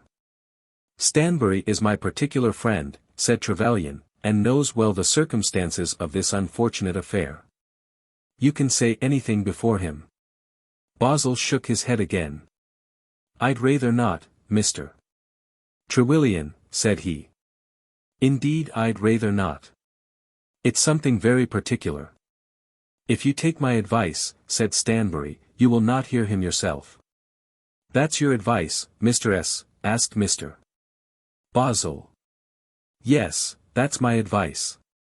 I'd never have anything to do with such a fellow as you as long as I could help it." "I dare say not, Mr. S, I dare say not. We're hexpensive, and we're accurate. Neither of which is much in your line, Mr. S, if I understand about it rightly." "Mr. Bozzle, if you've got anything to tell, tell it," said Trevelyan angrily. "A third party is so objectionable," pleaded Bozzle. "Never mind. That is my affair." "It is your affair, Mr. Trevelyan. There's not a doubt of that. The lady is your wife." "Damnation!" shouted Trevelyan. "But the credit, sir," said Bozzle. "The credit is mine. And here is Mr. S. has been down interfering with me, and doing no varsal good, as I'll undertake to prove by evidence before the affair is over." "The affair is over," said Stanbury. "That's as you think, Mr. S. That's where your information goes to, Mr. S. Mine goes a little beyond that, Mr. S. I've means as you can know nothing about, Mr. S. I've irons in the fire, what you're as ignorant on as the babe as isn't born." "No doubt you have, Mr. Bozzle," said Stanbury. "I has. And now if it be that I must speak before a third party, Mr. Trevelyan, I'm ready. It ain't that I'm no ways ashamed. I've done my duty, and knows how to do it. And let a counsel be ever so sharp, I never yet was so posed but what I could stand up and hold my own. The Colonel, Mr. Trewilian, got a letter from your lady this morning. I don't believe it, said Stanbury, sharply. Very likely not, Mr. S. It ain't in my power to say anything whatever about you believing or not believing. But Mr. T.'s lady has wrote the letter. And the Colonel, he has received it. You don't look after these things, Mr. S. You don't know the ways of M. But it's my business. The lady has wrote the letter, and the Colonel, why, he has received it. Trevelyan had become white with rage when Bozzle first mentioned this continued correspondence between his wife and Colonel Osborne. It never occurred to him to doubt the correctness of the policeman's information.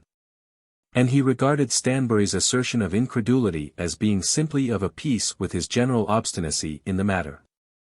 At this moment he began to regret that he had called in the assistance of his friend, and that he had not left the affair altogether in the hands of that much more satisfactory, but still more painful, agent, Mr.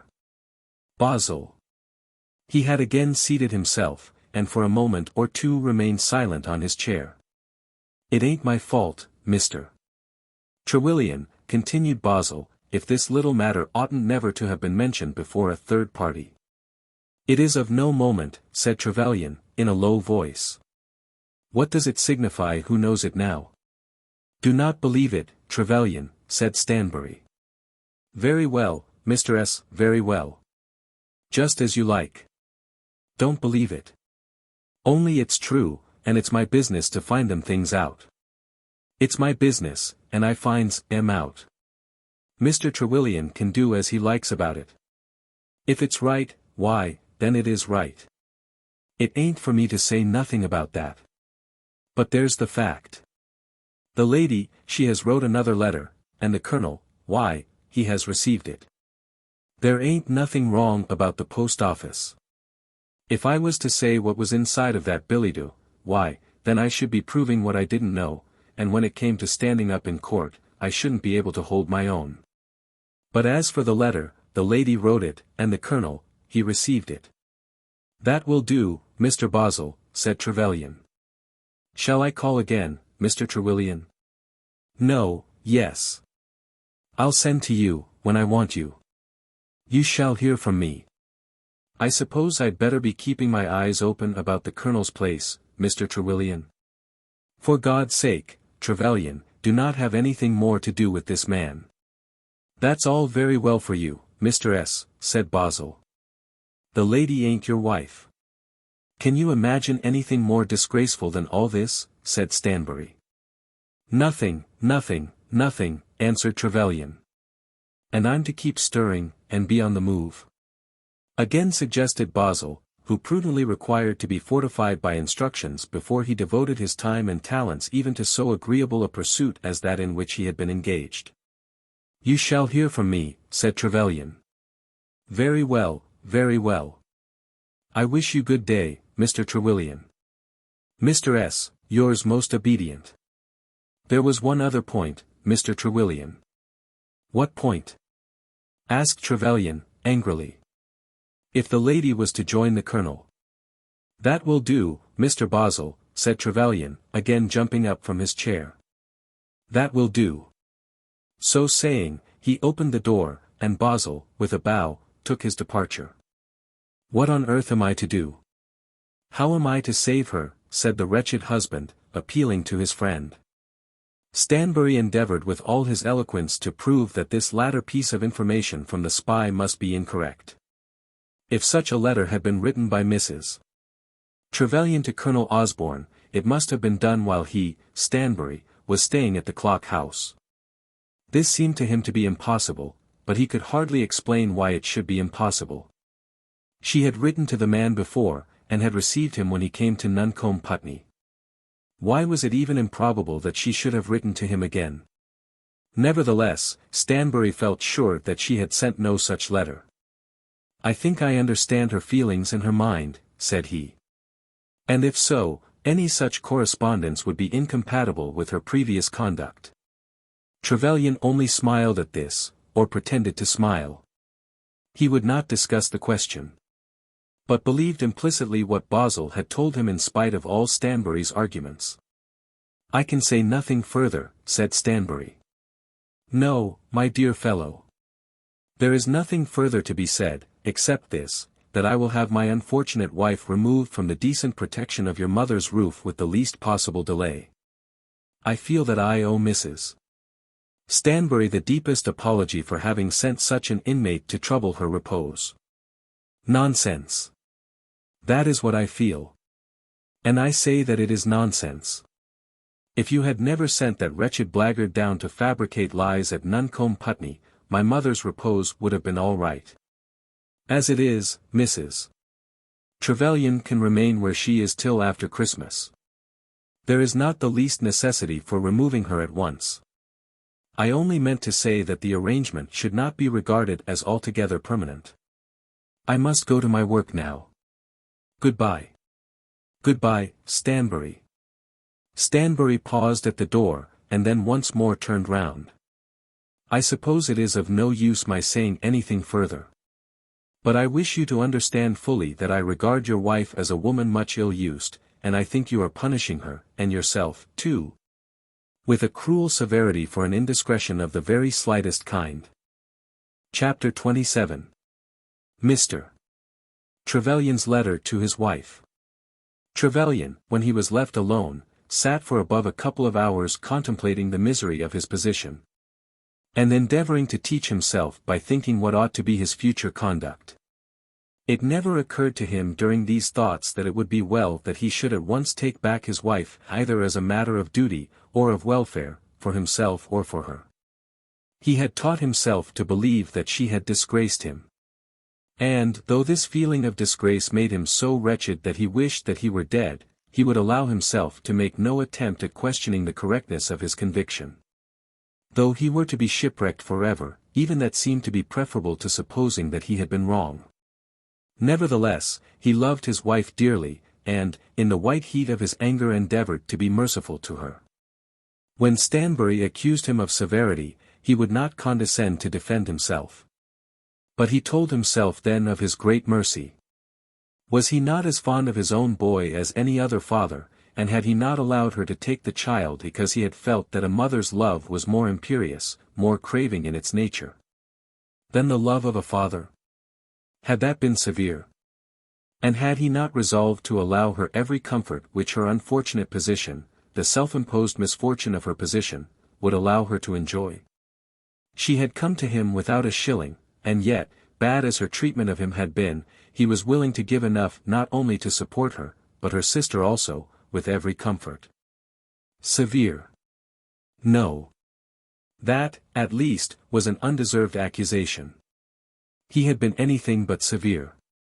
Foolish he might have been, in taking a wife from a home in which she had been unable to learn the discretion of a matron, too trusting he had been, and too generous, but certainly not severe. But, of course, as he said to himself, a young man like Stanbury would take the part of a woman with whose sister he was in love. Then he turned his thoughts upon Bozzle, and there came over him a crushing feeling of ignominy, shame, moral dirt, and utter degradation. As he reconsidered his dealings with that ingenious gentleman, he was paying a rogue to watch the steps of a man whom he hated, to pry into the home secrets, to read the letters, to bribe the servants, to record the movements of this rival. This successful rival, in his wife's affections. It was a filthy thing, and yet what could he do? Gentlemen of old, his own grandfather, or his father, would have taken such a fellow as Colonel Osborne by the throat and have caned him, and afterwards would have shot him, or have stood to be shot. All that was changed now, but it was not his fault that it was changed. He was willing enough to risk his life, could any opportunity of risking it in this cause be obtained for him. But were he to cudgel Colonel Osborne, he would be simply arrested, and he would then be told that he had disgraced himself foully by striking a man old enough to be his father. How was he to have avoided the employment of some such man as Bozzle? He had also employed a gentleman, his friend, Stanbury, and what was the result? The facts were not altered. Even Stanbury did not attempt to deny that there had been a correspondence, and that there had been a visit. But Stanbury was so blind to all impropriety, or pretended such blindness, that he defended that which all the world agreed in condemning. Of what use had Stanbury been to him? He had wanted facts, not advice.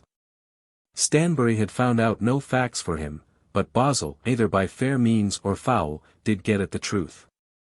He did not doubt but that Bozzle was right about that letter written only yesterday, and received on that very morning. His wife, who had probably been complaining of her wrongs to Stanbury, must have retired from that conversation to her chamber, and immediately have written this letter to her lover. With such a woman as that, what can be done in these days otherwise than by the aid of such a one as Bozzle? He could not confine his wife in a dungeon. He could not save himself from the disgrace of her misconduct, by any rigors of surveillance on his own part. As wives are managed nowadays, he could not forbid to her the use of the post office, could not hinder her from seeing this hypocritical scoundrel, who carried on his wickedness under the false guise of family friendship. He had given her every chance to amend her conduct, but, if she were resolved on disobedience, he had no means of enforcing obedience. The facts, however, it was necessary that he should know. And now, what should he do? How should he go to work to make her understand that she could not write even a letter without his knowing it? And that if she did either write to the man or see him, he would immediately take the child from her, and provide for her only in such fashion as the law should demand from him? For himself, and for his own life, he thought that he had determined what he would do. It was impossible that he should continue to live in London. He was ashamed to enter a club. He had hardly a friend to whom it was not an agony to speak. They who knew him, knew also of his disgrace, and no longer asked him to their houses. For days past he had eaten alone, and sat alone, and walked alone. All study was impossible to him. No pursuit was open to him. He spent his time in thinking of his wife, and of the disgrace which she had brought upon him. Such a life as this, he knew, was unmanly and shameful, and it was absolutely necessary for him that he should in some way change it. He would go out of England, and would travel, if only he could so dispose of his wife that she might be safe from any possible communication with Colonel Osborne. If that could be effected, nothing that money could do should be spared for her. If that could not be effected, he would remain at home, and crush her. That night before he went to bed he wrote a letter to his wife, which was as follows. Dear Emily, I have learned, beyond the shadow of a doubt, that you have corresponded with Colonel Osborne since you have been at Nuncombe, Putney, and also that you have seen him there. This has been done in direct opposition to my expressed wishes, and I feel myself compelled to tell you that such conduct is disgraceful to you, and disgracing to me. I am quite at a loss to understand how you can reconcile to yourself so flagrant a disobedience of my instructions, and so perverse a disregard to the opinion of the world at large. But I do not write now for the sake of finding fault with you. It is too late for me to have any hope that I can do so with good effect, either as regards your credit or my happiness. Nevertheless, it is my duty to protect both you and myself from further shame, and I wish to tell you what are my intentions with that view. In the first place, I warn you that I keep a watch on you. The doing so is very painful to me, but it is absolutely necessary. You cannot see Colonel Osborne, or write to him, without my knowing it. I pledge you my word that in either case, that is, if you correspond with him or see him, I will at once take our boy away from you. I will not allow him to remain, even with a mother, who shall so misconduct herself. Should Colonel Osborne address a letter to you, I desire that you will put it under an envelope addressed to me. If you obey my commands on this head, I will leave our boy with you 9 months out of every year till he shall be 6 years old. Such, at least, is my present idea, though I will not positively bind myself to adhere to it. And I will allow you £800 per year for your own maintenance and that of your sister.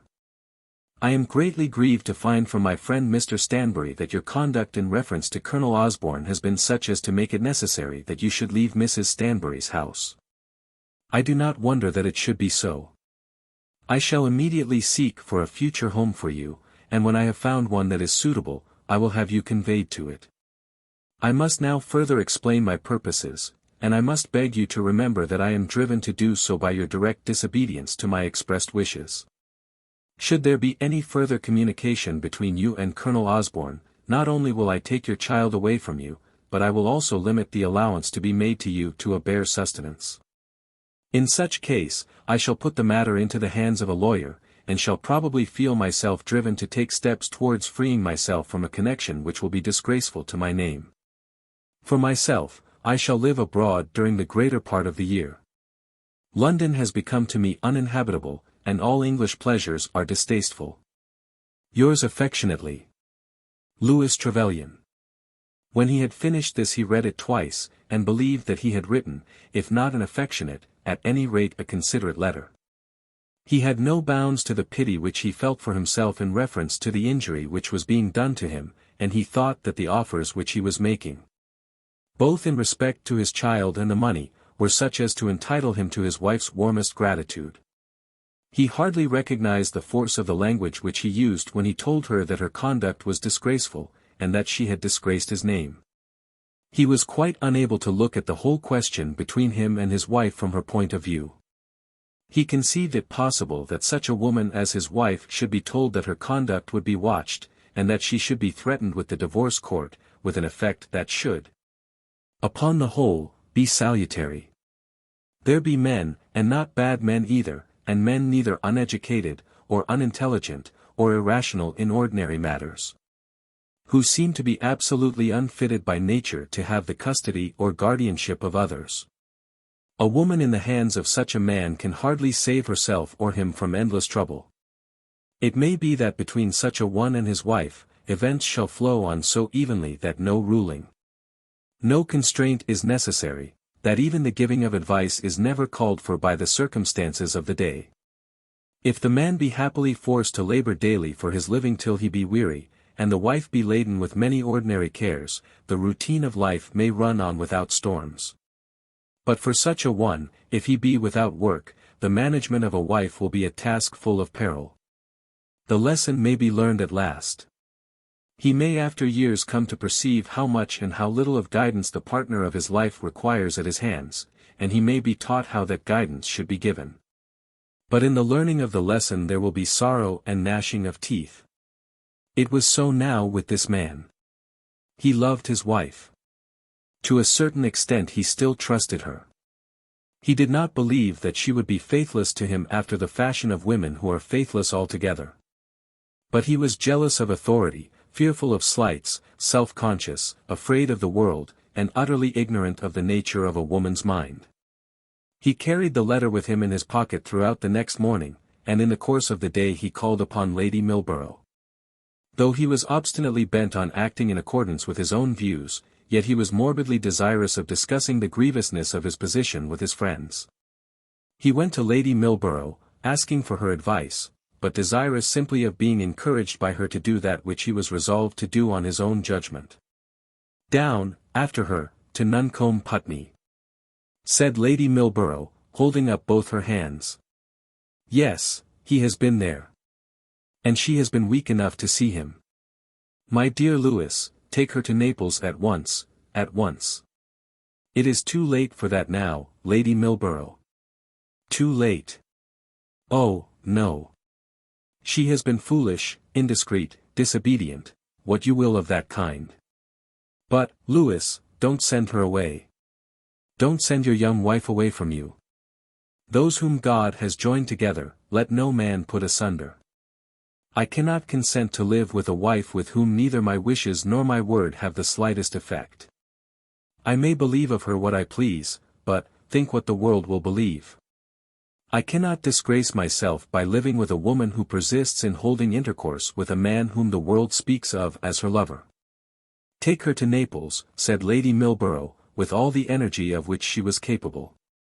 "I can take her nowhere, nor will I see her, till she has given proof that her whole conduct towards me has been altered.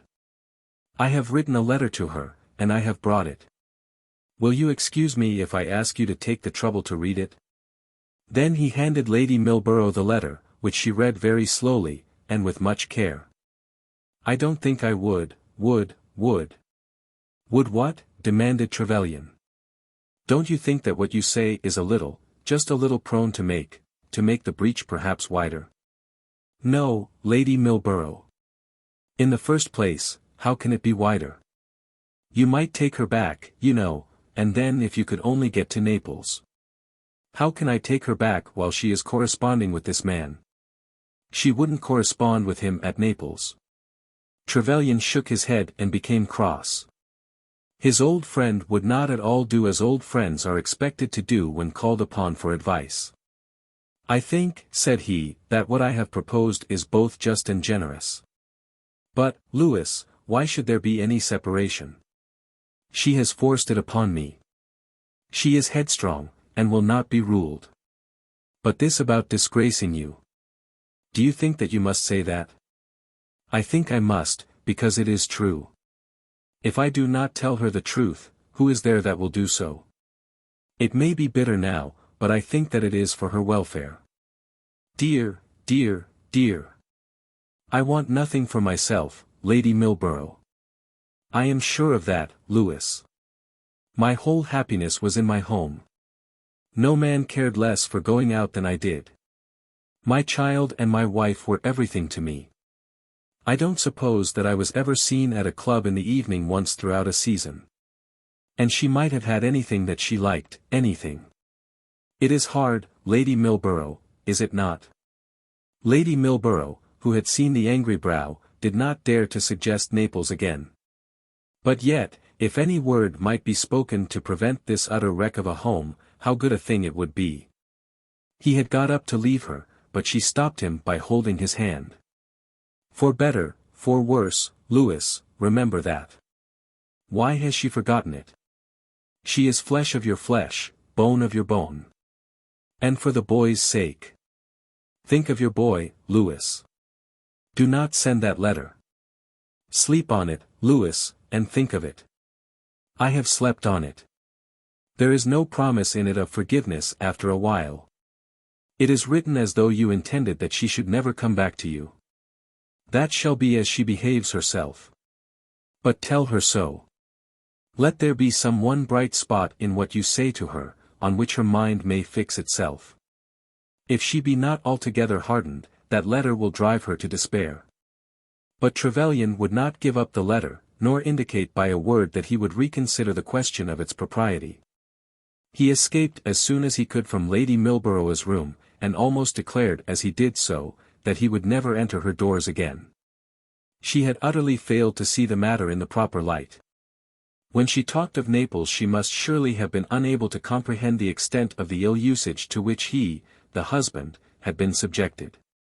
How was it possible that he should live under the same roof with a wife who claimed to herself the right of receiving visitors of whom he disapproved, a visitor, a gentleman, one whom the world called her lover? He gnashed his teeth and clenched his fist as he thought of his old friend's ignorance of the very first law in a married man's code of laws. But yet when he was out in the streets he did not post his letter at once, but thought of it throughout the whole day, trying to prove the weight of every phrase that he had used. Once or twice his heart almost relented. Once he had the letter in his hand, that he might tear it. But he did not tear it. He put it back into his pocket, and thought again of his grievance. Surely it was his first duty in such an emergency to be firm. It was certainly a wretched life that he was leading. In the evening he went all alone to an eating-house for his dinner, and then, sitting with a miserable glass of sherry before him, he again read and reread the epistle which he had written. Every harsh word that it contained was, in some sort, pleasant to his ear. She had hit him hard, and should he not hit her again? And then, was it not his bounden duty to let her know the truth? Yes. It was his duty to be firm. So he went out and posted the letter. Chapter 28. Great Tribulation. Trevelyan's letter to his wife fell like a thunderbolt among them at Nuncombe Putney. Mrs. Trevelyan was altogether unable to keep it to herself. Indeed she made no attempt at doing so. Her husband had told her that she was to be banished from the clock house because her present hostess was unable to endure her misconduct. And of course she demanded the reasons of the charge that was thus brought against her. When she first read the letter, which she did in the presence of her sister, she towered in her passion. Disgraced him. I have never disgraced him. It is he that has disgraced me. Correspondence. Yes, he shall see it all. Unjust, ignorant, foolish man. He does not remember that the last instructions he really gave me, were to bid me see Colonel Osborne. Take my boy away. Yes. Of course, I am a woman and must suffer. I will write to Colonel Osborne, and will tell him the truth, and will send my letter to Lewis. He shall know how he has ill-treated me. I will not take a penny of his money, not a penny. Maintain you. I believe he thinks that we are beggars. Leave this house because of my conduct. What can Mrs. Stanbury have said? What can any of them have said? I will demand to be told. Free himself from the connection. Oh, Nora, Nora. That it should come to this. That I should be thus threatened, who have been as innocent as a baby. If it were not for my child, I think that I should destroy myself.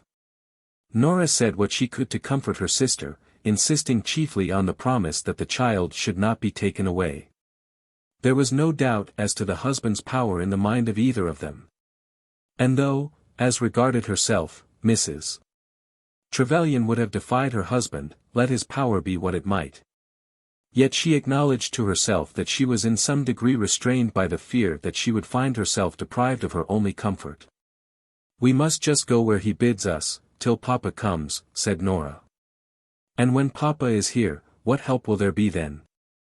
He will not let me go back to the islands, with my boy. For myself I might die, or get out of his way anywhere. I can see that. Priscilla Stanbury is right when she says that no woman should trust herself to any man. Disgraced. That I should live to be told by my husband that I had disgraced him, by a lover. There was some sort of agreement made between the two sisters as to the manner in which Priscilla should be interrogated respecting the sentence of banishment which had been passed. They both agreed that it would be useless to make inquiry of Mrs. Stanbury.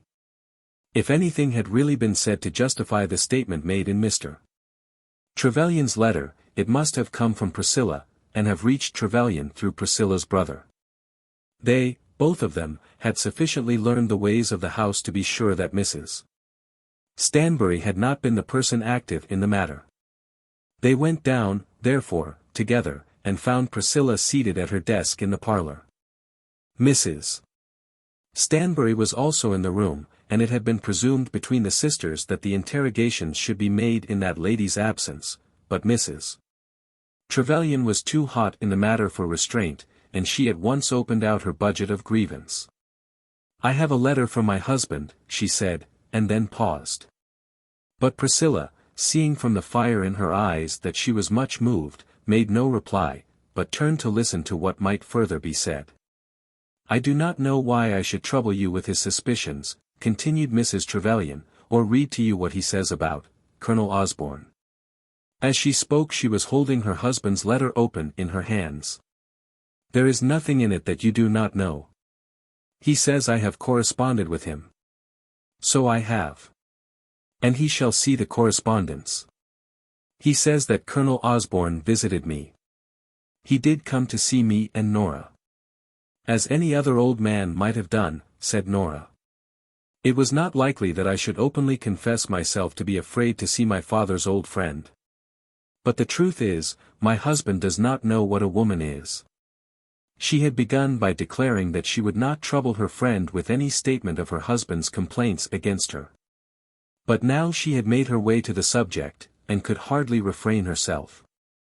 Priscilla understood this, and thought that it would be wise to interrupt her by a word that might bring her back to her original purpose. Is there anything, said she, which we can do to help you? To help me? No, God only can help me. But Lewis informs me that I am to be turned out of this house, because you demand that we should go. Who says that? Exclaimed Mrs. Stanbury. My husband. Listen. This is what he says. I am greatly grieved to hear from my friend Mr. Stanbury that your conduct in reference to Colonel Osborne has been such as to make it necessary that you should leave Mrs. Stanbury's house. Is that true? Is that true? In her general mode of carrying herself, and of enduring the troubles of her life, Mrs. Trevelyan was a strong woman. But now her grief was too much for her, and she burst out into tears. "I am the most unfortunate woman that ever was born," she sobbed out through her tears. "I never said that you were to go," said Mrs. Stanbury. "But your son has told Mr. Trevelyan that we must go," said Nora, who felt that her sense of injury against Hugh Stanbury was greatly increased by what had taken place. To her mind he was the person most important in the matter. Why had he desired that they should be sent away from the clock house? She was very angry with him, and declared to herself that she hated him with all her heart. For this man she had sent away that other lover, a lover who had really loved her. And she had even confessed that it was so.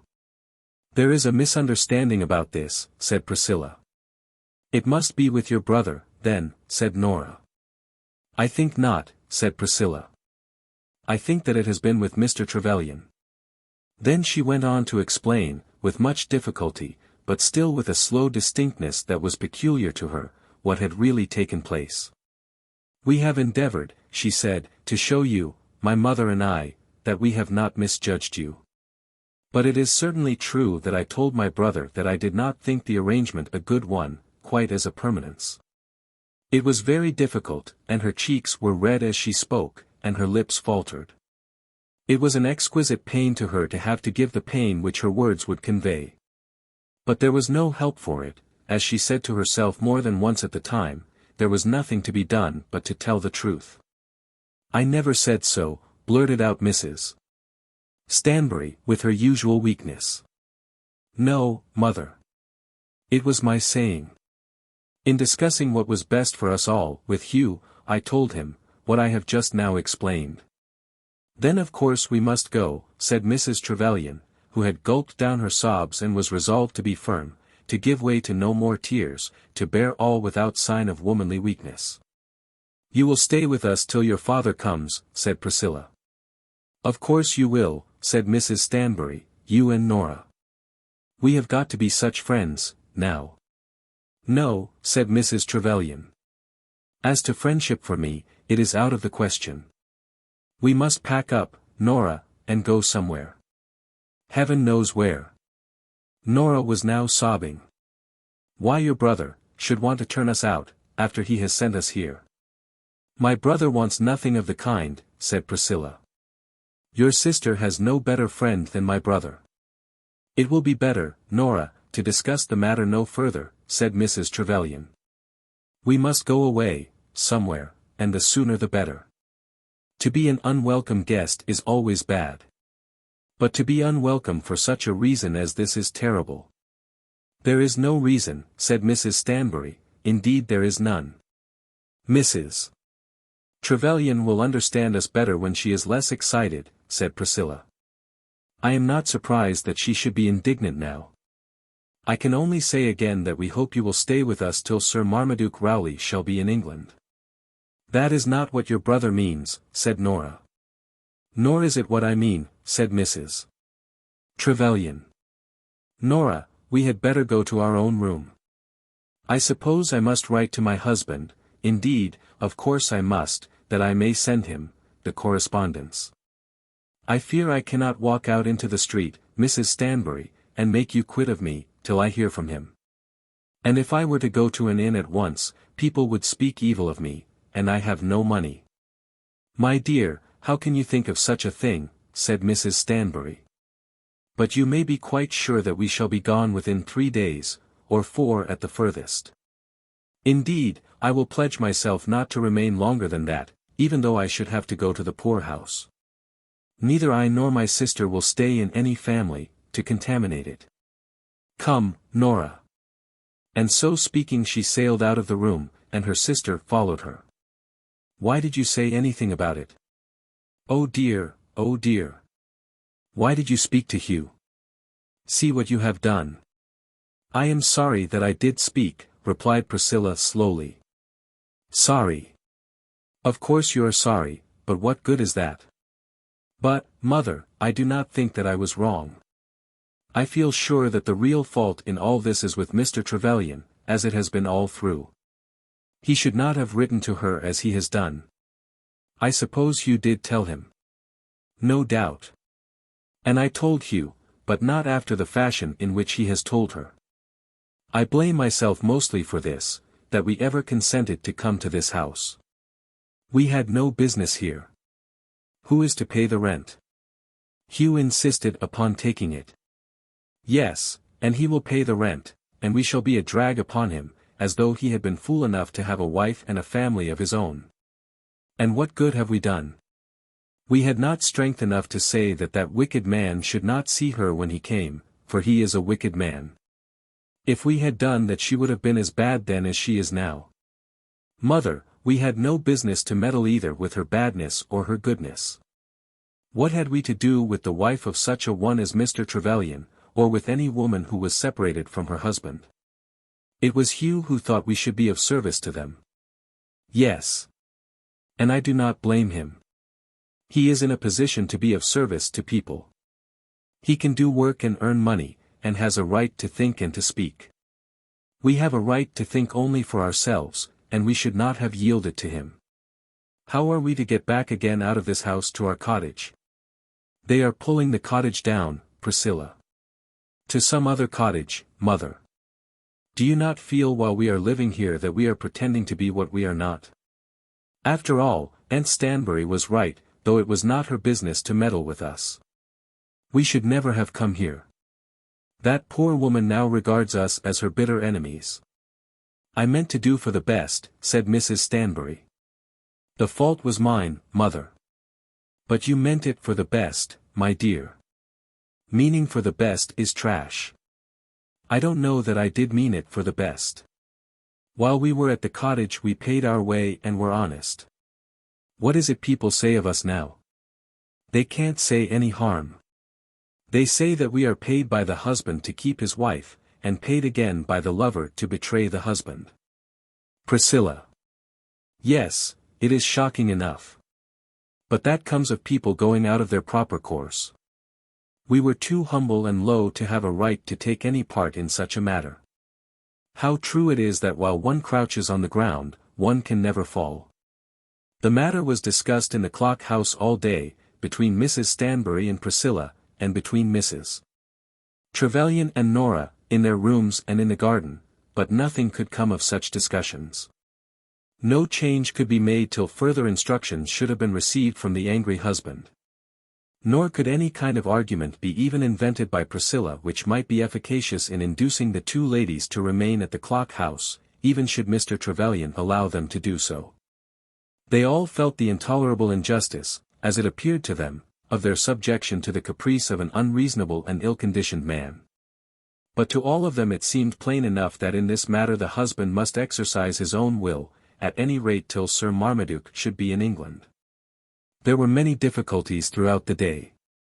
Mrs. Trevelyan would not go down to dinner, sending word that she was ill, and that she would, if she were allowed, have some tea in her own room. And Nora said that she would remain with her sister. Priscilla went to them more than once, and late in the evening they all met in the parlour. But any conversation seemed to be impossible, and Mrs. Trevelyan, as she went up to her room at night, again declared that she would rid the house of her presence as soon as possible. One thing, however, was done on that melancholy day. Mrs. Trevelyan wrote to her husband, and enclosed Colonel Osborne's letter to herself, and a copy of her reply. The reader will hardly require to be told that no such further letter had been written by her as that of which Bozzle had given information to her husband. Men whose business it is to detect hidden and secret things, are very apt to detect things which have never been done. What excuse can a detective make even to himself for his own existence if he can detect nothing? Mr. Bozzle was an active-minded man, who gloried in detecting, and who, in the special spirit of his trade, had taught himself to believe that all around him were things secret and hidden, which would be within his power of unraveling if only the slightest clue were put in his hand. He lived by the crookednesses of people, and therefore was convinced that straight doings in the world were quite exceptional. Things dark and dishonest, fights fought and races run that they might be lost, plants and crosses, women false to their husbands, sons false to their fathers, daughters to their mothers. Servants to their masters, affairs always secret, dark, foul, and fraudulent, were to him the normal condition of life. It was to be presumed that Mrs. Trevelyan should continue to correspond with her lover, that old Mrs. Stanbury should betray her trust by conniving at the lover's visit, that everybody concerned should be steeped to the hips in lies and iniquity. When, therefore, he found at Colonel Osborne's rooms that the colonel had received a letter with the Loughborough postmark, addressed in the handwriting of a woman, he did not scruple to declare that Colonel Osborne had received, on that morning, a letter from Mr. Trevelyan's lady. But in sending to her husband what she called with so much bitterness, the correspondence, Mrs. Trevelyan had to enclose simply the copy of one sheet note from herself. But she now wrote again to Colonel Osborne, and enclosed to her husband, not a copy of what she had written, but the note itself. It was as follows. Nuncombe, Putney, Wednesday, August 10th. My dear Colonel Osborne. My husband has desired me not to see you, or to write to you, or to hear from you again. I must therefore beg you to enable me to obey him, at any rate till Papa comes to England. Yours truly, Emily Trevelyan. And then she wrote to her husband, and in the writing of this letter there was much doubt, much labor, and many changes. We will give it as it was written when completed. I have received your letter, and will obey your commands to the best of my power. In order that you may not be displeased by any further unavoidable correspondence between me and Colonel Osborne, I have written to him a note, which I now send to you. I send it that you may forward it. If you do not choose to do so, I cannot be answerable either for his seeing me, or for his writing to me again. I send also copies of all the correspondence I have had with Colonel Osborne since you turned me out of your house. When he came to call on me, Nora remained with me while he was here. I blush while I write this, not for myself, but that I should be so suspected as to make such a statement necessary. You say that I have disgraced you and myself. I have done neither. I am disgraced, but it is you that have disgraced me. I have never spoken a word or done a thing, as regards you, of which I have cause to be ashamed. I have told Mrs. Stanbury that I and Nora will leave her house as soon as we can be made to know where we are to go. I beg that this may be decided instantly, as else we must walk out into the street without a shelter. After what has been said, I cannot remain here. My sister bids me say that she will relieve you of all burden respecting herself as soon as possible. She will probably be able to find a home with my aunt, Mrs. Outhouse, till Papa comes to England. As for myself, I can only say that till he comes, I shall do exactly what you order. Emily Trevelyan. Nuncombe, Putney, August 10th. Chapter 29. Mr. and Mrs. Outhouse. Both Mr. Outhouse and his wife were especially timid in taking upon themselves the cares of other people. Not on that account is it to be supposed that they were bad or selfish. They were both given much to charity, and bestowed both in time and money more than is ordinarily considered necessary, even from persons in their position. But what they gave away from their own quiet hearth. Had money been wanting to the daughters of his wife's brother, Mr. Outhouse would have opened such small coffer as he had with a free hand. But he would have much preferred that his benevolence should be used in a way that would bring upon him no further responsibility and no questionings from people whom he did not know and could not understand. The Reverend Oliphant Outhouse had been rector of St. Didulphus in the East for the last 15 years, having married the sister of Sir Marmaduke Rowley, then simply Mr. Rowley, with a colonial appointment in Jamaica of £120 per annum, 12 years before his promotion, while he was a curate in one of the populous borough parishes. He had thus been a London clergyman all his life, but he knew almost as little of London society as though he had held a cure in a Westmoreland valley. He had worked hard, but his work had been altogether among the poor. He had no gift of preaching, and had acquired neither reputation nor popularity. But he could work.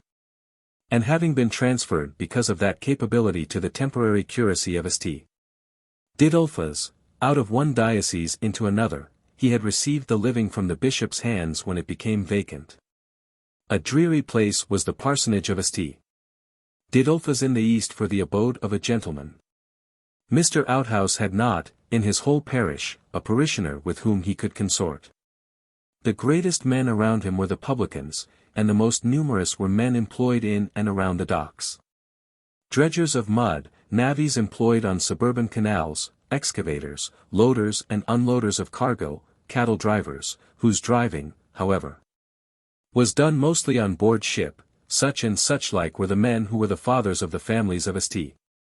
Didulphus in the east. And there was there, not far removed from the muddy estuary of a little stream that makes its black way from the Essex marshes among the houses of the poorest of the poor into the Thames, a large commercial establishment for turning the carcasses of horses into manure. Messrs. Flowsam and Blurt were in truth the great people of St. Didulphus in the east, but the closeness of their establishment was not an additional attraction to the parsonage. They were liberal, however, with their money, and Mr. Outhouse was disposed to think, custom perhaps having made the establishment less objectionable to him than it was at first, that St. Didulphus in the east would be more of a pandemonium than it now was, if by any sanitary law Messrs. Flowsam and Blurt were compelled to close their doors. Non olet, he would say with a grim smile when the charitable cheque of the firm would come punctually to hand on the first Saturday after Christmas. But such a house as his would be, as he knew, but a poor residence for his wife's nieces.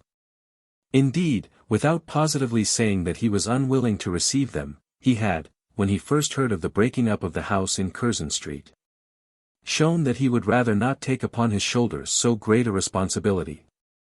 He and his wife had discussed the matter between them, and had come to the conclusion that they did not know what kind of things might have been done in Curzon Street. They would think no evil, they said, but the very idea of a married woman with a lover was dreadful to them. It might be that their niece was free from blame. They hoped so. And even though her sin had been of ever so deep a dye, they would take her in, if it were indeed necessary. But they hoped that such help from them might not be needed.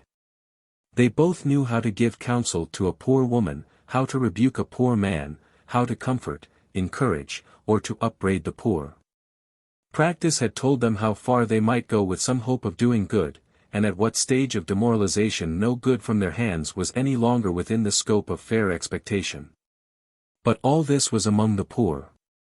With what words to encourage such a one as their niece Mrs. Trevelyan, to encourage her or to rebuke her, as her conduct might seem to make necessary, they both felt that they were altogether ignorant. To them Mrs. Trevelyan was a fine lady. To Mr.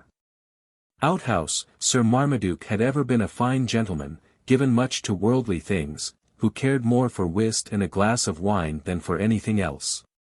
And who thought that he had a good excuse for never going to church in England because he was called upon, as he said, to show himself in the governor's pew always once on Sundays, and frequently twice, when he was at the seat of his government. Sir Marmaduke manifestly looked upon church as a thing in itself notoriously disagreeable. To Mr. Outhouse it afforded the great events of the week. And Mrs. Outhouse would declare that to hear her husband preach was the greatest joy of her life. It may be understood therefore that though the family connection between the Rowleys and the Outhouses had been kept up with a semblance of affection, it had never blossomed forth into cordial friendship. When therefore the clergyman of St. Didulphus received a letter from his niece, Nora, begging him to take her into his parsonage till Sir Marmaduke should arrive in the course of the spring, and hinting also a wish that her uncle Oliphant should see Mr. Trevelyan and if possible arrange that his other niece should also come to the parsonage, he was very much perturbed in spirit. There was a long consultation between him and his wife before anything could be settled, and it may be doubted whether anything would have been settled, had not Mr. Trevelyan himself made his way to the parsonage, on the second day of the family conference. Mr. and Mrs. Outhouse had both seen the necessity of sleeping upon the matter.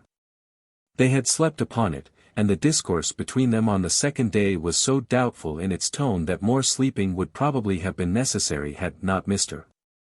Trevelyan appeared and compelled them to a decision. "You must remember that I make no charge against her," said Trevelyan, after the matter had been discussed for about an hour. "Then why should she not come back to you?" said Mr. Outhouse, timidly. "Some day she may, if she will be obedient. But it cannot be now. She has set me at defiance. And even yet it is too clear from the tone of her letter to me that she thinks that she has been right to do so. How could we live together in amity when she addresses me as a cruel tyrant?" "Why did she go away at first?" asked Mrs. Outhouse. "Because she would compromise my name by an intimacy which I did not approve. But I do not come here to defend myself, Mrs. Outhouse. You probably think that I have been wrong. You are her friend, and to you, I will not even say that I have been right. What I want you to understand is this. She cannot come back to me now. It would not be for my honor that she should do so." "But, sir, would it not be for your welfare, as a Christian?" asked Mr. Outhouse. "You must not be angry with me, if I say that I will not discuss that just now. I did not come here to discuss it." "It is very sad for our poor niece," said Mrs. Outhouse. "It is very sad for me," said Trevelyan, gloomily, "very sad, indeed. My home is destroyed, my life is made solitary, I do not even see my own child. She has her boy with her, and her sister. I have nobody. I can't understand, for the life of me, why you should not live together just like any other people," said Mrs. Outhouse, whose woman's spirit was arising in her bosom. "When people are married, they must put up with something, at least, most always." This she added, lest it might be for a moment imagined that she had had any cause for complaint with her Mr. Outhouse. "Pray excuse me, Mrs. Outhouse, but I cannot discuss that. The question between us is this: can you consent to receive your two nieces till their father's return? And if so, in what way shall I defray the expense of their living? You will of course understand that I willingly undertake the expense not only of my wife's maintenance and of her sister's also, but that I will cheerfully allow anything that may be required either for their comfort or recreation. I cannot take my nieces into my house as lodgers," said Mr. Outhouse. "No, not as lodgers, but of course you can understand that it is for me to pay for my own wife. I know I owe you an apology for mentioning it, but how else could I make my request to you?"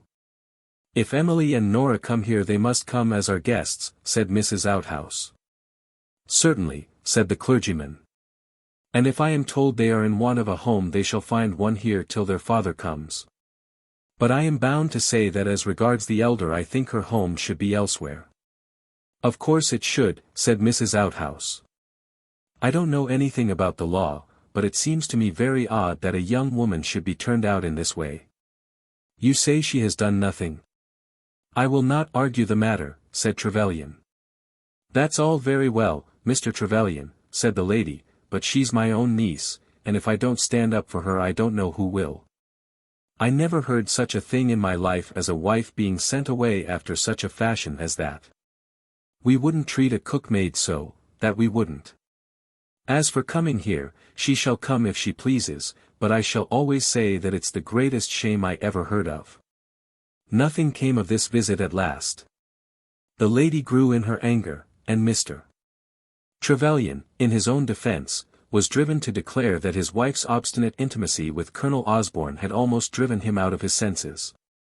Before he left the parsonage he was brought even to tears by his own narration of his own misery, whereby Mr. Outhouse was considerably softened, although Mrs. Outhouse became more and more stout in the defence of her own sex. But nothing at last came of it. Trevelyan insisted on paying for his wife, wherever she might be placed. And when he found that this would not be permitted to him at the parsonage, he was very anxious to take some small furnished house in the neighborhood, in which the two sisters might live for the next 6 months under the wings of their uncle and aunt. But even Mr. Outhouse was moved to pleasantry by this suggestion, as he explained the nature of the tenements which were common at St. Didulphus. 2 rooms, front and back, they might have for about 5 and 6pence a week in a house with 3 other families. But perhaps that is not exactly what you'd like, said Mr. Outhouse. The interview ended with no result, and Mr. Trevelyan took his leave, declaring to himself that he was worse off than the foxes, who have holes in which to lay their heads. But it must be presumed that his sufferings in this respect were to be by attorney, as it was for his wife, and not for himself, that the necessary hole was now required. As soon as he was gone Mrs. Outhouse answered Nora's letter, and without meaning to be explicit, explained pretty closely what had taken place. The spare bedroom at the parsonage was ready to receive either one or both of the sisters till Sir Marmaduke should be in London, if one or both of them should choose to come. And though there was no nursery at the parsonage, for Mr. and Mrs. Outhouse had been blessed with no children, still room should be made for the little boy. But they must come as visitors, as our own nieces, said Mrs. Outhouse. And she went on to say that she would have nothing to do with the quarrel between Mr. Trevelyan and his wife. All such quarrels were very bad, but as to this quarrel she could take no part either one side or the other. Then she stated that Mr. Trevelyan had been at the parsonage, but that no arrangement had been made, because Mr. Trevelyan had insisted on paying for their board and lodging. This letter reached Nuncombe Putney before any reply was received by Mrs. Trevelyan from her husband.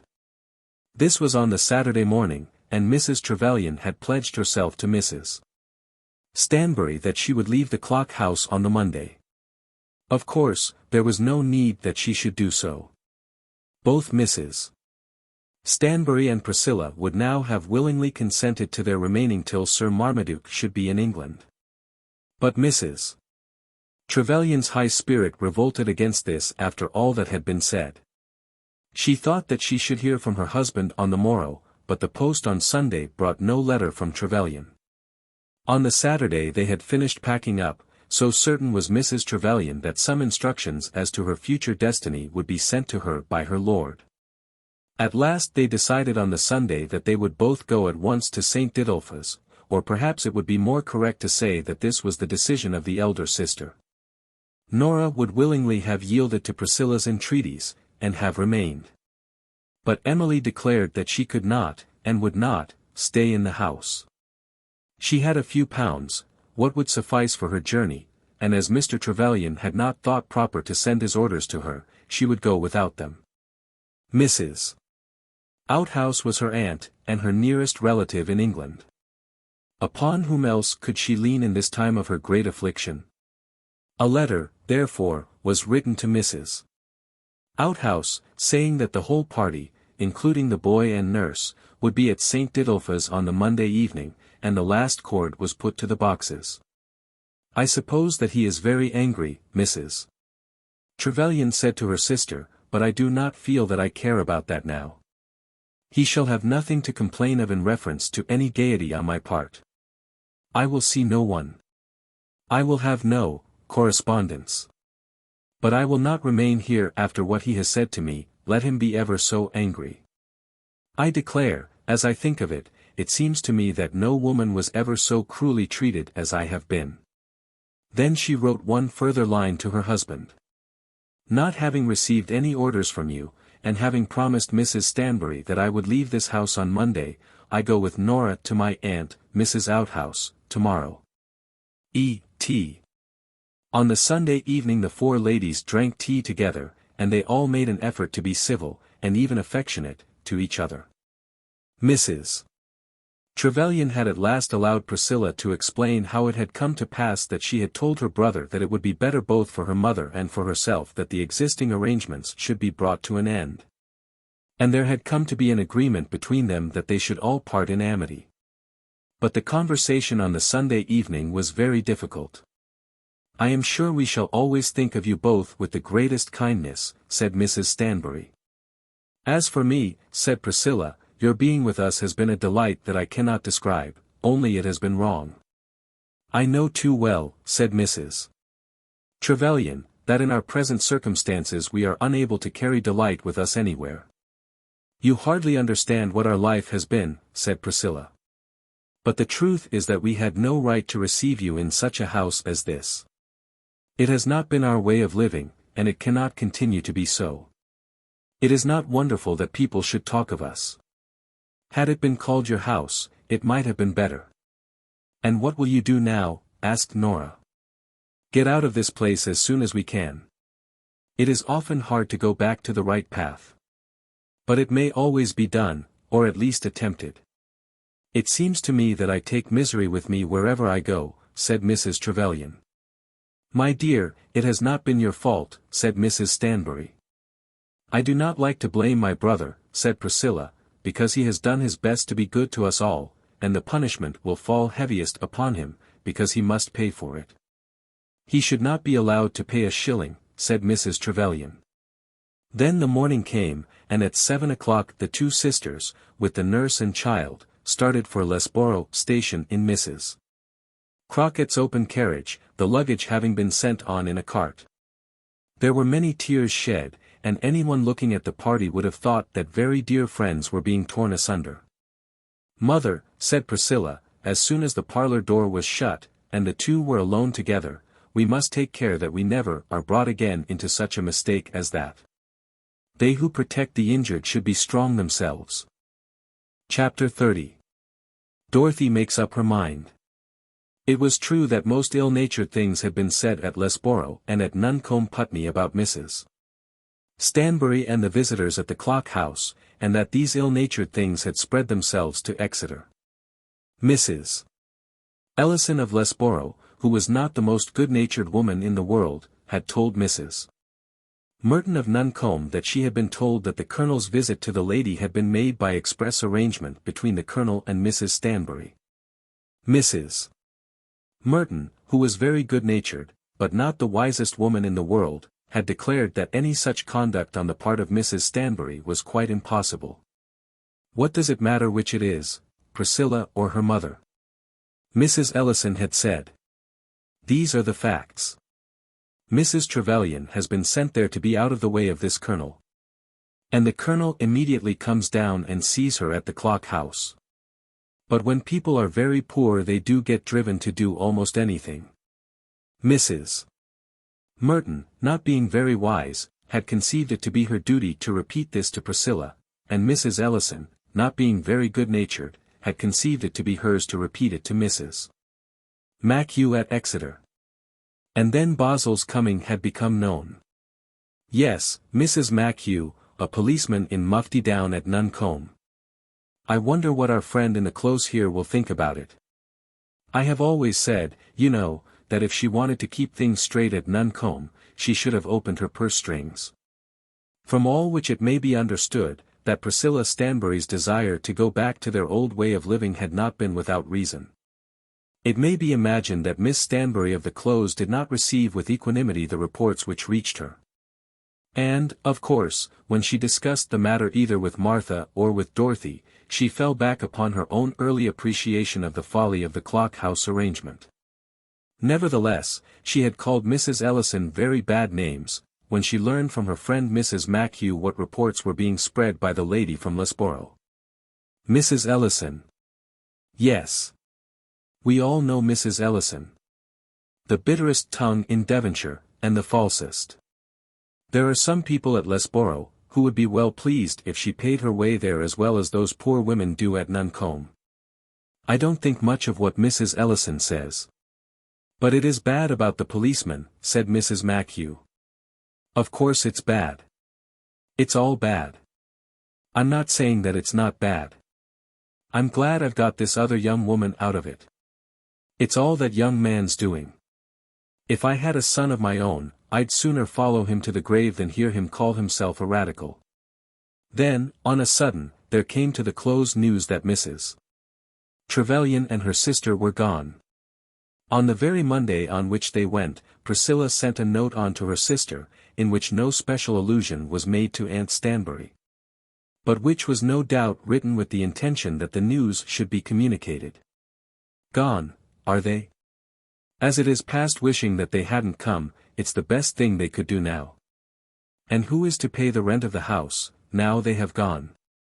As this was a point on which Dorothy was not prepared to trouble herself at present, she made no answer to the question. Dorothy at this time was in a state of very great perturbation on her own account.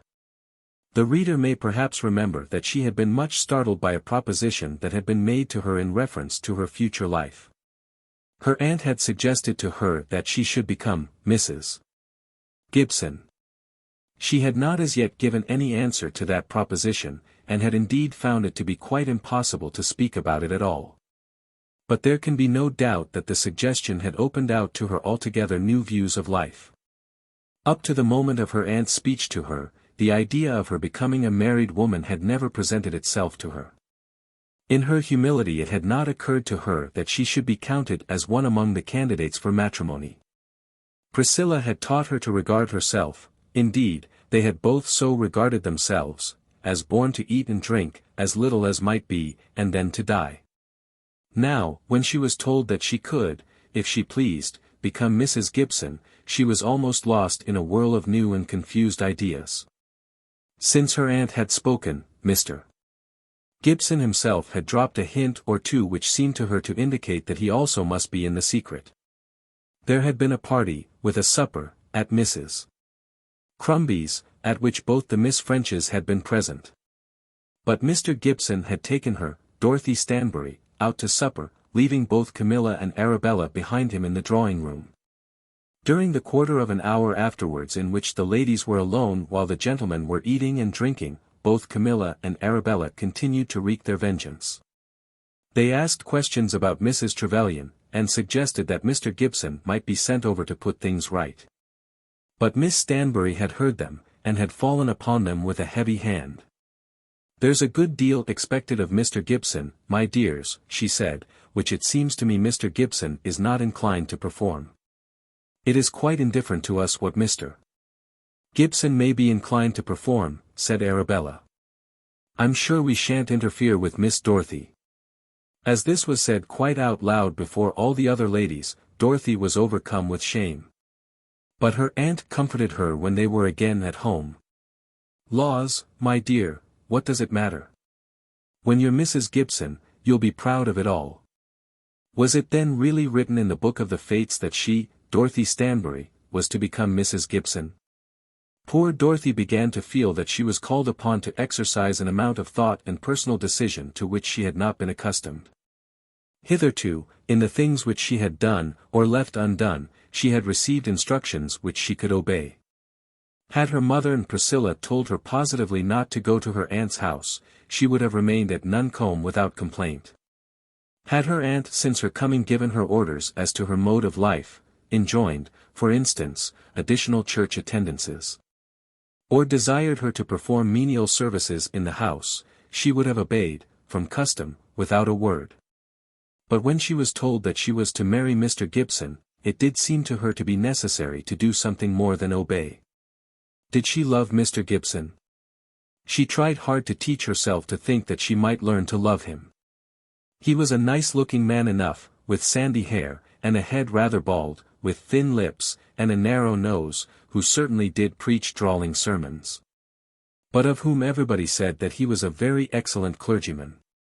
He had a house and an income, and all Exeter had long since decided that he was a man who would certainly marry. He was one of those men of whom it may be said that they have no possible claim to remain unmarried. He was fair game, and unless he surrendered himself to be bagged before long, would subject himself to just and loud complaint. The Miss Frenches had been aware of this, and had thought to make sure of him among them. It was a little hard upon them that the old maid of the close, as they always called Miss Stanbury, should interfere with them when their booty was almost won. And they felt it to be the harder because Dorothy Stanbury was, as they thought, so poor a creature. That Dorothy herself should have any doubt as to accepting Mr. Gibson, was an idea that never occurred to them. But Dorothy had her doubts. When she came to think of it, she remembered that she had never as yet spoken a word to Mr. Gibson, beyond such little trifling remarks as are made over a tea-table. She might learn to love him, but she did not think that she loved him as yet. "I don't suppose all this will make any difference to Mr. Gibson," said Miss Stanbury to her niece, on the morning after the receipt of Priscilla's note stating that the Trevelyans had left Nuncombe. Dorothy always blushed when Mr. Gibson's name was mentioned, and she blushed now. But she did not at all understand her aunt's allusion. "I don't know what you mean, aunt," she said. "Well, you know, my dear, what they say about Mrs. Trevelyan and the clock house is not very nice. If Mr. Gibson were to turn round and say that the connection wasn't pleasant, no one would have a right to complain." The faint customary blush on Dorothy's cheeks which Mr. Gibson's name had produced now covered her whole face even up to the roots of her hair. "If he believes bad of Mamma, I'm sure, Aunt Stanbury, I don't want to see him again." "That's all very fine, my dear, but a man has to think of himself, you know." "Of course he thinks of himself. Why shouldn't he? I dare say he thinks of himself more than I do. Dorothy, don't be a fool. A good husband isn't to be caught every day." "Aunt Stanbury, I don't want to catch any man." "Dorothy, don't be a fool. I must say it. I don't suppose Mr. Gibson thinks of me the least in the world." "Pshaw! I tell you he does. But as for Mamma and Priscilla, I never could like anybody for a moment who would be ashamed of them." She was most anxious to declare that, as far as she knew herself and her own wishes at present, she entertained no partiality for Mr. Gibson, no feeling which could become partiality even if Mr. Gibson was to declare himself willing to accept her mother and her sister with herself. But she did not dare to say so. There was an instinct within her which made it almost impossible to her to express an objection to a suitor before the suitor had declared himself to be one. She could speak out as touching her mother and her sister, but as to her own feelings she could express neither assent nor dissent.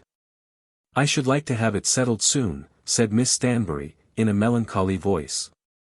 Even to this Dorothy could make no reply. What did soon mean? Perhaps in the course of a year or two. If it could be arranged by the end of this week, it would be a great comfort to me.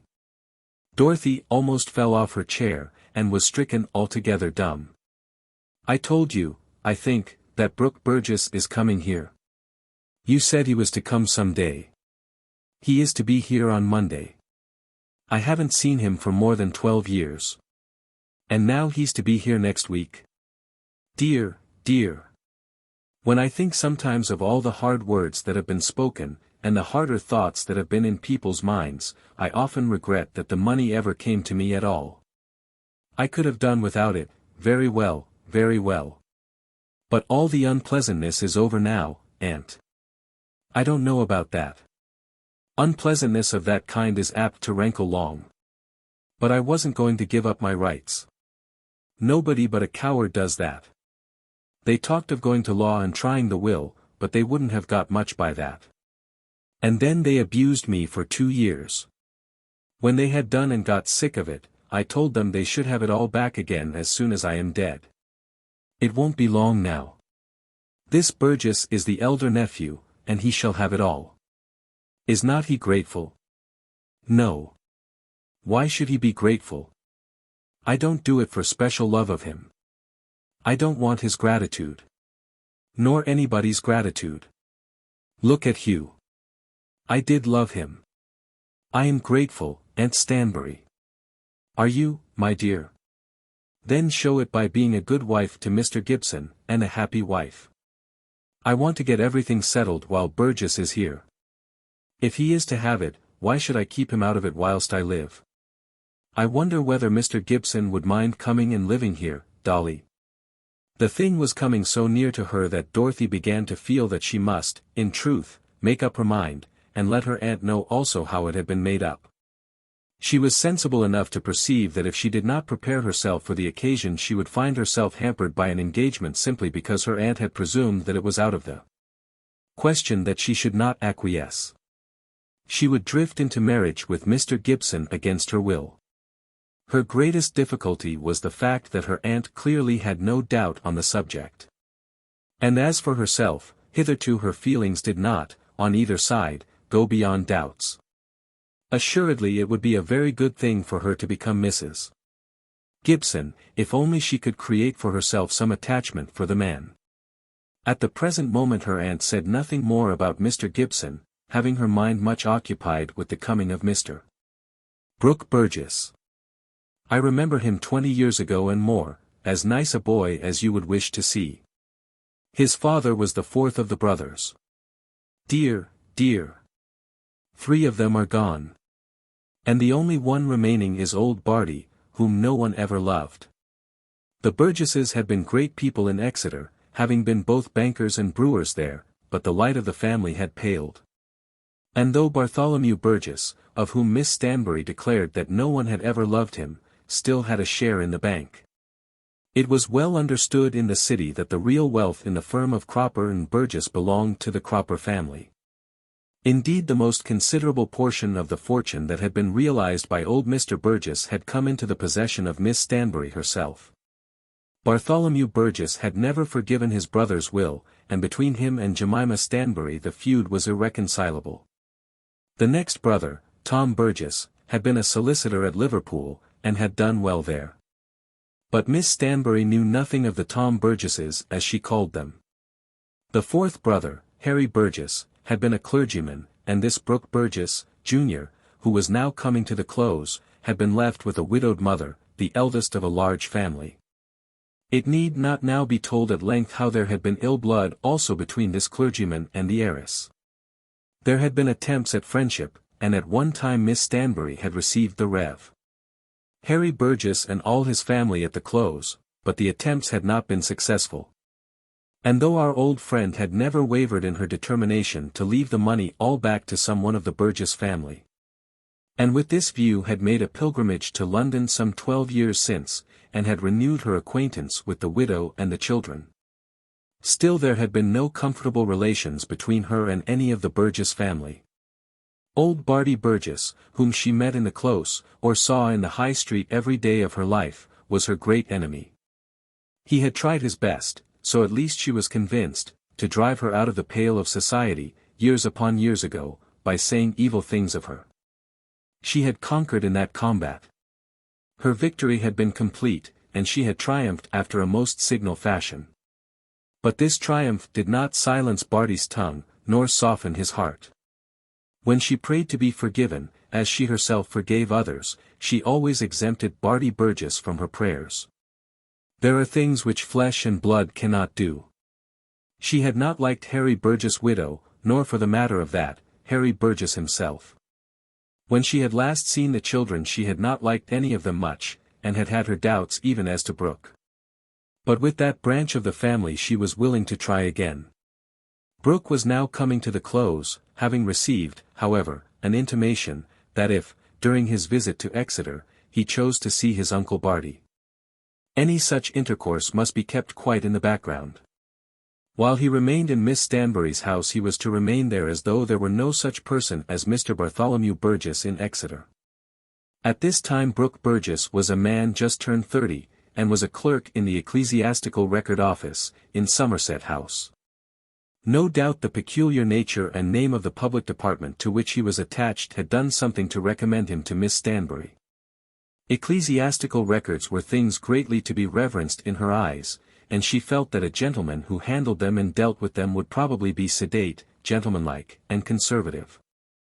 Brooke Burgess, when she had last seen him, was just about to enter upon the duties of the office.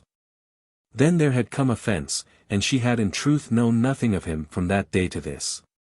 The visitor was to be at Exeter on the following Monday, and very much was done in preparation of his coming. There was to be a dinner party on that very day, and dinner parties were not common with Miss Stanbury. She had, however, explained to Martha that she intended to put her best foot forward. Martha understood perfectly that Mr. Brooke Burgess was to be received as the heir of property. Sir Peter Mancredy, the great Devonshire chemist, was coming to dinner, and Mr. and Mrs. Powell from Holden, people of great distinction in that part of the county, Mrs. Machew of course, and, equally of course, Mr. Gibson. There was a deep discussion between Miss Stanbury and Martha as to asking 2 of the Cliffords, and Mr. and Mrs. Noel from Dodescombe. Martha had been very much in favour of having 12. Miss Stanbury had declared that with 12 she must have 2 waiters from the greengrocers, and that 2 waiters would overpower her own domesticities below stairs. Martha had declared that she didn't care about them any more than if they were puppy dogs. But Miss Stanbury had been quite firm against 12. She had consented to have 10, for the sake of artistic arrangement at the table. They should be pantaloons and petticoats alternate, you know, she had said to Martha, and had therefore asked the Cliffords. But the Cliffords could not come, and then she had declined to make any further attempt. Indeed, a new idea had struck her. Brooke Burgess, her guest, should sit at one end of the table, and Mr. Gibson, the clergyman, at the other. In this way the proper alternation would be effected. When Martha heard this, Martha quite understood the extent of the good fortune that was in store for Dorothy. If Mr. Gibson was to be welcomed in that way, it could only be in preparation of his becoming one of the family. And Dorothy herself became aware that she must make up her mind. It was not so declared to her, but she came to understand that it was very probable that something would occur on the coming Monday which would require her to be ready with her answer on that day. And she was greatly tormented by feeling that if she could not bring herself to accept Mr. Gibson, should Mr. Gibson propose to her, as to which she continued to tell herself that the chance of such a thing must be very remote indeed, but that if he should propose to her, and if she could not accept him, her aunt ought to know that it would be so before the moment came. But yet she could not bring herself to speak to her aunt as though any such proposition were possible. It happened that during the week, on the Saturday, Priscilla came into Exeter. Dorothy met her sister at the railway station, and then the two walked together 2 miles and back along the Crediton road. Aunt Stanbury had consented to Priscilla coming to the Close, even though it was not the day appointed for such visits. But the walk had been preferred. And Dorothy felt that she would be able to ask for counsel from the only human being to whom she could have brought herself to confide the fact that a gentleman was expected to ask her to marry him. But it was not till they had turned upon their walk, that she was able to open her mouth on the subject even to her sister. Priscilla had been very full of their own cares at Nuncombe, and had said much of her determination to leave the clock house and to return to the retirement of some small cottage. She had already written to Hugh to this effect, and during their walk had said much of her own folly in having consented to so great a change in their mode of life. At last Dorothy struck in with her story. Aunt Stanbury wants me to make a change too. What change? Asked Priscilla anxiously. It is not my idea, Priscilla, and I don't think that there can be anything in it. Indeed, I'm sure there isn't. I don't see how it's possible that there should be. But what is it, Dolly? I suppose there can't be any harm in my telling you. If it's anything concerning yourself, I should say not. If it concerns Aunt Stanbury, I dare say she'd rather you held your tongue. It concerns me most, said Dorothy. She doesn't want you to leave her, does she? Well, yes, no.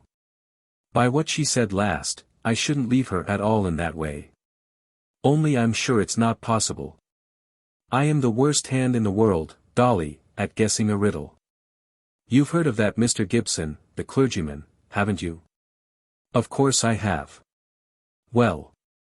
Mind, you know, it's only what Aunt Stanbury says. He has never so much as opened his lips to me himself, except to say, how do you do, and that kind of thing. Aunt Stanbury wants you to marry him? Yes. Well. Of course it's out of the question, said Dorothy, sadly. I don't see why it should be out of the question, said Priscilla proudly. Indeed, if Aunt Stanbury has said much about it, I should say that Mr. Gibson himself must have spoken to her. Do you think he has? I do not believe that my aunt would raise false hopes, said Priscilla. But I haven't any hopes. That is to say, I had never thought about such a thing. But you think about it now, Dolly. I should never have dreamed about it, only for Aunt Stanbury. But, dearest, you are dreaming of it now, are you not? Only because she says that it is to be so. You don't know how generous she is. She says that if it should be so, she will give me ever so much money, £2,000. Then I am quite sure that she and Mr. Gibson must understand each other. Of course, said Dorothy, sadly, if he were to think of such a thing at all, it would only be because the money would be convenient. Not at all, said Priscilla, sternly, with a sternness that was very comfortable to her listener. Not at all. Why should not Mr. Gibson love you as well as any man ever loved any woman? You are nice-looking, Dorothy blushed beneath her hat even at her sister's praise, and good-tempered, and lovable in every way. And I think you are just fitted to make a good wife. And you must not suppose, Dolly, that because Mr. Gibson wouldn't perhaps have asked you without the money, that therefore he is mercenary. It so often happens that a gentleman can't marry unless the lady has some money. But he hasn't asked me at all. I suppose he will, dear. I only know what Aunt Stanbury says. You may be sure that he will ask you. And what must I say, Priscilla? What must you say? Nobody can tell you that, dear, but yourself. Do you like him? I don't dislike him. Is that all? I know him so very little, Priscilla. Everybody says he is very good, and then it's a great thing, isn't it, that he should be a clergyman? I don't know about that. I think it is. If it were possible that I should ever marry anyone, I should like a clergyman so much the best. Then you do know what to say to him. No, I don't, Priscilla. I don't know at all. Look here, dearest. What my aunt offers to you is a very great step in life. If you can accept this gentleman, I think you would be happy. And I think, also, which should be of more importance for your consideration, that you would make him happy. It is a brighter prospect, dear Dolly, than to live either with us at Nuncombe, or even with Aunt Stanbury as her niece. But if I don't love him, Priscilla? Then give it up, and be as you are, my own, dearest sister. So I will, said Dorothy, and at that time her mind was made up. Chapter 31. Mr. Brooke Burgess. The hour at which Mr. Brooke Burgess was to arrive had come round, and Miss Stanbury was in a twitter, partly of expectation, and partly, it must be confessed, of fear. Why there should be any fear she did not herself know, as she had much to give and nothing to expect. But she was afraid, and was conscious of it, and was out of temper because she was ashamed of herself. Although it would be necessary that she should again dress for dinner at 6, she had put on a clean cap at 4. And appeared at that early hour in one of her gowns which was not customarily in use for home purposes at that early hour. She felt that she was an old fool for her pains, and was consequently cross to poor Dorothy. And there were other reasons for some display of harshness to her niece. Mr. Gibson had been at the house that very morning, and Dorothy had given herself airs. At least, so Miss Stanbury thought. And during the last 3 or 4 days, whenever Mr. Gibson's name had been mentioned, Dorothy had become silent, glum, and almost obstructive. Miss Stanbury had been at the trouble of explaining that she was specially anxious to have that little matter of the engagement settled at once. She knew that she was going to behave with great generosity. That she was going to sacrifice, not her money only, of which she did not think much, but a considerable portion of her authority, of which she did think a great deal. And that she was about to behave in a manner which demanded much gratitude. But it seemed to her that Dorothy was not in the least grateful. Hugh had proved himself to be a mass of ingratitude, as she was in the habit of saying. None of the Burgesses had ever shown to her any gratitude for promises made to them, or, indeed, for any substantial favors conferred upon them.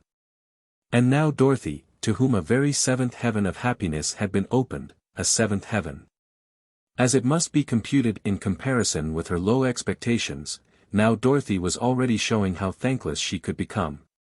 Mr. Gibson had not yet declared his passion, but he had freely admitted to Miss Stanbury that he was prepared to do so. Priscilla had been quite right in her suggestion that there was a clear understanding between the clergyman and her aunt. "I don't think he has come after all," said Miss Stanbury, looking at her watch. Had the train arrived at the moment that it was due, had the expectant visitor jumped out of the railway carriage into a fly, and had the driver galloped up to the close? It might have been possible that the wheels should have been at the door as Miss Stanbury spoke. "It's hardly time yet, aunt. Nonsense, it is time. The train comes in at 4. I dare say he won't come at all. He is sure to come, aunt. I've no doubt you know all about it better than anyone else. You usually do. Then 5 minutes were passed in silence. Heaven and earth. What shall I do with these people that are coming? And I told them especially that it was to meet this young man. It's the way I am always treated by everybody that I have about me. The train might be 10 minutes late, Aunt Stanbury. Yes. And monkeys might chew tobacco. There's the omnibus at the Cock and Bottle, the omnibus up from the train. Now, of course, he won't come. Perhaps he's walking, Aunt Stanbury. Walking, with his luggage on his shoulders. Is that your idea of the way in which a London gentleman goes about? And there are 2 flies, coming up from the train, of course. Miss Stanbury was obliged to fix the side of her chair very close to the window in order that she might see that part of the close in which the vehicles of which she had spoken were able to pass. Perhaps they are not coming from the train, Aunt Stanbury. Perhaps a fiddlestick. You have lived here so much longer than I have done that, of course, you must know all about it. Then there was an interval of another 10 minutes, and even Dorothy was beginning to think that Mr. Burgess was not coming. I've given him up now, said Miss Stanbury. I think I'll send and put them all off. Just at that moment there came a knock at the door. But there was no cab. Dorothy's conjecture had been right. The London gentleman had walked, and his portmanteau had been carried behind him by a boy. How did he get here? Exclaimed Miss Stanbury, as she heard the strange voice speaking to Martha downstairs. But Dorothy knew better than to answer the question. Miss Stanbury, I am very glad to see you, said Mr. Brooke Burgess, as he entered the room. Miss Stanbury courtesied, and then took him by both hands. You wouldn't have known me, I dare say, he continued. A black beard and a bald head do make a difference. You are not bald at all, said Miss Stanbury. I am beginning to be thin enough at the top. I am so glad to come to you, and so much obliged to you for having me. How well I remember the old room. This is my niece, Miss Dorothy Stanbury, from Nuncombe, Putney. Dorothy was about to make some formal acknowledgment of the introduction, when Brooke Burgess came up to her, and shook her hand heartily. She lives with me, continued the aunt. And what has become of Hugh, said Brooke. We never talk of him, said Miss Stanbury gravely. I hope there's nothing wrong. I hear of him very often in London. My aunt and he don't agree. That's all, said Dorothy. He has given up his profession as a barrister, in which he might have lived like a gentleman, said Miss Stanbury, and has taken to writing for a penny newspaper. Everybody does that now, Miss Stanbury. I hope you don't, Mr. Burgess. Nobody would print anything that I wrote. I don't write for anything, certainly. I'm very glad to hear it, said Miss Stanbury. Brooke Burgess, or Mr. Brooke, as he came to be called very shortly by the servants in the house, was a good-looking man, with black whiskers and black hair, which, as he said, was beginning to be thin on the top of his head, and pleasant small bright eyes. Dorothy thought that next to her brother Hugh he was the most good-natured looking man she had ever seen. He was rather below the middle height, and somewhat inclined to be stout. But he would boast that he could still walk his 12 miles in 3 hours, and would add that as long as he could do that he would never recognize the necessity of putting himself on short commons. He had a well-cut nose, not quite aquiline, but tending that way, a chin with a dimple on it, and as sweet a mouth as ever declared the excellence of a man's temper.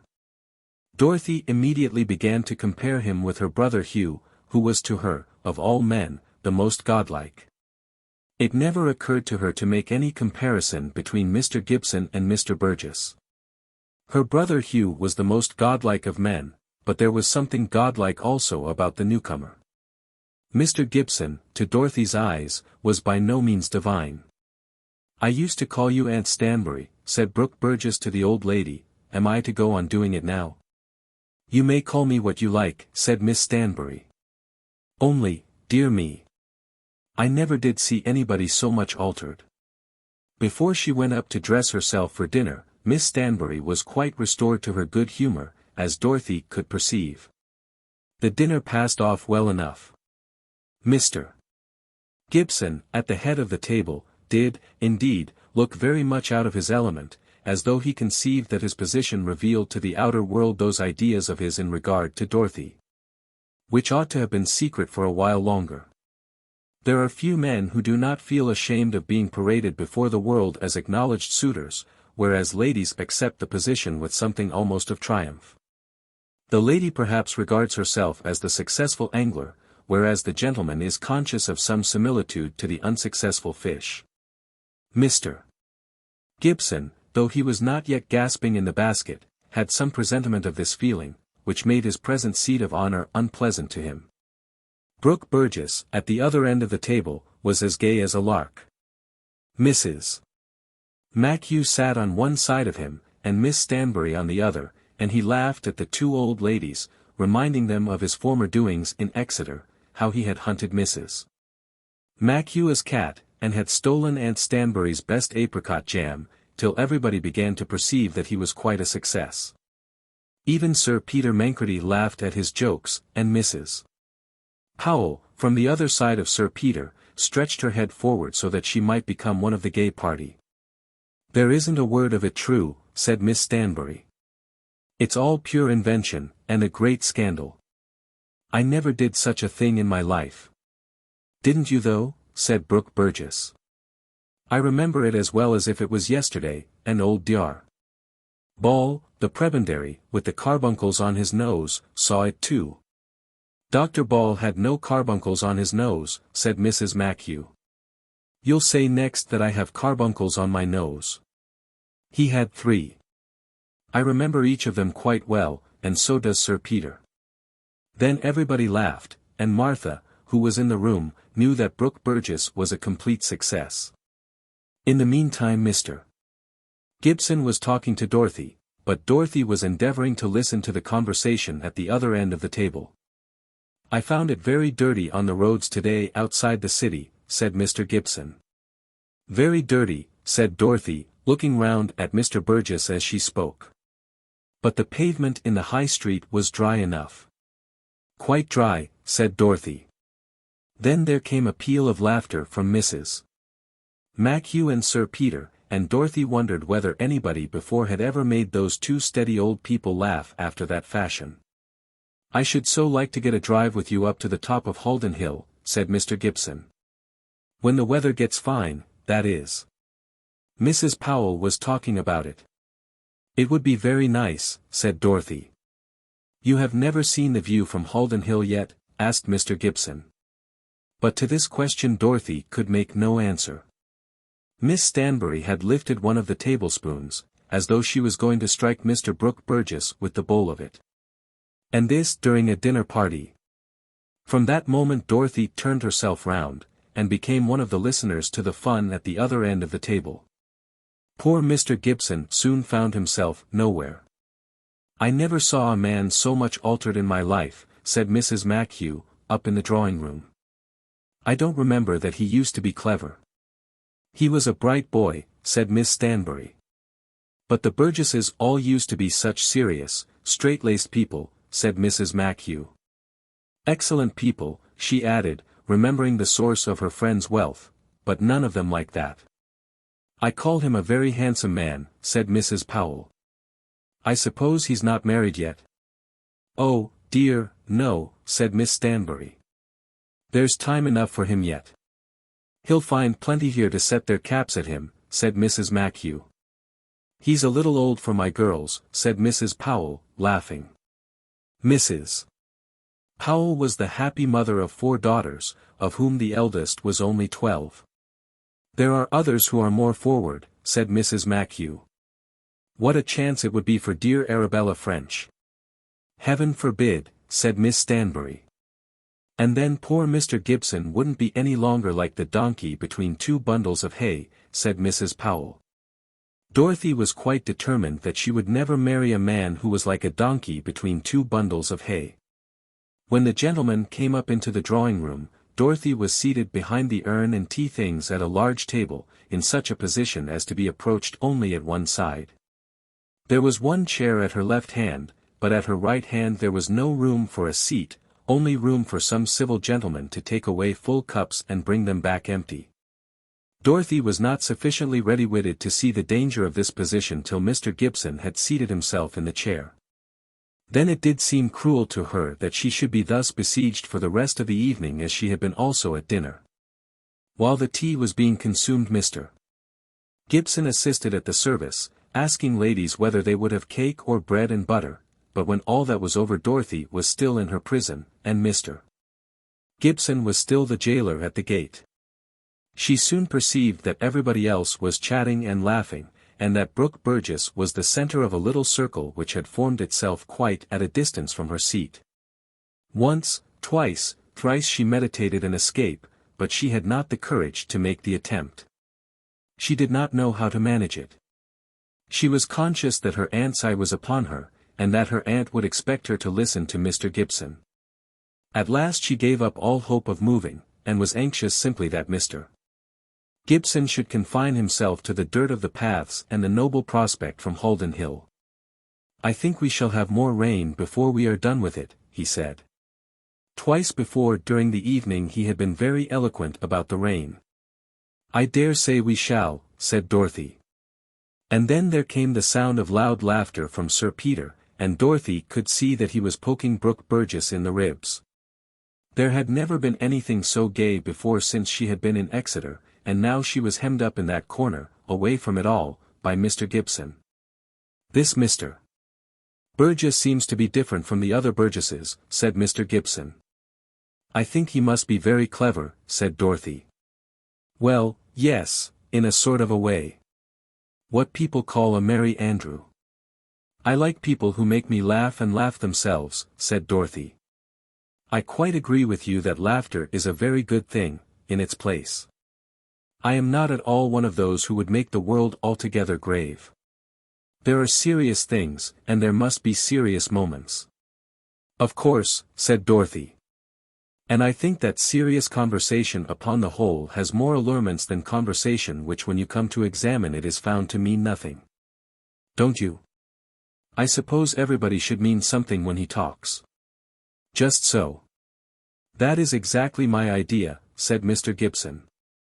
"On all such subjects as that I should be so sorry if you and I did not agree. I really should." Then he paused, and Dorothy was so confounded by what she conceived to be the dangers of the coming moment that she was unable even to think what she ought to say. She heard Mrs.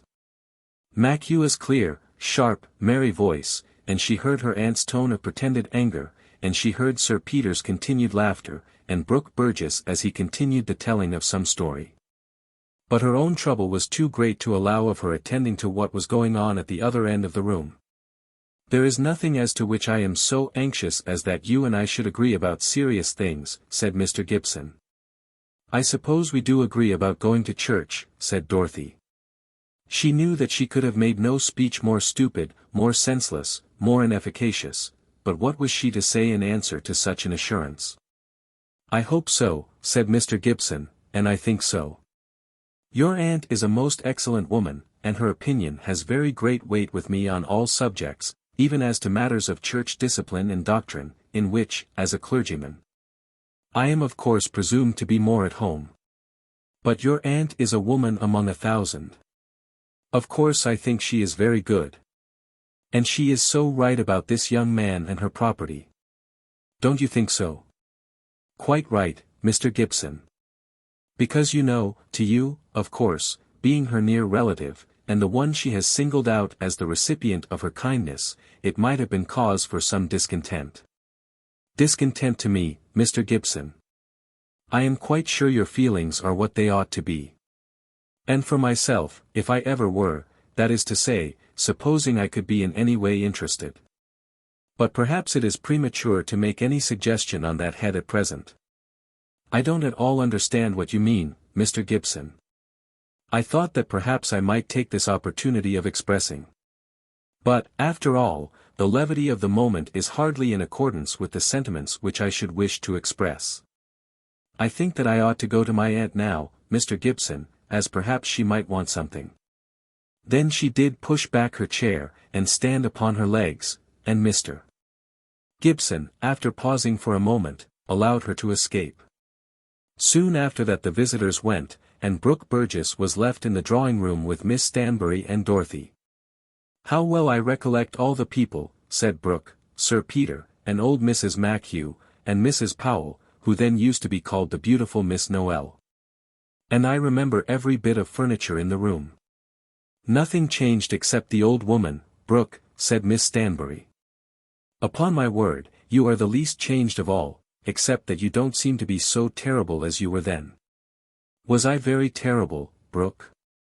"My mother had told me, I fancy, that I was never to make a noise, and be sure not to break any of the china. You were always very good-natured, and when you gave me a silver watch I could hardly believe the extent of my own bliss." "You wouldn't care about a watch from an old woman now, Brooke? You try me. But what rakes you are here. It's past 11 o'clock, and I must go and have a smoke." "Have a what?" said Miss Stanbury, with a startled air. "A smoke. You needn't be frightened. I don't mean in the house. No, I hope you don't mean that. But I may take a turn round the close with a pipe, mayn't I?" "I suppose all young men do smoke now," said Miss Stanbury, sorrowfully. "Every one of them, and they tell me that the young women mean to take to it before long. If I saw a young woman smoking, I should blush for my sex, and though she were the nearest and dearest that I had, I would never speak to her, never. Dorothy, I don't think Mr. Gibson smokes." "I'm sure I don't know, Aunt. I hope he doesn't. I do hope that he does not.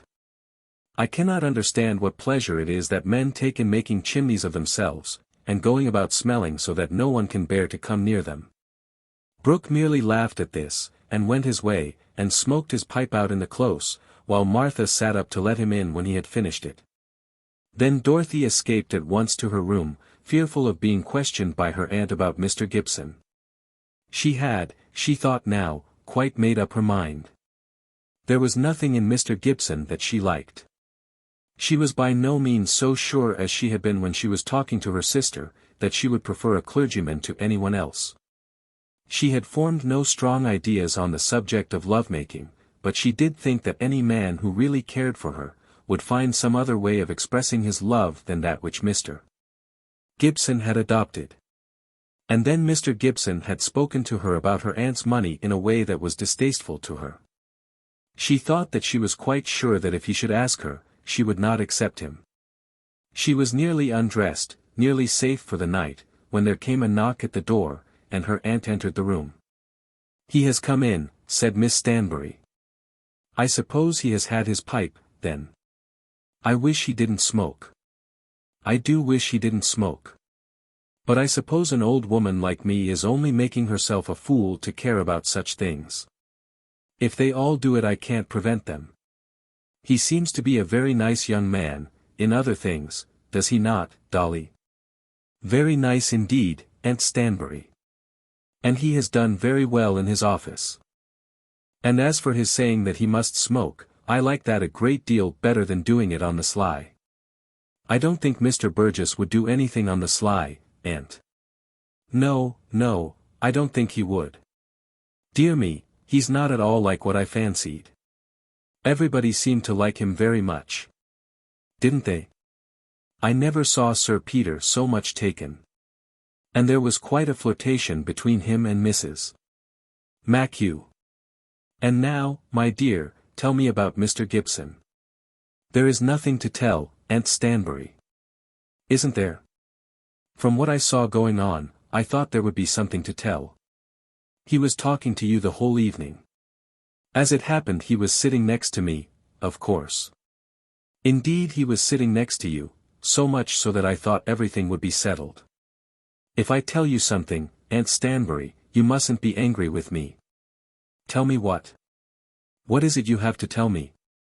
I don't think I shall ever care for Mr. Gibson, not in that way. Why not, Dorothy? I'm sure he doesn't care for me. And I don't think he means it. I tell you he does mean it. Mean it?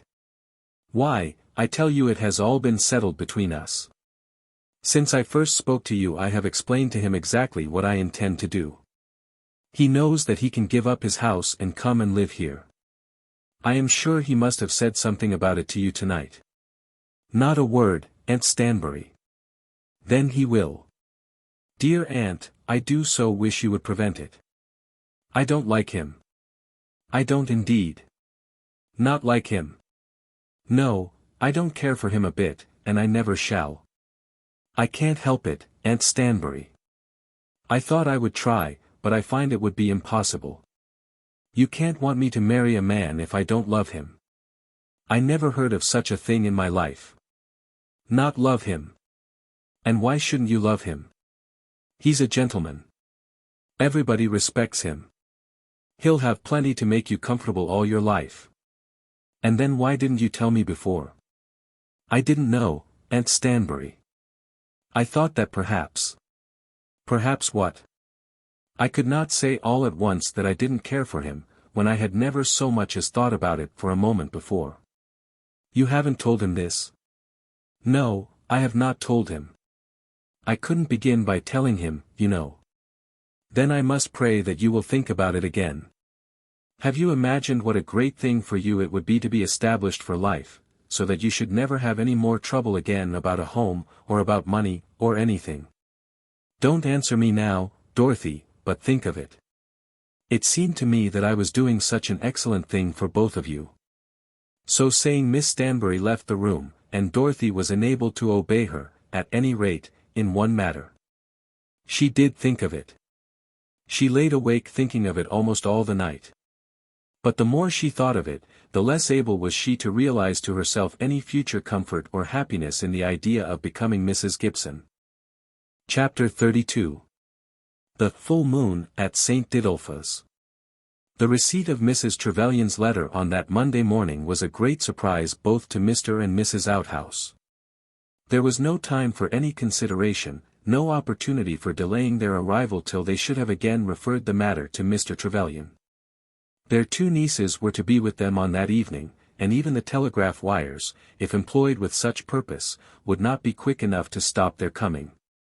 The party, as they knew, would have left Nuncombe Putney before the arrival of the letter at the parsonage of St. Didulphus. There would have been nothing in this to have caused vexation, had it not been decided between Trevelyan and Mr. Outhouse that Mrs. Trevelyan was not to find a home at the parsonage. Mr. Outhouse was greatly afraid of being so entangled in the matter as to be driven to take the part of the wife against the husband, and Mrs. Outhouse, though she was full of indignation against Trevelyan, was at the same time not free from anger in regard to her own niece. She more than once repeated that most unjust of all proverbs, which declares that there is never smoke without fire. And asserted broadly that she did not like to be with people who could not live at home, husbands with wives, and wives with husbands, in a decent, respectable manner.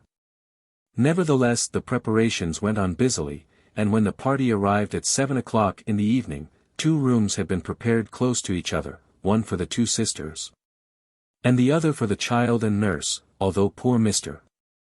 Outhouse himself was turned out of his own little chamber in order that the accommodation might be given. They were all very hot, very tired, and very dusty, when the cab reached the parsonage. There had been the preliminary drive from Nuncombe Putney to Lesborough. Then the railway journey from thence to the Waterloo Bridge station had been long. And it had seemed to them that the distance from the station to St. Didulphus had been endless. When the cabman was told whither he was to go, he looked doubtingly at his poor old horse, and then at the luggage which he was required to pack on the top of his cab, and laid himself out for his work with a full understanding that it would not be accomplished without considerable difficulty. The cabman made it 12 miles from Waterloo Bridge to St. Didulphus, and suggested that extra passengers and parcels would make the fare up to 10 and 6. Had he named double as much Mrs. Trevelyan would have assented.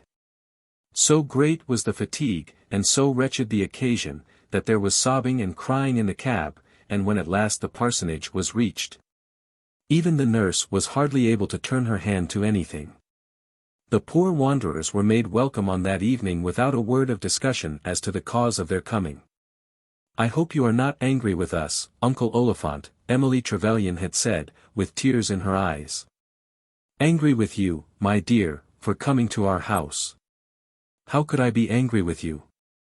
Then the travellers were hurried upstairs by Mrs. Outhouse, and the master of the parsonage was left alone for a while. He certainly was not angry, but he was ill at ease, and unhappy. His guests would probably remain with him for 6 or 7 months. He had resolutely refused all payment from Mr. Trevelyan, but, nevertheless, he was a poor man. It is impossible to conceive that a clergyman in such a parish as St. Didulphus, without a private income, should not be a poor man. It was but a hand-to-mouth existence which he lived, paying his way as his money came to him, and sharing the proceeds of his parish with the poor. He was always more or less in debt. That was quite understood among the tradesmen. And the butcher who trusted him, though he was a bad churchman, did not look upon the parson's account as he did on other debts. He would often hint to Mr. Outhouse that a little money ought to be paid, and then a little money would be paid. But it was never expected that the parsonage bill should be settled. In such a household the arrival of 4 guests, who were expected to remain for an almost indefinite number of months, could not be regarded without dismay. On that first evening, Emily and Nora did come down to tea, but they went up again to their rooms almost immediately afterwards, and Mr. Outhouse found that many hours of solitary meditation were allowed to him on the occasion. "I suppose your brother has been told all about it," he said to his wife, as soon as they were together on that evening. "Yes, he has been told." She did not write to her mother till after she had got to Nuncombe Putney. She did not like to speak about her troubles while there was a hope that things might be made smooth. "You can't blame her for that, my dear. But there was a month lost, or nearly. Letters go only once a month. And now they can't hear from Marmaduke or Bessie," Lady Rowley's name was Bessie, "till the beginning of September. That will be in a fortnight. But what can my brother say to them? He will suppose that they are still down in Devonshire. You don't think he will come at once? How can he, my dear? He can't come without leave, and the expense would be ruinous. They would stop his pay, and there would be all manner of evils. He is to come in the spring, and they must stay here till he comes." The parson of St. Didulphus sighed and groaned. Would it not have been almost better that he should have put his pride in his pocket, and have consented to take Mr. Trevelyan's money? On the second morning Hugh Stanbury called at the parsonage, and was closeted for a while with the parson. Nora had heard his voice in the passage, and everyone in the house knew who it was that was talking to Mr. Outhouse, in the little back parlour that was called a study. Nora was full of anxiety. Would he ask to see them, to see her?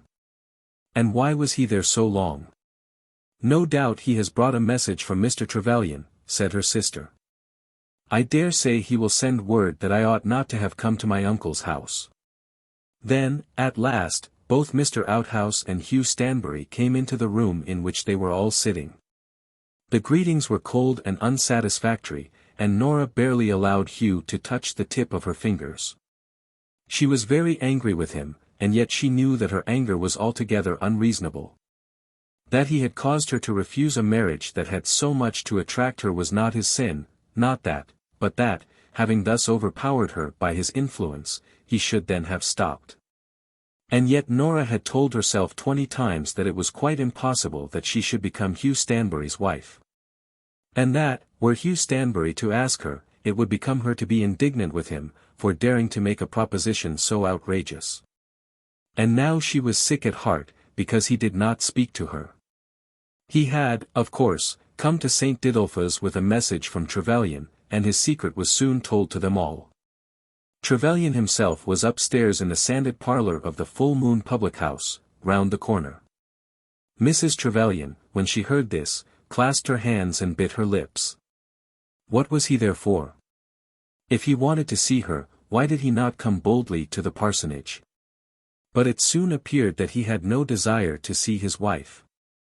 "I am to take Louis to him," said Hugh Stanbury, "if you will allow me." "What, to be taken away from me?" exclaimed the mother. But Hugh assured her that no such idea had been formed. That he would have concerned himself in no such stratagem, and that he would himself undertake to bring the boy back again within an hour. Emily was, of course, anxious to be informed what other message was to be conveyed to her, but there was no other message, no message either of love or of instruction. "Mr. Stanbury," said the parson, "has left something in my hands for you." This something was given over to her as soon as Stanbury had left the house, and consisted of cheques for various small sums, amounting in all to £200. "And he hasn't said what I am to do with it?" Emily asked of her uncle. Mr. Outhouse declared that the cheques had been given to him without any instructions on that head. Mr. Trevelyan had simply expressed his satisfaction that his wife should be with her uncle and aunt, had sent the money, and had desired to see the child. The boy was got ready, and Hugh walked with him in his arms round the corner, to the full moon. He had to pass by the bar, and the barmaid and the potboy looked at him very hard. "There's a young woman has to do with that 'ere little game," said the potboy. "And it's 2-1 the young woman has the worst of it," said the barmaid. "They mostly does," said the potboy, not without some feeling of pride in the immunities of his sex. "Here he is," said Hugh, as he entered the parlour. "My boy, there's Papa." The child at this time was more than a year old, and could crawl about and use his own legs with the assistance of a finger to his little hand. And could utter a sound which the fond mother interpreted to mean Papa. For with all her hot anger against her husband, the mother was above all things anxious that her child should be taught to love his father's name. She would talk of her separation from her husband as though it must be permanent. She would declare to her sister how impossible it was that they should ever again live together. She would repeat to herself over and over the tale of the injustice that had been done to her, assuring herself that it was out of the question that she should ever pardon the man. But yet, at the bottom of her heart, there was a hope that the quarrel should be healed before her boy would be old enough to understand the nature of quarrelling. Trevelyan took the child on to his knee, and kissed him. But the poor little fellow, startled by his transference from one male set of arms to another, confused by the strangeness of the room, and by the absence of things familiar to his sight, burst out into loud tears. He had stood the journey round the corner in Hugh's arms manfully, and, though he had looked about him with very serious eyes, as he passed through the bar, he had borne that. And his carriage up the stairs. But when he was transferred to his father, whose air, as he took the boy, was melancholy and lugubrious in the extreme, the poor little fellow could endure no longer a mode of treatment so unusual. And, with a grimace which for a moment or two threatened the coming storm, burst out with an infantine howl.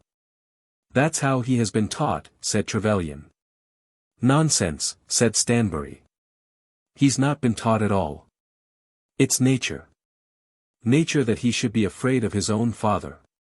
He did not cry when he was with you." "No, as it happened, he did not. I played with him when I was at Nuncombe, but, of course, one can't tell when a child will cry, and when it won't." "My darling, my dearest, my own son," said Trevelyan, caressing the child, and trying to comfort him, but the poor little fellow only cried the louder. It was now nearly 2 months since he had seen his father, and, when age is counted by months only, almost everything may be forgotten in 6 weeks. "I suppose you must take him back again," said Trevelyan, sadly. "Of course I must take him back again. Come along, Louis, my boy." "It is cruel, very cruel," said Trevelyan. "No man living could love his child better than I love mine, or, for the matter of that, his wife. It is very cruel." "The remedy is in your own hands, Trevelyan," said Stanbury, as he marched off with the boy in his arms. Trevelyan had now become so accustomed to being told by everybody that he was wrong, and was at the same time so convinced that he was right, that he regarded the perversity of his friends as a part of the persecution to which he was subjected. Even Lady Milborough, who objected to Colonel Osborne quite as strongly as did Trevelyan himself. Even she blamed him now, telling him that he had done wrong to separate himself from his wife. Mr. Bideawhile, the old family lawyer, was of the same opinion. Trevelyan had spoken to Mr. Bideawhile as to the expediency of making some lasting arrangement for a permanent maintenance for his wife. But the attorney had told him that nothing of the kind could be held to be lasting. It was clearly the husband's duty to look forward to a reconciliation, and Mr. Bideawhile became quite severe in the tone of rebuke which he assumed. Stanbury treated him almost as though he were a madman. And as for his wife herself, when she wrote to him she would not even pretend to express any feeling of affection. And yet, as he thought, no man had ever done more for a wife. When Stanbury had gone with the child, he sat waiting for him in the parlour of the public house, as miserable a man as one could find. He had promised himself something that should be akin to pleasure in seeing his boy, but it had been all disappointment and pain. What was it that they expected him to do? What was it that they desired? His wife had behaved with such indiscretion as almost to have compromised his honour. And in return for that he was to beg her pardon, confess himself to have done wrong, and allow her to return in triumph. That was the light in which he regarded his own position. But he promised to himself that let his own misery be what it might he would never so degrade him. The only person who had been true to him was Bozzle. Let them all look to it. If there were any further intercourse between his wife and Colonel Osborne, he would take the matter into open court, and put her away publicly, let Mr. Bideawhile say what he might. Bozzle should see to that, and as to himself, he would take himself out of England and hide himself abroad. Bozzle should know his address, but he would give it to no one else. Nothing on earth should make him yield to a woman who had ill-treated him, nothing but confession and promise of amendment on her part. If she would acknowledge and promise, then he would forgive all, and the events of the last 4 months should never again be mentioned by him. So resolving he sat and waited till Stanbury should return to him. When Stanbury got back to the parsonage with the boy he had nothing to do but to take his leave. He would fain have asked permission to come again, could he have invented any reason for doing so. But the child was taken from him at once by its mother, and he was left alone with Mr. Outhouse. Nora Rowley did not even show herself, and he hardly knew how to express sympathy and friendship for the guests at the parsonage, without seeming to be untrue to his friend Trevelyan. "I hope all this may come to an end soon," he said. "I hope it may, Mr. Stanbury," said the clergyman, "but to tell you the truth, it seems to me that Mr. Trevelyan is so unreasonable a man, so much like a madman indeed, that I hardly know how to look forward to any future happiness for my niece." This was spoken with the utmost severity that Mr. Outhouse could assume. And yet no man loves his wife more tenderly. Tender love should show itself by tender conduct, Mr. Stanbury. What has he done to his wife? He has blackened her name among all his friends and hers, he has turned her out of his house, he has reviled her, and then thinks to prove how good he is by sending her money. The only possible excuse is that he must be mad. Stanbury went back to the Full Moon, and retraced his steps with his friend towards Lincoln's Inn. 2 minutes took him from the parsonage to the public house, but during these 2 minutes he resolved that he would speak his mind roundly to Trevelyan as they returned home. Trevelyan should either take his wife back again at once, or else he, Stanbury, would have no more to do with him. He said nothing till they had threaded together the maze of streets which led them from the neighbourhood of the church of St. Didulphus into the straight way of the commercial road. Then he began. "Trevelyan," said he, "you are wrong in all this from beginning to end." "What do you mean?" "Just what I say. If there was anything in what your wife did to offend you, a soft word from you would have put it all right." "A soft word? How do you know what soft words I used?" "A soft word now would do it. You have only to bid her come back to you, and let bygones be bygones, and all would be right. Can't you be man enough to remember that you are a man?" "Stanbury, I believe you want to quarrel with me. I tell you fairly that I think that you are wrong. They have talked you over to their side." "I know nothing about sides." I only know that you are wrong. And what would you have me do? Go and travel together for 6 months. Here was Lady Milborough's receipt again. Travel together for a year if you will. Then come back and live where you please. People will have forgotten it, or if they remember it, what matters? No sane person can advise you to go on as you are doing now. But it was of no avail. Before they had reached the bank the two friends had quarrelled and had parted. Then Trevelyan felt that there was indeed no one left to him but Bozzle. On the following morning he saw Bozzle, and on the evening of the next day he was in Paris. Chapter 33. Hugh Stanbury smokes another pipe. Trevelyan was gone, and Bozzle alone knew his address. During the first fortnight of her residence at St. Didulph's Mrs. Trevelyan received 2 letters from Lady Milborough, in both of which she was recommended, indeed tenderly implored, to be submissive to her husband. Anything, said Lady Milborough, is better than separation. In answer to the second letter Mrs. Trevelyan told the old lady that she had no means by which she could show any submission to her husband, even if she were so minded. Her husband had gone away, she did not know whither, and she had no means by which she could communicate with him.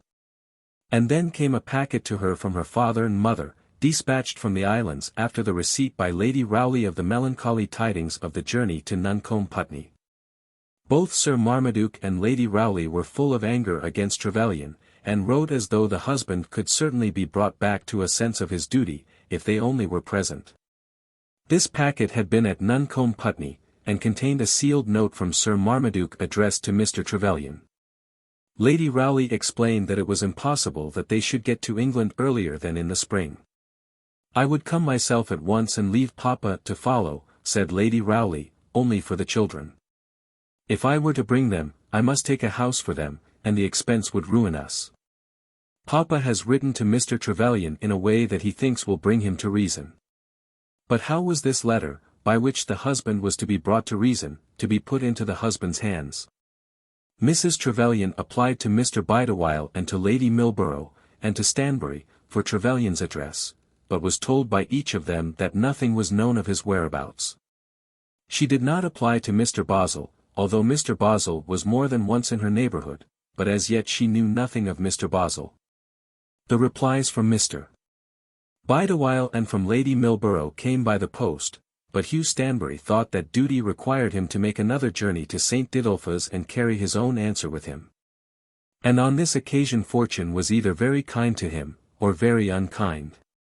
Whichever it was, he found himself alone for a few seconds in the parsonage parlour with Nora Rowley. Mr. Outhouse was away at the time. Emily had gone upstairs for the boy, and Mrs. Outhouse, suspecting nothing, had followed her. Miss Rowley, said he, getting up from his seat, if you think it will do any good I will follow Trevelyan till I find him. How can you find him? Besides, why should you give up your own business? I would do anything, to serve your sister. This he said with hesitation in his voice, as though he did not dare to speak all that he desired to have spoken.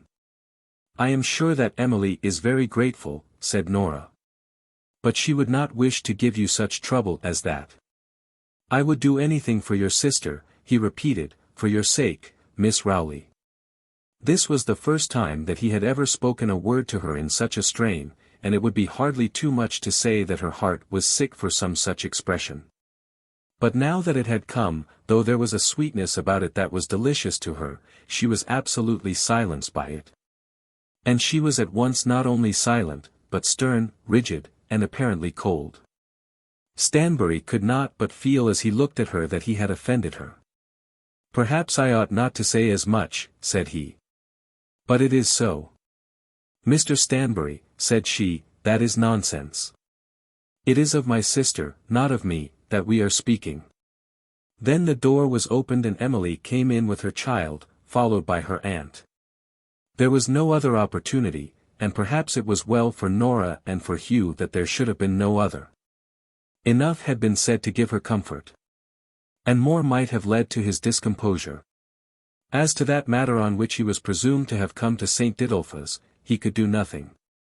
He did not know Trevelyan's address, but did know that Trevelyan had abandoned the chambers in Lincoln's Inn. And then he found himself compelled to confess that he had quarrelled with Trevelyan, and that they had parted in anger on the day of their joint visit to the East. "Everybody who knows him must quarrel with him," said Mrs. Outhouse. Hugh when he took his leave was treated by them all as a friend who had been gained. Mrs. Outhouse was gracious to him. Mrs. Trevelyan whispered a word to him of her own trouble. "If I can hear anything of him, you may be sure that I will let you know," he said. Then it was Nora's turn to bid him adieu. There was nothing to be said. No word could be spoken before others that should be of any avail. But as he took her hand in his he remembered the reticence of her fingers on that former day, and thought that he was sure there was a difference. On this occasion he made his journey back to the end of Chancery Lane on the top of an omnibus. And as he lit his little pipe, disregarding altogether the scrutiny of the public, thoughts passed through his mind similar to those in which he had indulged as he sat smoking on the corner of the churchyard wall at Nuncombe, Putney. He declared to himself that he did love this girl. And as it was so, would it not be better, at any rate more manly, that he should tell her so honestly, than go on groping about with half-expressed words when he saw her, thinking of her and yet hardly daring to go near her, bidding himself to forget her although he knew that such forgetting was impossible, hankering after the sound of her voice and the touch of her hand, and something of the tenderness of returned affection, and yet regarding her as a prize altogether out of his reach. Why should she be out of his reach? She had no money, and he had not a couple of £100 in the world. But he was earning an income which would give them both shelter and clothes and bread and cheese. What reader is there, male or female, of such stories as is this, who has not often discussed in his or her own mind the different sides of this question of love and marriage? On either side enough may be said by any arguer to convince at any rate himself. It must be wrong for a man, whose income is both insufficient and precarious also, not only to double his own cares and burdens, but to place the weight of that doubled burden on other shoulders besides his own, on shoulders that are tender and soft, and ill-adapted to the carriage of any crushing weight. And then that doubled burden, that burden of two mouths to be fed, of two backs to be covered, of two minds to be satisfied, is so apt to double itself again and again. The two so speedily become 4 and 6. And then there is the feeling that that kind of semi-poverty, which has in itself something of the pleasantness of independence, when it is borne by a man alone, entails the miseries of a draggle-tailed and querulous existence when it is imposed on a woman who has in her own home enjoyed the comforts of affluence. As a man thinks of all this, if he chooses to argue with himself on that side, there is enough in the argument to make him feel that not only as a wise man but as an honest man, he had better let the young lady alone. She is well as she is, and he sees around him so many who have tried the chances of marriage and who are not well.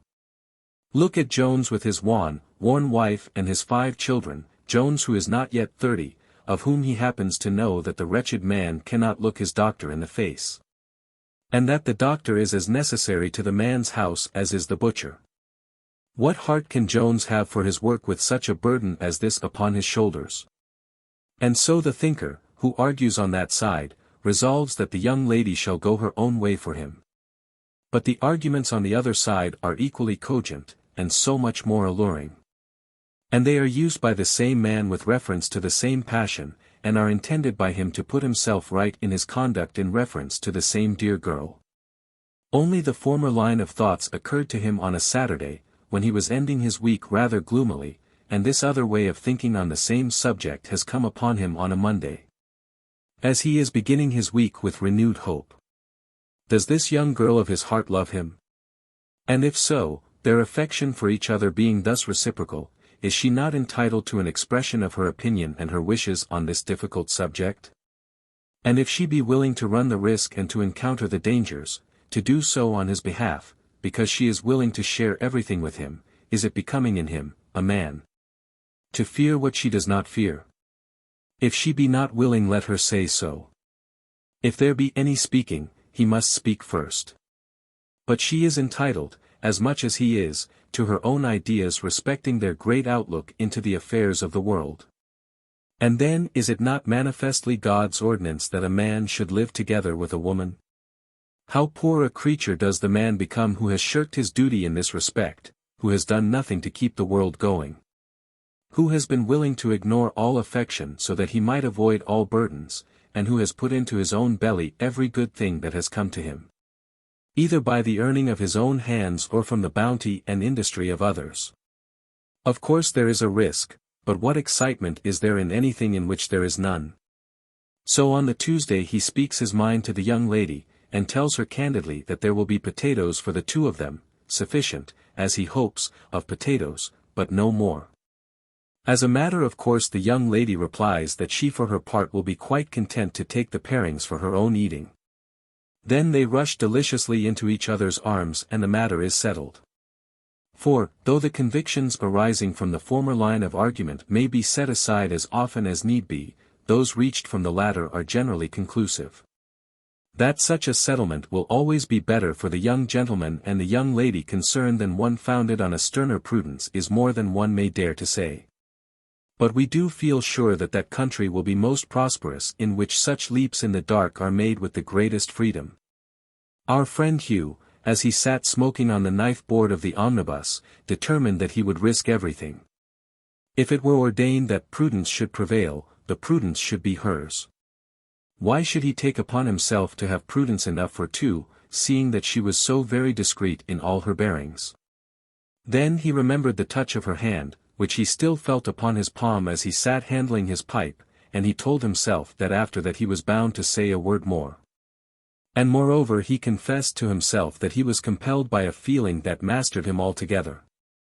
He could not get through an hour's work without throwing down his pen and thinking of Nora Rowley. It was his destiny to love her, and there was, to his mind, a mean, pettifogging secrecy, amounting almost to daily lying, in his thus loving her and not telling her that he loved her. It might well be that she should rebuke him, but he thought that he could bear that.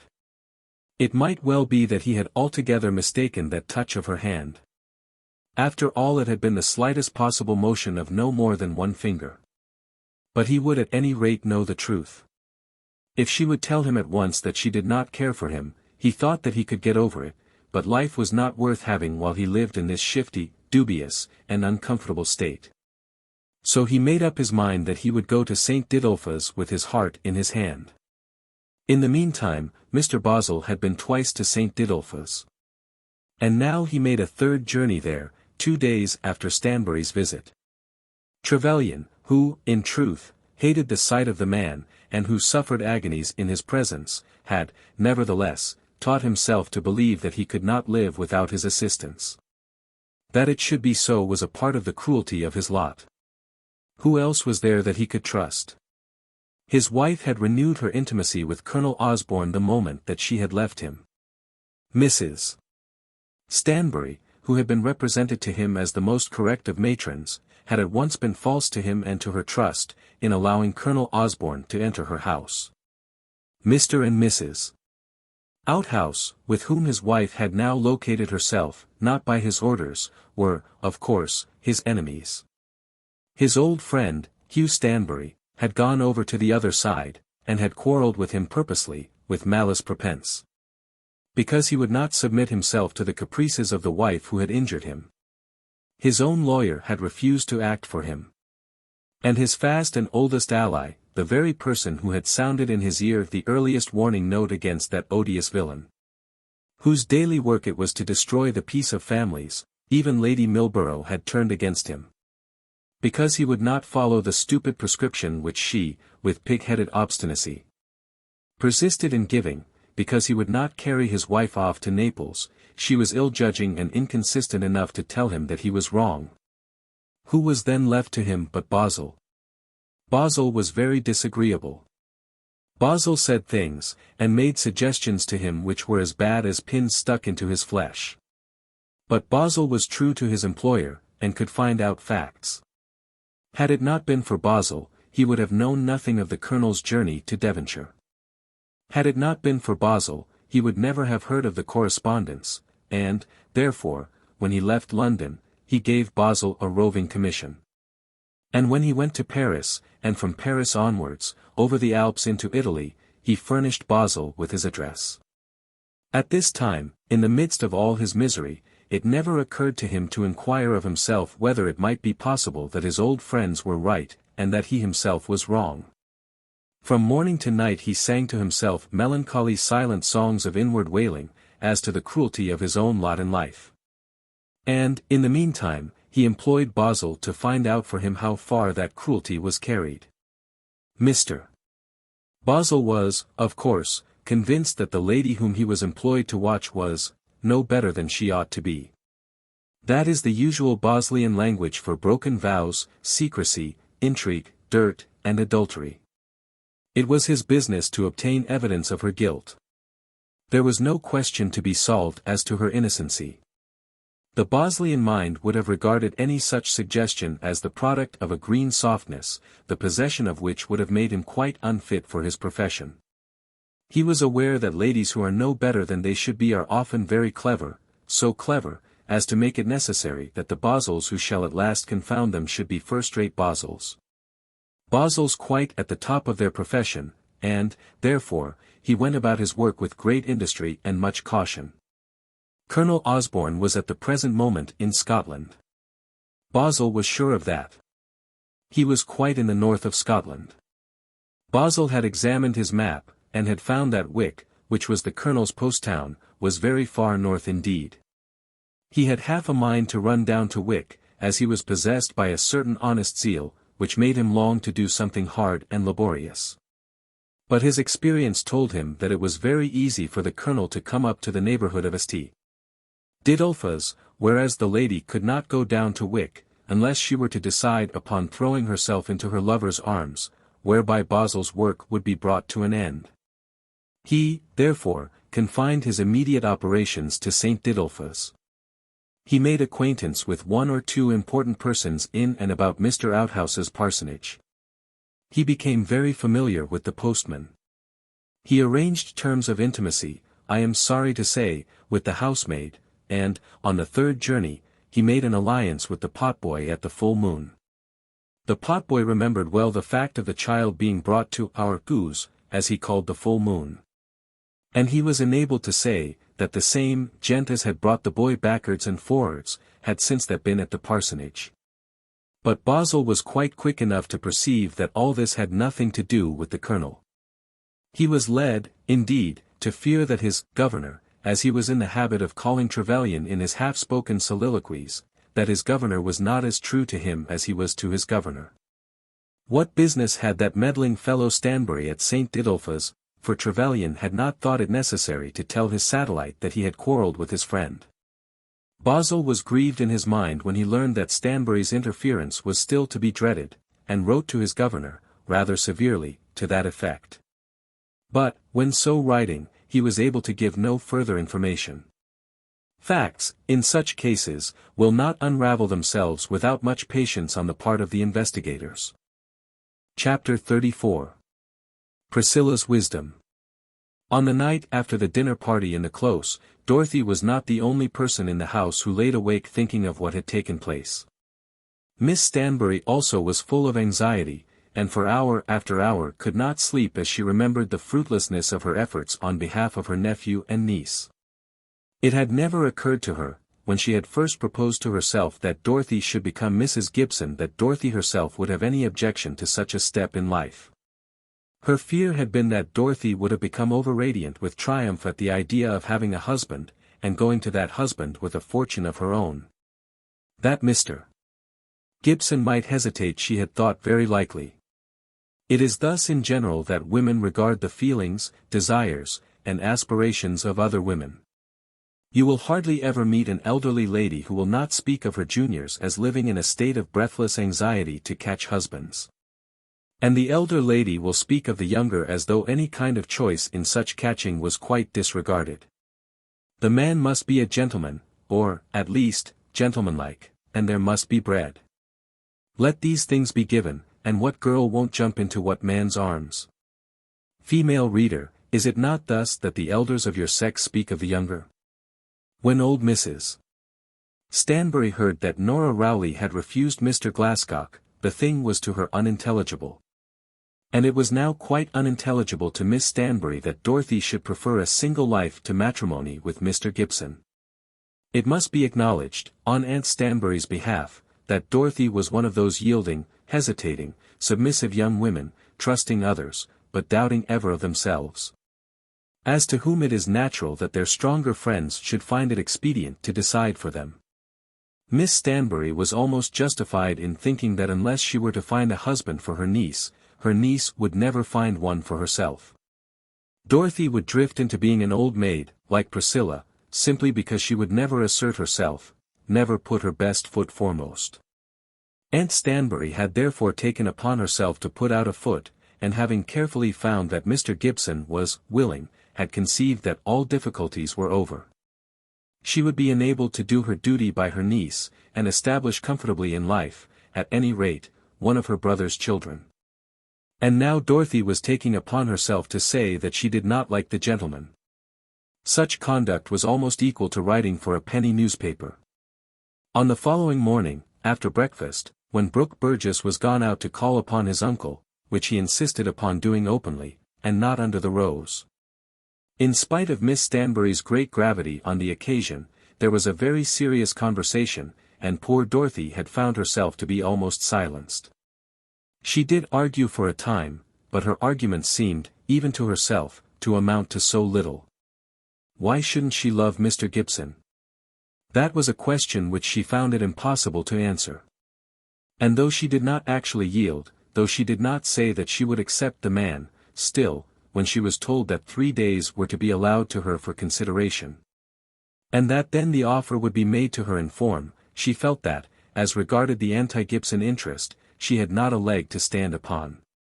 Why should not such an insignificant creature, as was she, love Mr. Gibson, or any other man who had bread to give her, and was in some degree like a gentleman?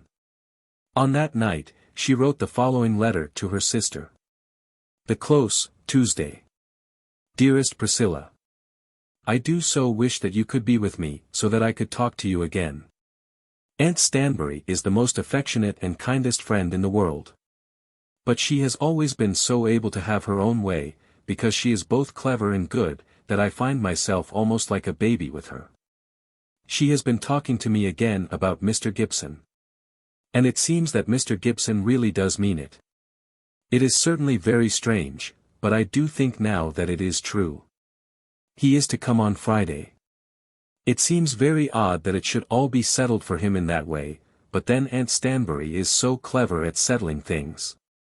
He sat next to me almost all the evening yesterday.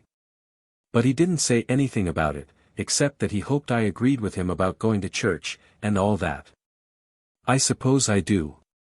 And I am quite sure that if I were to be a clergyman's wife, I should endeavor to do whatever my husband thought right about religion. One ought to try to do so, even if the clergyman is not one's husband. Mr. Burgess has come, and he was so very amusing all the evening, that perhaps that was the reason Mr. Gibson said so little. Mr. Burgess is a very nice man, and I think Aunt Stanbury is more fond of him than of anybody. He is not at all the sort of person that I expected. But if Mr. Gibson does come on Friday, and does really mean it, what am I to say to him? Aunt Stanbury will be very angry if I do not take her advice. I am quite sure that she intends it all for my happiness. And then, of course, she knows so much more about the world than I do. She asks me what it is that I expect. Of course, I do not expect anything. It is a great compliment from Mr. Gibson, who is a clergyman, and thought well of by everybody. And nothing could be more respectable. Aunt Stanbury says that with the money she would give us we should be quite comfortable. And she wants us to live in this house. She says that there are 30 girls round Exeter who would give their eyes for such a chance. And, looking at it in that light, of course, it is a very great thing for me. Only think how poor we have been. And then, dear Priscilla, perhaps he would let me be good to you and dear Mamma. But of course he will ask me whether I love him, and what am I to say? Aunt Stanbury says that I am to love him. Begin to love him at once, she said this morning. I would if I could, partly for her sake, and because I do feel that it would be so respectable. When I think of it, it does seem such a pity that poor I should throw away such a chance. And I must say that Mr. Gibson is very good and most obliging, and everybody says that he has an excellent temper, and that he is a most prudent, well-dispositioned man. I declare, dear Priscilla, when I think of it, I cannot bring myself to believe that such a man should want me to be his wife. But what ought I to do? I suppose when a girl is in love she is very unhappy if the gentleman does not propose to her. I am sure it would not make me at all unhappy if I were told that Mr. Gibson had changed his mind. Dearest Priscilla, you must write at once, because he is to be here on Friday. Oh, dear, Friday does seem to be so near. And I shall never know what to say to him either one way or the other. Your most affectionate sister, Dorothy Stanbury.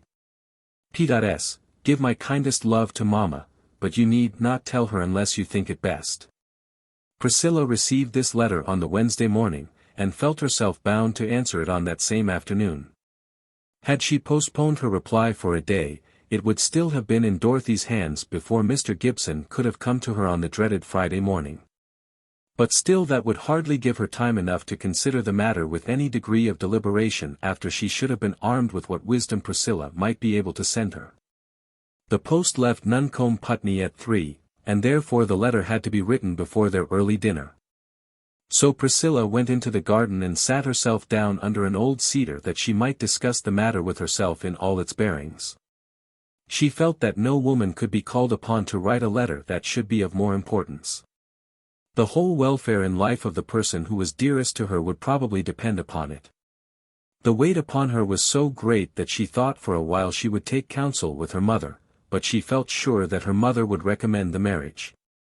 And that if she afterwards should find herself bound to oppose it, then her mother would be a miserable woman. There could be no use to her in taking counsel with her mother, because her mother's mind was known to her beforehand. The responsibility was thrown upon her, and she alone must bear it. She tried hard to persuade herself to write at once and tell her sister to marry the man.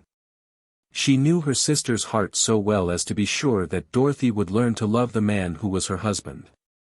It was almost impossible that Dorothy should not love those with whom she lived. And then her sister was so well adapted to be a wife and a mother. Her temper was so sweet, she was so pure, so unselfish, so devoted, and so healthy withal. She was so happy when she was acting for others, and so excellent in action when she had another one to think for her. She was so trusting and trustworthy that any husband would adore her. Then Priscilla walked slowly into the house, got her prayer book, and returning to her seat under the tree read the marriage service. It was 1 o'clock when she went upstairs to write her letter, and it had not yet struck 11 when she first seated herself beneath the tree. Her letter, when written, was as follows. Nuncombe Putney, August 25, 186-. Dearest Dorothy, I got your letter this morning, and I think it is better to answer it at once, as the time is very short. I have been thinking about it with all my mind, and I feel almost awe-stricken lest I should advise you wrongly. After all, I believe that your own dear sweet truth and honesty would guide you better than anybody else can guide you. You may be sure of this, that whichever way it is, I shall think that you have done right. Dearest sister, I suppose there can be no doubt that for most women a married life is happier than a single one. It is always thought so, as we may see by the anxiety of others to get married. And when an opinion becomes general, I think that the world is most often right. And then, my own one, I feel sure that you are adapted both for the cares and for the joys of married life. You would do your duty as a married woman happily, and would be a comfort to your husband, not a thorn in his side, as are so many women. But, my pet, do not let that reasoning of Aunt Stanbury's about the 30 young girls who would give their eyes for Mr. Gibson, have any weight with you. You should not take him because 30 other young girls would be glad to have him. And do not think too much of that respectability of which you speak. I would never advise my Dolly to marry any man unless she could be respectable in her new position, but that alone should go for nothing. Nor should our poverty. We shall not starve. And even if we did, that would be but a poor excuse. I can find no escape from this, that you should love him before you say that you will take him. But honest, loyal love need not, I take it, be of that romantic kind which people write about in novels and poetry. You need not think him to be perfect, or the best or grandest of men. Your heart will tell you whether he is dear to you. And remember, Dolly, that I shall remember that love itself must begin at some precise time. Though you had not learned to love him when you wrote on Tuesday, you may have begun to do so when you get this on Thursday. If you find that you love him, then say that you will be his wife. If your heart revolts from such a declaration as being false. If you cannot bring yourself to feel that you prefer him to others as the partner of your life, then tell him, with thanks for his courtesy, that it cannot be as he would have it. Yours always and ever most affectionately, Priscilla. Chapter 35. Mr. Gibson's Good Fortune. I'll bet you half a crown, my lad, you're thrown over at last, like the rest of them. There's nothing she likes so much as taking someone up in order that she may throw him over afterwards. It was thus that Mr. Bartholomew Burgess cautioned his nephew Brooke. I'll take care that she shan't break my heart, Uncle Barty. I will go my way and she may go hers, and she may give her money to the hospital if she pleases. On the morning after his arrival Brooke Burgess had declared aloud in Miss Stanbury's parlour that he was going over to the bank to see his uncle. Now there was in this almost a breach of contract. Miss Stanbury, when she invited the young man to Exeter, had stipulated that there should be no intercourse between her house and the bank. Of course, I shall not need to know where you go or where you don't go, she had written, but after all that has passed there must not be any positive intercourse between my house and the bank. And now he had spoken of going over to C&B, as he called them, with the utmost indifference. Miss Stanbury had looked very grave, but had said nothing. She had determined to be on her guard, so that she should not be driven to quarrel with Brooke if she could avoid it. Bartholomew Burgess was a tall, thin, ill-tempered old man, as well known in Exeter as the cathedral, and respected after a fashion. No one liked him. He said ill-natured things of all his neighbours, and had never earned any reputation for doing good-natured acts. But he had lived in Exeter for nearly 70 years, and had achieved that sort of esteem which comes from long tenure. And he had committed no great iniquities in the course of his 50 years of business. The bank had never stopped payment, and he had robbed no one. He had not swallowed up widows and orphans, and had done his work in the firm of Cropper and Burgess after the old-fashioned safe manner, which leads neither to riches nor to ruin. Therefore he was respected. But he was a discontented, sour old man, who believed himself to have been injured by all his own friends, who disliked his own partners because they had bought that which had, at any rate, never belonged to him. And whose strongest passion it was to hate Miss Stanbury of the Close. She's got a parson by the hand, now, said the uncle, as he continued his caution to the nephew. There was a clergyman there last night. No doubt, and she'll play him off against you, and you against him, and then she'll throw you both over. I know her. She has got a right to do what she likes with her own, Uncle Barty. And how did she get it? Never mind. I'm not going to set you against her, if you're her favourite for the moment. She has a niece with her there, hasn't she? One of her brother's daughters. They say she's going to make that clergyman marry her. What, Mr. Gibson? Yes. They tell me he was as good as engaged to another girl, one of the Frenches of Heavitree. And therefore dear Jemima could do nothing better than interfere. When she has succeeded in breaking the girl's heart. Which girl's heart, Uncle Barty? The girl the man was to have married. When that's done she'll throw Gibson over. You'll see. She'll refuse to give the girl a shilling. She took the girl's brother by the hand ever so long, and then she threw him over. And she'll throw the girl over too, and send her back to the place she came from. And then she'll throw you over. According to you, she must be the most malicious old woman that ever was allowed to live. I don't think there are many to beat her, as far as malice goes. But you'll find out for yourself. I shouldn't be surprised if she were to tell you before long that you were to marry the niece. I shouldn't think that such very hard lines either, said Brooke Burgess. I've no doubt you may have her if you like, said Barty, in spite of Mr. Gibson. Only I should recommend you to take care and get the money first. When Brooke went back to the house in the close, Miss Stanbury was quite fussy in her silence. She would have given much to have been told something about Barty, and, above all, to have learned what Barty had said about herself. But she was far too proud even to mention the old man's name of her own accord.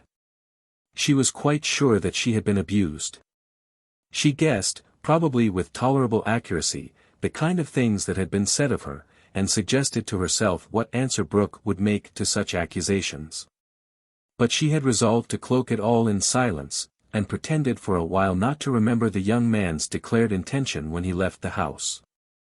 It seems odd to me, said Brooke, that Uncle Barty should always live alone as he does. He must have a dreary time of it. I don't know anything about your Uncle Barty's manner of living. No. I suppose not. You and he are not friends. By no means, Brooke. He lives there all alone in that poky bank house, and nobody ever goes near him. I wonder whether he has any friends in the city. I really cannot tell you anything about his friends. And, to tell you the truth, Brooke, I don't want to talk about your uncle. Of course, you can go to see him when you please, but I'd rather you didn't tell me of your visits afterwards. There is nothing in the world I hate so much as a secret, said he. He had no intention in this of animadverting upon Miss Stanbury's secret enmity, nor had he purposed to ask any question as to her relations with the old man. He had alluded to his dislike of having secrets of his own. But she misunderstood him. If you are anxious to know, she said, becoming very red in the face. I am not at all curious to know. You quite mistake me. He has chosen to believe, or to say that he believed, that I wronged him in regard to his brother's will. I nursed his brother when he was dying, as I considered it to be my duty to do. I cannot tell you all that story. It is too long, and too sad. Romance is very pretty in novels, but the romance of a life is always a melancholy matter. They are most happy who have no story to tell. I quite believe that. But your Uncle Barty chose to think, indeed, I hardly know what he thought. He said that the will was a will of my making. When it was made I and his brother were apart. We were not even on speaking terms. There had been a quarrel, and all manner of folly. I am not very proud when I look back upon it. It is not that I think myself better than others. But your Uncle Brooke's will was made before we had come together again. When he was ill it was natural that I should go to him, after all that had passed between us. Brooke? It was womanly. But it made no difference about the will. Mr. Bartholomew Burgess might have known that at once, and must have known it afterwards. But he has never acknowledged that he was wrong. Never even yet. He could not bring himself to do that, I should say. The will was no great triumph to me. I could have done without it. As God is my judge, I would not have lifted up my little finger to get either a part or the whole of poor Brooke's money. If I had known that a word would have done it, I would have bitten my tongue out before it should have been spoken. She had risen from her seat, and was speaking with a solemnity that almost filled her listener with awe. She was a woman short of stature. But now, as she stood over him, she seemed to be tall and majestic. But when the man was dead, she continued, and the will was there, the property was mine. And I was bound in duty to exercise the privileges and bear the responsibilities which the dead man had conferred upon me. It was Barty, then, who sent a low attorney to me, offering me a compromise. What had I to compromise? Compromise? No. If it was not mine by all the right the law could give, I would sooner have starved than have had a crust of bread out of the money. She had now clenched both her fists, and was shaking them rapidly as she stood over him, looking down upon him. Of course it was your own. Yes. Though they asked me to compromise, and sent messages to me to frighten me, both Barty and your Uncle Tom, and your father too, Brooke, they did not dare to go to law. To law, indeed. If ever there was a good will in the world, the will of your Uncle Brooke was good. They could talk, and malign me, and tell lies as to dates, and strive to make my name odious in the county. But they knew that the will was good. They did not succeed very well in what they did attempt. I would try to forget it all now, Aunt Stanbury. Forget it. How is that to be done? How can the mind forget the history of its own life? No, I cannot forget it. I can forgive it. Then why not forgive it? I do. I have. Why else are you here? But forgive old Uncle Barty also. Has he forgiven me? Come now. If I wish to forgive him, how should I begin? Would he be gracious if I went to him? Does he love me, do you think, or hate me? Uncle Barty is a good hater. It is the best point about him. No, Brooke, we won't try the farce of a reconciliation after a long life of enmity.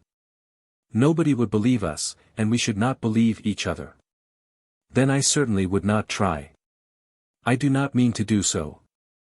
The truth is, Brooke, you shall have it all when I'm gone, if you don't turn against me. You won't take to writing for penny newspapers, will you, Brooke? As she asked the question she put one of her hands softly on his shoulder. I certainly shan't offend in that way. And you won't be a radical? No, not a radical.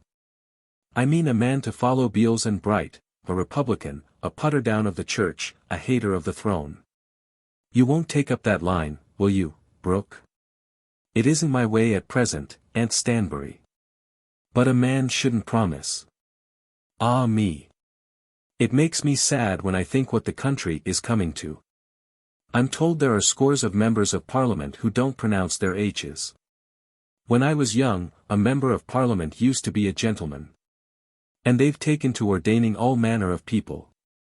It used to be the case that when you met a clergyman you met a gentleman. By the by, Brooke, what do you think of Mr. Gibson? Mr. Gibson. To tell the truth, I haven't thought much about him. But you must think about him. Perhaps you haven't thought about my niece, Dolly Stanbury. I think that she's an uncommonly nice girl. She's not to be nice for you, young man. She's to be married to Mr. Gibson. Are they engaged? Well, no, but I intend that they shall be. You won't begrudge that I should give my little savings to one of my own name?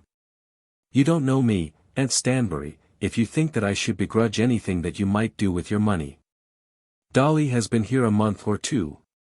I think it's 3 months since she came, and I do like her. She's soft and womanly, and hasn't taken up those vile, filthy habits which almost all the girls have adopted.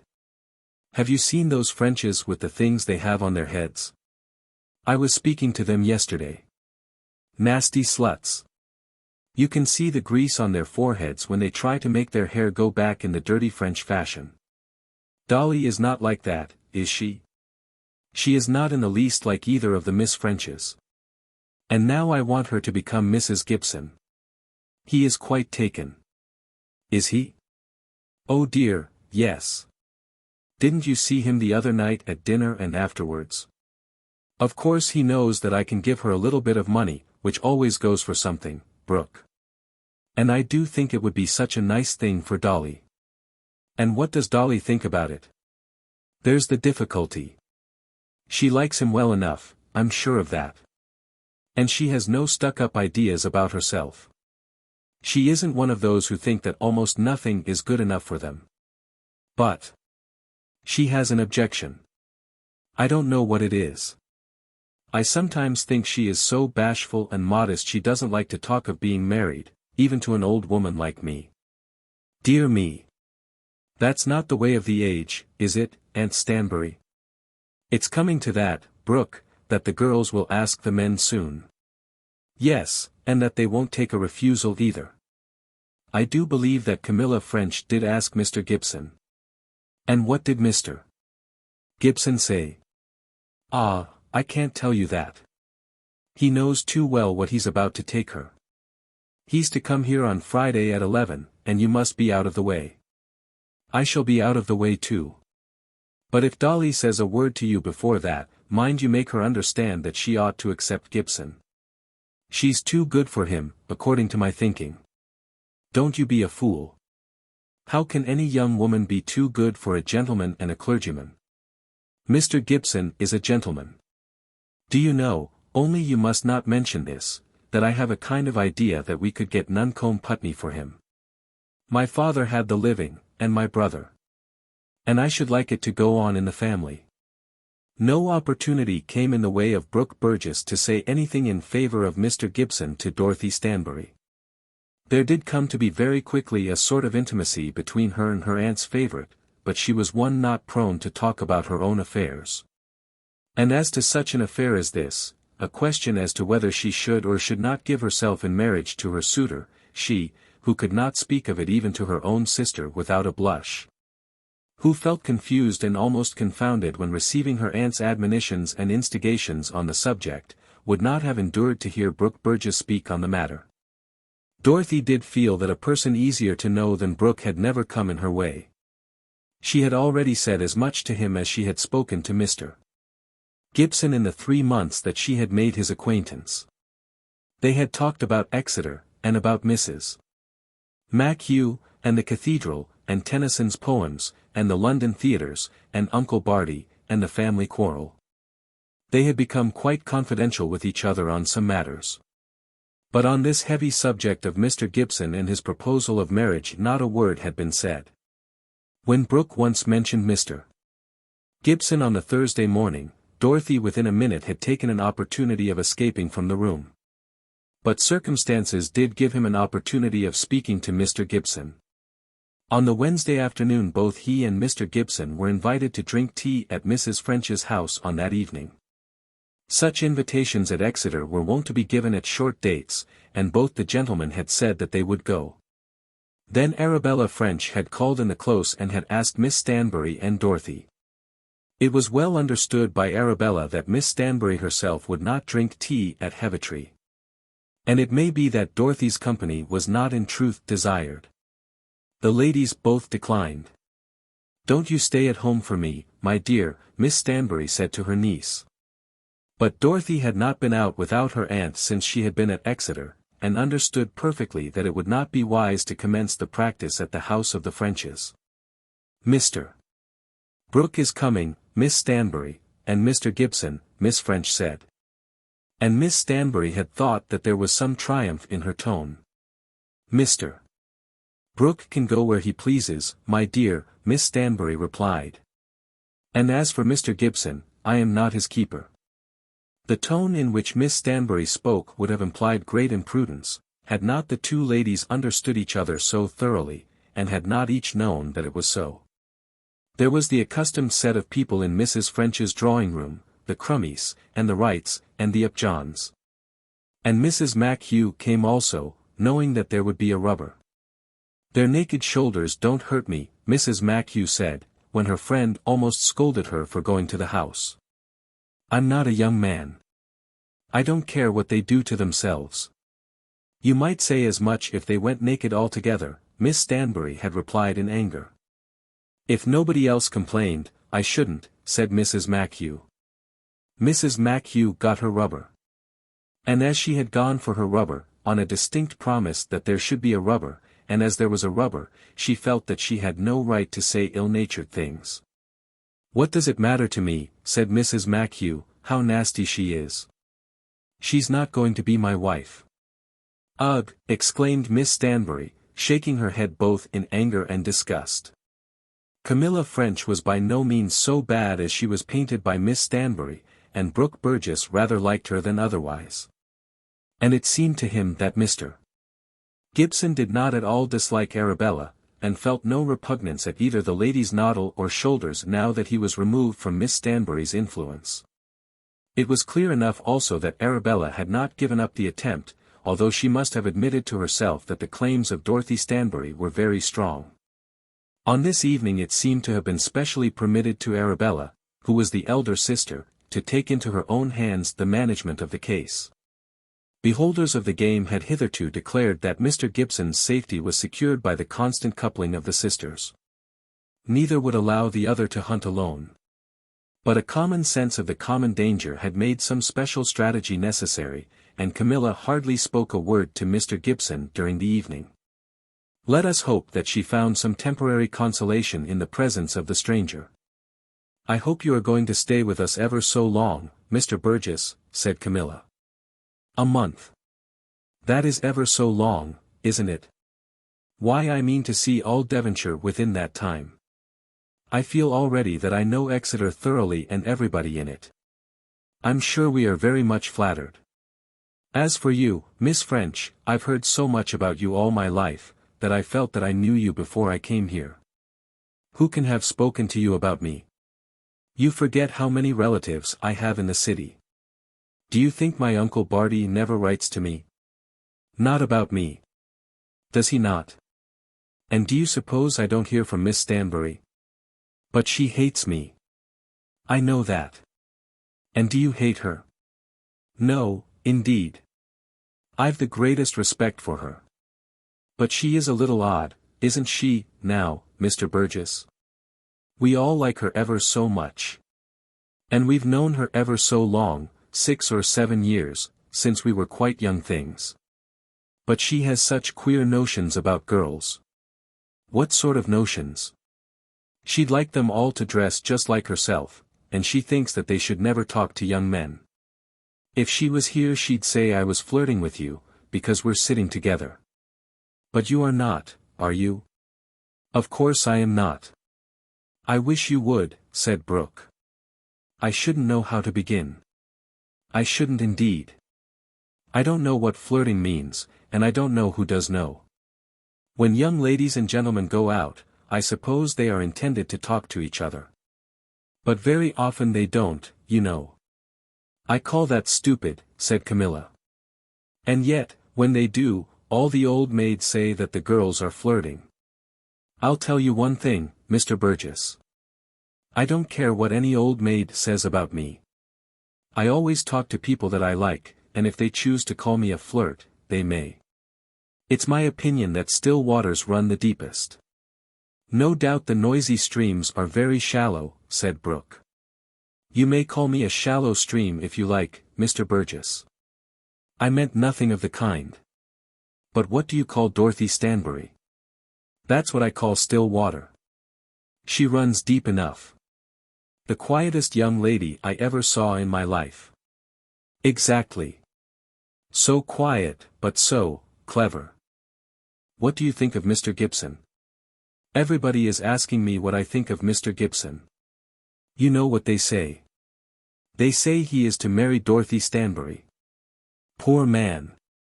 I don't think his own consent has ever been asked yet, but, nevertheless, it's settled. Just at present he seems to me to be, what shall I say, I oughtn't to say flirting with your sister, ought I? Miss Stanbury would say so if she were here, no doubt. But the fact is, Mr. Burgess, we've known him almost since we were infants, and of course we take an interest in his welfare. There has never been anything more than that. Arabella is nothing more to him than I am. Once, indeed, but, however, that does not signify. It would be nothing to us, if he really liked Dorothy Stanbury. But as far as we can see, and we do see a good deal of him, there is no such feeling on his part. Of course we haven't asked. We should not think of such a thing.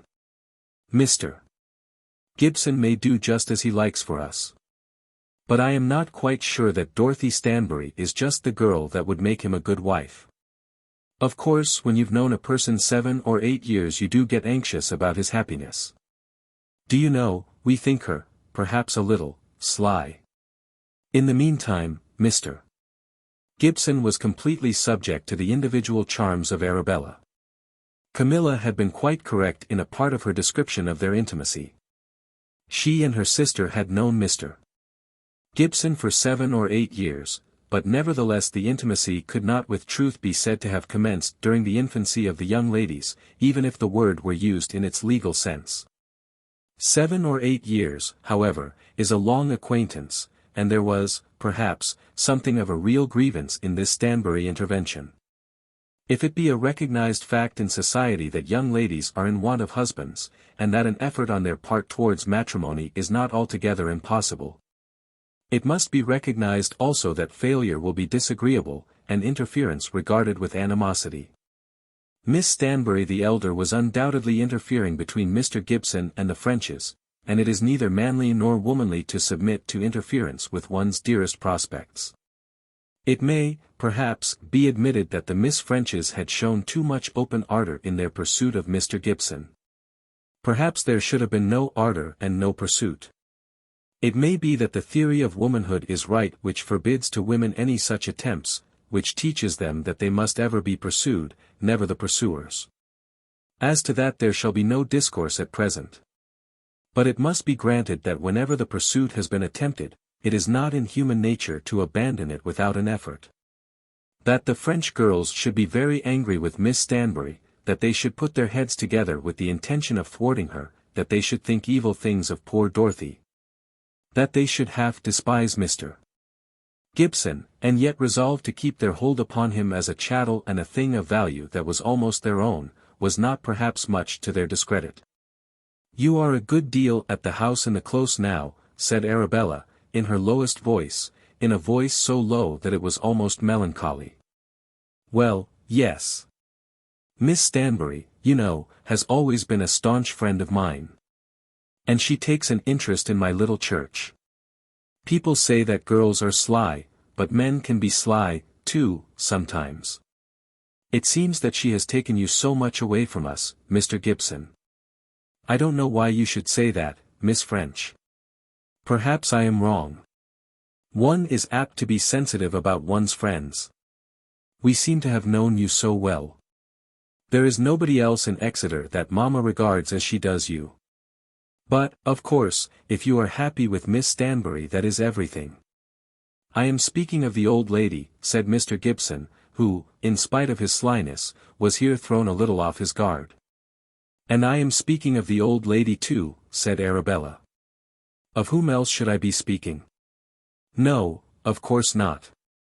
"Of course," continued Arabella, "I hear what people say about the niece. One cannot help what one hears, you know, Mr. Gibson. But I don't believe that, I can assure you." As she said this, she looked into his face, as though waiting for an answer, but Mr. Gibson had no answer ready. Then Arabella told herself that if anything was to be done it must be done at once. What use was there in beating round the bush, when the only chance of getting the game was to be had by dashing at once into the thicket? "I own I should be glad," she said, turning her eyes away from him, "if I could hear from your own mouth that it is not true." Mr. Gibson's position was one not to be envied. Were he willing to tell the very secrets of his soul to Miss French with the utmost candour, he could not answer her question either one way or the other. And he was not willing to tell her any of his secrets. It was certainly the fact, too, that there had been tender passages between him and Arabella. Now, when there have been such passages, and the gentleman is cross-examined by the lady, as Mr. Gibson was being cross-examined at the present moment, the gentleman usually teaches himself to think that a little falsehood is permissible.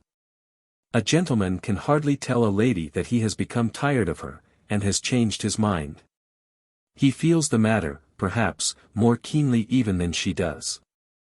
And though, at all other times he may be a very paladin in the cause of truth, in such strait as this he does allow himself some latitude.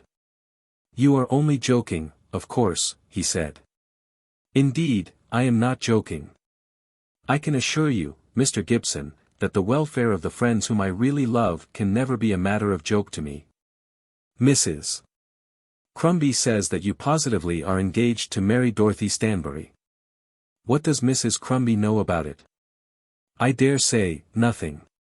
"It is not so, is it?" "Certainly not. And there is nothing in it, is there?" "I wonder why people make these reports," said Mr. Gibson, prevaricating.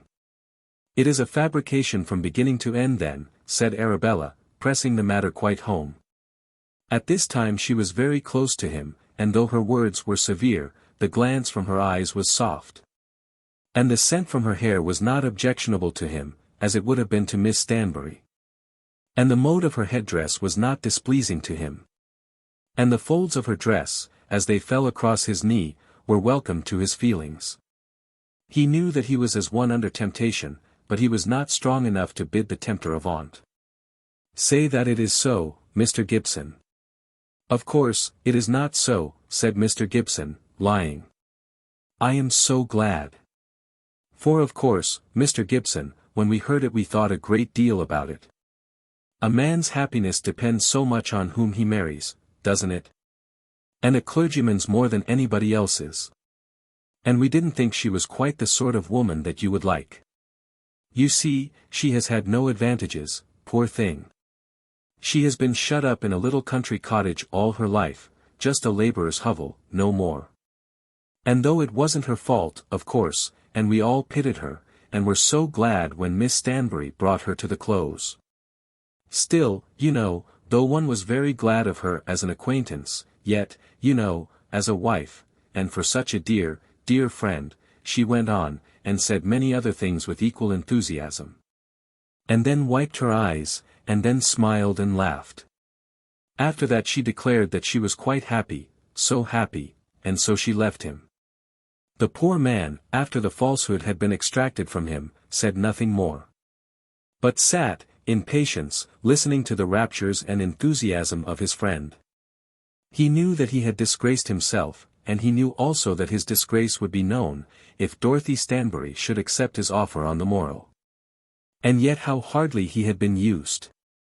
What answer could he have given compatible both with the truth and with his own personal dignity? About half an hour afterwards he was walking back to Exeter with Brooke Burgess, and then Brooke did ask him a question or two. Nice girls those Frenches, I think, said Brooke. Very nice, said Mr. Gibson. How Miss Stanbury does hate them, says Brooke. Not hate them, I hope, said Mr. Gibson. She doesn't love them, does she? Well, as for love, yes. In one sense, I hope she does. Miss Stanbury, you know, is a woman who expresses herself strongly. What would she say, if she were told that you and I were going to marry those two girls? We are both favourites, you know. Dear me. What a very odd supposition, said Mr. Gibson. For my part, I don't think I shall, said Brooke. I don't suppose I shall either, said Mr. Gibson, with a gravity which was intended to convey some smattering of rebuke. A fellow might do worse, you know, said Brooke. For my part, I rather like girls with chignons, and all that sort of get-up.